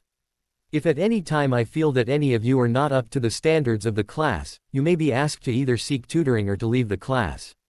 These next 2 years will be difficult, and I will make sure that each and every one of you who remain in this class will be prepared for your NEWT exams at the end of next year. Are there any questions? She looked around the room for a moment to make sure she wasn't missing any raised hands. No. Good, then we shall begin today's lesson. Please open your books to page 23 and read over the theory for conjuring inanimate objects. When you have finished going over the theory, you may begin by trying to conjure a thimble. Most of you will find this spell extremely difficult, so do not become discouraged if you do not see immediate results. Harry opened up his book and skimmed through until he came to the section on wand movement and incantation. He read it over carefully and decided it sounded simple enough. He closed his book and slipped his wand out of his sleeve. Just as he was about to cast the spell, a voice interrupted him. What do you think you're doing, Mr. Potter? His stern head of house demanded. I'm practicing the Creo spell, Harry explained. I highly doubt that you have finished reading over the theory in just 5 minutes, she replied tersely. No, but I've already read through that. I just skimmed through to remind myself of all the details and of the proper wand movements. I think I'm ready to try the spell, Harry responded confidently. I think it would be wise to do more than skim over the text, but if you insist that you are in fact ready, then we shall just have to find out for ourselves, she reluctantly abated, looking at him expectantly. By now the rest of the class had stopped reading their texts and were all watching the unfolding drama closely. Everyone in their year was used to Hermione being the first to try and succeed at each spell they worked on. To hear Harry Potter claim to have already read the theory behind the spell before class even started was unheard of. And to see him stand up to a teacher and make the bold claim that he was ready to perform the spell right away was all the more unexpected. Harry took a moment to gather himself before setting his mind to the task at hand. He built up a small reservoir of magical energy within himself to prepare for the spell. He clutched his wand firmly in his hand before waving it in a clockwise circle before jabbing it forward slightly and muttering, Creo. He felt the kickstart of magical energy in his right hand. He cultivated it and merged it with the buildup he had already created, adapting the pre-existing magic to match the new magic. He released the magic and a light briefly flickered at the end of his wand. On the desktop that he was pointing at, a small thimble suddenly materialized. He heard a gasp to his side, and he looked over to see Hermione holding a hand to her mouth in shock. Ron looked dumbfounded. The rest of the class still had their eyes glued on Harry, their gazes occasionally flickering to either the thimble on the desk or the astonished professor at his side. Extraordinary, Mr. Potter, Professor McGonagall exclaimed. I didn't expect anyone to manage a successful conjuration until next class at the earliest. Take 20 points for Gryffindor. Now can you do it again? Thanks, Harry replied as he vanished the thimble. He quickly duplicated his earlier results, another thimble appearing on his desktop. By the end of the class, Professor McGonagall had him conjuring thimbles of all different colors and eventually conjuring a plain glass. The rest of the class barely started the actual spellwork, and only Hermione was able to manage to conjure up anything resembling a thimble. "Where did you learn to do that?" Hermione asked the minute the bell rang. "I told you that I had nothing to do but study all summer," Harry shrugged. "Listen, I have to ask Professor McGonagall about something, so I'll meet you guys later, okay?" "All right, Harry," Hermione said, looking upset that she hadn't got to ask all of the questions she had wanted to. After all the students had left, Harry approached the professor's desk. "Professor McGonagall." She looked up from her papers and regarded him closely. "Yes, Mr. Potter. How may I help you?" "Professor Dumbledore said last night to ask you to show me where my office was. I was wondering if you would have time sometime today to point it out to me." "Certainly. I have a short break if you would like to go right now." "That would be great," Harry replied, then added, "if it's not too much trouble. If you're busy or anything I can come back later." "Nonsense, Harry," she said with a thin smile. "It's the first day of classes, and I've only had one class so far. It's not like I have anything to grade yet." Harry returned her smile. "You called me Harry," he commented. "I suppose I did," she thought out loud as she rose from her seat. "Well, you're a professor, after all. I suppose it couldn't hurt to loosen the formality of our relationship outside the classroom." Harry was shocked at her candid behavior. "I don't know what to say." He paused a moment. "Thank you. For what, Harry?" she asked as she led him out into the corridor. "For not treating me like I'm just a little kid," he replied. Frankly. She glanced at him as they continued their trek up some staircases. "I don't imagine you ever had much of a childhood, Harry. You have often displayed the maturity of one well above your years, but you have also fallen into the same downfalls that many others your age have succumbed to. As long as you continue to grow and act with maturity, I will treat you that way. But should you act like a child, I will treat you as one." "That sounds fair," he stated honestly. "Well, here we are," she said, gesturing toward a door on their right. They were in a corridor on the 5th floor. "The door will always open for you. You can set a password on it to open up when someone else uses that password, but I would advise you not to make a habit out of using this office to meet with your friends. We are giving it to you because you have extra responsibilities that the other students don't have, and we thought you could use a space to yourself in order to help facilitate your extra role." "Yes, ma'am. Thank you. You're quite welcome, Harry. And please, when we are in private, call me Minerva." "Yes, ma'am, I mean Minerva. Merlin, and I thought it was going to be weird calling Remus by his first name." She actually chuckled lightly. "Well, I imagine you'll get used to it eventually. But I will still expect you to address me as Professor McGonagall in class and in front of other students, is that understood?" "Perfectly," he replied. "Excellent," she stated. "Well, I should be getting back to my classroom. You really did do an outstanding job in class today, Harry. I'll expect this level of work from you from now on now that I know what you're capable of." "You can count on it," he said lightly. "Indeed. Good day, Harry." "Goodbye, Minerva." That was definitely just weird. As she left him at the door, he finally opened it up all the way and took a good look at his office. There was a desk on his left-hand side facing the wall on his right with a high-backed chair behind it. A small fireplace occupied the wall on his right. 2 plush armchairs and a small sofa occupied the space between his desk and the fireplace. 2 barren bookshelves adorned the wall on the far side of the room. It was a cozy office. Nothing grand, but it would be enough to suit his needs. He sat in his chair behind the desk to get a feel for it. It was comfortable but kept him sitting upright. He would not be able to slouch in it for it was too rigid, making it ideal for getting work done. Harry moved from the desk to one of the armchairs in front of the now empty fireplace. These chairs, he found, were extremely comfortable. He stood and gave the sofa a sit. The cushions almost seemed to mold themselves to him, they were so comfortable. He reclined and waved a hand to summon his bag to himself. He pulled out the book on wards that he had started the previous day and spent the rest of the time before lunch reading. Harry met his friends for lunch. Afterwards, he and Ron walked out onto the castle grounds and down to Hagrid's hut for their Care of Magical Creatures class. They only reviewed animals they had covered in the past, so the lesson didn't contain any excitement or near-death experiences.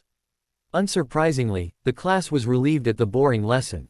When the lesson was over, Ron and Harry walked back up to the castle together. Tell me why I'm still taking divination again, Ron grumbled. Because your mum made you take 6 classes and divination is much easier than history, especially since you've become so gifted at predicting your own death. Just think, now that I'm not in the class, you can predict my death as well. She'll probably give you extra credit, Harry joked. Ron smiled. You're right. Trelawney loves talking about your death. This will be so easy. Well, I'm glad I could help. Have fun in class, he called out cheerfully. Prat. Git. Harry watched as Ron walked toward the North Tower. Harry went up several flights of stairs to the room of requirement. He walked back and forth in front of Barnabas the Barmy, thinking of a room where he could train and practice dueling. When he opened up the door, he found himself in a large room. There were some bookshelves lining parts of the walls, and set to one side of the room were several dummies. Before going any further, Harry turned around and locked the door, following it up with the best privacy and imperturbable charms he knew. He preferred that his training sessions remain private.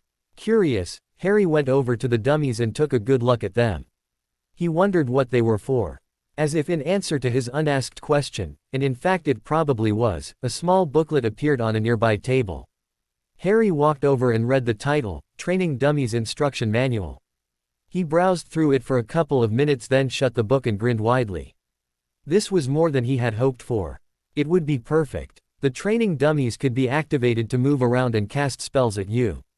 You could limit the spells which they would cast by demonstrating which spells you wanted them to use.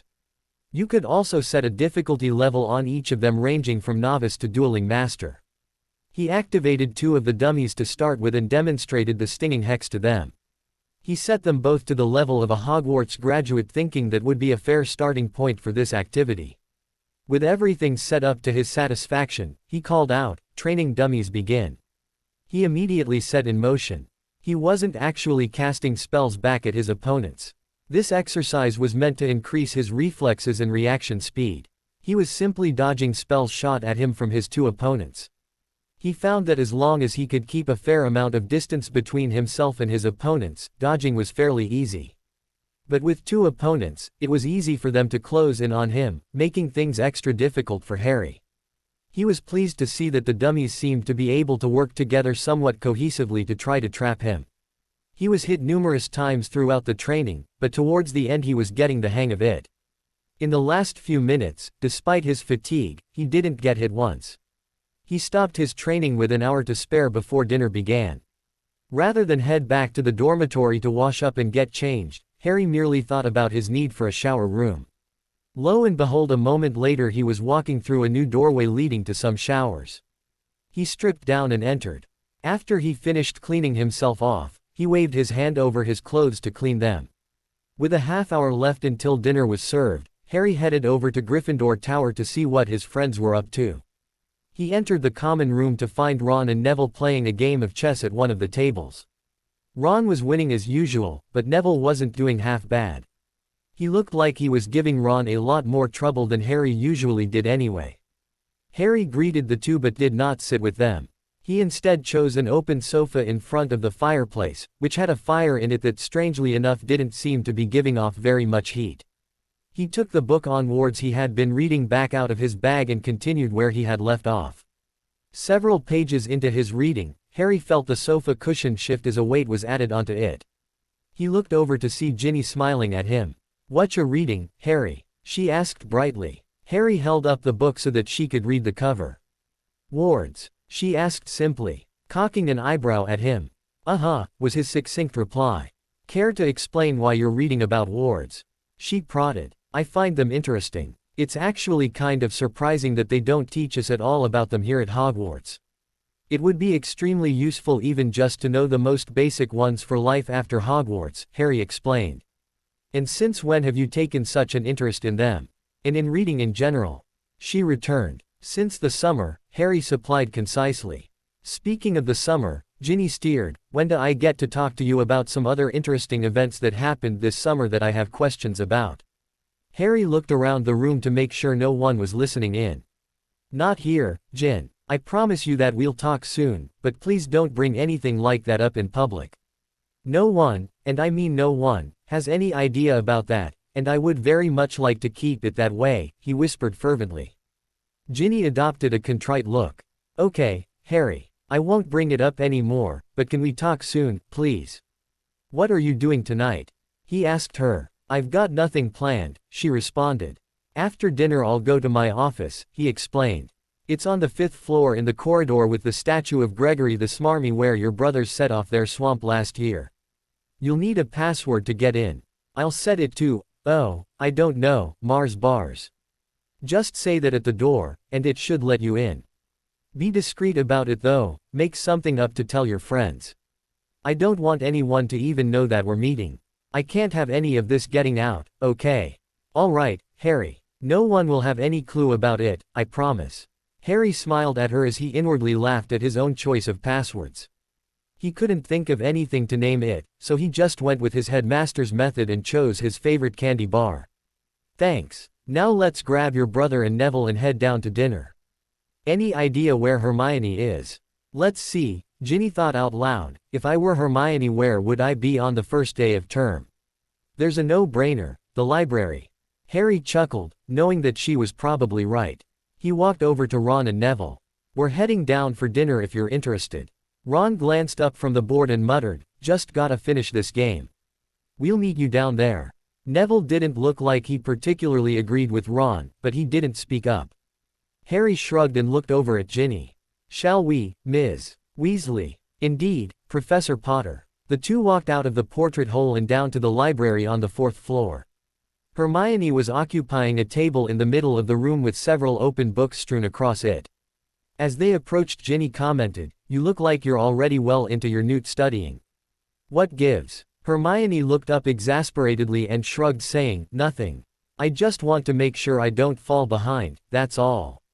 She bent back down over the book directly in front of her and began devouring the text yet again. Harry and Ginny shared a look over her head. Ginny shot him a questioning look, so Harry shook his head indicating that he didn't have any idea what was up with their friend. Ginny looked at him pointedly then glanced at Hermione, so he took his cue to speak up. Well, why don't you come down to dinner with us, Hermione?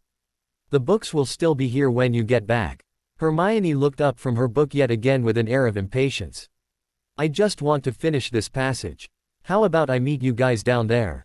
Her face was back in the book before she even finished her sentence. Another look passed between the two friends standing over Hermione, and they nodded to each other. Each one took a seat as Ginny said, "That's all right, Hermione. We're not in any rush, so we'll wait for you." A sigh escaped from the bushy-haired bookworm, but she didn't argue. After another minute she put the book down and glanced around. I'll have to put all these books back before we leave or Madame Pants will have my head. I can help, Harry offered, already moving to start collecting the various books. He noticed a trend as he picked up each one. They all had to do with transfiguration or, more specifically, conjuring. Harry made a mental note of it but chose not to comment on the subject matter. After a couple minutes everything was in order and the trio headed down to the Great Hall. When they arrived they found that Ron and Neville had beaten them down there. What took you so long? Ron asked bluntly. We had to drag Hermione away from the library, Ginny explained. Library? Ron asked as if the very word offended him heinously. What are you doing in the library on the first day of classes? Unlike some people, Ronald, Hermione intoned brazenly, I do not wait until the last minute to do my work. We're starting newt classes now, and if you don't work ahead you'll quickly fall behind. Not wanting the situation to escalate, Harry quickly changed the subject. So how did your chess game end? Ron's facial countenance shifted as he remembered the chess match he just won. Well, Neville put up a good fight, but I managed to trap his king with a knight and a bishop. Well, Neville, if it makes you feel any better, I don't think I've ever taken as many of Ron's pieces as you had when we left, Harry remarked. Thanks, Harry, Neville said with a small smile. I don't know why we even bother playing him anymore. To boost poor Ronikin's fragile self-esteem, Ginny supplied.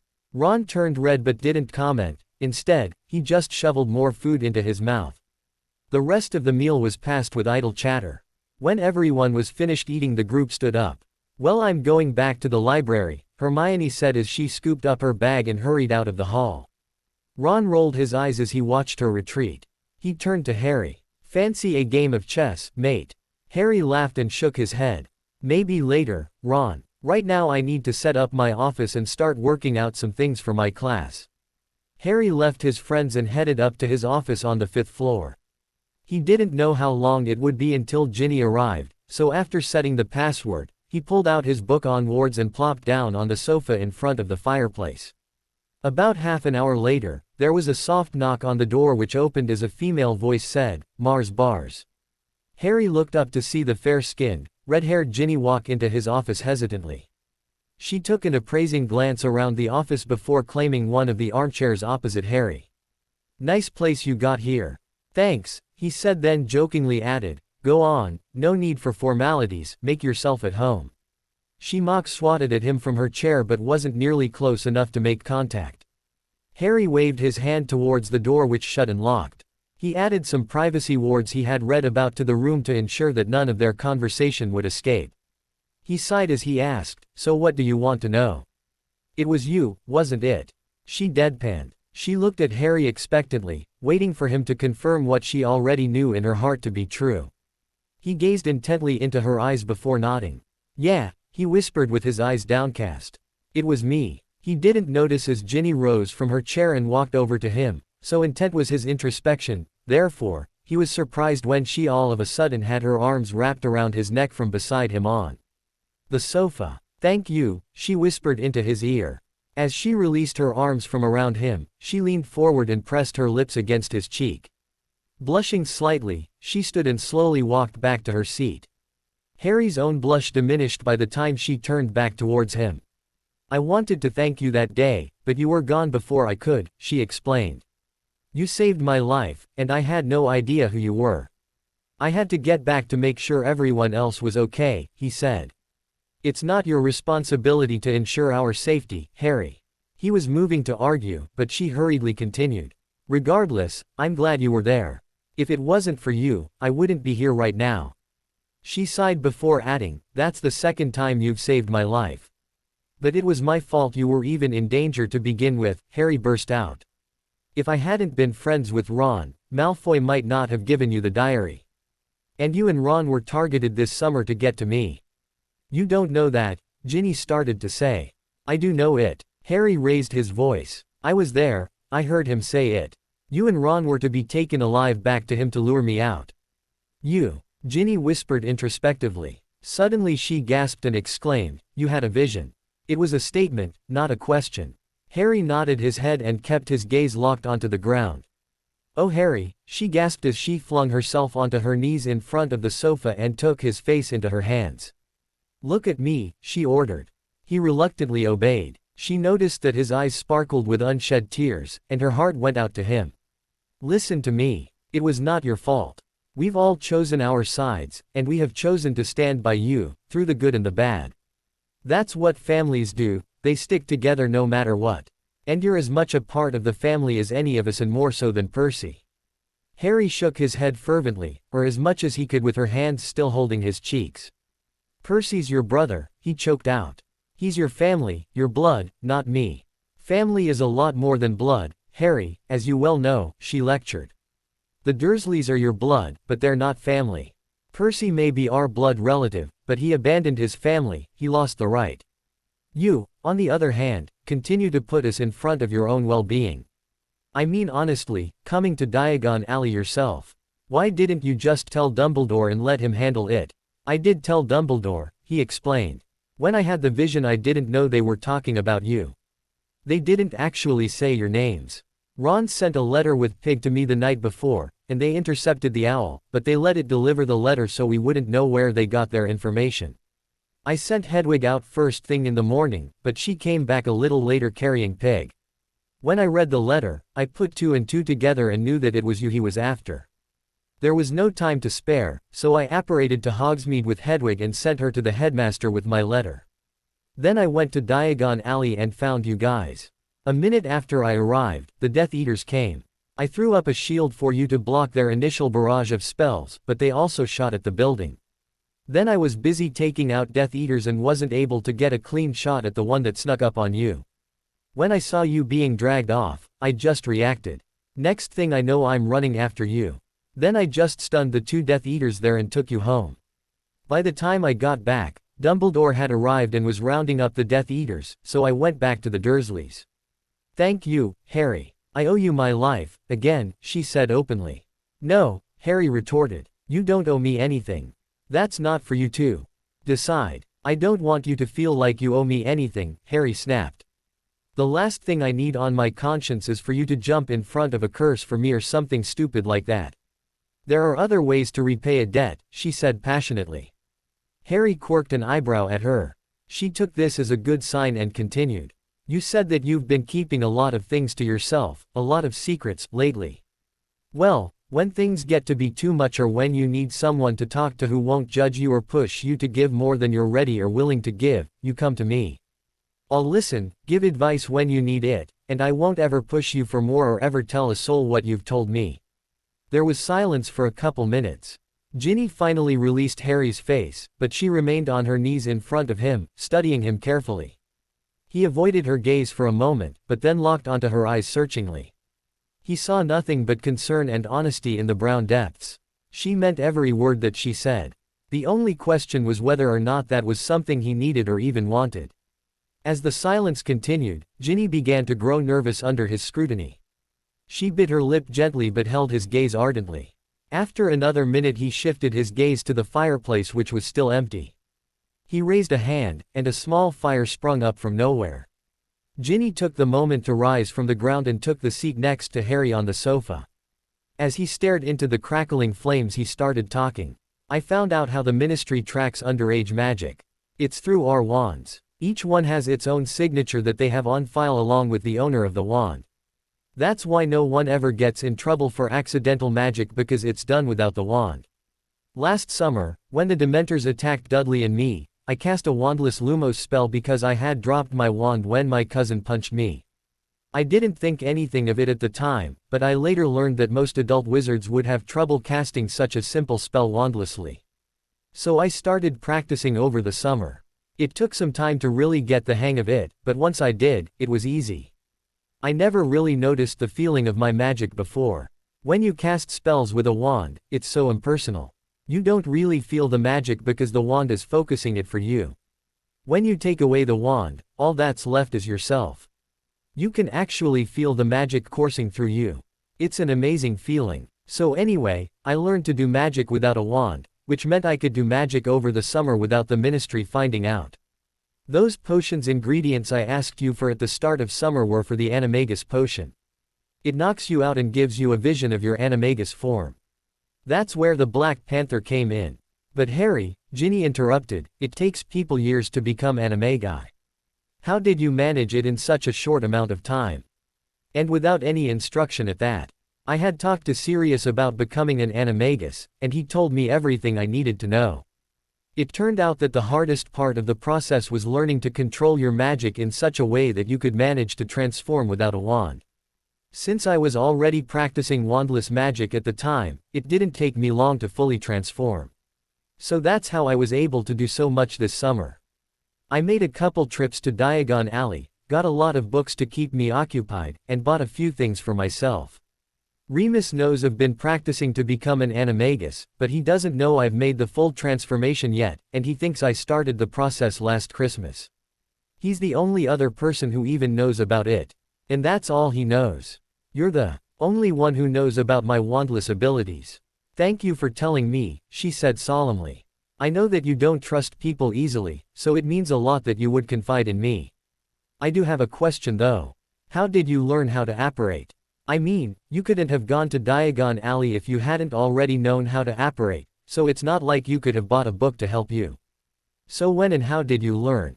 A panicked expression briefly crossed Harry's face at the question, so Ginny hurriedly amended herself. You don't have to tell me if you're not ready to, Harry. I won't ever push you for more than you're willing to share. I meant that promise I made to you. I was just curious about it. But don't tell me anything you don't want me to know. She smiled as Harry visibly relaxed. Thanks, he said simply. He finally shifted his gaze from the fire and looked into Ginny's face. It is kind of nice to have someone to share some of this with. Sometimes it feels like I have the entire weight of the world on my shoulders. I'm happy I can help, Harry, she told him earnestly. Just remember that you don't always have to shoulder those burdens alone. There are a lot of people who care about you and would gladly help." She reached out and touched his arm as she finished. "I know," he said softly. "There are just some things that I need to do on my own." If nothing else, the prophecy made sure of that. But even without the prophecy, he would never willingly put any of his friends in danger. "Just because you need to do them on your own, doesn't mean you have to do them alone," Ginny commented wisely. "If nothing else, you can count on me to be here for you whenever you need me for as long as you need me." She gave his arm a squeeze before drawing back. Harry smiled a sad smile and stood up. "Thanks, Gin," he said as he held a hand out to her. She took the proffered hand and was hoisted to her feet. "Come on. I think that's enough for tonight. Let's head back up to the common room before people start to wonder where we are." "Okay, Harry," she said. A mischievous glint appeared in her eyes as she asked, "Am I allowed to walk down the hall with you? Or might that tip people off about our secret meeting?" "Oh, don't be silly," Harry replied with a straight face. "If anybody asks, we can just say we were snogging in a broom cupboard."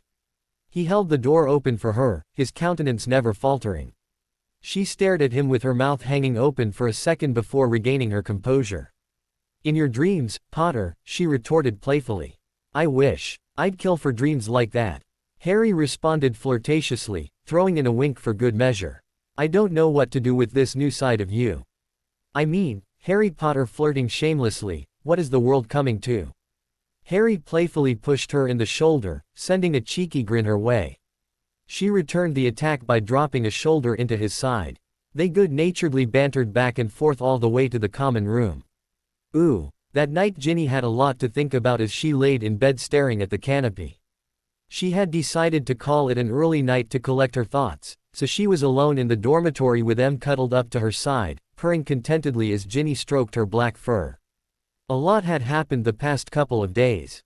First there was Harry. Well, it was really all about Harry, she amended herself. She couldn't believe what she was seeing when he first walked over to them on the platform at King's Cross. That was definitely not the Harry Potter that she had last seen a couple months earlier. For one thing, he was wearing clothes that actually fit him, Muggle clothes that fit him. He always had wizarding clothes that fit, but his Muggle clothes were always ridiculously large and baggy. The difference was astounding, but it was more of what the fitting clothes were showing off that really made the difference. This was not the scrawny boy that had first captured her heart 4 years earlier. This was Harry Potter, man, with muscles and all. And his hair, he had always had adorable hair that would never lie flat on his head. It was boyish and added to that innocent boy next door image he had. That image was long gone. The dark locks of hair framed his face, and for once he wasn't desperately trying to hide the scar on his forehead. His hair reached to about his shoulders, and it added to his new look wonderfully. She just couldn't help the reaction that he had on her. Her heart skipped a beat, and her jaw dropped to the ground. If not for the scar on his forehead and his brilliant green eyes, she might not have recognized him.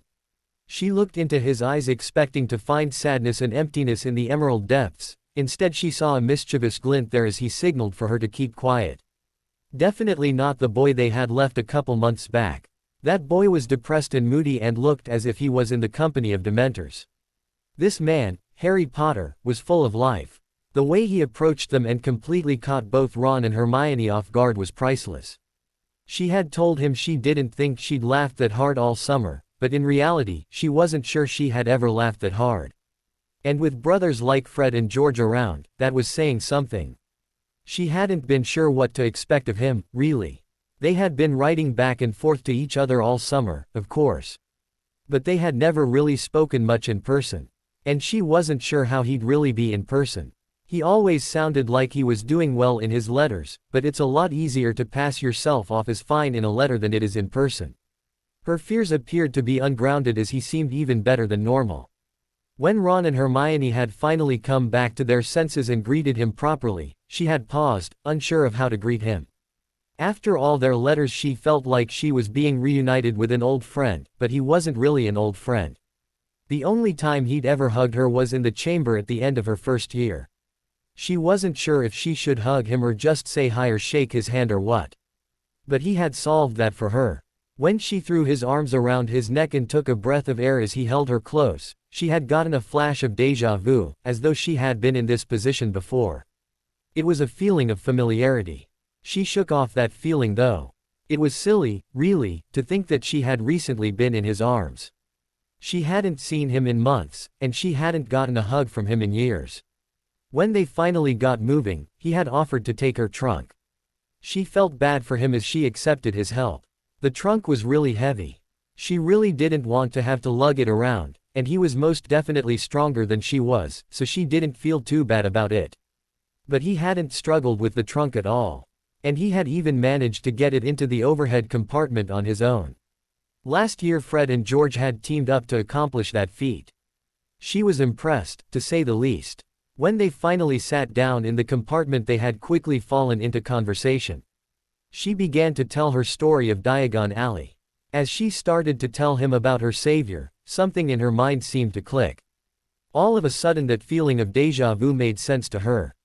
Harry was her savior. She didn't know how, but she was sure of it. He was the same height, same build, same hair except for the color. Different eye color, but the panther's eyes had been green, and not just any green, but his green. M's eyes were similar to Harry's, but as she thought back to the panther, she could tell that those weren't just like Harry's, they matched Harry's exactly. That couldn't be a coincidence. He had probably just found a way to change his hair color and eye color. She wanted to kill Neville and Luna when they barged in and ended that conversation. She was sure that it had been Harry, but she needed to hear it from him. She wouldn't be getting any answers until she got Harry alone, and she didn't know when she'd be able to manage that. She had thought a lot about her mysterious savior in the few weeks it had been since the attack in Diagon Alley. A perfectly natural thing to wonder about, she would tell herself. He was quite handsome and strong, and he had saved her life. When he had held her in his arms, a feeling of safety had washed over her. It wasn't just a physical safety, but more the feeling of safety that only a loved one in whom you had placed absolute trust could invoke. There were only 3 people who had ever made her feel like that before: her dad, her oldest brother Bill, and Harry. She had felt invariably drawn to this mystery man and had not known what to make of it at the time. A part of her was glad that she felt a real spark for someone besides Harry. Even though she had dated Michael Corner last year, she had never felt herself drawn to him like she always had Harry. He was the first boy to show an interest in her as a woman, but she had never really felt strongly for him, and even when she was with him, Harry was never far from her thoughts. It always made her wonder about her true feelings for Harry. Did she love him? Was it really possible to know that when she barely even knew him? She could never really tell why she felt the way she did about Harry. Sure, she could give quite a list of his more redeeming qualities, but it didn't really explain the pull that she felt. She had been attracted to him the first time she laid eyes on him, the scrawny 11-year-old at King's Cross Station who didn't know how to get to platform 9 3/4. It was his eyes that did it. When she looked into his eyes, everything else had melted away. When she felt that same pull toward this stranger, it had definitely given her some food for thought. It was like a breath of fresh air for her. She loved Harry dearly, in one way or another, but she had become sick of pining over him over the years. Yet she could never really shake her feelings for him no matter how hard she tried. To finally feel that same attraction for another man had given her hope that even if things never worked out with Harry, she could still be happy. Then that boy had to go and muck it all up again. Of course she felt a pull to this stranger because he wasn't a stranger at all. He was Harry. She must have somehow known it was him on a subconscious level. How she knew this was beyond her, but it was the only explanation she could come up with. The rest of the train ride went quickly enough. She noticed that Harry didn't talk much about his summer, but she was hardly surprised about that, given her suspicions plus what she knew of his Muggle relatives. The only real excitement had come in the form of Draco Malfoy's visit. She had been all set to jump in and remind him of what her bat bogey hex felt like when Harry had held up his hand to stop them all from rising to his aid. When Malfoy's curse backfired on him, she was sure that he hadn't used his wand, and her suspicions were quickly becoming confirmed. She didn't buy his explanation about the disappearing wand and holster for 1 second. He hadn't used a wand at all. As if Harry's change in appearance and apparent wandless abilities, not to mention the fact that he had saved her life, again, weren't all enough, there was the shock of the announcement that Harry was an assistant professor. It was funny, really, that Harry would accept the position, knowing it would put him in the spotlight. He always tried to shy away and keep a low key, but everything he did and everyone around him just seemed to thrust him right back into the center of attention. So she wasn't surprised later that night when he started complaining that this was just going to set him apart from everyone else, one more thing to make him different, to draw attention to him. Of course she didn't hesitate to put him in his place for whining like that. The position also had its advantages, as he well knew, or he wouldn't have taken it in the first place. Her thoughts drifted over to Ron and Hermione and their relationship with Harry. They were good friends, of course. But they were demanding and tended not to look at things from Harry's point of view. They seemed to think that Harry owed them something, that he was expected to share every detail of his life with them right away. And they seemed to bring about the worst in him at times, making him see the bad side of things. Other than being slightly embarrassed, he had seemed fine with his new position in the school until Ron and Hermione had started grilling him. Those two had proved incapable of dealing with a moody Harry the year before. They just didn't seem to know when to back off or when to confront him. When he needed space, they would force the issue. And when he needed to be put in his place, they would tiptoe around him and pretend like nothing was wrong. When it came to getting information out of him, they pushed as hard as they could, but in helping him deal with everything, they shied away, letting him shoulder his own burdens. They would always be there for him when he was in a tight spot, but they didn't seem willing to lay down their own needs every once in a while to help with his needs. It was sad, really, considering Harry's natural tendency to put everyone else in front of himself. He would give you the shirt off his own back if you needed it, but no one seemed to be willing to do the same for him. Granted, he would never ask for help, but that didn't mean he didn't ever need it. And shouldn't his best friends be able to see that? She could unmistakably see that there was some tension between the trio. There was, of course, the ever-present friction between Ron and Hermione. But this was more than that. Hermione had obviously been upset that Harry hadn't been talking to her about Sirius. Not that Ginny could really blame him after hearing about that birthday gift she had sent him. Only Hermione would send someone an instructional book to help them through their grief. The thing that annoyed Ginny most was the fact that despite the fact that Harry seemed okay with everything, Hermione seemed to be determined to drag him into depression so that she could pull him out of it.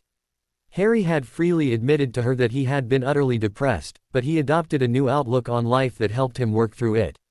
He had been meeting with Remus during the summer, which must have helped him through things. So why was Hermione so upset that he hadn't been talking to her? Shouldn't she just be happy that her friend seemed to be doing okay? Ginny wasn't sure what it was that was causing Hermione to push the issue. Did she want to be the one to help him? Or was it just her need to know everything about everything that was driving her? Hermione was a brilliant witch by any standards, but what she had in intelligence she often lacked in social skills. It was not that she was socially inept. Hermione was very good at reading people and interpreting their actions. But she often let her intellectual pursuits override everything else. She was like a reporter in that respect. When she smelled a story, she wouldn't stop digging until she had all the details, regardless of who might get hurt in the process. Ginny decided that she would keep an eye out on it. She wouldn't let Hermione drag Harry down into the dumps if she could help it. Then there had been their conversation that night. All her suspicions had been confirmed. Harry had saved her life at Diagon Alley. He was an animagus, a panther, and he was rather proficient with wandless magic. Even though she had been expecting all of that, it still shocked her deep down. How could she not be shocked? It's not every day you meet a man capable of casting wandless spells with ease, who learned to be an animagus and to apparate in the span of one summer. In his office, she had seen the Harry that she really knew, the one with the weight of the world on his shoulders. She wondered how much of the Harry that he presented to the world was real and how much was just a mask. He seemed to be okay. She was usually pretty good at reading people, and she didn't think that his new happy, somewhat carefree attitude was fake. It was just another part of him to go along with the tortured soul. Even without the new attitude he wasn't as moody as he had been the year before, but she could clearly see that he had quite a load on his shoulders. But she could also see how determined he was to bear it. It was in his eyes. All she had to do was look into those emerald orbs, and she knew that he could take on the whole world if need be. And he probably would too. She knew he had barely told her anything. That was plain for anyone to see, especially by the panicked look on his face when she had asked how he learned to apparate. She knew exactly why he looked panicked at the question too. He had expected her to push and push for answers and force it out of him. She knew why he expected this too, Ron and Hermione. Well, mostly Hermione, if she was completely honest. Hermione had said it all at the feast the day before. I'm not going to drop this, Harry. I will find out what you're hiding from us. Yep, that would do it. She hoped that he would come to trust her with more and more of his secrets as time went by, but she wouldn't force him to. That's not what he needed right now. He just needed support, someone in his corner to let him know that he's doing all right and to encourage him to keep going, someone who didn't expect anything in return. Most people had that in their families, but Harry didn't. He needed that quiet support from somewhere, and since none of his other friends seemed to be willing to put him in front of themselves, she'd have to be the one to do it. Not that she minded, really. According to Harry, she already knew more than anyone else. She found it hard to believe that he would hide all of his abilities even from Dumbledore and Remus, but she knew it wasn't her place to question him. She was sure he had his own reasons for doing so. Maybe he'd tell her one day, maybe he wouldn't. He really was a complicated guy, but that really just meant he was all the more interesting. She could tell that he had done a lot of maturing over the last year and especially over the summer. She decided one thing was certain as the drowsiness started to settle in on her. This was going to be one interesting year. Ooh. The next day Harry and company had Dada first thing in the morning. They were all eager to find out what their new professor was like. Having had some rather interesting experiences with Dada professors in the past, they were weary and didn't know what to expect of this mysterious man. So they were rather surprised when he seemed perfectly normal, almost too normal. The class had consisted of some theory followed by practical application, much like one of Professor McGonagall's or Flitwick's classes would be like. He had not seemed overly strict like the Gryffindor head of house, but he hadn't been as excitable as Flitwick either. He wasn't surly like Snape, nor was he flaky like Trelawney.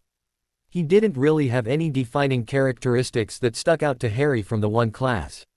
His friends agreed with this assessment, but they were not especially comforted by his normalcy. Instead, they found themselves skeptical. Normal could easily mean that he had some big secret that he was trying desperately to keep quiet. It would be just their luck. Ron separated from Harry and Hermione as they headed down to the dungeons. Ron had not pulled off the he needed on his potion owl to get into Snape's class, not that he seemed terribly bothered by it. Sure, he had been thinking of becoming an Auror after Hogwarts, but he couldn't complain at the lack of classes with Snape. Harry was outwardly frowning at the prospect of 2 more years of Snape, but he gained some satisfaction from the fact that he was doing it for more than the potion's newt. If only Snape knew he would be playing right into Harry's hands by continually taunting and berating him. It made Harry want to laugh, but he reined that emotion in. He needed to remain stoic and aloof for this to work. As they approached the door to the classroom, they found a queue of students already waiting around. On one side of the hallway were Susan Bones and Hannah Abbott of Hufflepuff and Terry Boot, Lisa Turpin, and Padma Patil of Ravenclaw. On the other side stood the Slytherins, Draco Malfoy, ever-present bodyguards absent, Pansy Parkinson, disgustingly fawning over Malfoy, Theodore Nott, Daphne Greengrass, Blaise Zabini, and Tracy Davis. It figured that the Slytherins would be the most heavily represented group. Snape was the only professor who obviously favored students in his own house. As Harry and Hermione strode over to the Hufflepuffs and Ravenclaws, Draco Malfoy stepped away from the wall, sneer in place. Well, he drawled, it appears fame is everything. What did you have to do to get into this class, Potter? Sign a few autographs to the right people. Nah, just aced my owl, Harry replied in a cheerful tone. He turned back to his friends only to be interrupted by the bee-haired Slytherin again. Not wise, Potter, turning your back on an enemy, the boy cautioned. Harry laughed heartily as he turned to face Draco. Enemy. He choked between peals of laughter. Voldemort is an enemy, Malfoy. You're just an annoyance, a fly buzzing around my head. Just be careful you don't get squashed. He turned back to his friends who were all laughing now. Harry had already cast a shield on his back, but it proved to be unnecessary.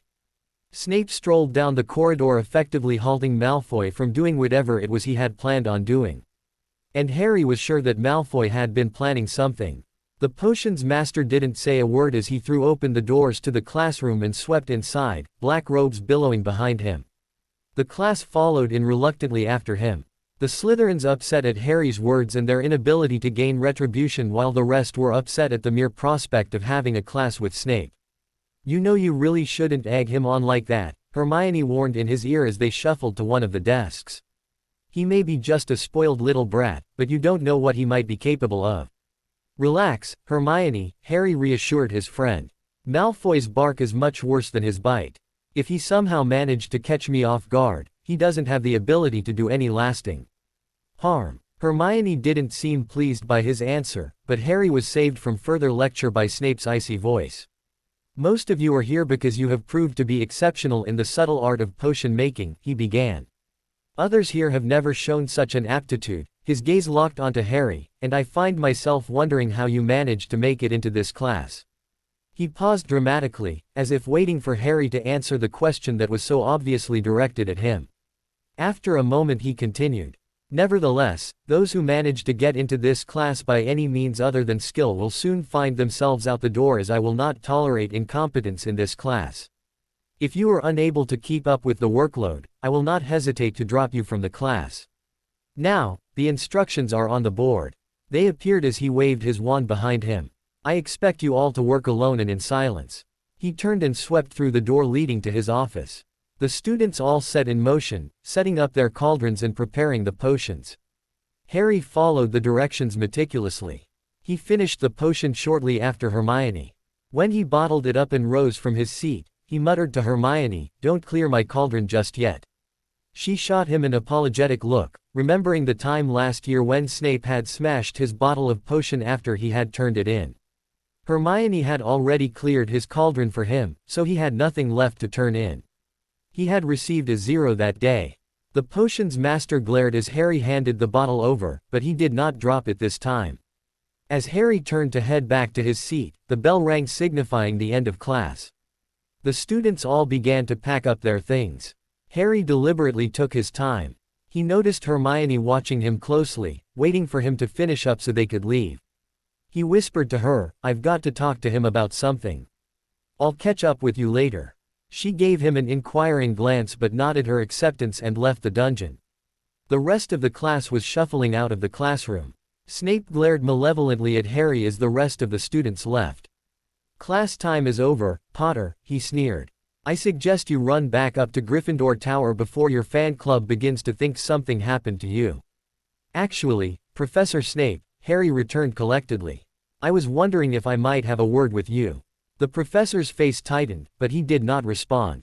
"I wanted to thank you for the extra potions lessons you gave me last term," Harry said meaningfully. "I was wondering if you would consider continuing where we left off." "As I remember, Potter," Snape spat, "you never took a single one of my lessons seriously, never put forth an ounce of effort into the subject. And your lack of progress led to that little fiasco at the end of the year. Not only that, you infringed on my privacy." "I am sorry for that, sir," Harry responded coolly. "I let my curiosity get the better of me and did not think my decision through. I promise to never let anything like that happen again. Last year I was not inclined to take the extra lessons as seriously as I should have because no one saw fit to explain why they were necessary. I learned my lesson the hard way, and I'd like to make sure that nothing like that happens again." Snape glared at him for a full minute before he spoke again, his tone tangibly frigid. "The last thing I need in my life is extra time with you, Potter. Why not ask the headmaster for lessons? I'm sure he'd be more than happy to cater to your every whim. Professor Dumbledore seems to only want to treat me like a child, to lock me away where I'll be safe and protected. He wouldn't push me the way you would. You won't hold any punches. That's what I need if I want to be able to fight against Volume, you know who." Surprise briefly flickered across the normally emotionless mask of the potions master. He recovered quickly enough and narrowed his eyes at the Gryffindor. "Thursday nights, 6 o'clock, beginning next week. If you are late, if you don't put forth the effort, if you so much as breathe the wrong way, the lessons end. And if I ever catch you snooping into my personal affairs again," He paused as a huff escaped his nostrils. Harry briefly imagined that had he been a dragon, a plume of flame would have escaped with the rush of air. I will make you wish you'd never been born. Harry held back his smile knowing it would only infuriate the man, and Harry didn't want to push his luck just yet. Thank you, sir, he said evenly. He turned on his heel and marched out the door. He smiled to himself as he walked up the staircases to the main level of the castle. He had about an hour to kill before lunch, so he decided to retire to his office for a bit of reading. By the time he left for lunch, Harry had finished the book on wards that he had been avidly reading the past couple days.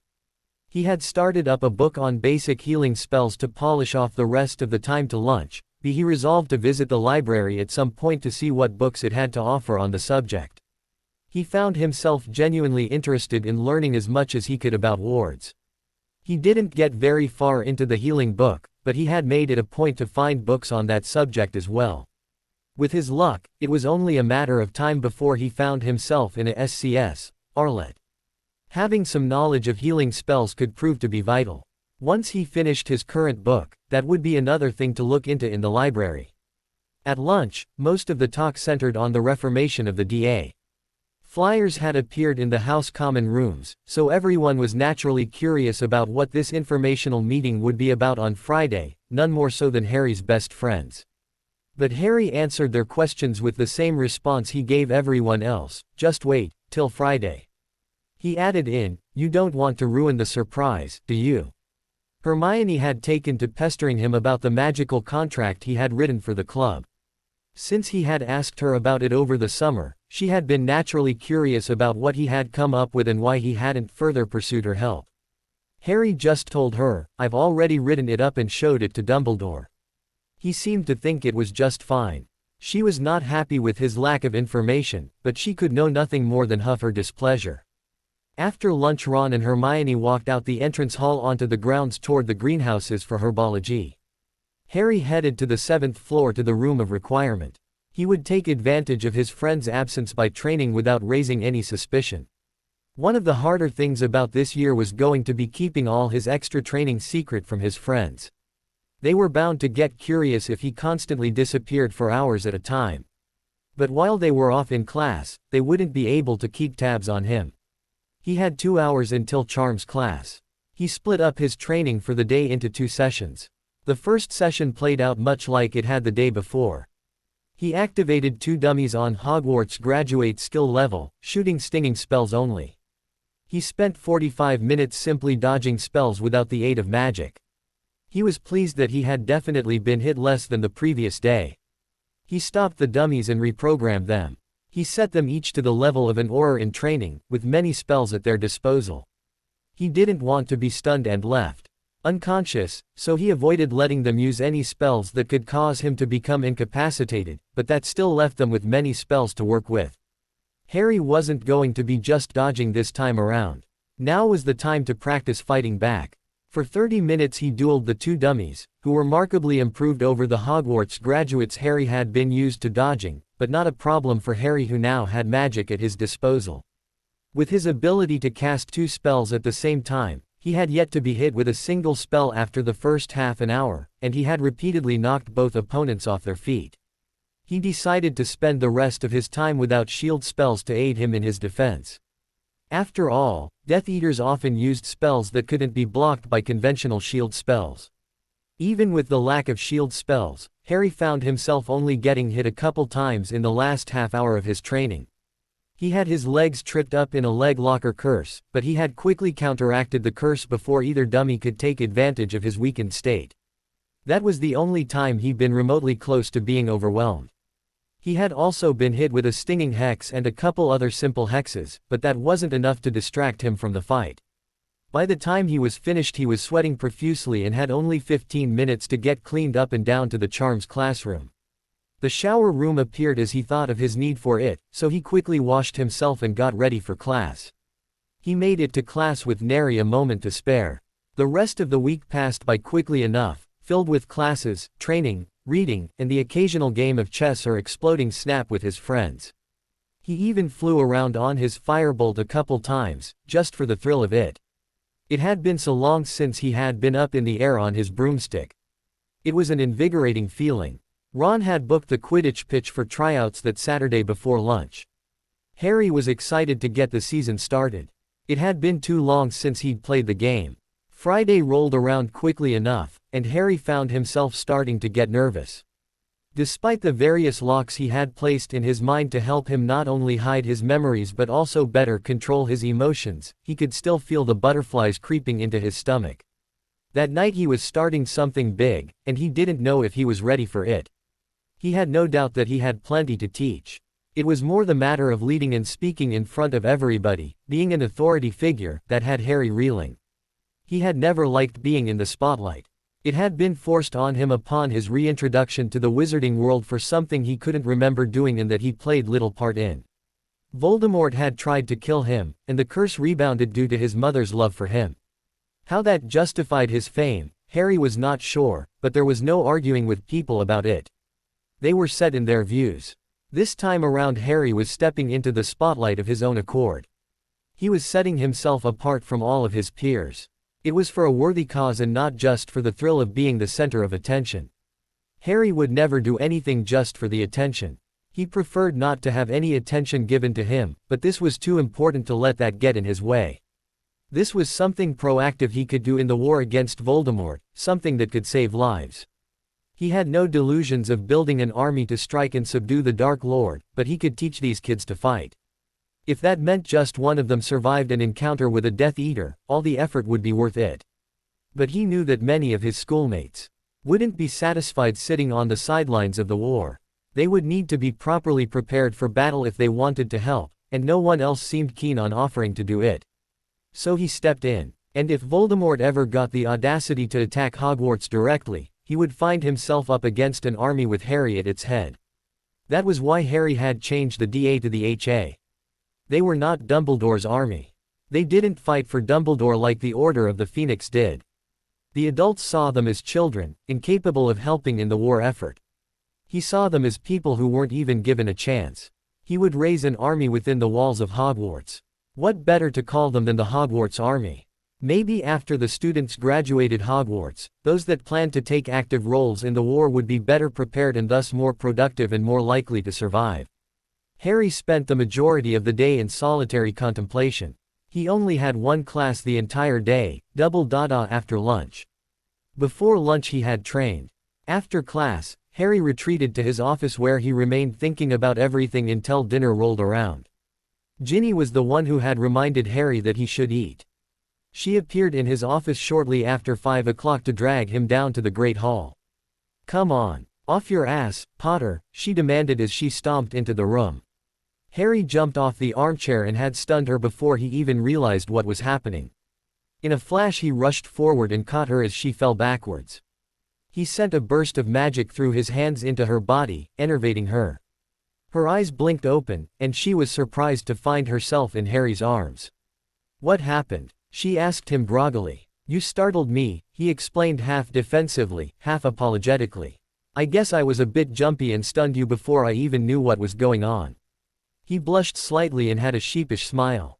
"Right," she said after a moment. "No sneaking up on Harry unless you want to get blasted off your feet. I'll have to make a note of that." He frowned faintly as he looked down on her, so she quickly changed tactics. "It's all right, Harry. I shouldn't have come barging in here yelling like that. I guess I was asking for trouble. I'm sorry for stunning you," he said at length. "Don't worry about it." She paused for a moment looking at him pointedly. "You gonna set me upright sometime soon? Or were you planning on sweeping me off my feet?" She shot him a dazzling smile. He returned with a grin. "Well, the offer is tempting." "Oh, what the hell?" And she was in his arms before she knew what hit her. He made it out into the hallway before she even registered what was going on and thought to react. "Harry," she laughed. "Put me down," she ordered, punching his arm. "Careful there, Gin," he warned her. "Keep attacking me like that and I just might drop you. Don't you dare, Potter," she threatened. "Now put me down right this instant." "As you wish," he said as he set her down on the ground. "That's better," she said as they began walking toward the Great Hall. They walked together in companionable silence until he turned to her and said, "Thanks for coming to get me, Gin. I was lost in my own little world there and hadn't realized the time." "You're welcome, Harry." Dinner passed by both much too slowly and quickly for Harry. It seemed to drag by as his nerves built up, but it was over before he knew what hit him. His friends, led by Ginny's efforts, had tried to engross him in conversation to keep him relaxed, but he found he couldn't concentrate on much else but the meeting right after dinner. He appreciated his friends' efforts, but it just wasn't working. After dinner ended, Dumbledore rose from the head table to address the students. I believe you are all aware of the informational meeting that will be held after dinner. I would ask all those in 4th year and above who are interested in joining Mr.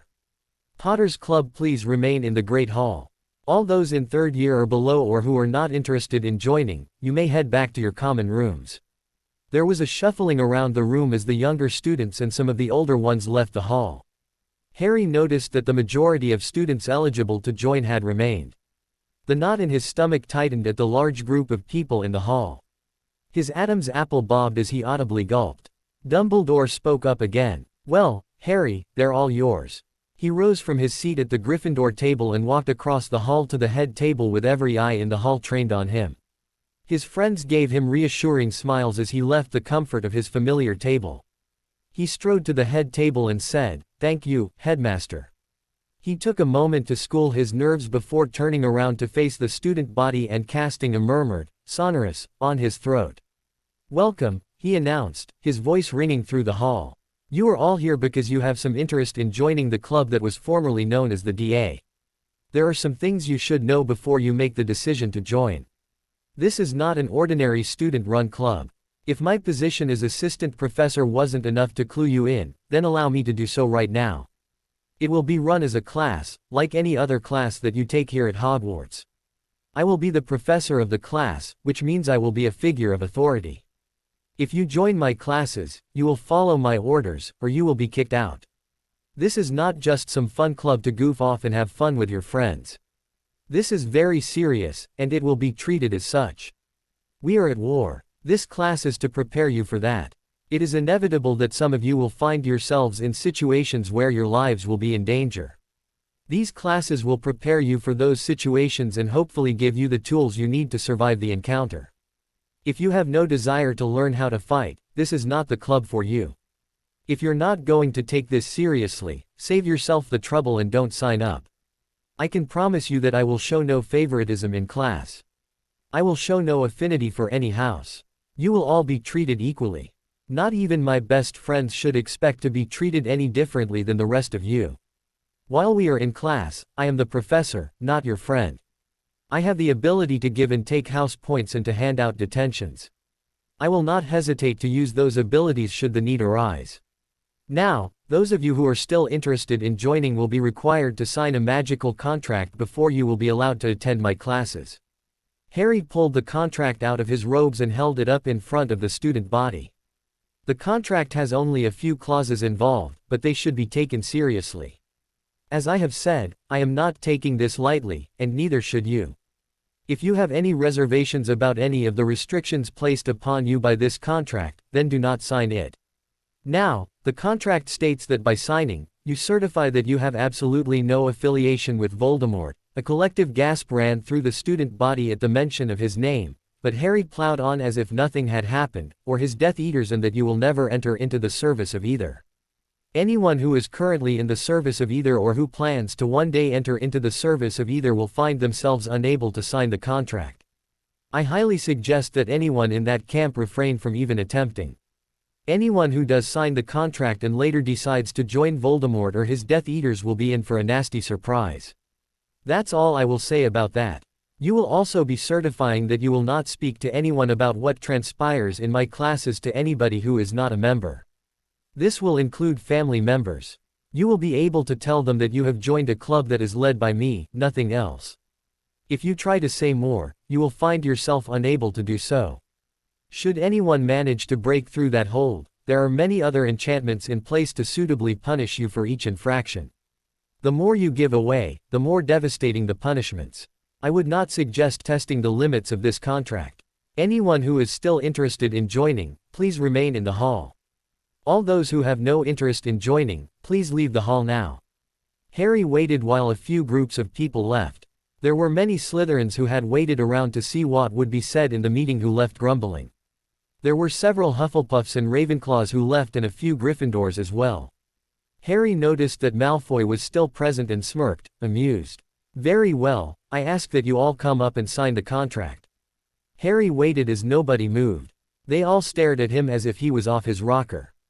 "Nothing more will be said tonight to anyone who has not signed this contract." He waved it in front of himself again. He placed it behind him at the head table and turned back toward the students expectantly. Ginny shrugged at Ron and Hermione and stood from her seat. She strode forward confidently and smiled at Harry as she approached. She picked up the quill and signed her name on the piece of parchment. It glowed a soft blue for a moment then settled back down. "Nice speech, Harry," she muttered as she returned to her seat. Ron and Hermione went up and repeated her actions, followed by several other Gryffindors. The parchment glowed blue for every person. Ravenclaws and Hufflepuffs began standing and walking over to sign as well. Harry noticed rather proudly that the members of the DA were the ones that were taking the initiative and signing the contract first. They apparently trusted Harry. Harry greeted each person as they came up to sign. Cho Chang was among the Ravenclaws, and she gave Harry a smile as she lifted the quill to sign. Harry noticed that her friend, Marietta, was not in attendance. Soon enough, the rest of the Gryffindor table came up to sign. The Ravenclaws and Hufflepuffs again followed suit. After they had all seated themselves, Harry looked pointedly at the Slytherin table. They were all staring at him intently, many unsure at what they should do.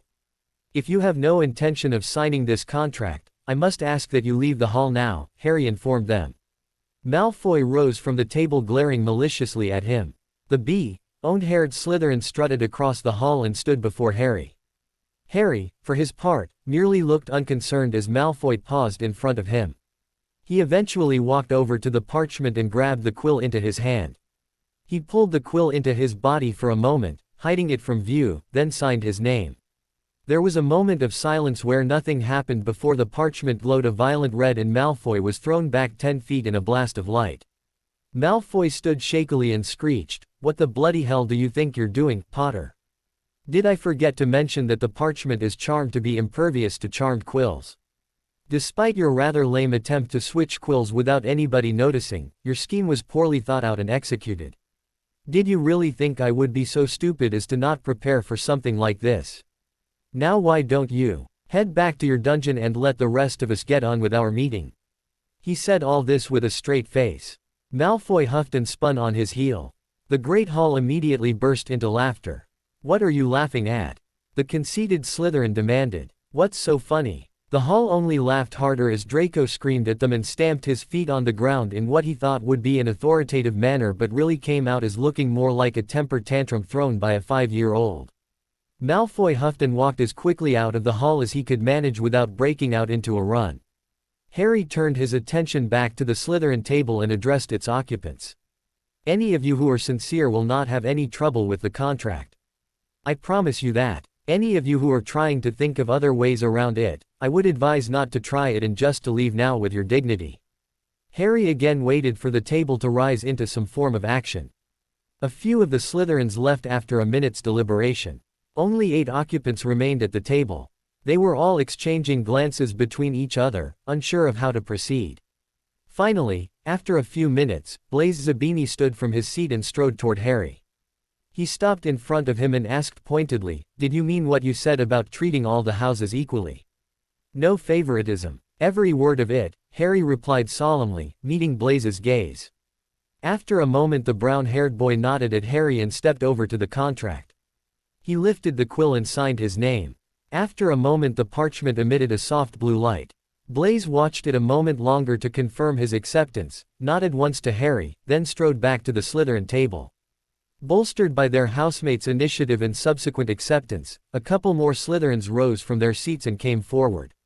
Among them Harry recognized Daphne Greengrass from his year. All 8 remaining Slytherins signed the contract. After they all returned to their seats, Harry addressed the room at large. "Has everyone here signed the contract?" Nobody spoke up. Harry turned and picked up the piece of parchment. He held it out in front of him and quietly asked it to show me non-members.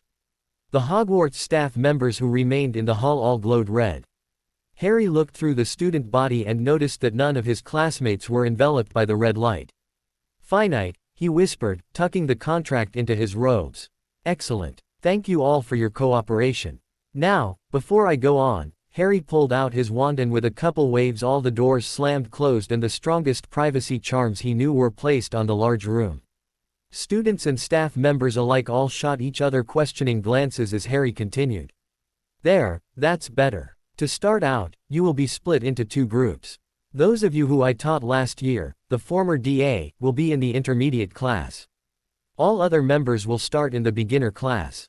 There were several groans from some of the older students, so Harry held up a hand to forestall the complaints.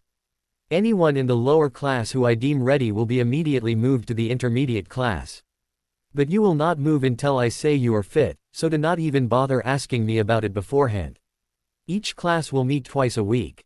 The beginner class will meet Tuesday nights at 7 o'clock for a standard class, the intermediate Wednesday night at 7 o'clock.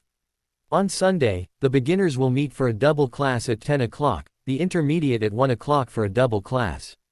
Classes will start next Tuesday, Harry informed the group. If you are unable to attend, I expect to be notified in advance.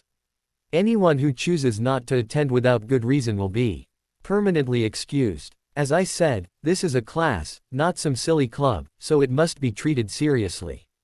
Anyone who does not attend a class will be expected to make it up before the next class so as not to slow the rest of the group down. For those of you in the beginners class who feel you belong in the intermediate class now, your chance to prove yourself will be Tuesday. Don't bother trying to convince me beforehand. Classes will be held in the room of requirement. It can be found on the 7th floor across from the portrait of Barnabas the Barmy. The door will only appear when a class is about to start. So do not bother trying to use the room for anything else. Do not be late to classes. You will be punished as you would be in any other class. I would prefer not to have to assign detentions or take away house points, but I will do so if necessary. I will also have more creative means of ensuring your cooperation, he finished with a grin. Now, I should also inform you that we will no longer be known as the DA, which stood for Dumbledore's Army. The name was created as a joke because that was what the Ministry was so afraid of last year, and that's what Umbridge was sent here to prevent from happening. I thought a renaming was in order, so you will be hence named the Hogwarts Army, HA for short. That's everything I had to say. Does anyone have any questions? Hermione's hand shot into the air. Yes, Hermione. What will we be learning in your classes? She asked him. An excellent question, he remarked. The beginning class will be starting with the basics. Expelliarmus, Protega, Impedimenta, Stupefy and the like. The basic spells used in a duel. The intermediate class will begin where we left off last year, Patronus Charms. We'll cover more advanced dueling tactics as well as stronger shields, stunners, and other spells used to incapacitate your opponent. I should warn you, the classes will not be easy. It will be almost entirely practical, and you will be put through the paces on a regular basis. He looked around the room. Any other questions? Blaise Zabini spoke up from the Slytherin table. What if we should decide we want out? You'll be welcome to leave at any time, but you will still be bound by the contract, Harry informed him in the room at large. My goal with the contract was to prevent not only word of what we are doing from getting out, but I didn't want to teach anybody who would become an enemy. The last thing I want to do is give the enemy more tools. After Voldemort is defeated, the contract will be voided, and you will all be able to speak freely about everything. Anything else? Zacharias Smith spoke up from the Hufflepuff table. Is it true that you and some of the others from last year's DA got into a battle with Death Eaters at the Ministry of Magic last June? Harry stuttered. He looked over to the Gryffindor table at each of his friends that was there that night. Hermione and Ron were both giving him sympathetic looks. Ginny gave him an encouraging smile. Neville gave him a small, shy smile. Luna, over at the Ravenclaw table, just had a dreamy expression on her face, and Harry wasn't sure if she was even paying attention. He took a deep breath and continued, I went to the Ministry on information that my godfather was being tortured there by Voldemort. A few of my friends insisted on coming with me. We were led into a trap, and yes, we fought several Death Eaters. After holding them off for quite some time, we were eventually rescued, he explained, giving them the abbreviated version of events. Now, if there are no more questions about the HA, then this concludes our meeting. I'll see the beginners class on Tuesday at 7 o'clock. The students looked around at each other. Some stood and walked out of the hall, others hung around.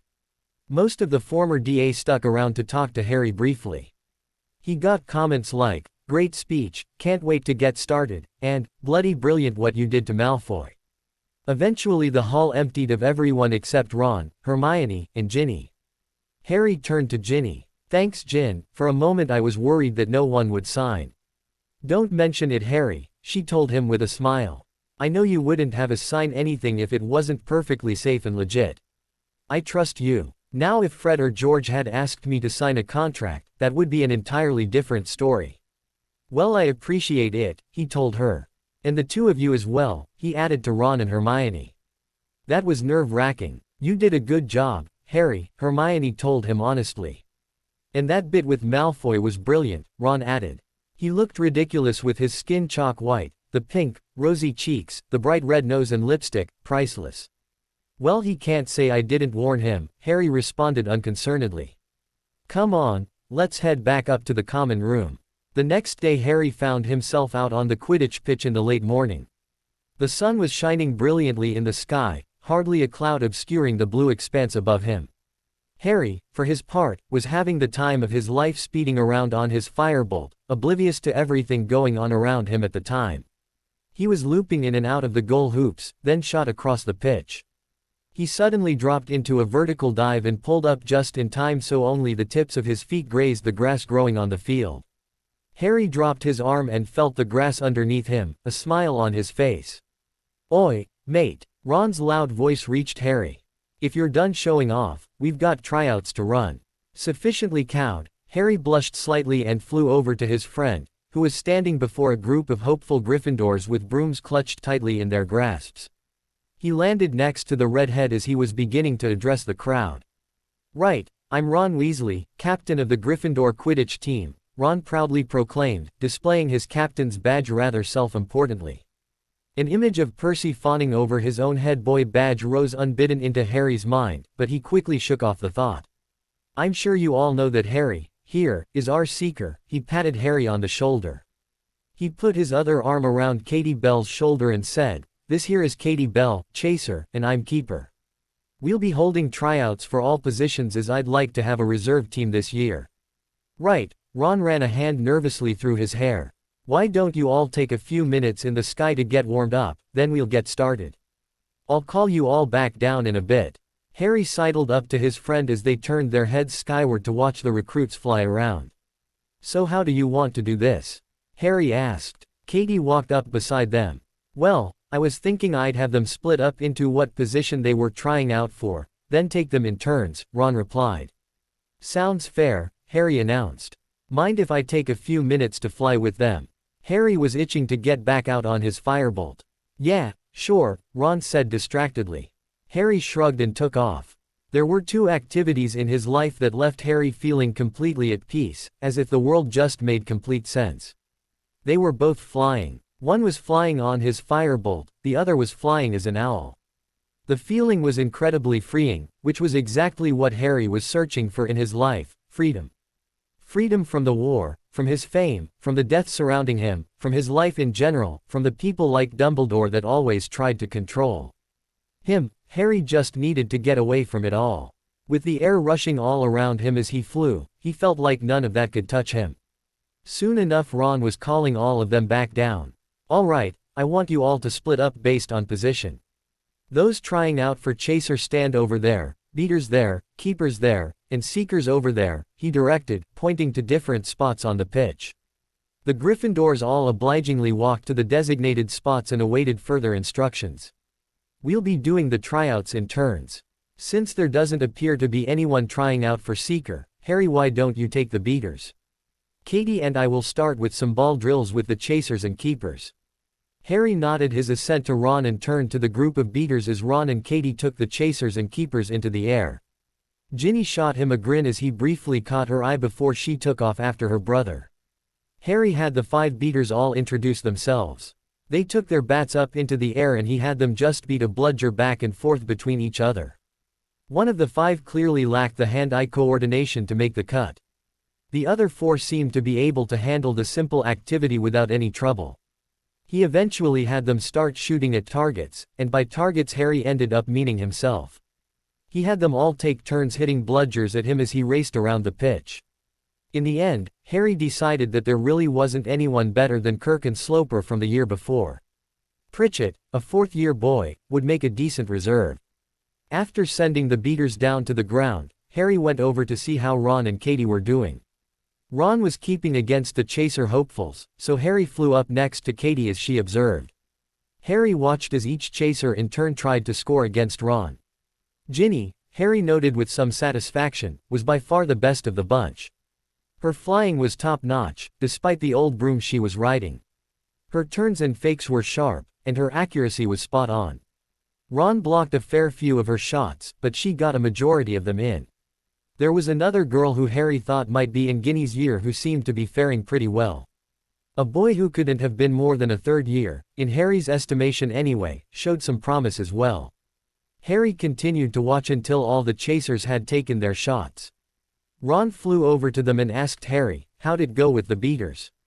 All right, I guess, Harry told his friend with a shrug. Much as I hate to say it, Kirk and Sloper are the best we've got. The Pritchett kid will make a decent reserve. Fair enough, Ron said. What did you guys think about the Chasers? Katie spoke up first. Ginny was by far the best. She'll take one starting spot. The other one is a toss-up between Nate and Stephanie. Whichever doesn't get the job plus Dan should be offered reserves. Harry asked who Stephanie, Nate and Dan were before adding his own comments. I definitely agree about Ginny. Based on what I saw, I'd say Stephanie for the last starting spot. But I agree with Nate and Dan as reserves. Ron nodded his agreement. I agree with you guys. We can name Stephanie as a starter for now, but we can always change it later if we decide Nate is better. Let's go down and tell them the news, then have the keepers block against our three Chasers. Katie and Harry nodded, and the three descended to the ground where all the hopefuls were gathered. All right, Ron started. We've made our decision on beaters and Chasers. Our starting beaters will be Kirk and Sloper, and our reserve will be Pritchett. The two starters shared a high five with each other, then cuffed the other boy who would be playing behind them on his shoulders. Our starting Chasers are as follows: Katie Bell, Ginny Weasley, and Stephanie Owens. For reserve Chasers we have Nate Torrent and Dan Hopkins. Keep in mind that just because you are a starter or a reserve now does not guarantee that you will stay that way all season. I will always play the best player in each position. Thank you to all of you who have tried out for both Chaser and Beater. We only have the reserve keeper spot to fill. Anyone on the team must stay until the end of tryouts. The rest of you are welcome to stay or go, whatever you'd like. Thanks again for trying out. Now if my three starting Chasers would please take to the air, we can begin having our keepers blocking goals. Harry and Ron both watched from up in the air as the three keepers were each put through the paces by the Chasers. The choice wasn't very difficult, as one of the three had clearly blocked more goals than the other two. So Kyle Stevens was chosen as the reserve beater. Ron thanked the other two for trying out as they descended to the ground. He called together all of the players he had given spots on the team to make some announcements. He told them all that he had yet to put together a practice schedule and that he would let them all know as soon as he booked the pitch. With that taken care of, the group all headed back to the castle. The rest of the weekend flew by relatively quickly. Harry got a lot of reading done and snuck away to train whenever he could manage it. He found his nightly sessions with Sirius shortening in length and focusing less on dueling. His godfather just couldn't quite keep up with Harry very well anymore. Harry used that time to try out some new spells and just to talk to his godfather. He would tell the man about his day and everything that happened to him. Sirius would return with some stories from his own days at Hogwarts with his father and Remus and Peter. He usually downplayed Peter's role in all of the stories, but Harry didn't mind. It's not like he really wanted to think about the man who had betrayed his parents and sent him to his death. On Sunday Harry sent a letter to Remus with Hedwig. He had decided it was time to start helping the werewolf out. He had some fragile information to get to Remus, so the letter he sent was very carefully worded. Dear Remus, I managed to finish that project I had been working on. I struggled with it a bit before I was able to cat onto it. Now I don't have any problems with it. I thought maybe I'd be able to help you out with your problem now. My calendar is almost full, but I'm sure I could find the time to help about once a month. We could meet at your old spot. School's going okay. We had a club meeting on Friday that went pretty well. I start teaching on Tuesday. Quidditch tryouts were yesterday. They went pretty well. I think we have a pretty decent team this year. Not as solid as it has been, but we have a lot of new additions who are bound to improve with some practice.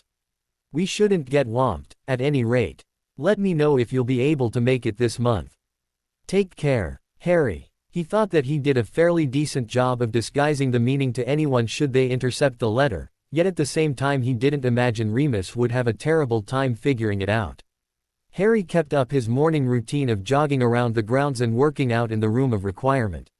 Not only was it helping Harry stay in shape, he found it also left him feeling good about himself. He felt refreshed after the routine every morning. Even during the week it left him feeling ready to face the day. Tuesday morning, Hedwig arrived with the regular owl post during breakfast. Harry excitedly took the parchment and noted who it was from. He stuffed it into his bag, deciding he'd read it later. He didn't want anyone else to know what Remus had written. "Who's the letter from, Harry?" Hermione inquired from across the table. "Remus," Harry told her simply. "Oh," she returned. "Why aren't you reading it?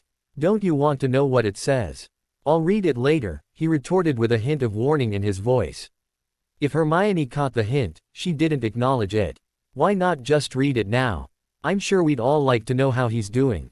I haven't heard from Professor Lupin in a long time, and I'd like to hear what he has to say. Harry glared at her sharply. Then why don't you send him an owl yourself and ask him? What's that supposed to mean? She asked him sardonically. It means that some things of mine are private. Just because I get a letter from someone doesn't mean you get to read it. I don't ask you for all the details of the ones you get from your parents. The letters were sent to you, not to me, and I respect that. Apparently asking for the same courtesy is out of the question. He stood from his seat while he was speaking and proceeded to walk out of the hall quickly before their argument went any farther. Hermione could really push his buttons, and he didn't want to end up saying anything he might later regret. Ginny glared at Hermione from across the table where she had been sitting next to Harry. "You just don't know when to quit, do you?" she asked the prefect. "Can't you see that by constantly pushing him to talk you're only pushing him farther away?" Hermione looked at Ginny sharply. "He can't keep everything bottled up inside. He needs to let us know what's going on." Ginny just huffed and said, "You are unbelievable." She followed Harry's example and stalked out of the hall, leaving a visibly upset Hermione and a flustered Ron in her wake. She caught up with Harry in the hallway and searched her mind for something to say to him. She found nothing that she thought would help, so she went with, "Hermione can be a real cow sometimes." Harry turned around at the sound of her voice, startled to find her there. "Yeah," he said sullenly. "I know she means well, but she just doesn't know when to quit. She thinks that everyone needs to deal with their problems by talking about them. And she seems to think that she's the one I should be talking to. I mean, honestly, did she really think that a booklet detailing the 5 stages of grief was what I needed for my birthday?"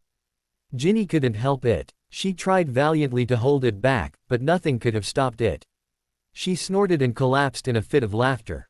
She looked up at Harry's face to see him smiling at her as she continued to giggle from the floor. As her shaking subsided and she began breathing regularly again, he offered her a hand up. She gratefully took it, and he hoisted her off the ground with relative ease. "I'm sorry, Harry. I honestly don't know what to tell you. I've tried talking some sense into her, told her to back off and let you come to her, but she's relentless. Once she gets an idea in her head, nothing will stop her." "Don't I know it?" he replied ruefully. He shook his head clear of his thoughts of Hermione and smiled at Ginny again. "Thanks for coming after me, Gin. I appreciate it." "You're welcome, Harry," she replied. "I told you I'll be there for you whenever you might need me, and I meant it. I won't push you for information. I'll just be there whenever you're ready to talk or if you just need some company. I don't know what I did to deserve you, but thanks," Harry told her. She rolled her eyes at him.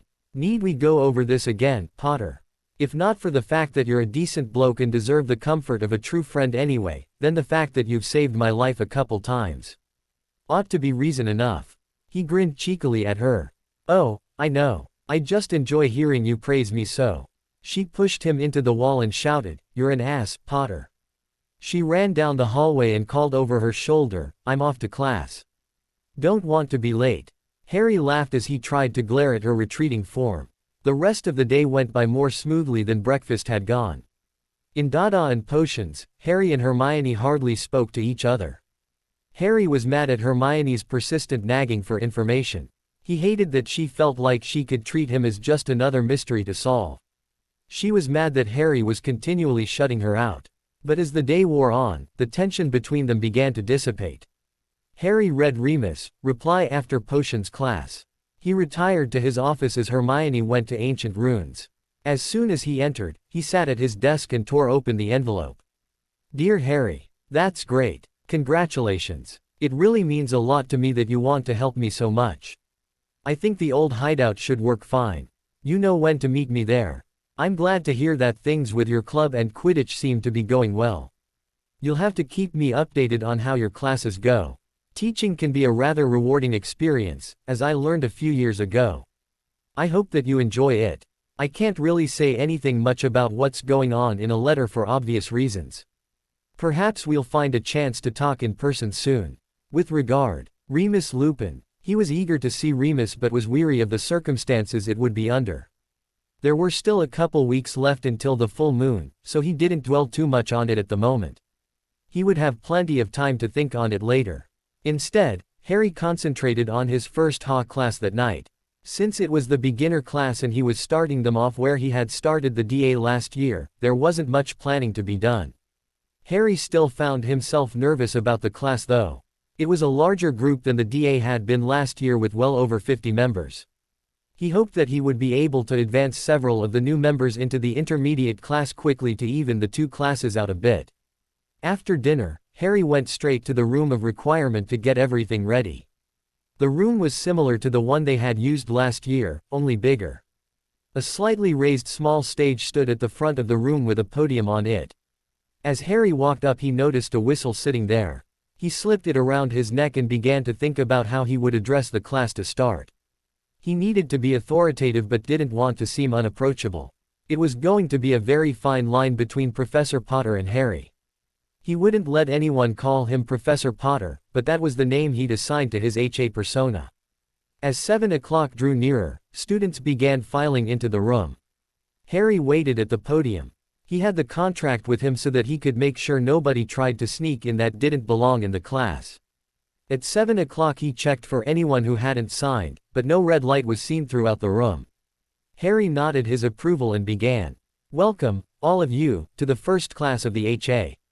You will all be starting out where the DA started last year with the basics of dueling. It's best to make sure you have the basics down before you move on to anything else. Without the basics, nothing else will really matter." Harry paused to let this information sink in. "With that said, we will begin by practicing Expelliarmus." There were some groans heard from some of the older students at this, but Harry held up a hand to forestall their complaints. "I'll tell you the same thing I told the DA last year. This spell saved my life against Voldemort." The usual gasp at the name swept through the crowd. Harry didn't bother to tell them that it was actually the fact that he and Voldemort had brother wands that had saved his life. What they didn't know couldn't hurt them. Those of you who prove to be adept at the spell will be able to quickly move on. But for now, I want everybody to partner up and begin practicing. I want you to trade off casting the spell at each other. I don't want to see any spells but Expelliarmus being cast. That means no shields as well. I need to be able to see how powerful your spell is. It won't do any good if you're not able to even rip the wand out of your opponent's hand. Well, go on, pair off. Harry waited as they followed his orders. Begin. And they did. Harry walked through the students correcting anyone who needed it. He was happy to note that nobody tried casting any other spells. Several of the older students were only half-heartedly casting the spell. Harry walked over to one such student. Harry thought he was a Ravenclaw 7th year but wasn't sure. "Let's see you cast that spell on me," Harry said to the boy. He drew his wand and waited as he went through the wand motion and sent the spell flying at Harry. Harry absorbed it and flinched at the impact but kept a tight grip on his wand. "That's one of the weakest spells I've ever felt. You'd have trouble disarming a first year with it. Now when I tell you to cast a spell, I mean cast the spell. Like this, Harry waved his wand in a flash and shouted, Expelliarmus. The Ravenclaw was lifted bodily off the ground and thrown several feet back as his wand flew through the air. Harry reached out a hand and caught the wand as it sailed past. Do you see the difference? Cast properly, this spell can be extremely helpful. But if you don't put some effort into it, you'll just end up embarrassing yourself. Now continue practicing with your partner. He turned to the rest of the class who had all stopped their own practicing to watch him. All of you, back to work, he ordered. The rest of the class went by smoothly. He asked a handful of students to stay after the class who had all seemed to be doing pretty well with the spells he had gotten them to try. Among the students were Blaise Zabini and Daphne Greengrass from Slytherin, Lisa Turpin and Stephen Cornfoot of Ravenclaw, Walter Gatton of Hufflepuff, and Rob Bankston and Julie Wesmer of Gryffindor. When the rest of the students had left, he addressed them. You all showed promise, and I'd like to take a bit of time to test you all further to see if you're ready for the intermediate class, he informed them. I'm just going to run you through some different hexes and curses as well as Protega to shield yourself. If you're unfamiliar with any of the spells I have you try, don't hesitate to ask me how to do it. If you already know all the spells, I'll move you up right away. If you don't know everything, I'll work to make sure you get there soon so that you can join the intermediate class as soon as possible. I won't let anyone join until they are completely caught up with the others. Harry ran through a whole bunch of spells with them in a short amount of time. They had all known most of the spells. Some had problems with a couple spells, but they were soon rectified. After an hour of work with them, he was satisfied with the results. Excellent work everyone. I think you're all ready to join the intermediate class. The first lesson is tomorrow at 7 o'clock. Don't be late. With that, Harry dismissed them. Harry was happy with how the first lesson had gone. There hadn't been any challenges to his authority. Everyone had for the most part taken his instructions without complaint after his demonstration with the Ravenclaw. Harry found that even the Slytherin members seemed to be following his commands without any resistance, for which he was rather pleased. They had seemed mutinous to start when he had mentioned they were starting with Expelliarmus, Zabini in particular. But after promising the more advanced members that they'd get their chance to prove themselves followed by his exhibition with the Ravenclaw, all visible protests were squashed. Harry wasn't sure how his former DA would react to the new members that would be in their midst tomorrow, but they would have to get used to the idea. He was especially worried about how the Slytherins would be treated. There was a small group in the previous class, so they would still be able to band together when need be. Only 2 Slytherins would be in the intermediate class tomorrow. There hadn't been any conflicts in class between the students, but Harry could tell that the rest of the students were apprehensive about the Slytherin members. The tension was thick between the other 3 houses and the House of Snakes. Harry knew he would have to keep an eye on it. He hoped that everyone would be able to look past their house boundaries and accept each other as members of the HA, but he didn't expect sweeping changes overnight. He knew it would take time for them to learn to trust each other. But he would work on it with them. He retired back to the common room and found his friends waiting on him. The minute he walked over, they began asking questions. How did it go? Did you get a lot accomplished in the first lesson? Hermione asked eagerly. Ron, on the other hand, asked more scathingly, did those Slytherins cause any problems? I don't know why you even let them join, Harry. I don't care if they signed the contract you wrote up. They're bad news, every one of them. Hermione abandoned the line of questioning she had for Harry to reprimand Ron. That's exactly the kind of attitude that is preventing us from making any progress in inter-house unity, Ronald Weasley. If you would just shut your mouth and open your eyes, you might notice that not all Slytherins are Draco Malfoy. They don't have to be Draco Malfoy to be evil. They're snakes, Hermione. Every last one of them evil. Trust me, the less we have to do with them the better. I can talk to snakes, you know, Harry interrupted his friends arguing. Does that make me evil? Ron turned toward Harry and looked at him as if he'd sprouted another head. What are you on about, mate? Of course you're not evil. It doesn't matter that you can talk to snakes. The point is that they're in Slytherin. You're a Gryffindor, mate. The Sorting Hat wanted to put me in Slytherin, Harry informed his friends. It only put me in Gryffindor because I asked it to. Ron looked shocked at this statement. Hermione was smiling at him. And in case you forgot, Harry added, Peter Pettigrew was a Gryffindor as well. The color left Ron's face at that statement. Hermione looked like the cat that just caught the canary. She seemed smug that Ron had finally been put in his place and set straight about the Slytherins. He could be really thick-headed and stubborn sometimes. Anyway, Harry said, breaking the silence that had descended over the trio. The class went well. We'll have a handful of new members tomorrow. I've got some reading to do before I go to bed, so I'll catch up with you two later. That night Harry talked to Sirius about his first HA class and the reply he had received from Remus. Sirius was ecstatic that Harry would be filling in where he and James had left off in helping Remus get through his monthly transformations. Harry covered what he had gone over in the class and the handful of students that he had already moved to his advanced class. He shared his worries about the two Slytherins that would be coming to the class the next evening.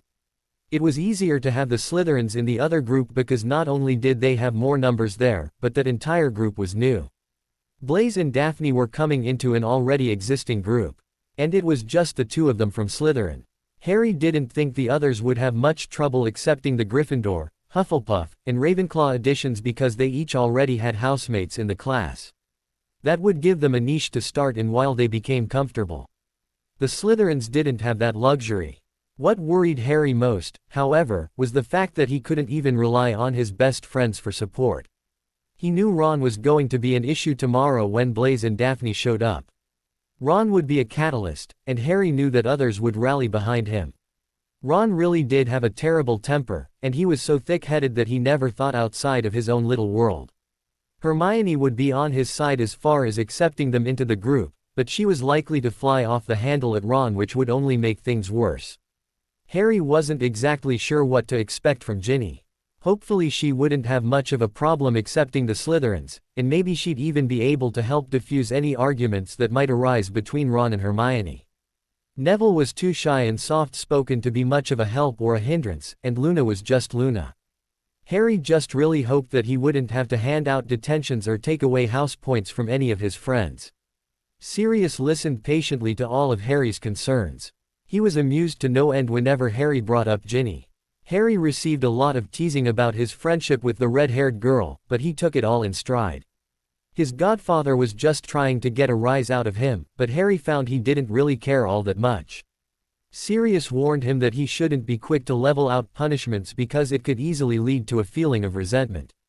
He said that it was always a point of interest within the Marauder clan after Remus was made prefect and then James head boy. When emotions were running high, if either one ever played the authority card, the conflict would only escalate as a result.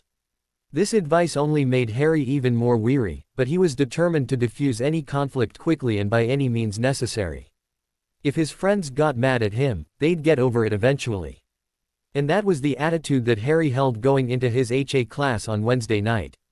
He arrived early again, to make sure everything was set up correctly and that he was ready when 7 o'clock rolled around. Ron, Hermione, Ginny, and Neville were the first to arrive, walking through the door at 7:15. Harry smiled at the show of support from his friends. Luna entered alone not long after, and the rest of the class filtered in shortly thereafter. As Blaise and Daphne walked through the door a minute before 7 o'clock, Harry could feel the air stiffen around him. Ron was glaring openly at the new arrivals, as were several other members including Dean Thomas, Seamus Finnegan, and Zacharias Smith to name a couple. "What are they doing here?" Ron bit out beside him. "They're here for class," Harry responded evenly. "I told you we'd have a few new members this evening. You didn't tell me they'd be Slytherins," Ron nearly shouted. His raised voice caught the attention of most of the room. "That hardly matters," Harry replied coolly. "Like I said last Friday, house doesn't matter to me in these classes. I will treat everyone the same regardless of their house. They both knew enough to warrant a spot in this class, so they are both here." "But how can you trust them?"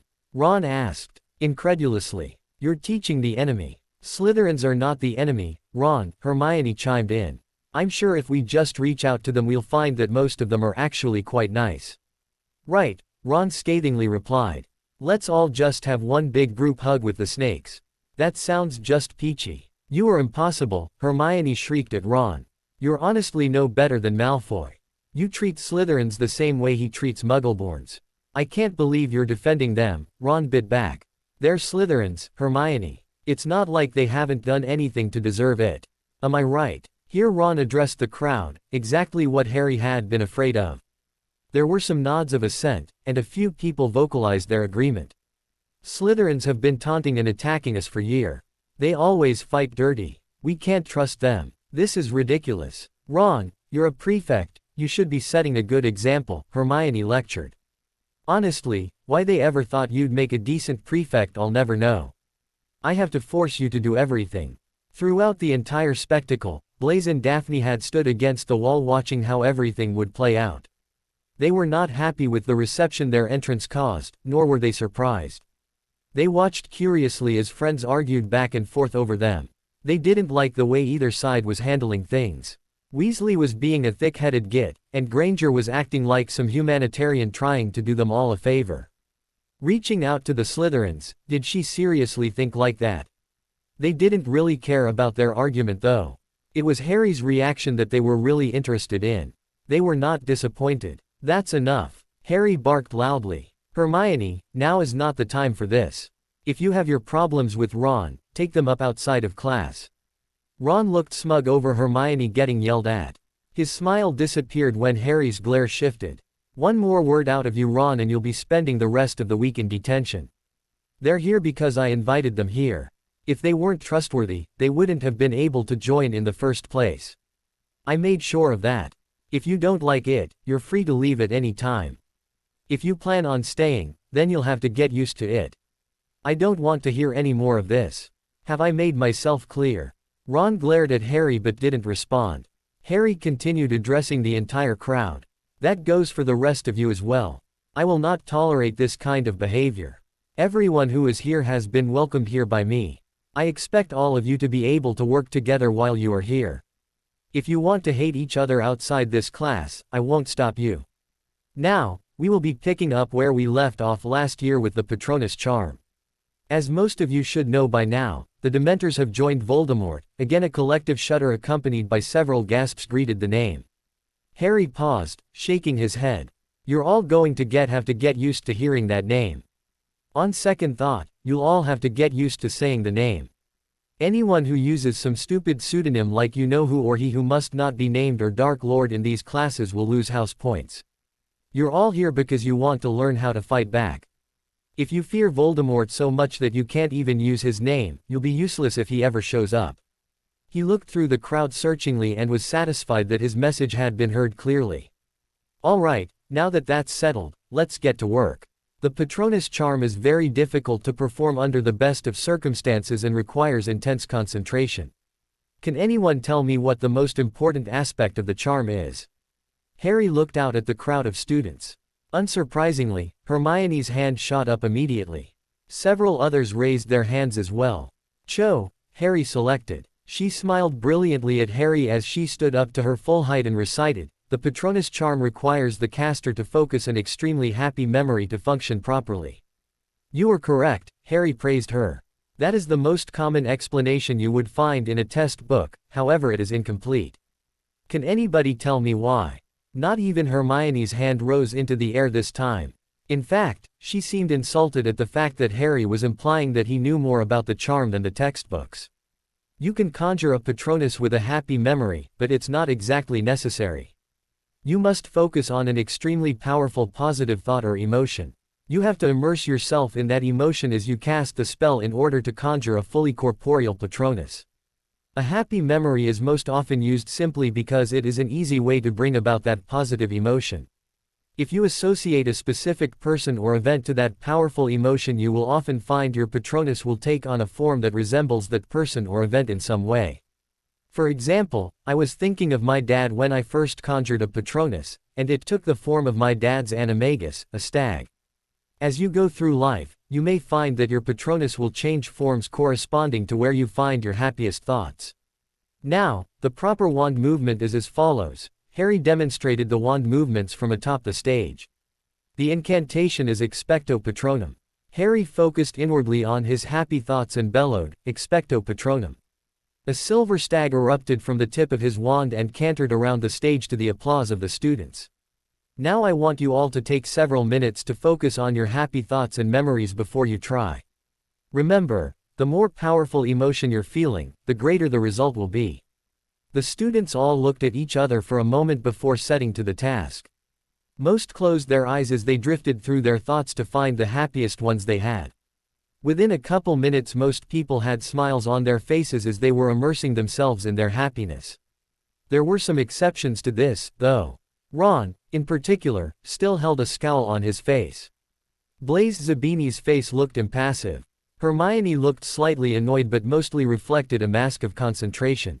Harry finally announced, "When you think you're ready, you may begin." Only a couple people remained still while the rest of the class began waving their wands and the words, "Expecto Patronum," rang out across the hall. There had only been 2 people who were able to produce a corporeal Patronus last year before the lesson was interrupted. Harry remembered that lesson vividly because not only was it the last DA meeting, it was also the day that Dumbledore left Hogwarts. He remembered how bad he had felt when it was his club that had been the cause of Dumbledore's problems with the law. They had tried to arrest him. He realized now that it would have happened eventually regardless. It was only a matter of time before they managed to get him out of Hogwarts and Umbridge in as the interim headmistress. Harry shook himself out of his musings and looked around the room. He spotted Cho's Swan Patronus easily as it was the only corporeal Patronus in the room. He scratched his chin as he searched out Hermione to see what happened to her otter. He spotted her bushy brown hair easily enough but found that she was struggling with the spell. She was able to produce a thick silvery mist that looked to be on the verge of taking form but couldn't quite make it. Harry decided to keep an eye on his friend while he began to walk around and offer help to those that were struggling. He congratulated Cho on her swan and asked her to practice it a couple more times, then to help others around her with the spell. He corrected a couple people on their grips and wand movements as he went on and encouraged those who were producing mist to concentrate hard on their happy memories or to try to find something better to focus on.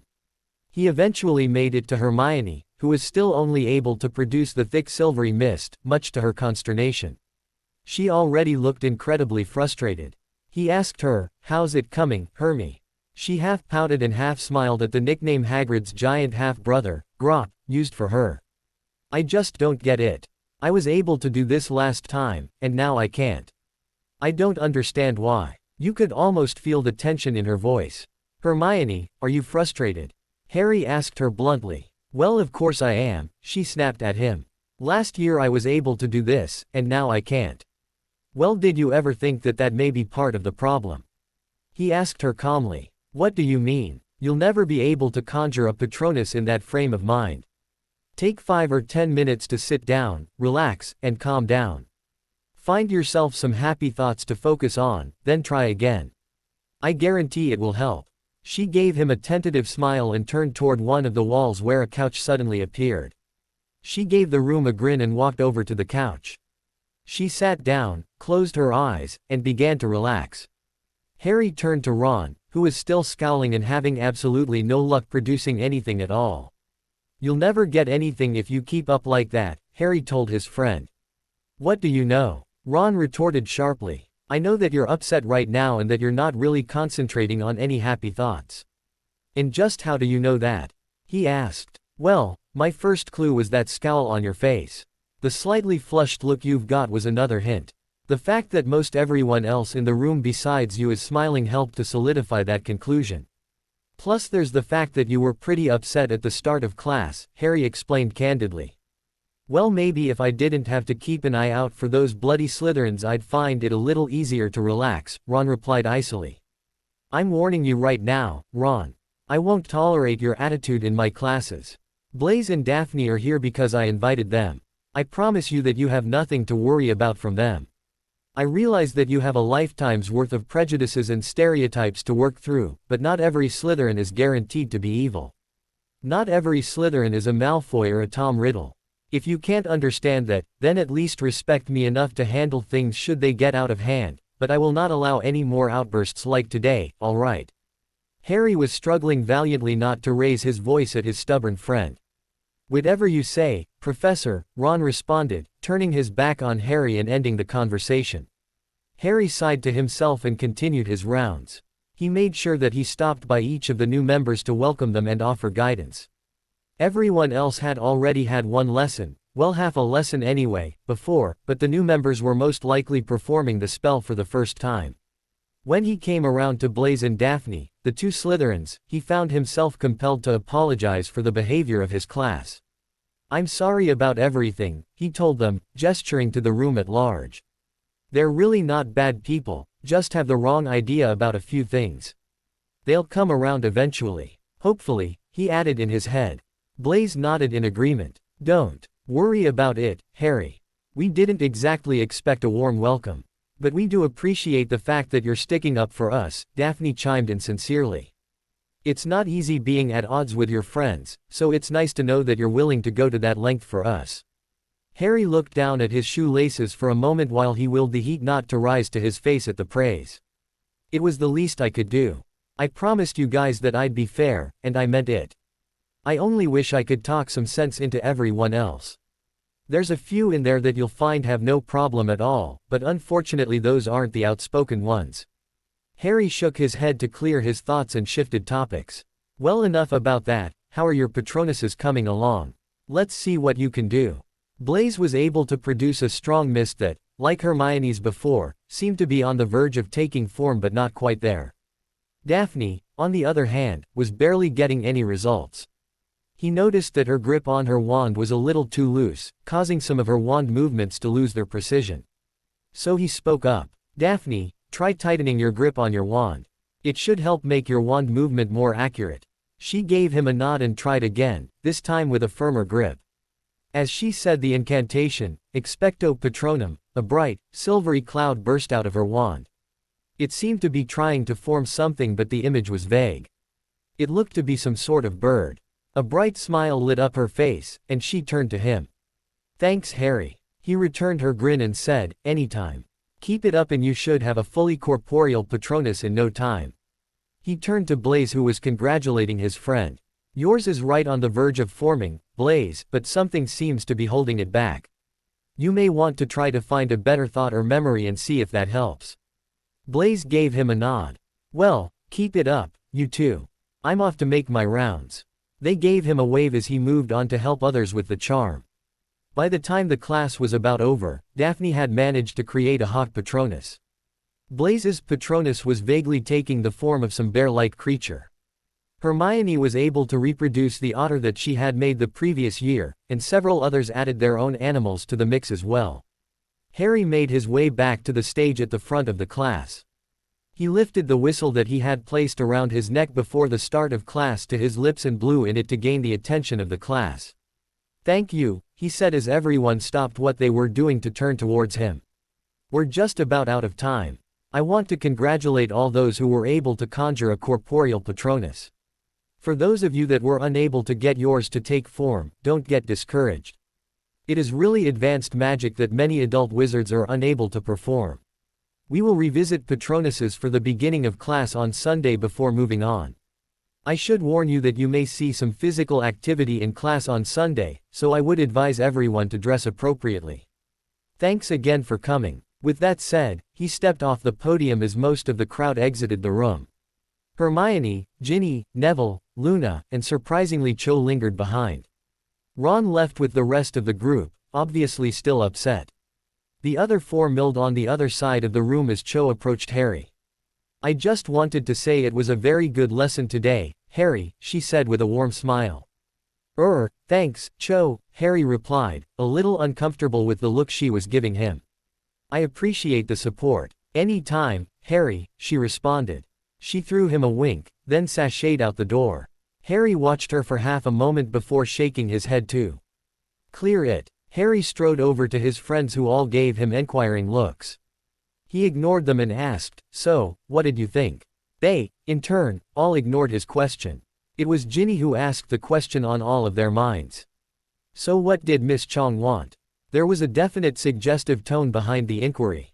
Harry rolled his eyes at her and replied, "She just wanted to tell me that it was a good lesson." "Oh, I'm sure," Hermione joined in with a playfully derisive tone. "And she just had to wait for everyone else to leave the room before she could tell you this, did she?" Harry shrugged his shoulders. "I'm the last person to ask if you want to know what's going on in that girl's head.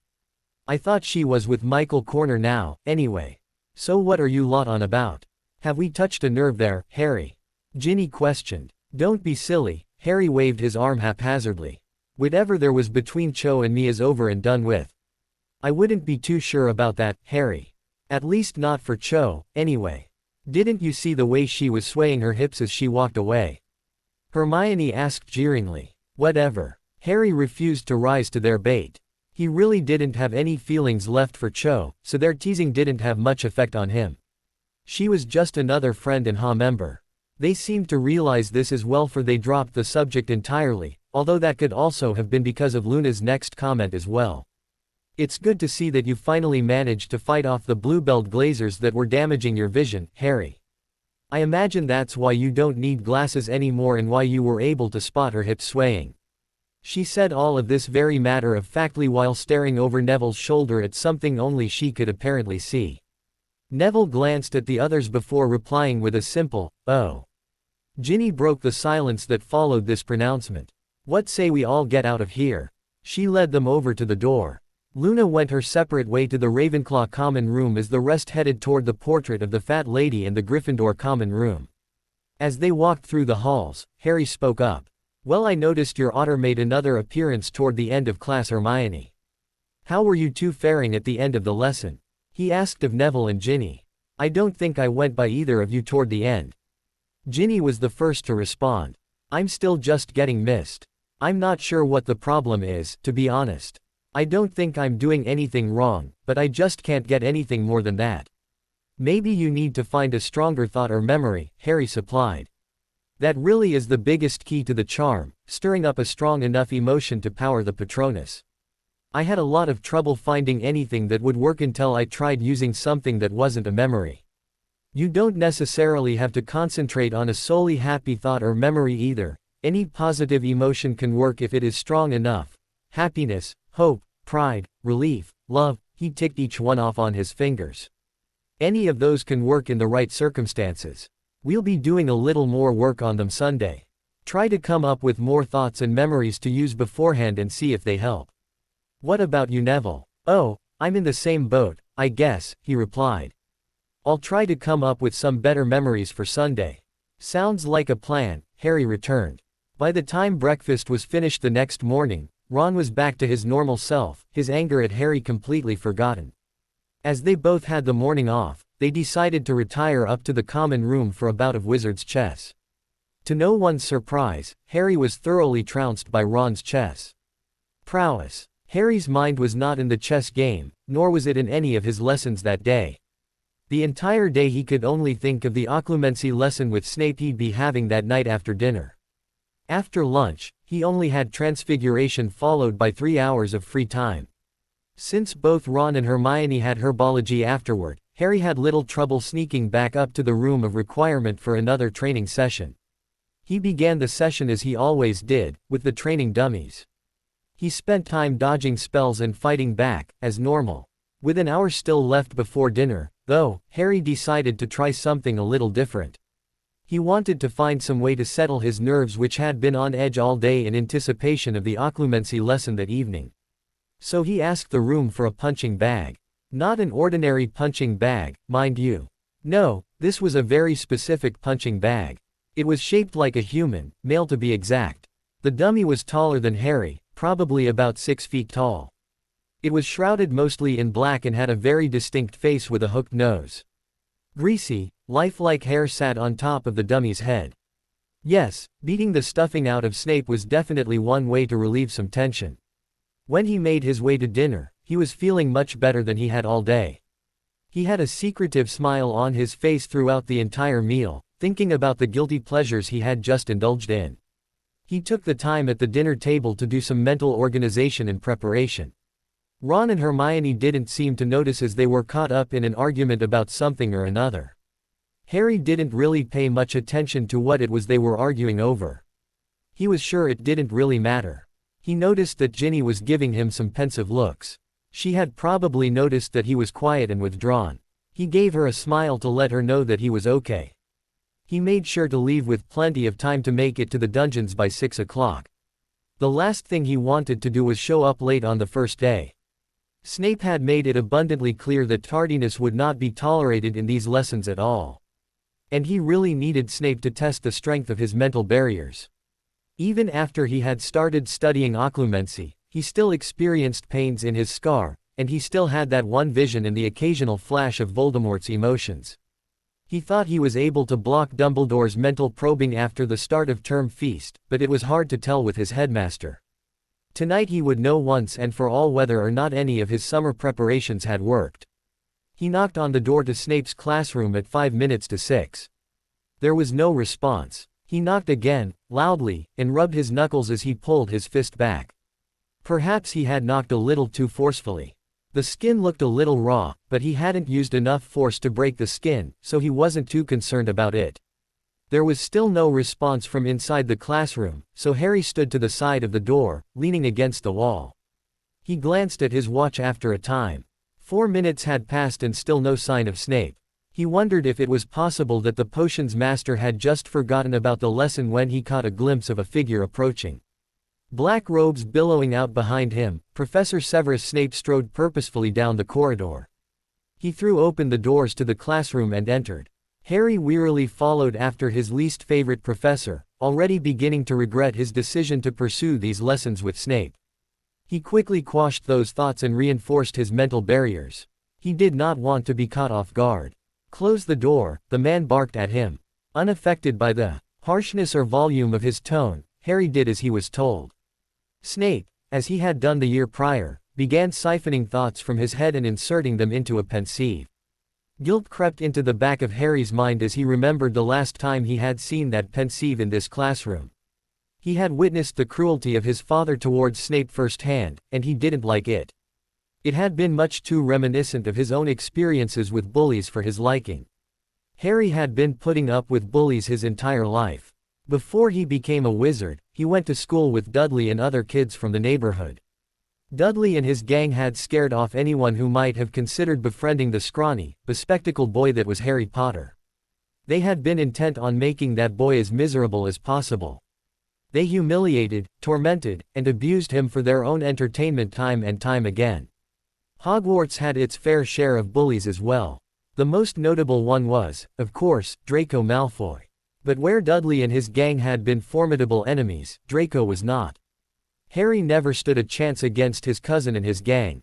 They were all bigger and stronger than he was, and he didn't have any means to fight back. But Draco was a different story. Really, Draco was just a spoiled brat whose bark was much worse than his bite. Draco could talk with the best of them, but he was often quick to back off from or avoid confrontations altogether. The only time he ever initiated a confrontation was when he was at a distinct advantage. Harry wasn't really worried about Malfoy. He was just a coward riding his daddy's coattails. Harry was interrupted from his musings when Snape locked away the pensieve in a cabinet on the wall. Sneer in place, the potions master turned toward Harry and spat, "Clear your mind." How utterly predictable, Harry thought to himself. A moment later the professor had raised his wand and violently whispered, "Legilimens." Harry felt as if a battering ram had just smashed into his mind. When he had been blocking Dumbledore a week ago, the old man had barely been grazing the surface of his mind. The presence was hardly even felt by Harry. This was different, forceful, painful. But his shield held. Shock registered for only a moment on Snape's face before his sneer snapped back into place. "It seems you have been practicing. Let's see how your mind stacks up." Legilimens. Harry felt the battering ram again, only this time it didn't relent after its initial attack. It backed up and crashed into his mental wall again and again and again. Harry held on for all he was worth, but he was unaccustomed to holding the shield in place in the face of an assault, let alone one of such viciousness. After a couple minutes of the hard-fought battle he felt the walls in his mind start to crumble, and Snape emerged victorious. He was not, however, immediately granted the spoils of his conquest. Harry still had his trunks. Snape was given random, inconsequential memories and thoughts that began to float past his consciousness. He shunted them aside looking for more meaningful memories but found none. Taking advantage of the man's distraction, Harry pushed with all his mental might at the unwelcome guest in his mind. He felt the presence forcefully ejected from his mind and watched as Snape stumbled backwards. He backed up into his desk and ended up sitting on it with a muffled, "Oomph." While Snape was still trying to orient himself, Harry quickly began to rebuild the shattered wall in his mind. He was going to be ready for the man's next assault. "Impressive, Mr. Potter," Snape congratulated emotionlessly as he stood up from his desk. "But not good enough, I'm afraid," he continued in a growl. "If you cannot hold up against my assault, you'll have no hope standing up to the Dark Lord. Take time every night to reinforce the barriers in your mind. We shall meet again next week." "You are dismissed." A bit taken aback at the prompt end to the lesson, Harry nodded dumbly and strode to the door. He opened it up and walked outside. As he shut the door behind himself, he glanced back into the room and saw Snape shakily slump into the chair behind his desk. His face lit up in a wide grin as the door clicked shut. It was definitely a good start. The next morning after breakfast, Ron headed off to divination while Hermione went to the library. Harry was headed toward the room of requirement to work with the training dummies, but a hand caught his shoulder as he deviated from the path to Gryffindor Tower. Spinning around to find the source, he came face to face with Dean Thomas. Dean looked a little unsure of himself as he spoke up. "Hey Harry, can I ask you something?" Harry looked at the boy carefully, wondering what it was that was on his mind. "Sure. Do we need to head somewhere more private or?" He trailed off, leaving the question open in the air. Dean shrugged. "It's not really necessary. Look, I wanted to ask you about Ron." He trailed off, seemingly unsure how to proceed. "What is it?" Harry prompted. "Is something wrong with Ron?" "I'm not sure," Dean replied. "He's been acting weird around me ever since we got back. At first I thought it was just my imagination, but now I'm not so sure. He seems fine around everyone else, but rarely ever speaks to me, and when he does his tone completely changes, goes cold, scathing almost. Almost feels like I'm talking to Malfoy or something. Anyway, you wouldn't happen to know what's up with him, would you? Did I do something? Or say something? Have you confronted him about it?" Harry asked, already having an idea of what the cause was but not wanting to have to explain it to Dean. He didn't imagine Ginny would like that, and he didn't know how Dean would react. "I tried to ask him if anything was wrong, but he just says everything's fine, then turns away," Dean said, waving his arms in the air exasperatingly. Harry let out a low sigh before answering. "I think I might have an idea of what it could be. It's not anything that you did, and it's not anything Ron should be upset about. It's more of a misunderstanding than anything. I don't want to say anything until I can check a couple facts, so can I get back to you?" Dean shrugged his shoulders. "Yeah, I guess so.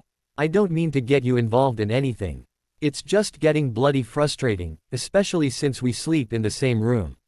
I figured if anybody would know what was going on, it would be you."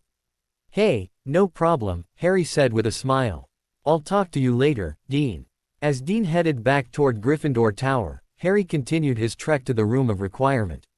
He didn't think Ginny could have forgotten to tell Ron the truth about her lack of a relationship with Dean, but he wanted to ask her about it to make sure. And he was not about to tell Dean about her fib without asking for her permission first. He struggled to remember what she had said her schedule looked like today. He knew she had mentioned it at breakfast that morning. He thought she said she had double off first thing in the morning, then a break before lunch. That gave him 2 hours to train before her class would let out. Harry asked the room for his usual training room with the training dummies, and after setting up various privacy wards, set to work. He went through periods of dodging without magical aid, full-out dueling, and dueling with no shields. He left himself plenty of time to wash up and get to the Dada corridor to head Ginny off after her class ended. When he reached his destination, he had 3 minutes to spare before the bell. He leaned up against the wall a little ways down the corridor and waited for the class to be let out. Soon enough the door to the classroom was opening, and the fifth-year Gryffindors and Ravenclaws were streaming out of the brightly lit classroom. He caught Luna's eye as she passed and gave her a warm smile along with a nod of greeting. He finally spotted the familiar mane of red hair belonging to one Ginny Weasley coming out of the classroom. She was one of the last ones out, conversing animatedly with Jack Sloper and one of the girls in her year. Harry thought her name might be Mandy but couldn't say for sure. As they were walking toward him, Ginny looked up and their eyes locked for a moment. A broad grin graced her lips and was accompanied a moment later by a mischievous glint in her eyes. "Professor Potter," she greeted. "How lovely to see you today. What brings you to this fine corridor?" "You know," Harry mused thoughtfully, scratching his chin idly, "I could give you detention for mocking a professor." Well, Professor Potter, Ginny purred as she sidled up to Harry, would I be serving that detention with you personally? Ginny's female friend giggled girlishly as heat flooded Harry's face at the thinly veiled innuendo, giving him a blush to rival any Weasleys. Harry gulped audibly as he took a moment to compose himself. When he responded it was in a brisk, business-like tone. As a matter of fact, yes. If you would please follow me to my office, I will give you the details momentarily. He turned on his heel and, without a second glance back, strode purposefully to his office on the 5th floor. When he reached the door, he opened it up and waited outside in the hallway. A moment later Ginny rounded the corner and walked up to the door, shooting Harry a questioning glance which he studiously ignored. Without comment, he motioned her to precede him into the office with a wave of his hand. Ginny stood in the middle of the room while Harry shut the door behind him, surreptitiously adding privacy wards with a wave of his hand, and sank into one of the armchairs. Ginny followed suit, sitting in the seat opposite him. He maintained his stoic expression for a moment before breaking into a broad grin and letting out a hearty guffaw. Well played. I must say I am impressed. I've been working hard on maintaining complete control over my emotions, but that comment caught me completely off guard. What can I say? She asked, a wide smile lighting up her face. It's a gift. Indeed, he replied seriously. But all flirtations aside, there was a reason I was waiting for you in the corridor. Oh, she purred suggestively, leaning forward in her chair. Stop that, he reprimanded with a grin. Sorry, she said unapologetically. Go on. What did you need to talk to me about? Well, it's about Dean actually, he started. And Ron. Dean stopped me after breakfast this morning. He asked me if he had done anything to upset Ron because your brother has apparently been pretty cold to him lately. Oh no, Ginny groaned. Please tell me that you remembered to tell Ron the truth about you and Dean, Harry said pleadingly. Of course I remembered to tell him, she scolded distractedly. I was just counting on Ron being reasonable about the whole situation once he found out the truth and dropping the animosity he had built up over the summer towards Dean. I obviously gave my brother too much credit. Well then the way I see it we have two problems to deal with, Harry said logically. How do we get Ron to quit being a prat? And what do we tell Dean? Ginny groaned as she slumped forward, putting her head in her hands. Okay, first things first, do you want me to talk to Ron for you? No, Ginny stated. It's my fault he's being a prat. And he's my brother. I should be the one to set him straight. I don't want him taking any of his anger out on you. Well, if you need any help with him, let me know, he told her. Now, what should I tell Dean? I already told him that I might know the cause and that it wasn't anything he had done but was more of a misunderstanding on Ron's part than anything else. I didn't want to say any more than that without talking to you first. Thanks, Harry, she told him sincerely, reaching forward and lightly squeezing his knee. It's nice of you to look out for me, but I think we should tell him the truth. He's got a right to know why my brother is being a prat to him. God, that's going to be an embarrassing conversation. I'll talk to Dean and explain everything for you, Harry offered. You just worry about setting your brother straight. No, Ginny shook her head. No, I should be the one to tell him. This is my mess, and you shouldn't have to clean it up. By the time she finished the statement, her head was bowed forward, buried in her hands. Ginny, Harry said gently, reaching forward and tilting her face up to meet his gaze. That's what friends are for, right? Helping clean each other's messes. You worry about Ron and let me talk to Dean. Ginny's eyes sparkled as she was caught in Harry's mesmerizing gaze. Thank you, Harry. That really means a lot. I was not looking forward to that conversation, I don't even really know the bloke. It's nothing, he said warmly, finally removing his finger from her chin and leaning back in his seat. He turned his gaze to the fireplace, which sparked to life at that very moment. He sighed contentedly. After several minutes Ginny broke the silence. Harry, she asked tentatively. He answered distractedly. I hate to bring this up right now, what with you just agreeing to help me with the whole Ron-Dean situation, she began hesitantly. Harry turned his full attention back to the red-haired young woman sitting opposite him. Ginny, don't ever hesitate to ask me for anything. If you need something, then just ask away, he told her warmly, then added as an afterthought, the worst thing that can happen is I say no. Well, I've just been thinking, she stated, and I know that you're really busy and all, what with your regular class and the Ha and Quidditch and everything, but I was wondering if you could help me with something, a little project I'd like to start working on. I'd be glad to help you, Ginny, Harry stated honestly and unhesitantly. Just tell me what you need. She smiled warmly at him as she continued. Well, I really want to become an animagus. And I was hoping that maybe you could help teach me. I can do any necessary reading on my own. I was just hoping that maybe you can help me out with the transformation. I know you're busy, so I don't expect you to put a lot of time into it, but if you could maybe meet with me an hour or two a week, I would really appreciate it. I think it's a great idea, Harry responded genuinely. Of course I'll help you out, as best I can anyway. I don't think I really manage the transformation by conventional means, but I might be able to help you along. Oh, Harry, thank you, Ginny all but squealed as she launched herself out of her chair into Harry's lap, wrapping her arms around his neck.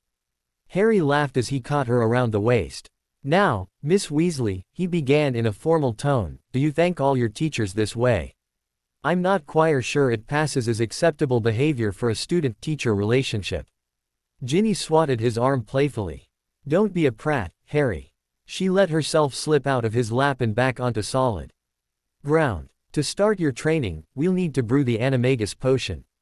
I don't have all the ingredients needed, as I asked you for exactly what I needed over the summer, and nothing more. I'll need to stop by Diagon Alley to pick them up, perhaps this weekend. Harry, you can't just go to Diagon Alley, Ginny protested, turning swiftly towards where he was still seated in the armchair. And just why not? Harry asked, amused at her reaction. What if you got caught? You could be expelled for something like that. I wouldn't be able to live with myself if you got in trouble because of me, she scolded hotly. Don't be silly, he stated, earning him a sharp glare from the hot-tempered girl. First of all, I won't be caught. Secondly, Dumbledore wouldn't dare turn me out even if he did find out. I'd be in for the lecture of a lifetime, sure, and he'd be keeping a much closer eye on me than he has been, but there is no way he'd even consider kicking me out. How can you be so sure? She asked him. Just trust me on this one. Dumbledore would do everything in his power to keep me here, to keep me under his thumb and locked up as securely as possible, if he had his way. That's why he doesn't know about any of my summertime discoveries and adventures. As long as he doesn't suspect that I'm capable of going out on my own, he won't keep close enough watch on me to actually prevent me from doing so. I think that's why he offered me the assistant professorship, to try to keep me busy and satisfied here, to distract me from what's going on outside. He thinks that as long as I have something to focus on, I'll leave the war in his hands until he deems me ready. Harry, Ginny asked uncertainly. What do you mean? He said distractedly. Oh, nothing, just going off on a tangent. Basically he thinks that I'll be content to sit on the sidelines and watch the war play out, but he's got another thing coming. I'll play the good little boy for now, to keep him off my back until I'm ready. I managed to get quite a lot done this summer without anyone noticing, and I left the house nearly every day if for nothing else than to get some exercise as an animagus.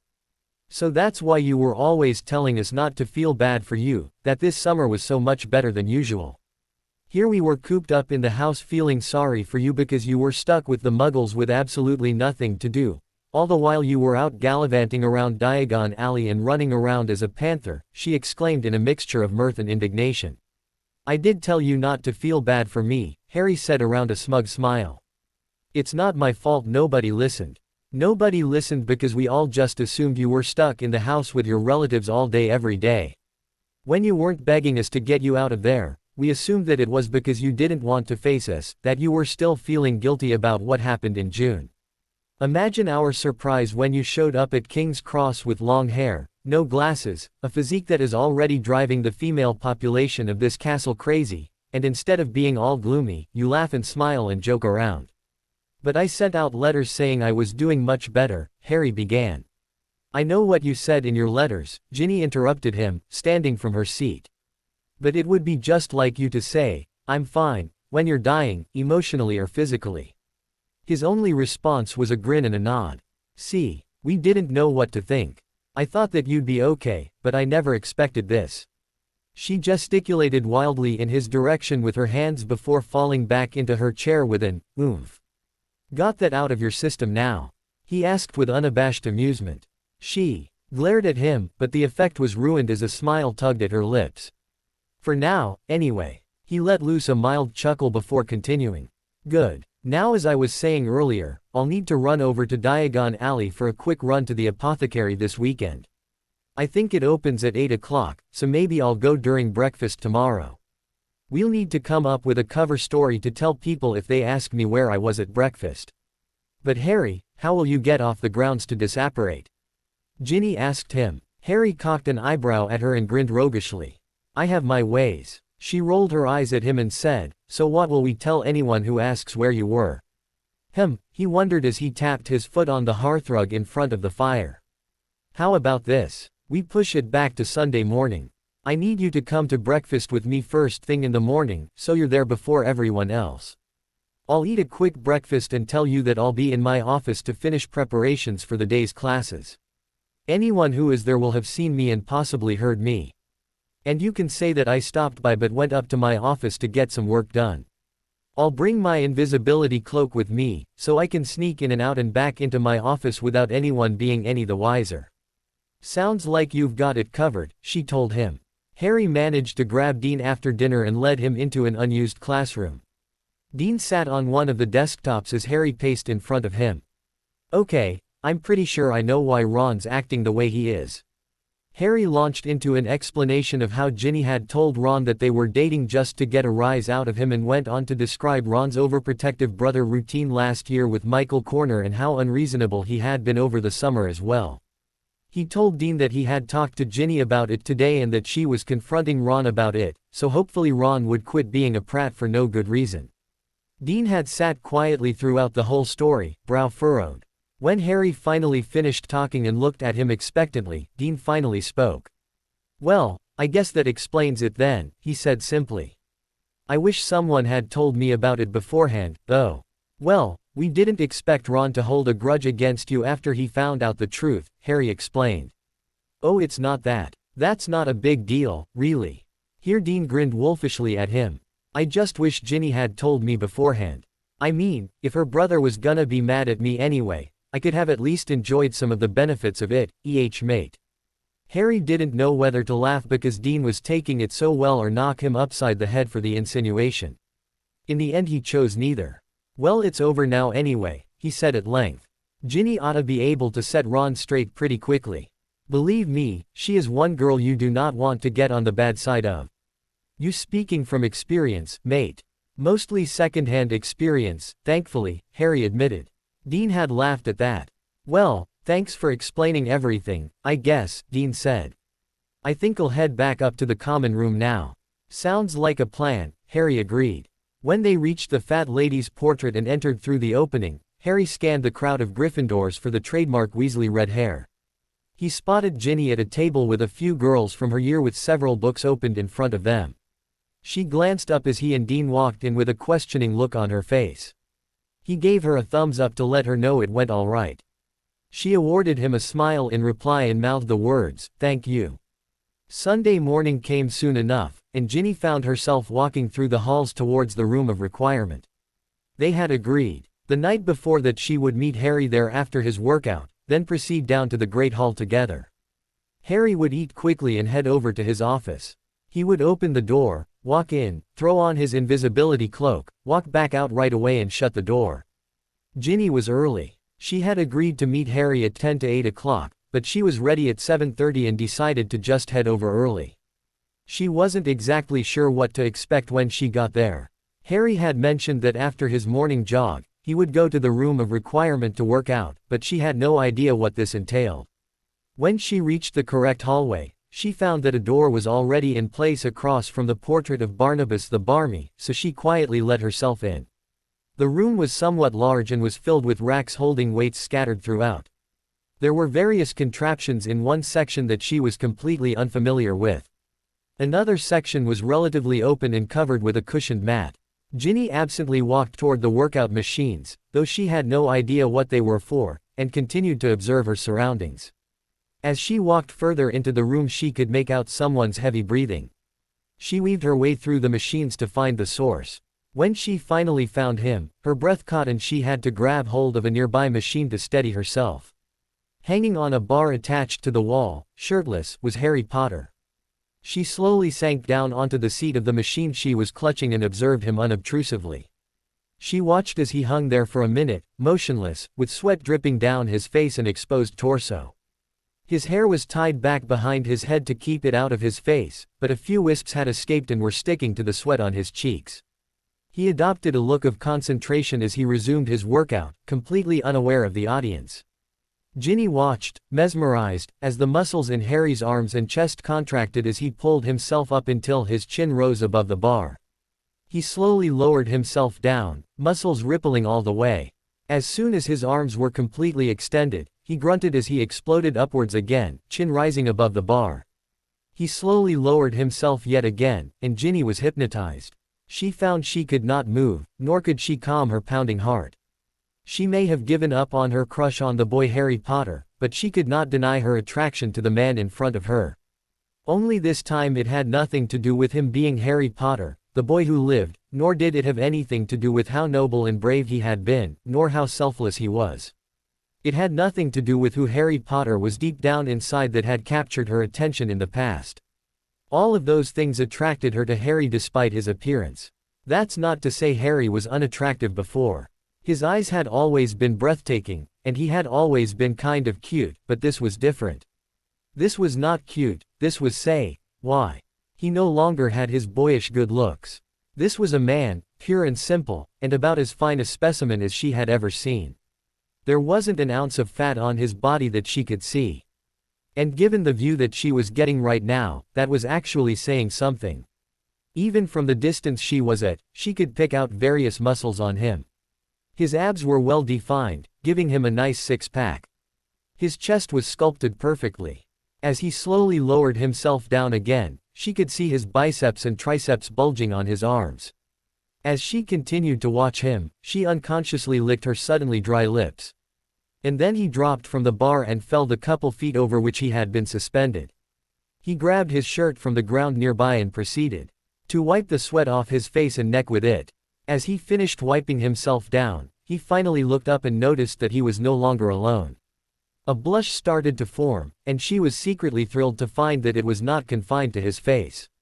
Even so, she could feel the heat in her own face and knew that she was probably even redder than he. He nervously crossed his arms across his chest and glanced down at his own beefy torso.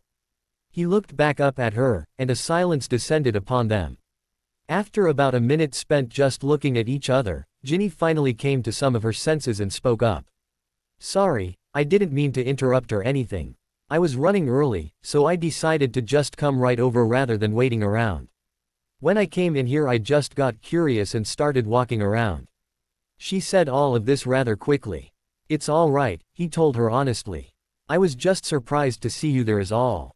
I didn't hear you come in, and I'm not used to company when I'm here." "Oh," she stated glumly. "Well, I can wait outside if you'd prefer." She started backing away from him back toward the exit. "No," he exclaimed a little louder than necessary. "No, it's fine, really. I was just finishing anyway. Let me just take a quick shower, and I'll meet you back out here in a bit." "Shower?" she wondered aloud. "This is the room of requirement, you know," he asked her as he pointed to a door that had just appeared on a side wall. "I won't be long." She nodded absently and watched as he walked through the newly formed door. She sank down onto the cushioned seat of the machine she was standing next to and let her mind wander. An image of Harry, shirtless, doing chin-ups kept flashing through her mind. It was a tough mental image to shake. She had known that he had changed a lot over the summer and had already figured that he was much more muscular than the previous year based on how his new wardrobe fit him. But it was entirely different to actually see his muscular form in action.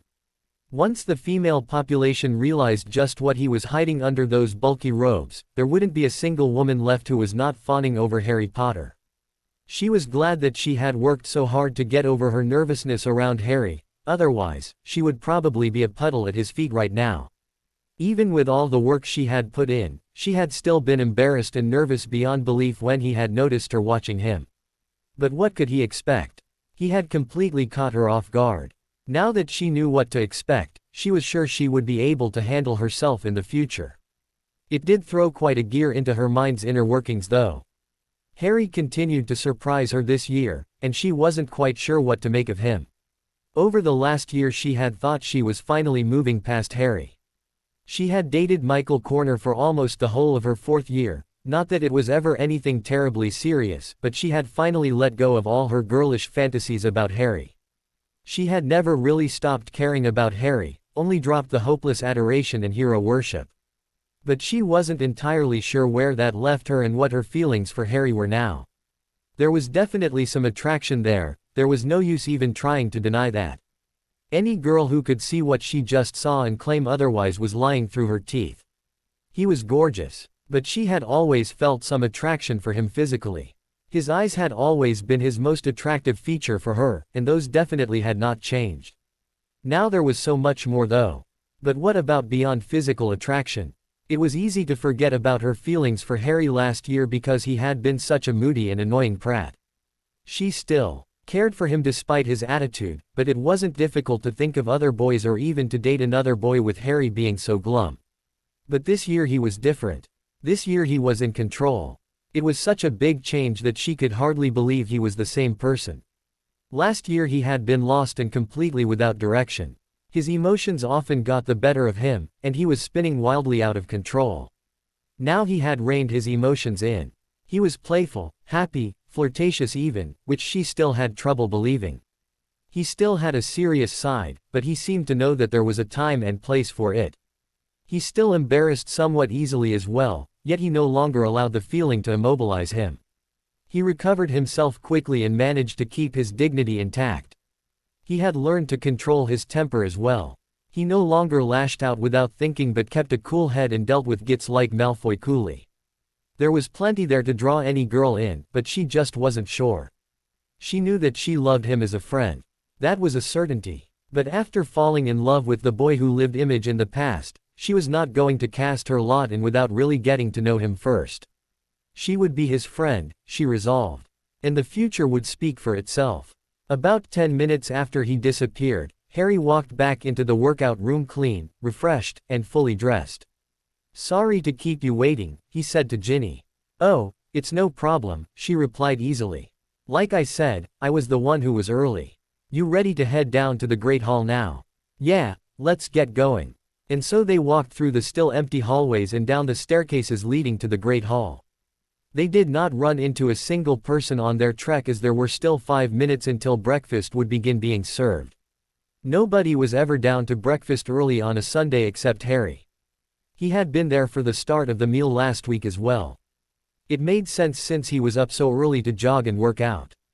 Breakfast was extended on the weekends for those who wished to sleep in, and he did not much feel like waiting for everyone else to finally wake up so that he could eat. They entered the Great Hall to find all the house tables empty. Professors McGonagall and Snape were the only 2 other people present in the hall and were sitting up at their usual seats at the head table. The 2 Gryffindors sat next to each other at their house's table, ignoring the questioning glances their head of house was shooting them. They chatted amicably for several minutes before food began appearing on the table. Harry tucked into his breakfast with fervor, while Ginny just casually munched on various foods as she carried the conversation. She had all the time in the world, after all, while Harry was in a bit of a rush to get to Diagon Alley and back before his class began at 10 o'clock. By the time Harry was finishing up his meal, several students had filtered into the Great Hall and migrated to their respective house tables. A few Gryffindors had joined them a little ways down the table, while the rest of the early risers seemed to be split pretty evenly between Ravenclaw and Hufflepuff. The Slytherin table was still empty. Harry announced his departure loud enough for the Gryffindors further along the table to hear, but not so loud as to seem abnormal. He told Ginny he would see her later and strode out of the hall. He walked decisively to his office on the 5th floor, opened the door, and stepped inside. Without closing the door, he ducked into a corner of the room and donned his invisibility cloak. Once completely covered, he exited the room and shut the door with a wave of his hand. He made his way up to the top of the West Tower to the Ollery. He decided the best way to get off of the grounds would be to fly away as an owl. He made sure there was nobody around when he arrived, then made the transformation. He rose into the rafters and spotted his snowy white companion. He greeted Hedwig and explained that he was off to run an errand in Diagon Alley. When she offered to fly with him, he told her that he wouldn't be flying the whole way, just far enough off the grounds to change back into human form before apparating the rest of the way. So Harry set off. He flew through one of the windows set high atop the tower and soared off into the open sky. There were scattered clouds this morning that were currently hiding the sun, but they were not enough to put a damper on the beautiful day. There was still bright blue sky to behold, and there was hardly anything in the world that could take away from the joy of flying. Harry soared on the air currents, letting them carry him out above the lake. He circled a bit, occasionally beating his wings to correct his flight, and thoroughly enjoying the freedom flying always offered. After a couple minutes playing above the lake, he resumed his course to the outskirts of Hogsmeade, where he used to apparate during the summer when he wanted to play in his Animagus forms. When he reached a secluded enough spot, he reverted back to human form still covered in his invisibility cloak. It was nifty how anything you were wearing would change with you when you transformed. He shrugged out of the cloak and quickly stored it in his trunk, which he kept in a pocket on his person at all times. He needed to change his appearance before he could head into Diagon Alley, so he changed his hair color to the light brown color he had used over the summer. He shortened his hair considerably, leaving it so short that his hair couldn't even act up on him. He applied a glamour charm to the scar on his forehead as a finishing touch. He conjured a mirror to check his appearance and found that he looked nothing like his usual self, except his eyes. He almost forgot to change his contacts. He quickly made the switch and found brown eyes now staring back at him in the mirror. Satisfied, Harry vanished the mirror, placed his trunk back in his pocket, and apparated to Diagon Alley. He found the street relatively deserted with just a few shoppers moving between stores. Paying them little heed, Harry started towards the apothecary. It didn't take him long to find everything he needed, and 10 minutes after walking into the store, he exited with the ingredients stored in his trunk. He still had plenty of time before he needed to be back at Hogwarts, so he decided to walk around a little. As he walked past Gringotts, he noticed a horridly brightly painted shop in green and pink on his left-hand side. As he walked closer, he realized with a start that today was September the 14th, making tomorrow the grand opening of Weasley's Wizarding Wheezes. Before he even saw the sign, he knew what store he was looking at. No one other than Fred and George would ever paint a shop such flashy colors. He walked by the shop and glanced in the windows as he passed. He saw Fred and George hard at work, stocking shelves and setting up displays. They must be preparing for the opening tomorrow. He was tempted to watch them for longer but really didn't want to call attention to himself, so he decided to continue walking for a bit. When he reached the end of the alley, he decided it was probably time to start heading back. He apparated back to the spot he had left from, returned his appearance to normal, and changed into an owl in less than a minute. He took the time to really enjoy his flight this time around, knowing that he had the time to spare. After flying about the school grounds for about 10 minutes, he was joined by Hedwig. The pair could be seen flying in tandem, circling each other, chasing each other, and flying in synchronized patterns. Harry was having the time of his life, flying with his most loyal and stable friend of the past 6 years. Hedwig had been with Harry through everything since he had been introduced to the wizarding world. Even when he was stuck with the Dursleys, she was always there with him. And she was there throughout his transformation this summer, both in the literal and metaphorical sense. She probably knew more of his secrets than anybody else, Sirius included. Even before he learned to converse with her, he had always talked to his owl. He had always felt like she understood him somehow. When he learned to talk with her, he wasn't so much shocked that she understood everything he said but more of the fact that she was able to converse in her own way. He had never suspected that. After flying about with Hedwig for 20 minutes, Harry decided that it was time to head back to his office. He did have classes to prepare for, after all. He and Hedwig flew together into the Ollery. Hedwig perched on one of the rafters while Harry soared gracefully to the ground. He scanned the room carefully during his descent for anyone but found the place to be empty. So when he landed, he reverted back to human form and threw on his invisibility cloak yet again. He carefully made his way back to his office. The halls were busier than they were in the morning, so he was forced to move slowly so as not to make any noise or bump into anyone. As he approached the corridor that housed his office, he heard some familiar voices up ahead of him. "I don't care if he wants to be left alone. He needs to know about this." Owls don't normally fly together like that. It's got to be some sort of mating ritual, and if Hedwig is going to be a mother soon, Harry should know about it, Hermione huffed. Harry had to struggle not to burst out in a fit of laughter. It was bad enough when Ginny had written suggesting the two owls might be a little more than friendly, but for his friends to think that he had just performed a mating ritual with Hedwig, it was just too much. After calming himself down some, he sped up and caught sight of Ron's lanky form just as he was rounding the corner. They were about to reach his office door. Ginny's reply echoed back to him. I agree that he should know about it, but I don't see why you need to do it right now. He told me that he was preparing for his classes and didn't want to be disturbed unless it was urgent. I would hardly call this urgent. Besides, I already mentioned that he should watch out for this. Hedwig made friends with him sometime over the summer according to Harry. Harry already knows about this owl. Hermione paused and asked. Yes, Ginny cried out. I've been trying to explain that to you for the last 5 minutes, but you wouldn't listen to me. He told me that the owl often visited when he was staying with his relatives. But how can you be sure it's the same owl? Ron interjected. Maybe that was some other owl that Hedwig made friends with. I know because I met the owl that Harry was talking about, Ginny replied shortly. When? Both Hermione and Ron asked simultaneously. When Harry sent me he had the other owl carry all the supplies to go with her, she explained. As they continued talking, Harry slipped past them to his office door.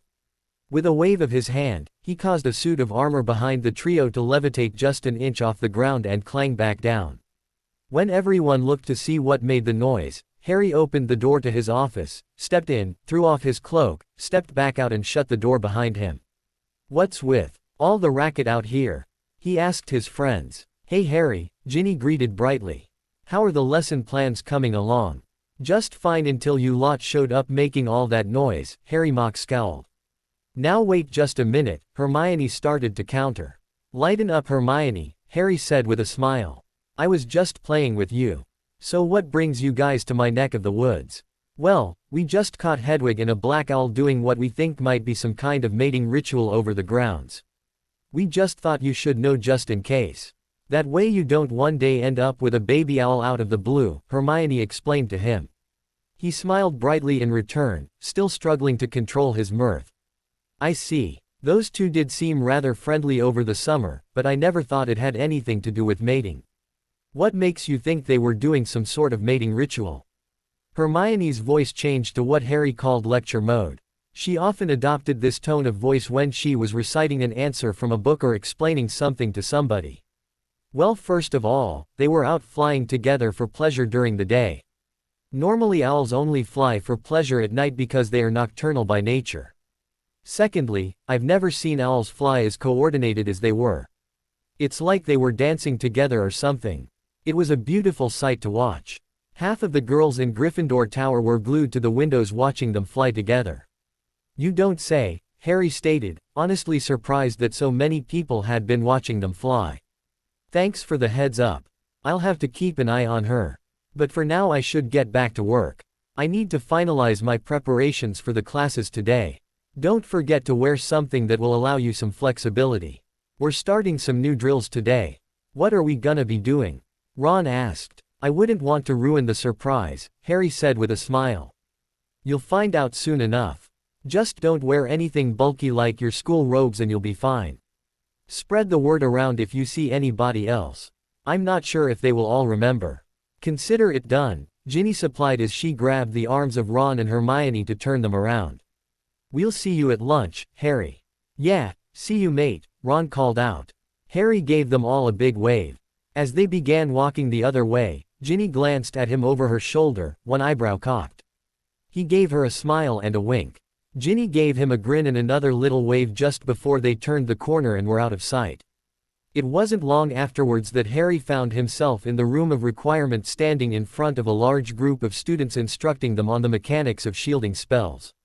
Most of his lesson with the beginners was spent perfecting Protega. They also got some work done on Petrificus Totalis. Lunch was a hurried affair for Harry. After his first lesson let out, he ran down to the Great Hall, scarfed down a quick lunch, and hurried back to the room of requirement to get it set up for his next class.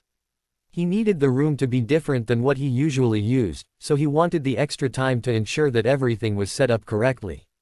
After pacing back and forth 3 times in the correct spot imagining what he needed, Harry opened the door that appeared for him. The first thing he noticed was the size of the room. It was large, much larger than their usual room, and rivaling the size of the Great Hall. There was a small stage in the front of the room for him to instruct from. On the ground over a dozen large circles were marked off across the room. Each circle looked to be a good 15 to 20 meters in diameter. At the center of each of these large circles, a smaller circle was marked off that looked to be about a meter in diameter. He went to each circle and cast a spell over it. The spell was a type of ward that was used often in dueling tournaments. Its purpose was to absorb any spells that impacted its barriers. Harry was using a weak version of the spell, as no strong spells were going to be cast by his students in their drills. He paced around on the small stage for a while going over the lesson in his head. He reviewed what it was he was going to have them do and how he was going to implement it. Eventually students began filing into the room. When the clock struck 1 o'clock, Harry shut and warded the doors with a wave of his wand. He pulled out the magical contract that everyone had signed and murmured, "Show me non-members." Nothing happened. Satisfied, Harry tucked the contract back in his robes and called for everyone's attention. The whole room immediately quieted down and gave him their attention. "Thank you. We will start the class off by working on the Patronus charm some more. This will be the last time we cover it in this class. It is, however, very important that you all learn to cast this spell competently. If anyone continues to have trouble with it after today, you can always feel free to come talk to me about it outside of class." Harry demonstrated the proper wand movements and incantation to the class again to remind them all. "Now, I want you all to find your positive thoughts and memories to focus on and give it a shot. If you found that you couldn't quite get your Patronus to take form last class, you may want to try looking for a stronger thought or memory. The spell requires strong positive emotions to power it, so finding the right focus is pivotal. You may begin." Several students set to work almost immediately. The ones who were able to conjure a corporeal Patronus the last time were among this leading group, along with a couple other students. Harry noticed that among these other students were Ginny and Neville, whom Harry had spoken to after the last class. He had encouraged them both to try to think of something else to focus for this next attempt and was interested to see the results. Neville was the first of the two to attempt the spell. He created a strong curtain of vapor that seemed to become dense in certain areas as if it was trying to form a shape but couldn't quite manage it. Harry gave him an encouraging smile and glanced over at Ginny.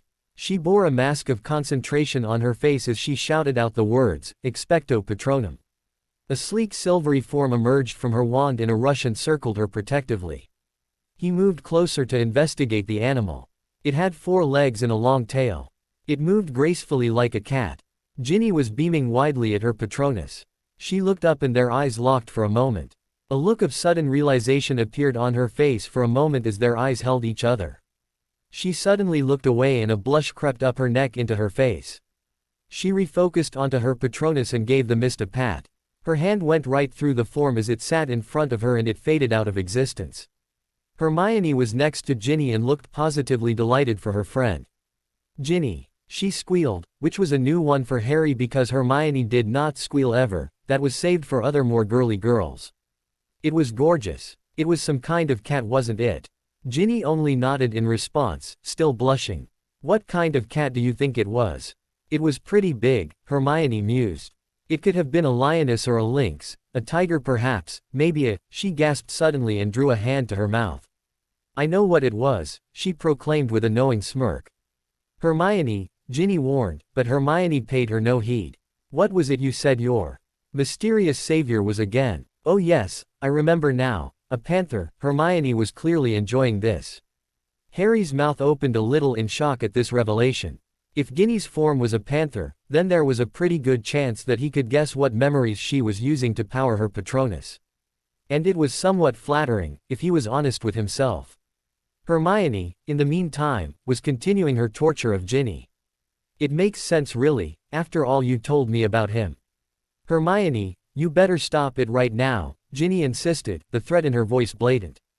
But again, Hermione ignored her and continued to torment her friend. What was it that you said about him? How handsome and strong he was and how you felt so safe in his arms. Harry grinned at this. Talk about your ultimate blackmail material. Ginny, apparently, had had enough of this. So, Hermione, she called out loudly despite the fact that her friend was right next to her, hear back from Victor Crumb yet? You did say you wrote to him recently, didn't you? This did the trick. Hermione's grin quickly evaporated. What's this about Vicky? A voice asked loudly. Hermione's shoulders tensed noticeably. She glared at Ginny, who returned the look and stuck her tongue out at Hermione. Hermione turned around to face Ron, so Harry took his opportunity to approach Ginny. Quite a nice-looking Patronus you had there, Harry commended her airily. Beautiful creature, if I do say so myself. Never have I seen anything move with such grace and power. Oh, shove off, Potter, Ginny returned, shoving Harry's shoulder. No need to get offended, Gin, Harry calmly replied. I was merely complimenting you. You did well. Conjuring a Patronus is an extremely difficult bit of magic. You should be proud of yourself and your Patronus. Don't even start with me, Harry, I'm not in the mood. And Harry could tell she was dead serious. He decided he should drop it before she opted to retaliate as she had done with Hermione. He dropped his teasing grin and looked at her seriously. I do mean it, though, Gin. Good job on your Patronus.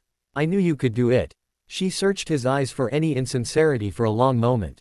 She must have been pleased with what she found, for she smiled suddenly and thanked him. Harry returned her grin and moved on to help out others who were having difficulty. He reprimanded Ron and Hermione for fighting when they should be working. He encouraged Neville to keep up the practice and that he would have it down in no time. And he made the rounds through the class. After a while, he decided that it was time to move on. He strode to the small stage in the front of the room and hopped up onto it. A whistle appeared on the podium as he thought of his need for it. Harry grabbed it and blew. A high-pitched noise echoed throughout the cavernous room and silence descended. All attention was now focused on Harry. Good work, all of you. That's an exceptionally difficult spell to master. Those of you who managed a corporeal Patronus should be extremely proud of yourselves. Most of the average adult witches and wizards never progress that far with it. I encourage all of you to continue practicing the charm on your own, even those that did manage a corporeal Patronus. With the Dementors on Voldemort's side, the room flinched noticeably, but Harry pressed on. It is only a matter of time before they start using them in their attacks. You will find it extremely difficult to cast a Patronus in front of Dementors, much more difficult than conjuring one here in this room. It will take all of your focus to block out the effects of the Dementors enough to concentrate on something positive, so it is important that you are ready should the time come. Now it's time for us to move on to the next part of today's lesson. This is going to be a very different type of lesson for all of you. I asked you all to come wearing something that you would feel comfortable moving around in, and I see that not everybody heeded my advice. I have little doubt that you will be regretting that decision shortly. The students all glanced at each other nervously, wondering what Harry had in store for them. You will notice that there are numerous circles marked off around the room, Harry pointed out. The students began looking around them, and it was clear that many of them had not in fact noticed this detail. The next part of the lesson will be spent working on dodging. Death Eaters use many spells that cannot be blocked by conventional shields, and 3 that cannot be blocked by any shields. It is important that you all learn how to avoid being hit by these spells in the first place. The students looked very worried at this, many wondering what it was they were going to be dodging. Others, like Parvati Patil and Lavender Brown, seemed disgusted at the thought of doing any physical activity. You will each pair up with another student. One student will stand in the small circle in the middle of the big circle. That person will be the caster. The other person will be the dodger. The dodger will be required to stay within the confines of the large circle. The caster will be shooting a mild stinging hex at the dodger. You should all know the spell, but in case you don't, the incantation is Morsis. He demonstrated the wand movement to go with it. The dodger is not to use any magic at all. You are expected to treat these spells as if they were unforgivables coming at you. Ever since I was introduced to the wizarding world, the unforgivables have been presented as an unblockable, unstoppable force. When you've got green light coming at you, you're dead. There is no defense against them, blah blah blah. Well, I'm here to tell you that's a load of crap. You see green light coming at you, move out of the way. There's your defense. I expect everybody to take this drill seriously. You could one day end up in a life or death situation and these skills could mean the difference. Anyone who I catch casting spells half-heartedly or that I suspect is not trying to hit their target will be forced to dodge my own stinging hexes as punishment. I can guarantee that you won't like it. We will work in 5-minute intervals. One partner will dodge for 5 minutes while the other casts. I will call time, then you will switch. Now everyone partner up. Unsurprisingly, friends sought each other out for this drill. Most people ended up pairing with someone from their own house. Blaise and Daphne paired up, as did Ron and Hermione. The only noticeable exceptions to this rule were Ginny and Luna, who had decided to work together despite their house differences. Once everyone seemed to have a partner, Harry spoke up again. All right, does everybody have a partner? Nobody fessed up to being partnerless, so Harry continued. Good. I need all of you to spread out and each group occupy one circle. Decide amongst yourselves who will start as the caster and who will dodge first. There was a lot of shuffling around as they all moved to claim a circle. There was minimal strife in this process as each circle was identical to the next. When everyone seemed to be settled, Harry spoke again. Now I want you all to try to cast the stinging hex at someone in another circle. The class all looked at each other as if he was crazy. Ginny, not one to pass up an excellent opportunity, cast a stinging hex towards Ron. She was shocked when the hex impacted an invisible barrier not far in front of her. Several other people tried this as well and received similar results. You have no doubt found that the spell cannot travel outside the boundaries of your circle, so you will have no need to fear getting hit from stray hexes from another group. Now does anybody have any questions? Hermione's hand shot up in the air. Yes, Hermione. What are we supposed to do about the stinging hexes we are hit with? She asked. An excellent question. I forgot to address that. After each round, you can cure the stinging with a simple finite incantatum. The hex is so mild that it does not have any lingering effects after it is lifted. Any other questions? Nobody spoke up. Good. Dodgers, hand over your wands to your partners. Casters, you are to remain in the small circle for the duration of the exercise. Dodgers, you're confined to the larger circle. Everybody get ready. One person in each group shuffled to the small circle. Once everyone had finished moving, Harry called out, "Begin." After a minute, frustration bubbled up in Harry's veins. This was not going at all like he had hoped. The people casting spells were all doing so half-heartedly, and those dodging hardly had to move at all to avoid being hit. No one was really trying to hit anyone else, and the speed with which people were casting was pathetic. Harry blew hard on his whistle and yelled, "Enough." The entire class looked over to find their instructor fuming at them. Those that were near Harry took a conscious step away from him. That was pathetic. Do you call that spell casting? Do you actually expect to hit anybody casting spells like that? It's obvious that you all are going to need a demonstration of how this should work. I need a volunteer to do this exercise with me. We will each take a turn dodging so that I can demonstrate both casting and dodging, since you all seem incapable of doing both. Is anyone willing to help me with this demonstration? For a full minute nobody moved. Then, to his surprise, Blaise stepped forward. Yeah, Potter, I'll help you out. Harry gave the man a slight smile and a nod. All right, thank you Blaise. Good to see someone here has a little backbone. I'll do the casting first, that way you won't be shy about returning the favor. I don't think you have to worry about me being shy hexing you, Blaise replied seriously. Harry chuckled. You're probably right, but all the same, I think I'll cast first anyway. And before we start, I just want you to know that there's no hard feelings. I'm going to work you as hard as I would work anybody else, no more no less. Blaise gave a curt nod in reply. Harry joined Blaise in his circle as Daphne exited. Harry stood in the smaller center circle and looked at Blaise. He noticed that the rest of the class had gathered around to get a good look at the spectacle to come. Harry smiled grimly as he asked, "Ready? Show me what you got, Potter," Blaise replied. You asked for it, Harry smiled. Ready, begin. And he began. Harry unloaded a long string of stinging hexes at the Slytherin with deadly accuracy. The audience stood in shock as spell after spell connected with the Slytherin's body despite Blaise's attempt to avoid the bursts of light erupting from Harry's wand. Harry was holding back. He could have been casting spells much more quickly than he was, but he wanted to give the boy a chance to dodge some of the spells. After a couple minutes, Harry stopped his torrent of spells and quickly cast a finite incantatem on his adversary to relieve him of his stinging. Now that is how you should be casting your spells. The harder you work each other, the better your chances will be in this war. Now Blaze, I imagine you'd like to pay me back for that. Harry asked with a smirk. You weren't kidding, Potter. I think I'll enjoy having a go at you after that. Display. He strode to the middle circle that Harry had just vacated and faced Harry. Harry gave the boy a nod and called, "Ready, begin." Blaze began launching spells at Harry as fast as he could manage. But Harry was quick. He nimbly avoided the shots of light coming his way. After his initial torrent of spells failed to connect, Blaze concentrated harder on connecting with his target.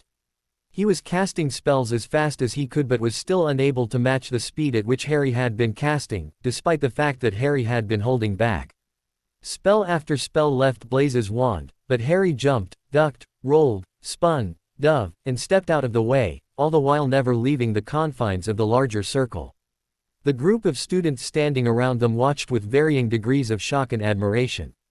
Never before had they seen anything like this. For 5 whole minutes Harry continued to maneuver within the circle, avoiding Blaze's spells. Eventually he called for Blaze to stop. Panting slightly from effort, Harry took a moment to collect his breath before addressing the class. He wiped off the sweat dripping down his face and spoke up. That is how you dodge spells. You'll find that it is much easier to cast a stinging hex in rapid succession than it would be to cast a stronger curse or hex, so if you can get to a level where you are able to dodge a series of stinging hexes, then you shouldn't have any trouble dodging any unforgivables should the need arise. I don't expect you all to be able to dodge every single hex that comes your way today, but I do expect you all to put in some effort in doing so. And I expect you all to make your partners work as well.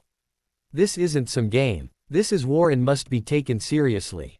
I'm here to help you survive this thing. Now everyone get back to your circles and let's try this again. Harry wasn't completely satisfied with this next round, but they were getting better. Each partner continued alternating between casting and dodging for the rest of the class.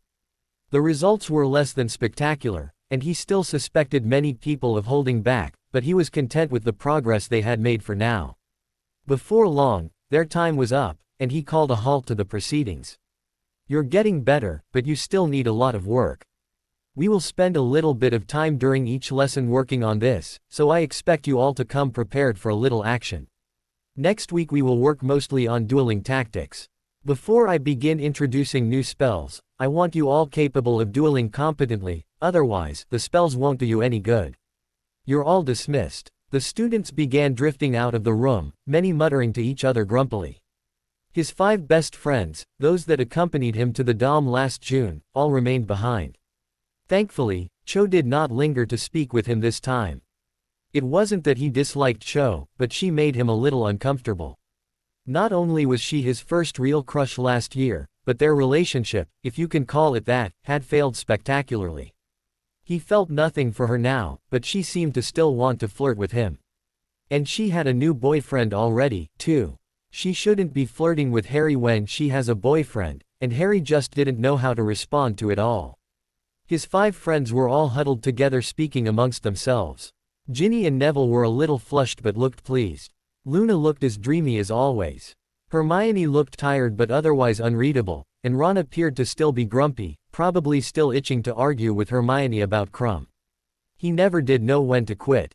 Harry approached the group as the last of the students was leaving and asked, "So what did you think?" "You were amazing," Ginny piped up.